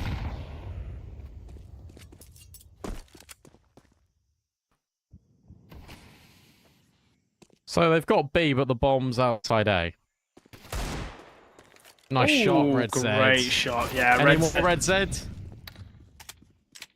Look at the damage that's on TPuDCATb and Mizu. Frontales has got a lot of work to do in this round. Slight jiggle, yeah. Look, bomb's gone down though. 2 kills and a bomb plant. That's the bare minimum right now. We could see somehow get Jekka find one with a Glock. Waiting here for TPuDCATb to go first. Oh my! If Jekka gets one more bullet in on Frontales, he's got a 1v1 against a 4 HP Mizu. Wow. From what that could have been. Honestly, I still feel like HOTU are going to look at that round and call it an absolute embarrassment. Why are you shooting bodies? You nearly just lost a 1v3 to a Glock. Because it's payback, because it was Get that started shooting them first. Yeah, I guess. That's all I've got. I'm not, qualified in BM. Have you not done your BM course yet? No. Okay. Oh look, it was the first degree I ever got. Didn't pass though. Wouldn't have got the degree. Kind of a bit of a miss factor. Okay, let's drop the deep smoke here. Might look to aggress with it. Oh, okay. Well, there's been a lot given away there. That is so silly, because he doesn't actually jump spot to see cave. He just jumps. Obviously wanted to have a slight look. No, he wouldn't have been able to look above the... I don't know. Duke Fasura. AK spamming through smokes. M4's having the advantage there. Lampardo is a little bit trapped. Wide swing deals a little bit of damage, but nothing circumstantial. TPuDCATb, bye-bye. Nice nade from DSSJ.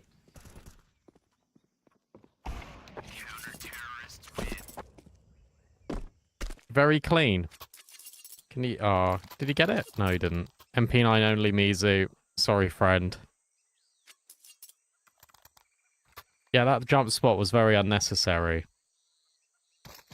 He just basically put a massive little arrow over his head and said, I'm right here, can you come and kill me? And Kado was like, all right, there you go. Yeah.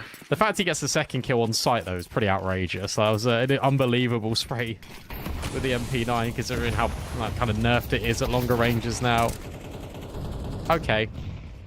Well, that was around a Counter-Strike. 11-5. Yeah.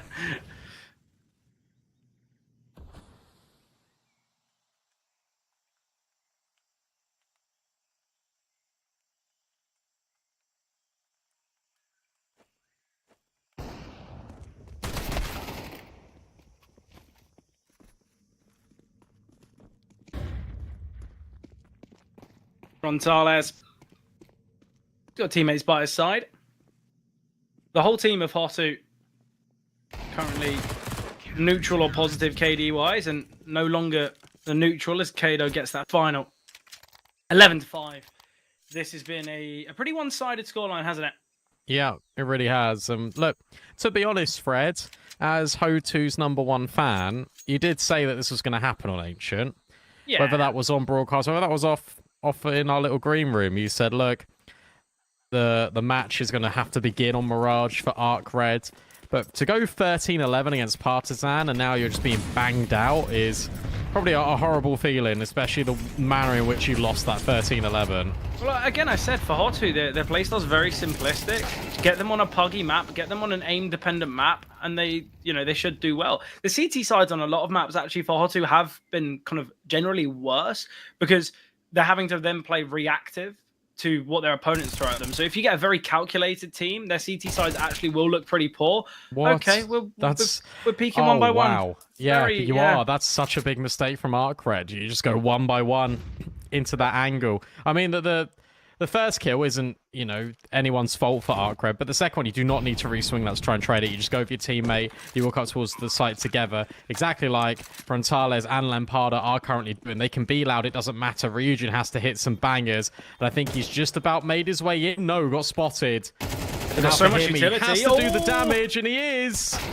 Can they do it? Yes, he can. Frontales just starts spamming the wall for some reason, and Ryujin's able to hit the double headshot. Look, my biggest issue with that round, and I think it's what happens in every level of Counter-Strike, whether you're level 1 or level 10 or a pro, is you're in a 2 versus 1, you've seen him go into cave, and you have so much utility. Your first thought is, well, I've got all this util. Just swing him together with guns. Don't overcomplicate it. I think for HOTU, that's a big mistake. That would have been 12, but yeah, that's a huge misstep there.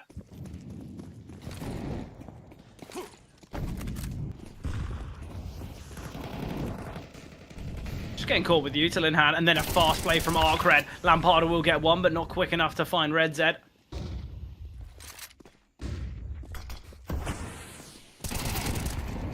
Great from Duke for Jura.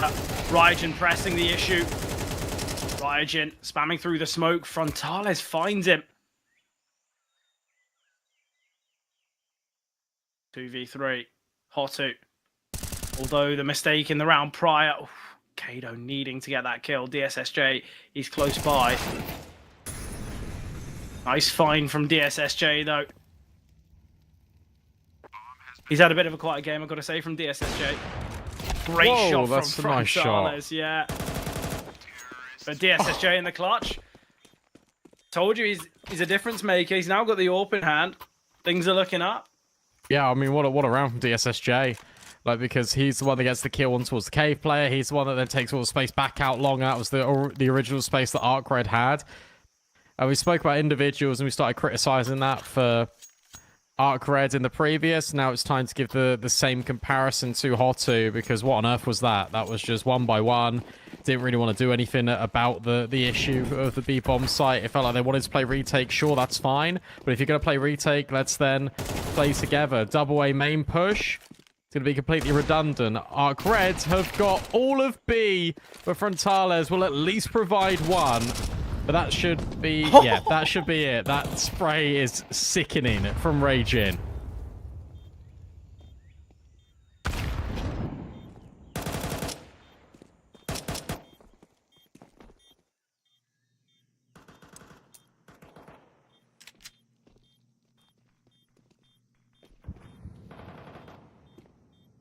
Lampada jumping around his Ryujin.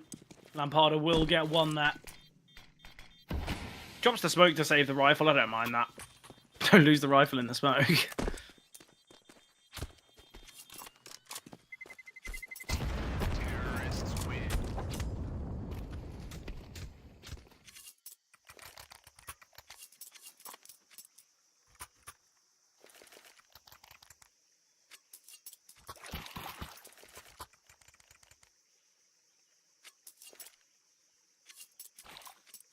Are we thinking ARCRED's comeback is possible once it hits double digits? Is 10 where we say okay? Oh, they're going fast A. Yeah, I like this from ARCRED. I like the calls. The calls have been really cool out of ARCRED.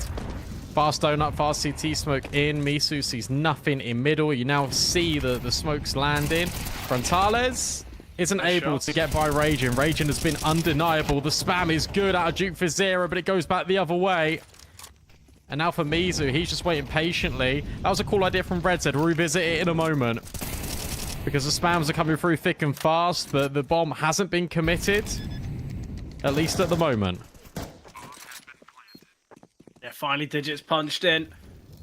And I think for HOTU, got a surely save, just right? a save, yeah. Seems like they're going to look for something here, though.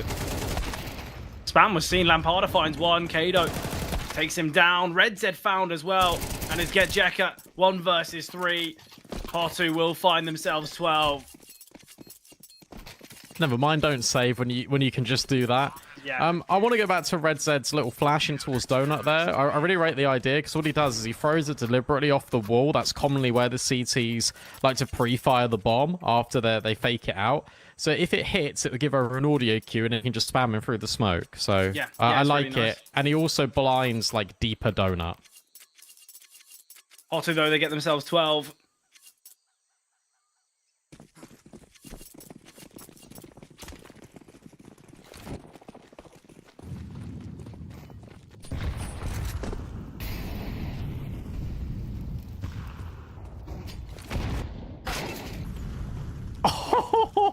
See you later. That was unbelievable. And Lamparda gets the Get Yeka treatment as well. Yeah, that is brilliant from Get Yeka. Again, ARCRED are going for this speedy decision making. This one has to be a save. We said that last time and they won it. Mizu, has he heard something over here? He's so paranoid about there being a player over at A main that they must have heard a footstep because Duke for Zero is locked in on Raging. And he will remove him. That creates a pathway. And now he's just stood still to type. Okay, cool. I think maybe... Sure, I'm guessing that's a BM. Maybe it's a tech, I don't know. But that's got to be some BM. Clearly, there's some bad blood between these teams. Get Jekka being hit. I feel like ARCRED overfight a little bit there.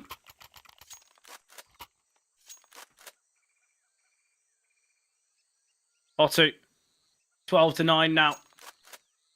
3 opportunities to close this one out.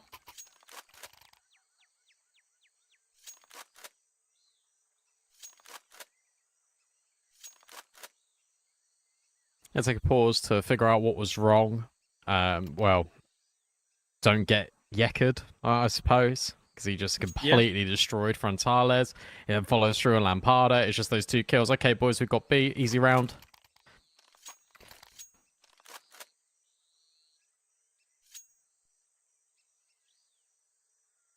This time, though, HOTU.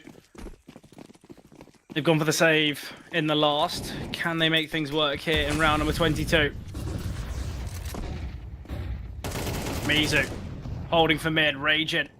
Taken down there.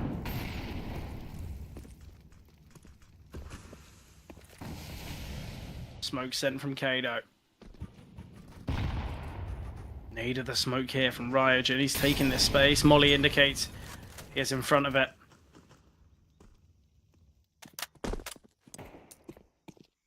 They're playing really passive now, HOTU. They've just completely given up all this control. They said to ARCRED in theory, here you go. You can have all of B. You can have K. We're going to go and re-look in towards middle with 4. I quite like this. They're going to be ahead of this Rev Room smoke, so they're going to know that no one is going to be on this side of the map, and they've got quick flanks for B now. Yeah, but there's got to be quick rotations now because Lamparda is very much alone. If ARCRED decide to go now, things could get a bit costly. Raijin has heard this rotation. But again, it's going to be a 4-man B defense. Question is, are they going to get the win or are they going to get yakkered? Because we saw the double opener he found a few rounds ago. There is a gap through this smoke. Lamparda could effectively push this smoke. He will, but the flash is 4. Red Z will find 1. Red Z doubles. Frontalis in the open. Raijin finds. This was a 5 versus 4. Does it feel like that now? I wouldn't have said so. Great find from Raijin.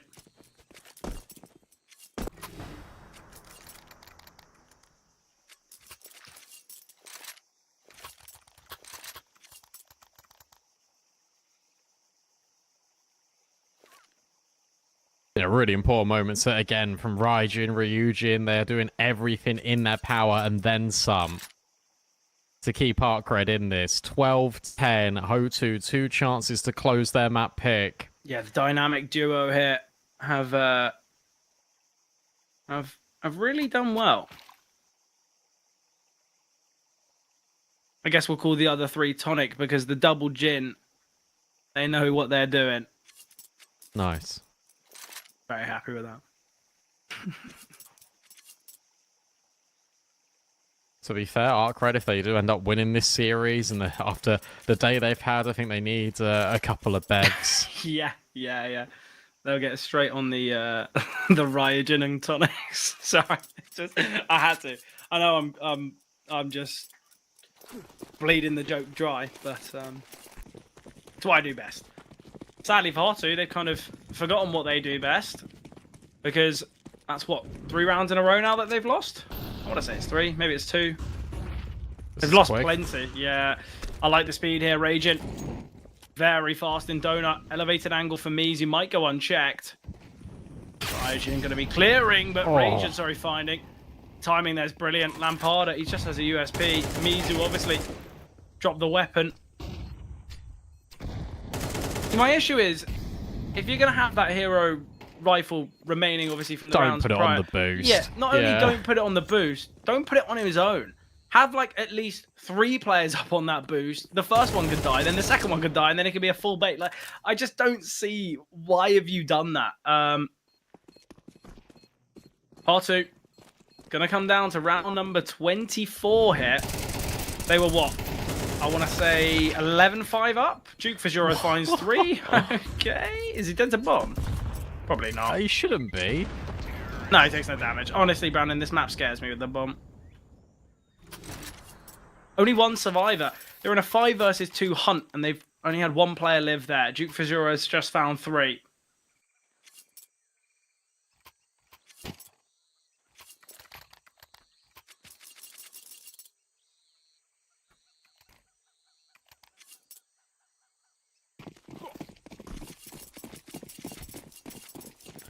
This is it. This is the chance for HOTU. Are they going to force it over the line, or are ARCRED going to force us into overtime? 4 players, make it 5. Go over to B. Mizu's just got all of middle. Honestly, Brandon, this is a worry. If ARCRED lose 13-11 back-to-back on Ancient, I think they'll never play this map again. Great flashbang here. Lamparda doesn't really peek yet, needs the help, but Kato gets 1. Ammunition, the biggest issue. Duke Fajura's rotated in, and it will be. It is back-to-back 13-11s. Brandon, in the last hour and a half, 2 hours, ARCRED have lost this map twice in this fashion. Honestly, it's devastating. They are going to have nightmares about this map tonight, but obviously, why don't we send it over to Zerfa, see what he has to say about that game, because we had absolutely everything. Yeah, thanks for that. Yeah, that was a bit of an interesting one, to be honest, because HOTU were dominating from the very beginning. It looked like they were really just going to run away with things, especially when, you know, there was a round over towards middle that kind of conditioned ARCRED to play a little bit different, because I think it was Mizu ran out and killed 3 of them. But what actually impressed me the most, and the reason that ARCRED kind of got back into this game, was the fact that they we're happy enough to just say, all right, you can go out and you can have mid control. We're going to throw early util, but we're not going to use it. Instead, we're going to play these kind of passive setups in middle. We're going to put the op in donut, so you're going to have to waste util to smoke him off to try and find those timings in towards red room. And even if you do that, we're going to regress later on in the round. We're going to double push through A main. We're going to have a couple of setups like that, a couple of 2-man walks into red room later on in the round, so we can kind of get some information. And ARCRED actually did manage to impress me with just the fact that they were able to adjust on the fly like that. But then in terms of the second half, in terms of when HOTU went over onto that CT side, ARCRED started a little bit slow, but the calling did impress me. They did start going very quickly. They kind of ignored middle, and it was just kind of sight hits a lot of the time, unless they knew that they were up against the low buy. Got a little bit unfortunate in that round, I would say, in that 5-8. That retake kind of just fell apart, the 4v3 that they had over towards the A bomb site. You know, when we didn't think that HOTU were going to go for it, and it was kind of a couple of those rounds that cost them, but a couple of impressive moments. Getjeka just walking up on that B bomb site and claiming, you know, a double entry from himself, and ARCRED being able to get a round off it. Unfortunately, they tried to do that in the last round of the half as well. That was the exact play that they were going for, except they were mollied off. There was no pressure felt over towards middle, and what I really loved was the fact that I believe it was Lampada just dropped the smoke in front of them. As a B player on Ancient, you don't hear any util over towards middle, drop that smoke straight away, and that was the real difference maker. ARCRED didn't know if they should cancel, didn't have the map control to maybe feel like they could cancel, tried to commit up through that smoke, and unfortunately that 13-11 round doesn't go in their favor. So ultimately they do lose map 1, but we've got a Mirage that they know and do love coming up as the second map of the series. Make sure, guys, not to go anywhere, because it's going to be coming up very shortly.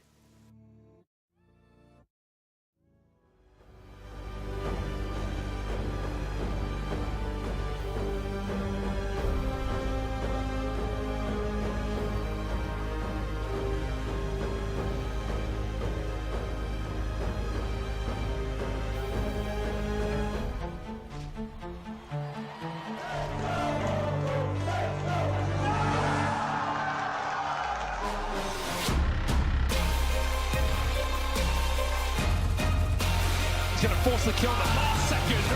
Right to the smoke. Look at him.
Welcome back, ladies and gentlemen. About to jump into map number 2 here of our final quarterfinal of the day here at the Thunderpick Series 2. And I mean, look, we can say that we were kind of expecting HOTU to kind of take map 1.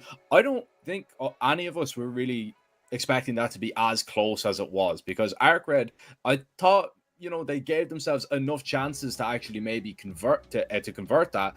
And if they play that way on Mirage, I don't know about you, Zola, but I think they've got a big chance of maybe actually taking this map. Yeah, I think Mirage is a possibility. I think both these teams have looked pretty decent in Mirage in the past, but when you take into account HOTU, Ancient being one of their best, Ancient being one of ARCRED's worst, I guess from that, you know, we talk about stats all the time. That's going to be really positive, I guess, for ARCRED. But look, I really don't know actually where this one's going to go. HOTU have kind of thrown me. I would have thought that game was going to end like 13-5, but it was a great comeback from ARCRED. They looked really, really good.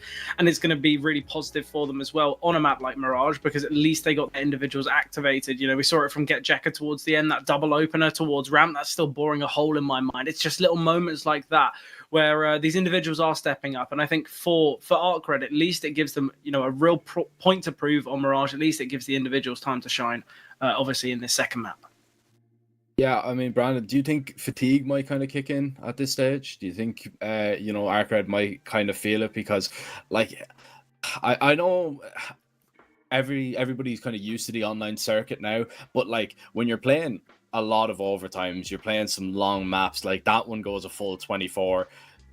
At some point, you know, there is going to be a mental drop-off. Do you think that'll come sooner rather than later, or do you think ARCRED, their mental is just like perfectly fine?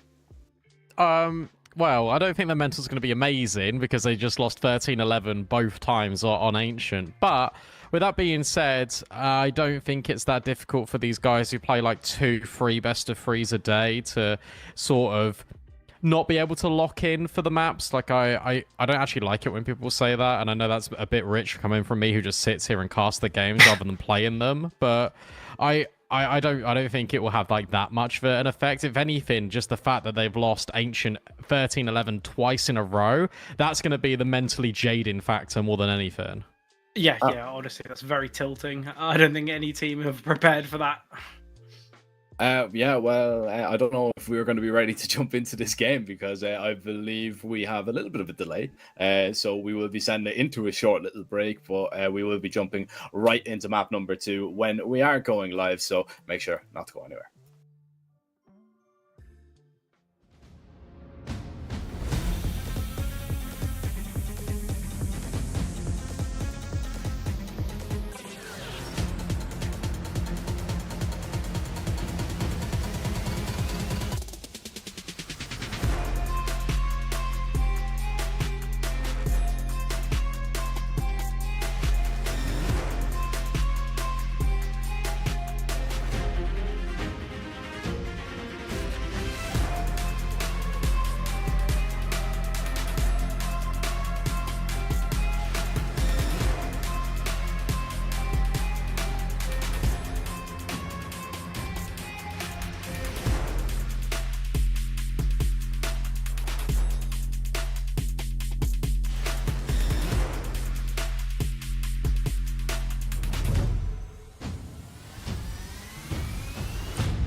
Once again, we do apologise for the slight delays, but in the action now, this is the map pick of ARCRED.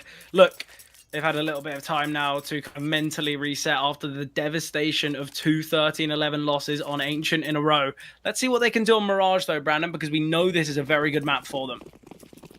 Come on. Let's see it. I love a lot of utility for ARCRED.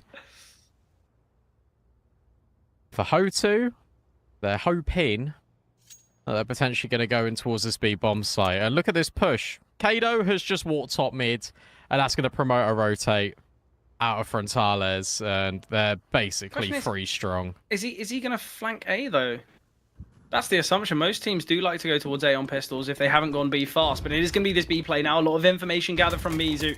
Needs to connect the shots. Will find one. Searching for a second here as Mizu does connect as well. Duke Fajira, low HP, but still on the bomb site, trying to keep himself alive. Mizu again, he finds his third. Looking for a fourth now as Mizu.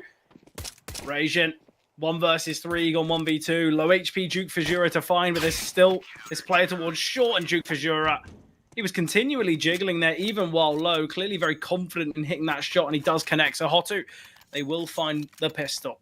Yeah, off to a good start. Good info push by Kado.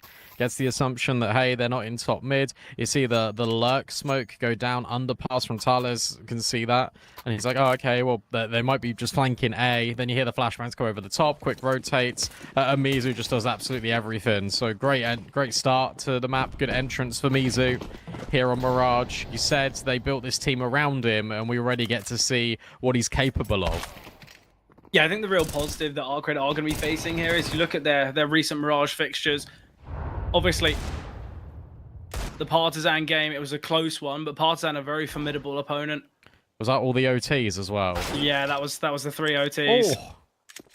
Nice shot there from Raging. Raging Deagle's been hitting heavy today, hasn't it? Raging's just, I think, really undervalued in Tier 2. Obviously, he had that stint on K27. That's where I remember him from. And I like that he's been picked up here for ARCRED. Yeah, I think for doing a lot of good things, isn't he?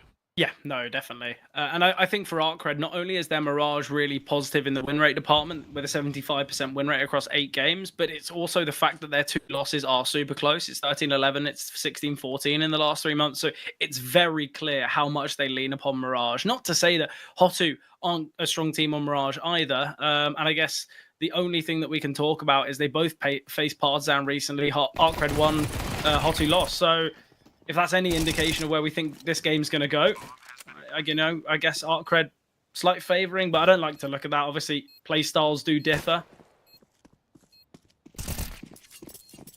As the cavalry arrives, HOTU feel more confident. Bit of one plant and 2 kills, not too bad, but it's Raging Steagle that gets the double.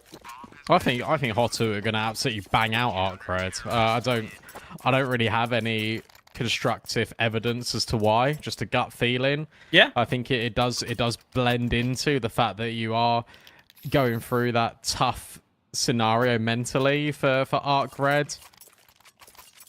And the fact that, again, DSSJ, it's been a few rounds, but he's starting off a little bit slow. Raging, it was Raging and Ryujin that were doing everything here for ARCRED. We'll see how it plays out at the end of the first half, but I need a more consistent base out of GetYeka, out of RedZ, out of DSSJ. I will keep my eye on them.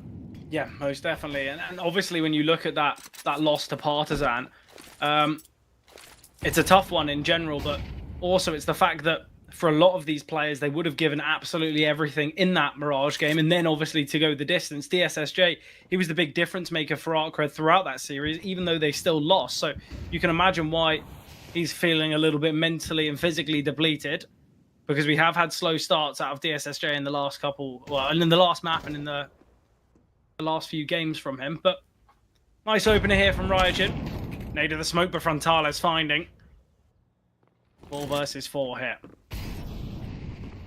Misu's trying to get tricky with it, and he hasn't. He's just been eliminated. But Duke Fajira, you feel like he's really good for these double kills. Instead, he isn't. He gets rid of RedZ, who was low HP. He's now put Raging on low HP. 2v3. I'm pretty sure you just saved this. Yeah, I like the boost as well on the bomb site. Interestingly, it's not the low HP player going up for the boost, but yeah, definitely just the save here. ARCRED, they will get their first round early on here on the T side. as we do know, both these teams and most of every team that play Mirage do prefer the CT side. I say both these teams. That is just a lie. I was looking at round distribution, not actually round percentage for HOTU. They have one more rounds, I guess, on their CT side, but their win rate is actually better on their T side. But that's generally because they've had 13-1 and 13-3 victories, as you know, as Zerfa mentioned before, in that Pro League qualifier.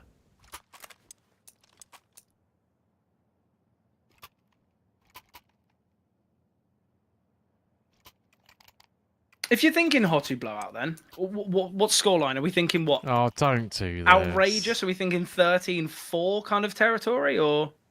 No, I'm not giving you a score.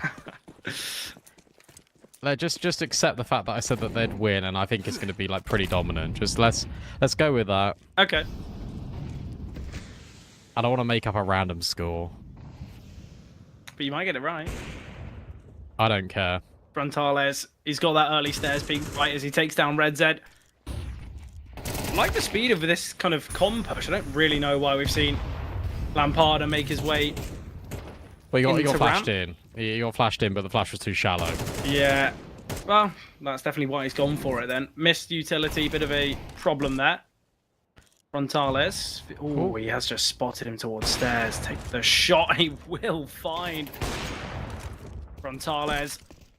Rajan's taken so much damage in the process as well. Rajan will get one, but Mizu's trade. Get Jekka in hot water in this round. Gonna be joining his teammate towards B apartments. I think that's got to be the game plan here, especially with all three of HOTU's defenders so close to the A-bomb site. If they take this space fast towards B, this could be perfect. Double wide swing, not only to retrieve the rifle, but just in case there is anyone on there. Do they think they've dropped the bomb? Maybe this is a HOTU miscommunication or something. Definitely is a miscom, but now they cleared out con. You can maybe start to rotate back. Frontales is still jump spotting. I think ARCRED can't believe their luck. They're thinking, right, there's just no resistance here. This is weird. So KDO is now going to go underpass. They are really separated from each other here, HOTU. Yeah, it's a type of play that I think you're giving ARCRED chances, I guess, a bit unnecessarily. Absolutely. But a moment like this from Thales, he's got contact information, and now with that molly, he can then go join his teammate in short, and they're still going to be worried about him here towards... Oh, that's tough. Rajan, 1v3, 2 HP. Time is his only friend here. Yeah, this is where things could go a little bit wrong. They haven't got much time. They've got to stick the bomb soon. They've not even got it. Without a kit, they've not got it. Rajan, he's just won a 1 versus 3 on 2 HP because for some reason they're faffing about. No one's tapped the bomb. I just don't know what's happened there. They didn't clear back sight. Like we see you just spraying van that is just nowhere near. You sprayed bench for a bit, and you've gone, nah, he's not back sight. Mark it, forget about it. He's not here. He's just left. I was bonkers, like absolutely bonkers. What a horrible, horrible retake effort. Yeah, and I think as well, it makes no sense for them to think there's no one in market. Frontales was just mollied from market. Are they not going to put 2 and 2 together that you've negated any of that control on the retake? So most likely someone's going to be in that area. Yeah, I don't really know. Again, no defuse kit is that issue, but you'd expect them to hurry along in their retake. Just seems very unnecessary. Nice dig shot there. Yeah, drops the molly under balcony. We have got Mizu in a very good position here, but Mizu found by Rajan. Red Zed will get one hit. Do they expect that to be Duke Fajura? Well, with the level of utility still being sent under balcony, I doubt it. And they are just going to back away. Look at Kado. Well, they know about him. They've heard him, top mid. Yeah. Simple stuff from Rajan. Frontales, AWP in hand. They are going to be backing away towards B, though. This is perfect. This is a great call, and they're just leaving Red Zed here to sell this massively. Even if he goes down, who cares? Look at the space being taken by Rage, and he's already in market. Duke Fajura eventually will find Red Zed. Frontales clearing.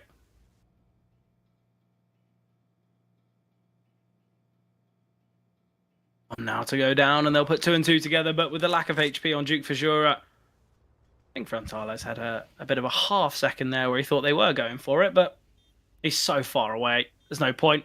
ARCRED take the lead.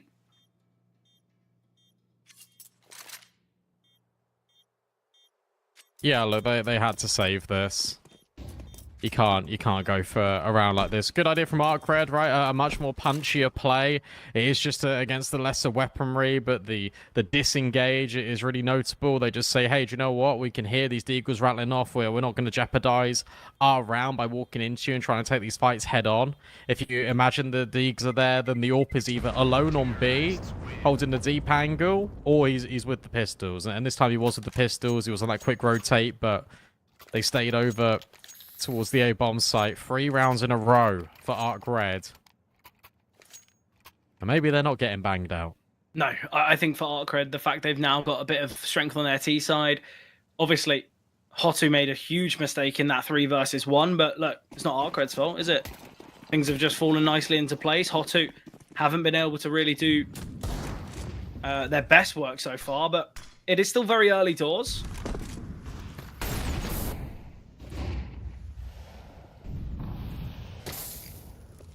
Raging.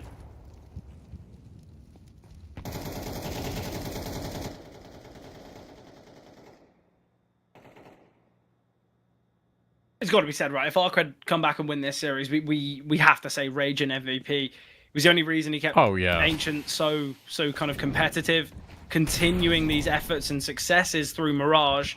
He's had a really, really good game. It's the type of game moment plan here as well, right? Yeah.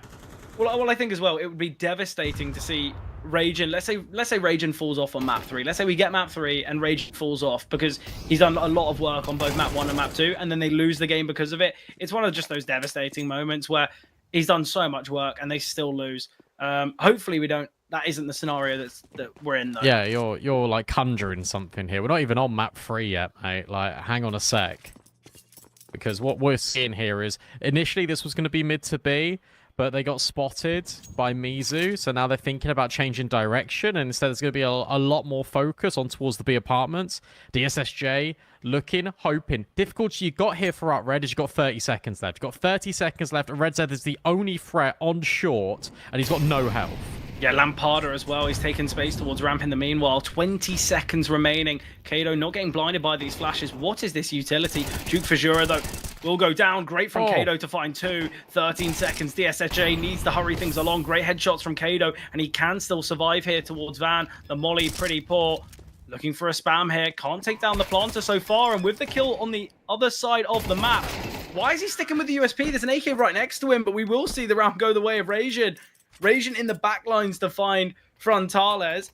Obviously, we didn't really get that on our screens. We were far too focused on Kato, but again, HOTU, it's a round where there's, 20 seconds left, the main portion through apps. There's one towards short, there's one towards middle. And for some reason, Duke Fajura, it's miscoms. Yeah. Again, it's complete miscoms on short because like Kato is holding everything at B apps. He's got the window. All Duke Fajura needs to do is actually just look at short. RedZ is 1 HP, and he doesn't look at him. And then you've got Kato. He goes with the USP because he basically doesn't want to give over the audio that he's actually not on the bomb. So he's trying to swing, get that element of surprise, but yeah, very true. Doesn't work out.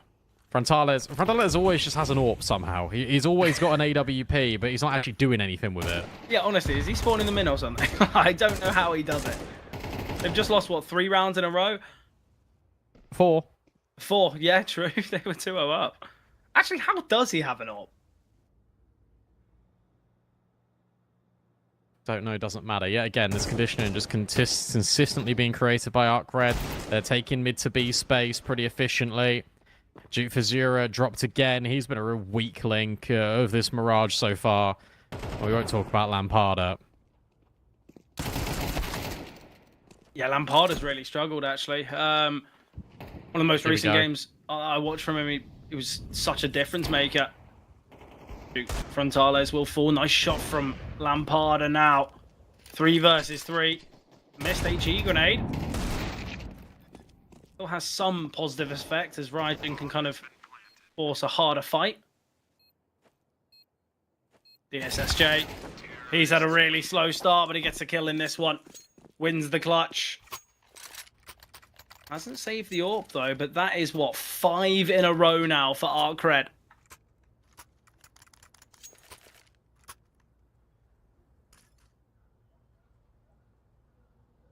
He's got the AWP again, but I don't know. Like this is really poor CT management from HOTU. It really feels like they're allowing ARCRED an awful lot of space. We've not seen them fight for mid once. It's so easy. Finally, we get a break on the smoke. We get Frontales getting the opening kill. That's a big one, but I love this play out of ARCRED. Oh, you want to take mid? Cool, we'll just go out A. Yeah, this is perfectly timed as well from ARCRED. Molly towards top boxes. DSSJ found by Frontales, though. Get a Jack a nice find. Red Z takes down Duke Fajura. Ryujin with a great read to jump to stairs as Lampada completely fixated elsewhere. Red Z is low. An HE grenade could deal with him. Get Jekka trying to tap away. Not his best work, but will find the kill. Obviously, Mizu actually doesn't do any damage there to get Jekka, I don't believe. So, not the biggest of issues. Kado now. Ryujin is still holding towards CT. Oh, this is going to be about timing. Planting for triple. They're flashing into CT. Okay, well, Kado's fully blinded. Interesting. ARCRED. Yeah. It's brilliant reaction, right? Yeah. Like the fact that's the first time, literally, as I'm saying, oh yeah, they've not really fought for mid. They fight for mid, and they just go, look, we're just going to go A immediately. What a fantastic mid-round call. Yeah, and the fact that Red Z actually gets that kill towards top mid, it just not only gives them the advantage in the round, but it keeps, obviously, HOTU thinking about middle.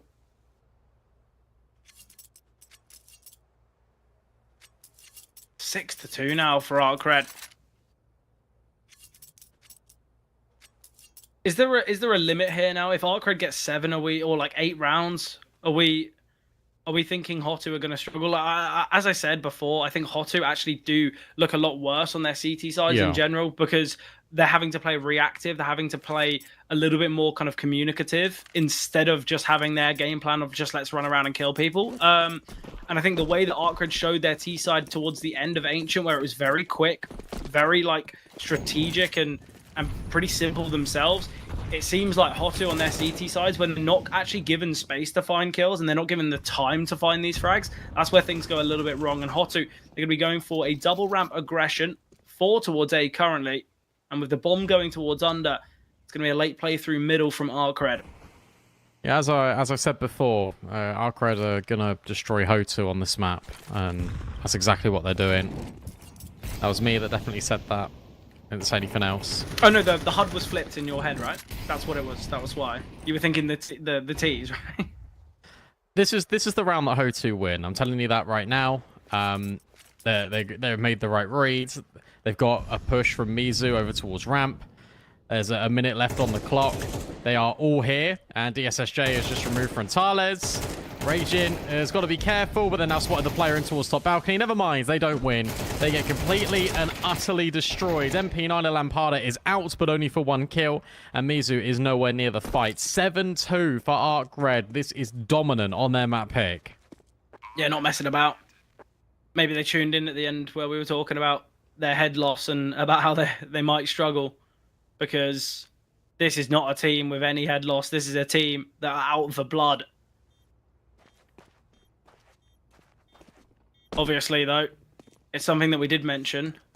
ARCRED kept things very competitive on a map they've looked disastrous at. What's going to happen when they're on their playground? They're on their home turf. We hypothesized the chance of this, but honestly, I don't think anyone believed it.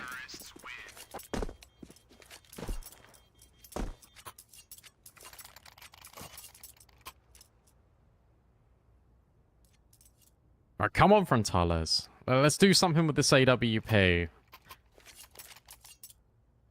HOTU need to fight mid, then leave, then set up it in decent crossfires, because right now it feels like they are just being dragged around all over the map. But whatever ARCRED want to do, like that's what's going to happen.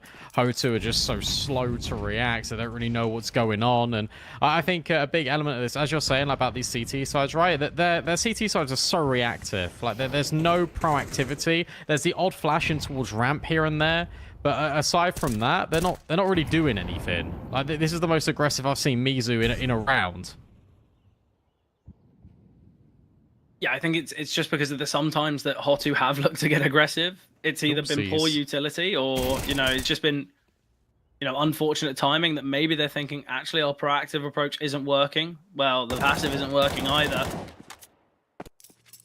And that's the problem with a lot of CT sides.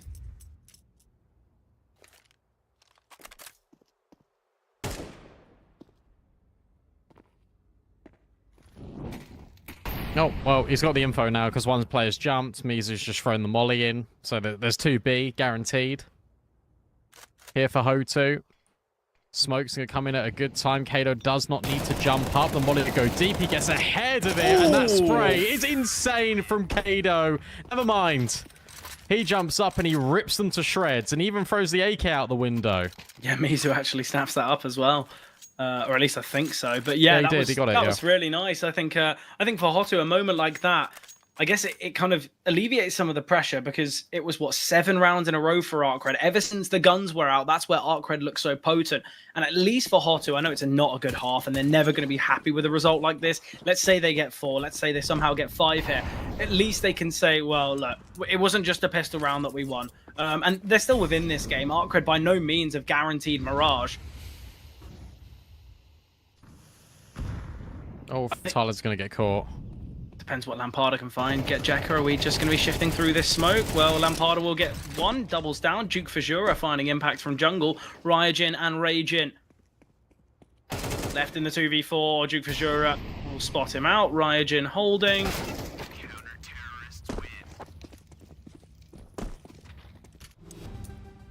Good round out of Lamparda. Frontales did get caught.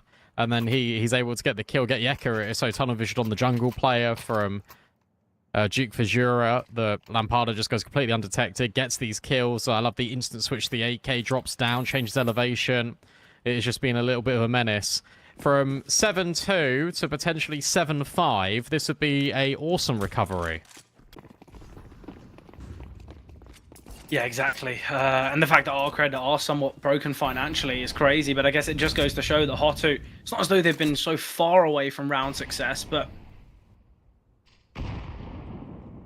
nice HE grenade, just going to chip away at them slightly. Kato, he is very much alone here towards B, and the flashes are coming over. Kato spots out 2, lets the first one pass, and now the molly at his feet falling. Rotating in is Mizu, but found by Rajin. Great double from Rajin. Duke Fajura being held. Nice find, though, finding Rajin. And now Red Zed repositions back at the bomb side. Duke Fajura swinging. Will get one fully blinded by his teammate, though. Red Zed will find that. Frontales posting up. Double nade. They will find Red Zed, and they spot him out of apartments. Ryujin, he had a good clutch. Went on low HP on the back of the bomb site before. Frontales spamming. They've seen him towards top apps, and he's snuck on out. They don't realize, and he will get 1. Lamparda off the bomb now. Ryujin will find 2. That is insane. Another big clutch from Ryujin on the B bomb site. ARCRED really with 8. Really good target selection from Ryujin. Because he can go for the guy close, or he can just catch the AWP. If he gets the guy far away, the player up close is then going to be panicking, exactly as Lamparda did. It was just effortless from Ryujin. Like, unbelievable clutch. HOTU so tunnel vision on the fact that he was in apps. That's where they last saw him. He jumps out the window in amongst all the chaos. And it's his Tech 9 to get the job done. 8-4. Yeah, it's a very good half. It's really, really good, especially when you take into account that the 2 of those 4 rounds that they lost with a pistol. And I think now for HOTU, they needed that 5th. I think for ARCRED, look, if they lose the pistol, then go for the Force, then still lose that one, and then against the Eco, they lose. They're still in the lead, Brandon. They're still 8-7 up on the CT side. I think ARCRED, they put themselves in a very good position now. Not to say that HOTU, you can just overestimate them and just say, oh, it's done. Well, let's just finish Mirage. We'll get to that 3rd and final. But ARCRED have done really well here. For a T side of Mirage to not only win the half, but win it with 8, I think they're going to be very happy.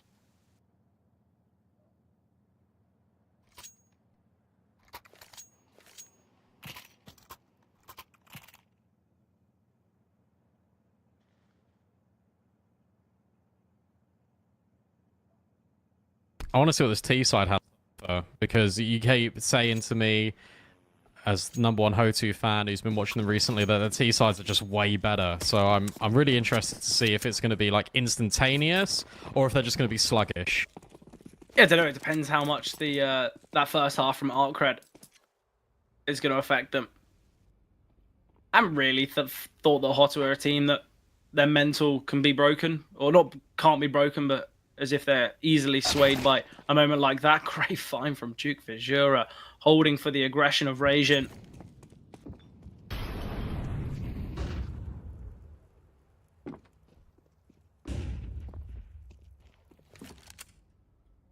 Duke Vizura did find one there. DSSJ taking down Mizu, though. Very split here at HOTU. I don't know if I like that. I don't mind this coming out of ramp play, but yeah, DSSJ ready for another one because that's where he first spotted Mizu. So Lampada has got a time in here on DSSJ. Oh. And that is a ridiculous shot. And now we can get Yeka rotating away. Difficult getting the bomb over Frontales on Red Zed. How's the timing? It's great for Red Zed. That's the bomb dropped, and Lampada and Duke Vizura have now got to try and figure this one out. Yeah, Lampada needs to get this kill soon. Obviously, being trapped in the corner, GetJeka feels like he needs to peek, and he will find the frag.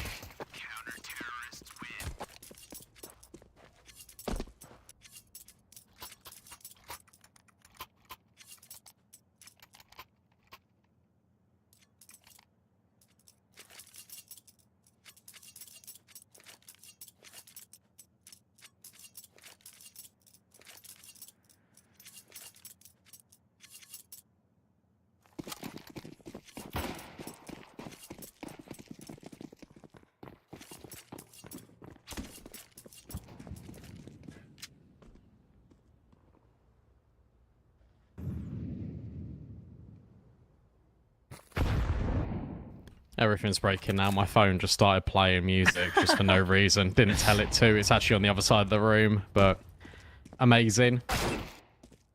Oh, wow. Nice shot. There will be no more nice shots, I imagine, as Red Zed just smokes them off of B. He's seen the bomb on the mini-map, and he doesn't want to play these silly games anymore.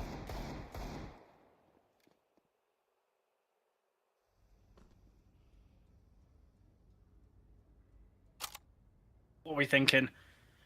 ARCRED with 10. Only needing 3 on the CT side. I think for HOTU, it's one of them moments where this is a very positive map for them.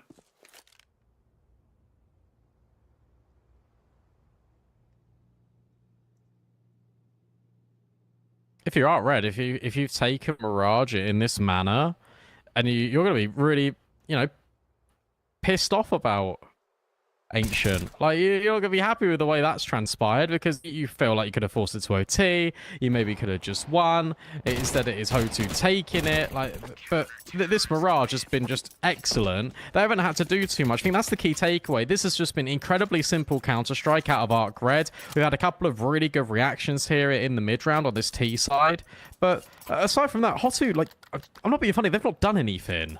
All they've done is just sort of like sit still and go, oh, do we peek? Okay, I guess we peek and we just die. Like, yeah, it's really uninspiring.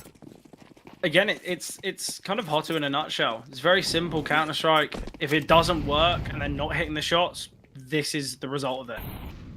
But I think ARCRED, have they been the better side today so far? I would say yes. And I think a lot of it's conditioned on the fact that, you know, players like Rajin, like Ryujin really had a real kind of impact on Ancient that allowed players like Red Zed, like GetJeka, to kind of feel a little bit more confident moving to Mirage. Obviously, it's something that I think a lot of teams and a lot of moments for us will say, okay, well, they still lost, but at least they kept things close. At least they kept things competitive. Nice kill there from Ryujin. A lot of damage. Red Zed finds one. Now being held, but Red Zed's peak. He does a lot of damage to Frontales. 2 versus 3 now. Reposition out of DSSJ. Has broken the ladder, so that should be an indicator. Very far away is GetJeka. At least they've got a kit here on GetJeka.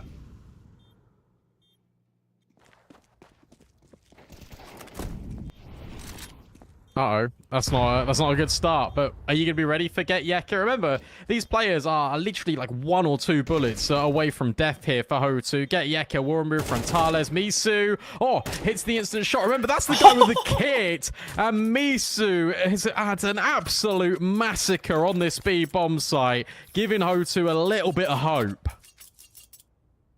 Yeah, obviously, a round like that can really rally the troops for a player that has had a bit of a tough game. Mizu, even after that clutch, he goes 9 and 10.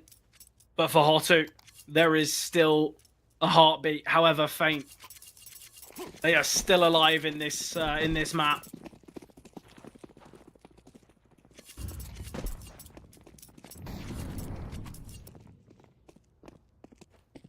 There's your individual effort. DSSJ looking to conjure up one on his own. Missed shot, but Rajin's there. A nice find from Rajin. Obviously, ARCRED, they had a bit of bank to fall back on, so we've still got decent weaponry on most. The AWP now in the hands of DSSJ. And look, to be brutally honest, Brandon, this team's been built around him. DSSJ very quiet throughout Ancient, 11 and 16. Just the 9 kills here on Mirage, 20 total. Not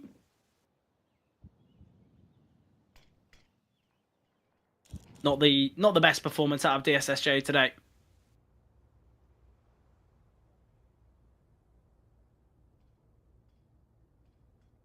Don't die, Raging. This is the way into the bomb site. Frontales has got to clear all these angles, and he crouch peeks straight into Raging. Easy finds over there for ARCRED, and he's going to remain in the apartments, at least for a moment. DSSJ trying to track and trace through the smoke, can't see anything. So it will be this mid to B play. You now catch wind of it through Red Set, but Raging is still being undeniable. And in fact, he's going to get all 5. Yeah, that's just insane. But it was Raging throughout map 1. Raging here in map 2. An absolute stomp here, 21 and 11.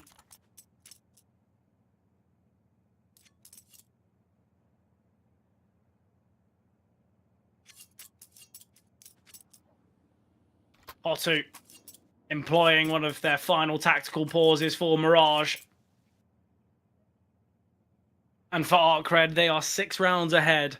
They are 2 away from confirming that spot on Nuke.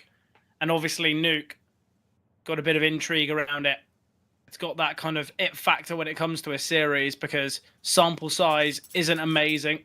Recent form for ARCRED has been better. And obviously, we know that HOTU, they're a decent side on Nuke. It was kind of what we spoke about right in the pre-show. It's not as though this game's going to be massively map dependent, which is always a really fun series for us because it's based on the individuals.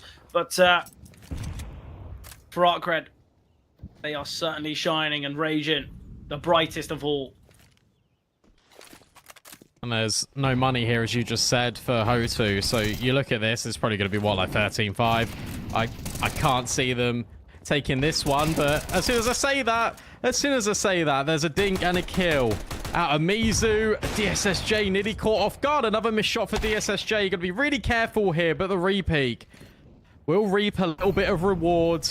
So the fact they've been able to get the bomb down here is brilliant. The issue is that they're probably not going to get the round. Look how much utility ARCRED have just spent. 2 mollies, 3 nades, and a smoke towards Palace. Oh, the Tech 9 will just get the one.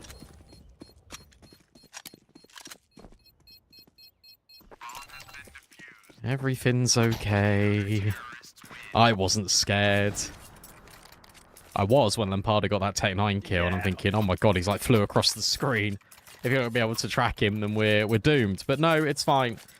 ARCRED 12-5 up on their map pick. Nuke waiting in the wings, and given how simple the CS has been, as we've been saying, and I feel like there's been some miscoms on the part of HOTU, who knows where Nuke's going to go, let's be real.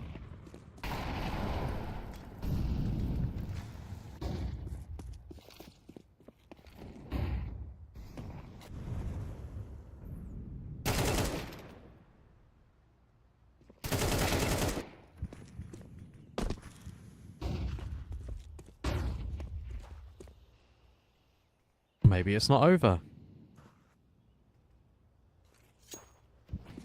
do need 7 in a row, though, Brandon.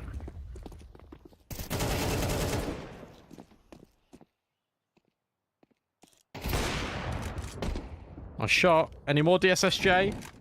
Puts the molly in a sandwich. Frontales is going to smoke himself off. It's 2 orbs. But that nade is going to do an awful lot of damage. And in fact, it's the Deagle that finishes them off. 2v2. DSSJ can get a rifle. Lampada on the lurk will lock in Red Z. And now you know that DSSJ was over towards ramp. Should be no issues here for HOTU. Molly is good to displace, but it's not going to be good enough to potentially isolate one of these kills. The SSJ is trying his very best, but no one is peeking. No one is giving him a chance. He's really hoping for it. 1 HP. Needs the instant headshot. Thinks he's under Pauk, but he's not at all. He's in the open. Frontales will keep extending play. Yeah, look, HOTU. They are trying their best to keep themselves in this. Obviously, though, the issue that HOTU might face is the SSJ. They've made that round pretty costly, so there's going to be limitations, whether it's utility, whether it's Galil's.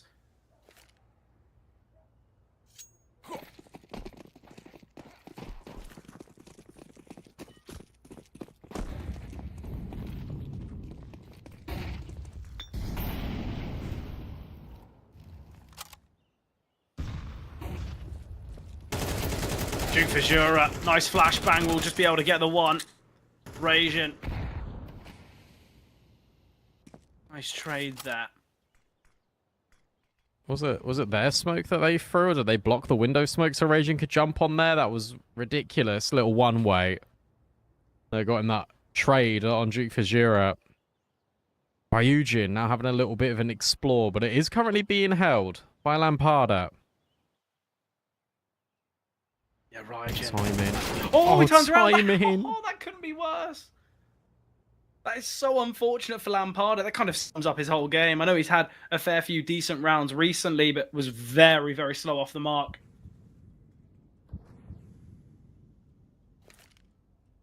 Poor Lampy. Kado's now trying to force issues. That nade is brilliant, actually. There's still a player over towards bench, and Kado's removed him, and Kado just is on a swivel. But you still got to get by Ryujin. It's a double swing from up and low, and Frontales will dispatch of him and get Yeka. Where is he in all of this? Over towards Market. Yeah, the good With 25 seconds left, the bomb's not down. The good thing about him being so late, well, what I wanted to say, the good thing about him being so late is surely they assume it's a flank or it's short. They would never think he's in Market, especially with the solo swing, but HOTU are somehow keeping themselves in this.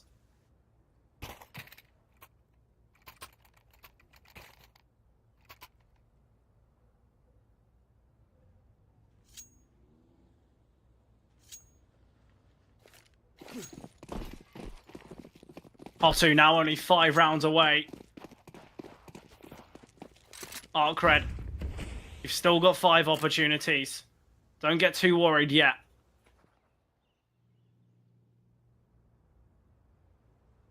Surely make sure these easy ones are actually easy. That's the key consideration. Oh, hello. That's a freebie on Mr. Ragin. Get Yeka. Obviously, he's only got a USP, so that one is short-lived. And the player in Palace just gets forced into Lampada. Right place, right time, 12-8. Again, HOTU, even if they lose here, and it's kind of like 13-9, 13-10, at least they've been able to find a few more rounds towards the end to save face. I'm still feeling like ARCRED, all it takes is one HOTU mistake.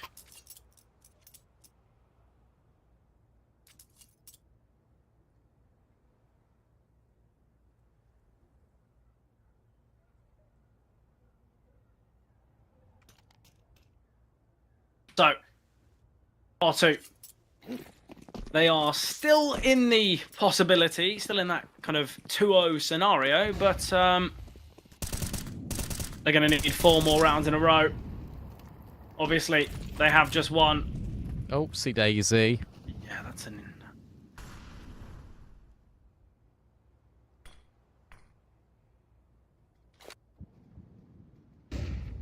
A lot of mid pressure. Yeah, I was gonna say I like the idea from it, right? Because you're getting a lot of info early, and this is what I wanted HOTU to do: take the space and then back off.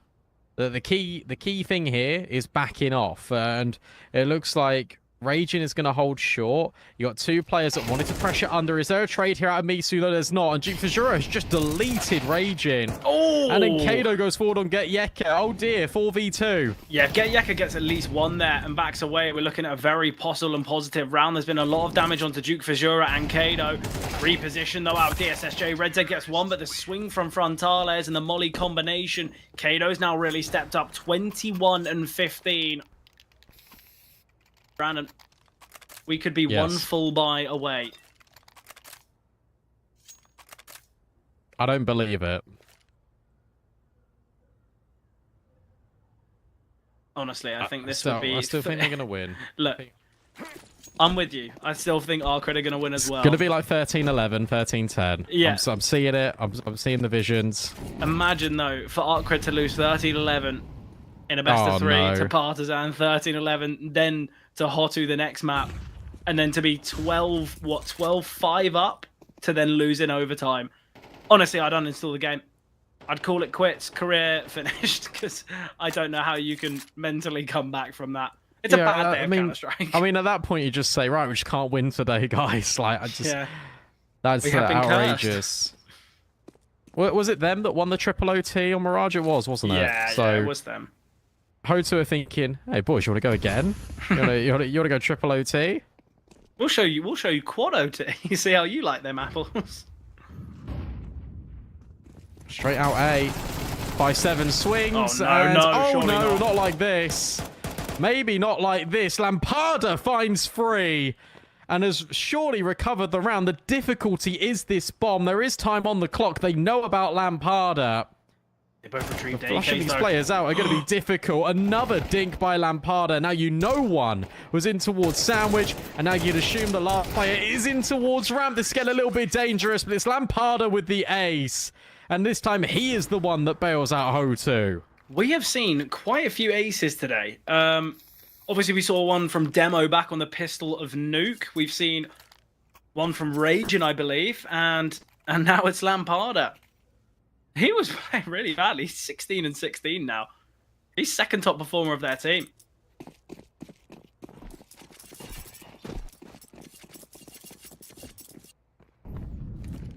That's got to be the game odds, right? How is HOTU favored while they're 12-10 down? Yeah, I imagine it's the series odds. Yeah.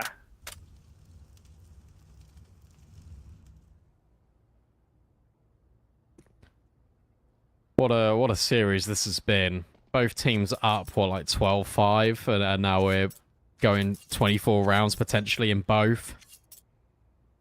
This time it is a much more reserved approach here for ARCRED. You got the AWP over at Ticket, so the riflers could be a lot more flexible, and like there's going to be 3 players leaning. Yeah, Raging going to flash forward? No, instead it's going to be a Molly, and it's still going to be Kado taking around Red Z. I think the flash would have been the better play. Absolutely. I don't really know why they've his face. Yeah, I don't really know why they've mollied there. I also don't know why Red Z pushed. Just play towards top bulk. Just have someone jump spotting. You get baited in massively. Raging now repositioning. The issue is here is he can get 2 kills. Yeah. He is in a very good position. Oh, no. Okay, well, they now know you're here. Or at least they might. He's the only one here. Anyone on this half of the map. The cutoff point... Okay. ARCRED gamble B. Gamble A. He's come back. This is fine. He's still come back. Raging backside. Remember, 20 seconds left. And there is rotates on the way. They need to clear out backside. There needs to be a little bit of utility. There's a Molly that sails right past him. Need to clear these angles. Frontales gets rid of Raging, and Duke Fajura goes round the corner to clear out Raging. Crisis averted. HOTU have somehow, from the depths of hell, been able to make this a 1-round game, and they save absolutely nothing, ARCRED. Yeah, I think we knew that HOTU were going to hunt there on the basis that you can't be giving ARCRED anything to play with.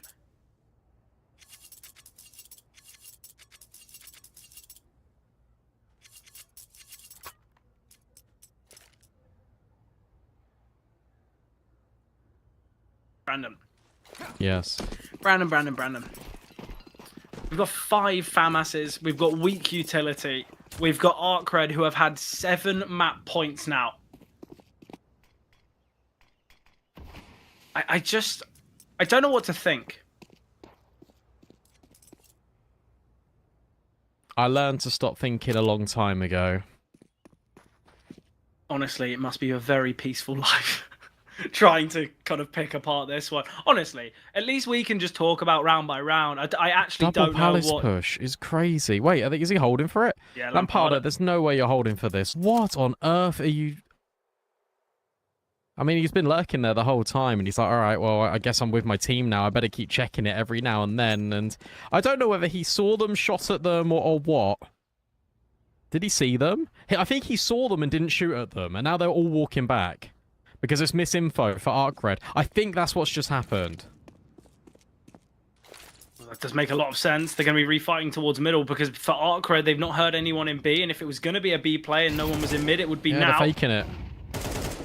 Duke for Zura, great find. He can... Oh, getting back away. DSSJ will find him, though, so it's a 4 versus 4. It is still this... Oh, Kato finding this kill is huge. It's going to just force these rotations. If he can get one more, in my eyes, this round is done. It is over, but Getjeka will find him.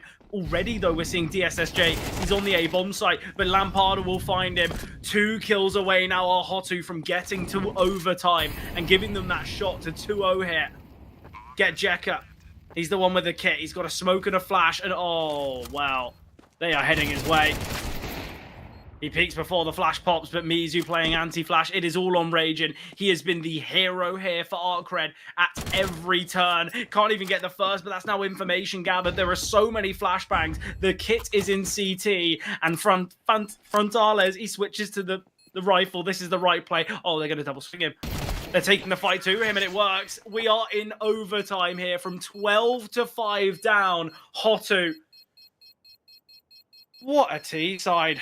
And ARCRED, what a capitulation. Bonkers. 13-11 on Ancient against Partizan. 13-11 on Ancient against HOTU.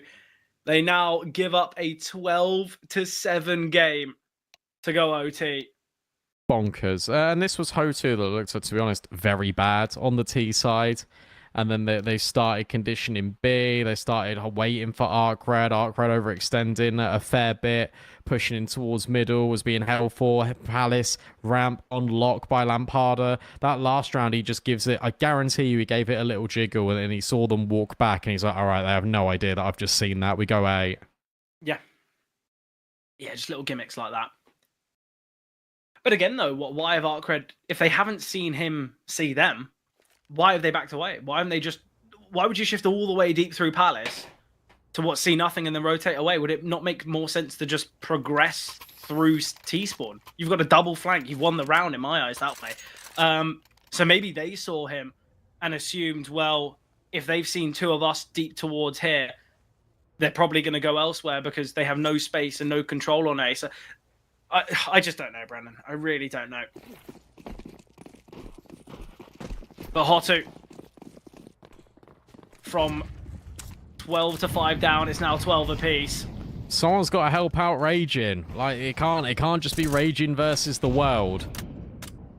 Ryujin's been real quiet after that Tech 9 clutch. Yeah, his partner in crime has gone a bit quiet. Oh, they're just bursting. Okay. Oh, great find. Yeah, look. And it's new to ARCRED. They're unsure of this. Oh my god. Wait, did he get a collat? Yeah, he got a collat when they peeked from market. Well, that is so unfortunate. That just puts this round done. Oh, that's so rough. I think it would have been a tough round anyway if that collat doesn't come through because it's a 2v4 instead of a 1v4, but still. Getjeka realizes, well, it's overtime and give this one a go. Missed shot from Frontales. Kind of assuming Getjeka is going to wide swing instead of actually just peek. Don't let him win. Don't let him win. Very true. He's got a smoke. Getjeka gets one. He's got a smoke. He can't win it. Okay.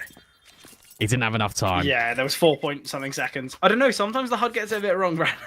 Like, you never know. I tell you what, though, NT. What? Yeah, exactly. Surprised we didn't hear any typing in the chat because I think Jacker gave that a real good go. What, 1v4 down to a 1v1?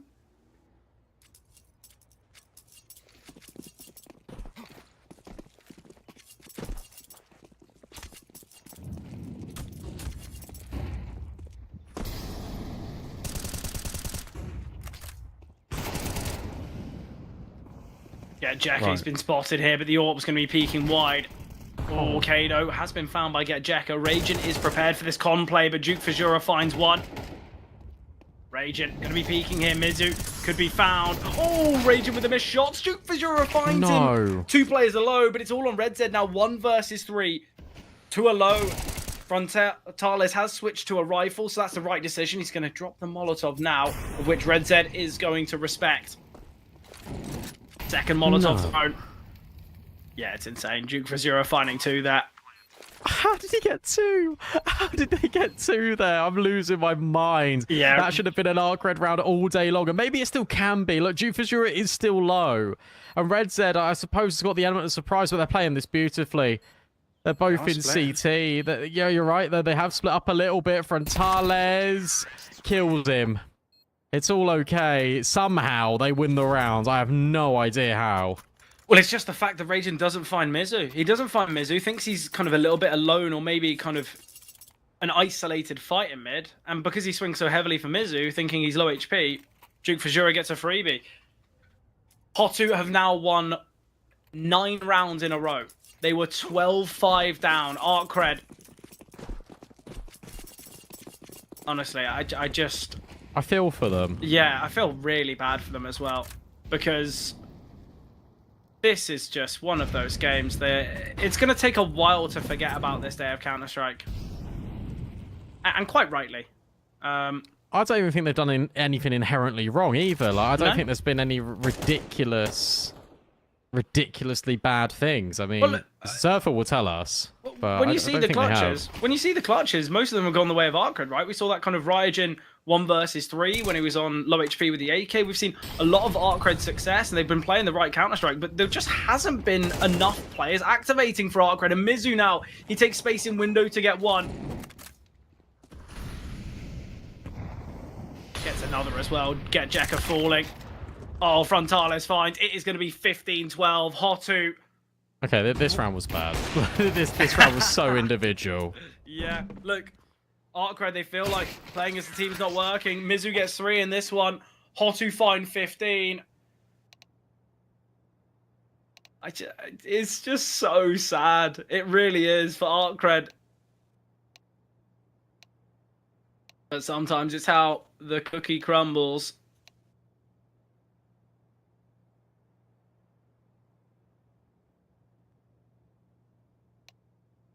Well, look, ARCRED, it seemed like you promised us a 3rd map of Nuke when you got 12. Yeah.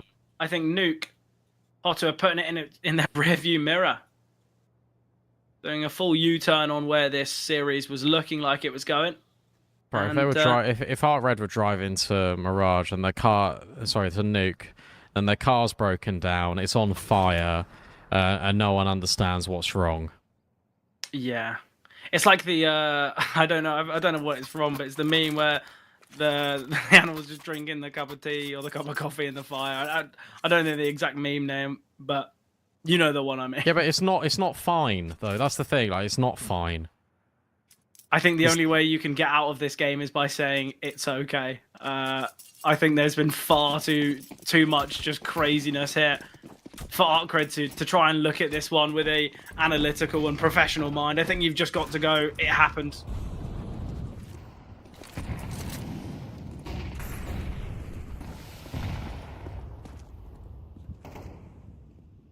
Well, the odds, they were 1.03 to 9, now they're 1 to 12.0. Talk about a live odds change. It's changed mid-round, but Duke Fajura and Mizu both combine. It is a 5-on-3. His knife out. He ran with his knife out into short, got the kill. Mizu, what are you doing? ESSJ, though, taking a bit of a risky one. Ooh. Had the nade of the smoke, got a little bit worried. Yeah, I don't mind the jump there. Kept him alive, but Duke Fajura gets one more. 5-on-2. It's done. It's Yep. over. He's just going to swing in. How is he going to under? What has just happened? Okay, right. No. DSSJ.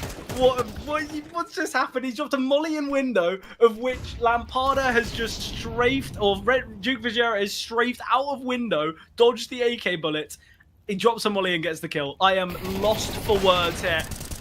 Front art, what is going on? No. Okay, no. there we go. No 1v5 for Red Z. I think they were giving him a bit of a go, a bit of a half truth there. But HOTU win the series. That's 2-0. They're the final quarterfinalists. We've got all of our quarterfinals filled now. But what we will do, Brandon, is we'll bring Zerfer in. I think he's going to have a bit of time to kind of analyze that one, and then we'll end the evening. You're scared. Oh God, that was a horror show from start to finish. To be honest, I don't know. I don't know how ARCRED got in that position and managed to drop the ball that much. HOTU, I think. Look, we're a little bit unlucky in some circumstances. I think Kato, especially in that cluster we just seen there on their CT side, like they did maybe deserve a small bit more. Managed to bring it back a little bit, but I thought their CT side was just a whole load of nothing a lot of the time. They were just kind of waiting around for ARCRED to kind of do a lot. They were waiting for them to kind of make the first move. We're kind of scared to kind of peek into them a lot of the time. And actually, them being a little bit more passive then suited HOTU down to the ground on their T side, because ARCRED, if you go back and you watch every single round, there was a push in every single round. All you needed to do to beat that CT side, and HOTU did it so well, was sit in a default and just wait for them to walk in, whether it be information or whether it be a kill. A lot of the time, it was just HOTU coming out on top, and that's the reason that they were able to bring it back, because a lot of the time they were just getting themselves in these kind of 5v4 situations. Now, there was a lot of things that were touch and go in there. There was a big ace round that came in from Lampada that managed to save them. That got a little bit scary, but if you go back and you watch that CT side and how ARCRED actually played it out, I don't know. I think something needs to be kind of adjusted there, or something needs to be talked about, because the only way that they get themselves into these kind of advantageous positions is either early round pushes or those kind of mid-round aggressions. But the mid-round aggressions were more kind of those early mid-round. They weren't like in the direct mid-round when HOTU were getting set up for anything. It was literally just, you hadn't conditioned HOTU to kind of do anything at all. So ARCRED just kept going into passive setups that ARCRED kept going into passive setups that HOTU were just holding for, and they were able just to win it and get it over the line in a lot of those rounds. And Brandon, you were saying that you didn't see many mistakes there whatsoever. I mean, if you go and watch the early rounds, like some of the things that they were doing, non-stop just pushes, like not. Especially the round in towards the B apartments, when I completely agree, which is it should have been a flashbang in a HE, but there was just so many different instances where they just keep pushing when they just don't need to. They get the information that they are after, and they just keep trying to drive home the round, and in the end they end up losing it. And to be honest, I mean, they were their own worst enemy in that game. Yeah, they did go chasing it a lot, didn't they? I think there were some rounds in which they played passive, though. Like I rated the idea. Like there was one round in particular, I can't remember which one it was, but they got all of mid control, then they fell back, and they fell back into like these passive setups. And then for whatever reason, this was to be honest, I know I said, oh yeah, they didn't really make. This is the big one for me. They just rotated everyone to A off no info, nothing. Oh, yeah. There was like no fake smokes. Like Rajin was just in market on his ones for like no reason, like 25 seconds. Like what are you doing? Like, because you even had the opening kill. Like what are you doing there? Like honestly, that one is the biggest probably eyebrow raiser for me. But I mean, yeah, fair HOTU, I guess. Like I was just I don't know how they won. I'm in disbelief that they won that map. Yeah, no, I completely agree. What I will say though, and I will give credit to HOTU, is not only that kind of slow passive approach. When they went into overtime, switch of tempo just completely killed off ARCRED. They couldn't handle it for, you know, the first 2 rounds, and then even in the 3rd round on the T side, they slow it down, and then they boost Mizu into window a little bit later on. Mizu gets in the back line, gets a double, and I mean, it was curtains from there. You could see ARCRED, their head was absolutely gone at that stage, and you know, HOTU honestly deserved winners. As for ARCRED, that's one that you're going to watch back and you're going to be absolutely fuming over, because that's 2 maps arguably that you've had a big chance of winning. That series could have been yours, it could have been closed out, and you could have been still in the event. Yeah, no, very true. Obviously, as I mentioned before, that is all of our quarterfinalists filled. I don't know if we have a graphic for the kind of the playoff bracket, but we can have a little bit of a chat about that, I guess. Obviously, as we've just seen, HOTU besting ARCRED, they now face Sinners in those quarterfinals. I think that's going to be a very interesting game. We've got Passionway against 500. I think that one's, do I want to say that? Yeah, I want to say that one's pretty nailed on. I think Passionway will win that. ENCE against Partizan. I think there's some intrigue. ENCE have kind of fallen off a little bit as well. So, you know, I'm excited for these quarterfinal games. I don't know about the 500 one, to be honest. I think maybe a lot of people are sleeping on 500 at the moment. I'm pretty high on their supply, and you know, a lot of respect for Passionway. You know, very good team, but I don't know. I think 500 are a little bit of a sleeper team in this one. Okay, rogue shout. I like it. Yeah, that's fair. I mean, them is just unreal. Like that's the issue. Is like he's playing out of his mind, and like Demka's getting a little bit, I think, more confident, and Waro, I think, has got that stability now.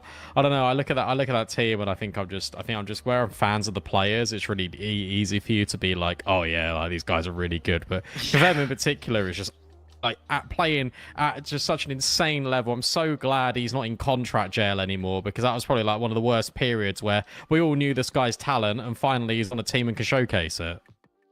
Yeah, it's not more annoying, but we're going to see all of that talent, I believe, take place tomorrow when we are going live once again with some more Thunderpick action. I think we're kicking off about 10 a.m. CET. I'm not sure, or CEST, I suppose. I always forget which one we are in, but it is always an hour ahead of us. But yeah, it's Central European time, of course, 10 a.m. We will be kicking it off. We don't know what game it will be, but it will be quarterfinal number 1. And lads, yeah, that is all that we do have time for today. Thanks very much for the cast. It was absolutely lovely to listen to, and you've got some more games coming up towards the end of this event anyway. So we will hopefully see you guys tomorrow morning. Have a good rest of your evening. Take care, and bye-bye.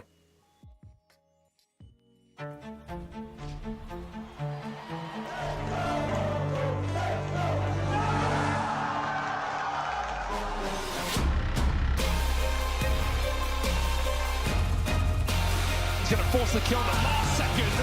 Right to the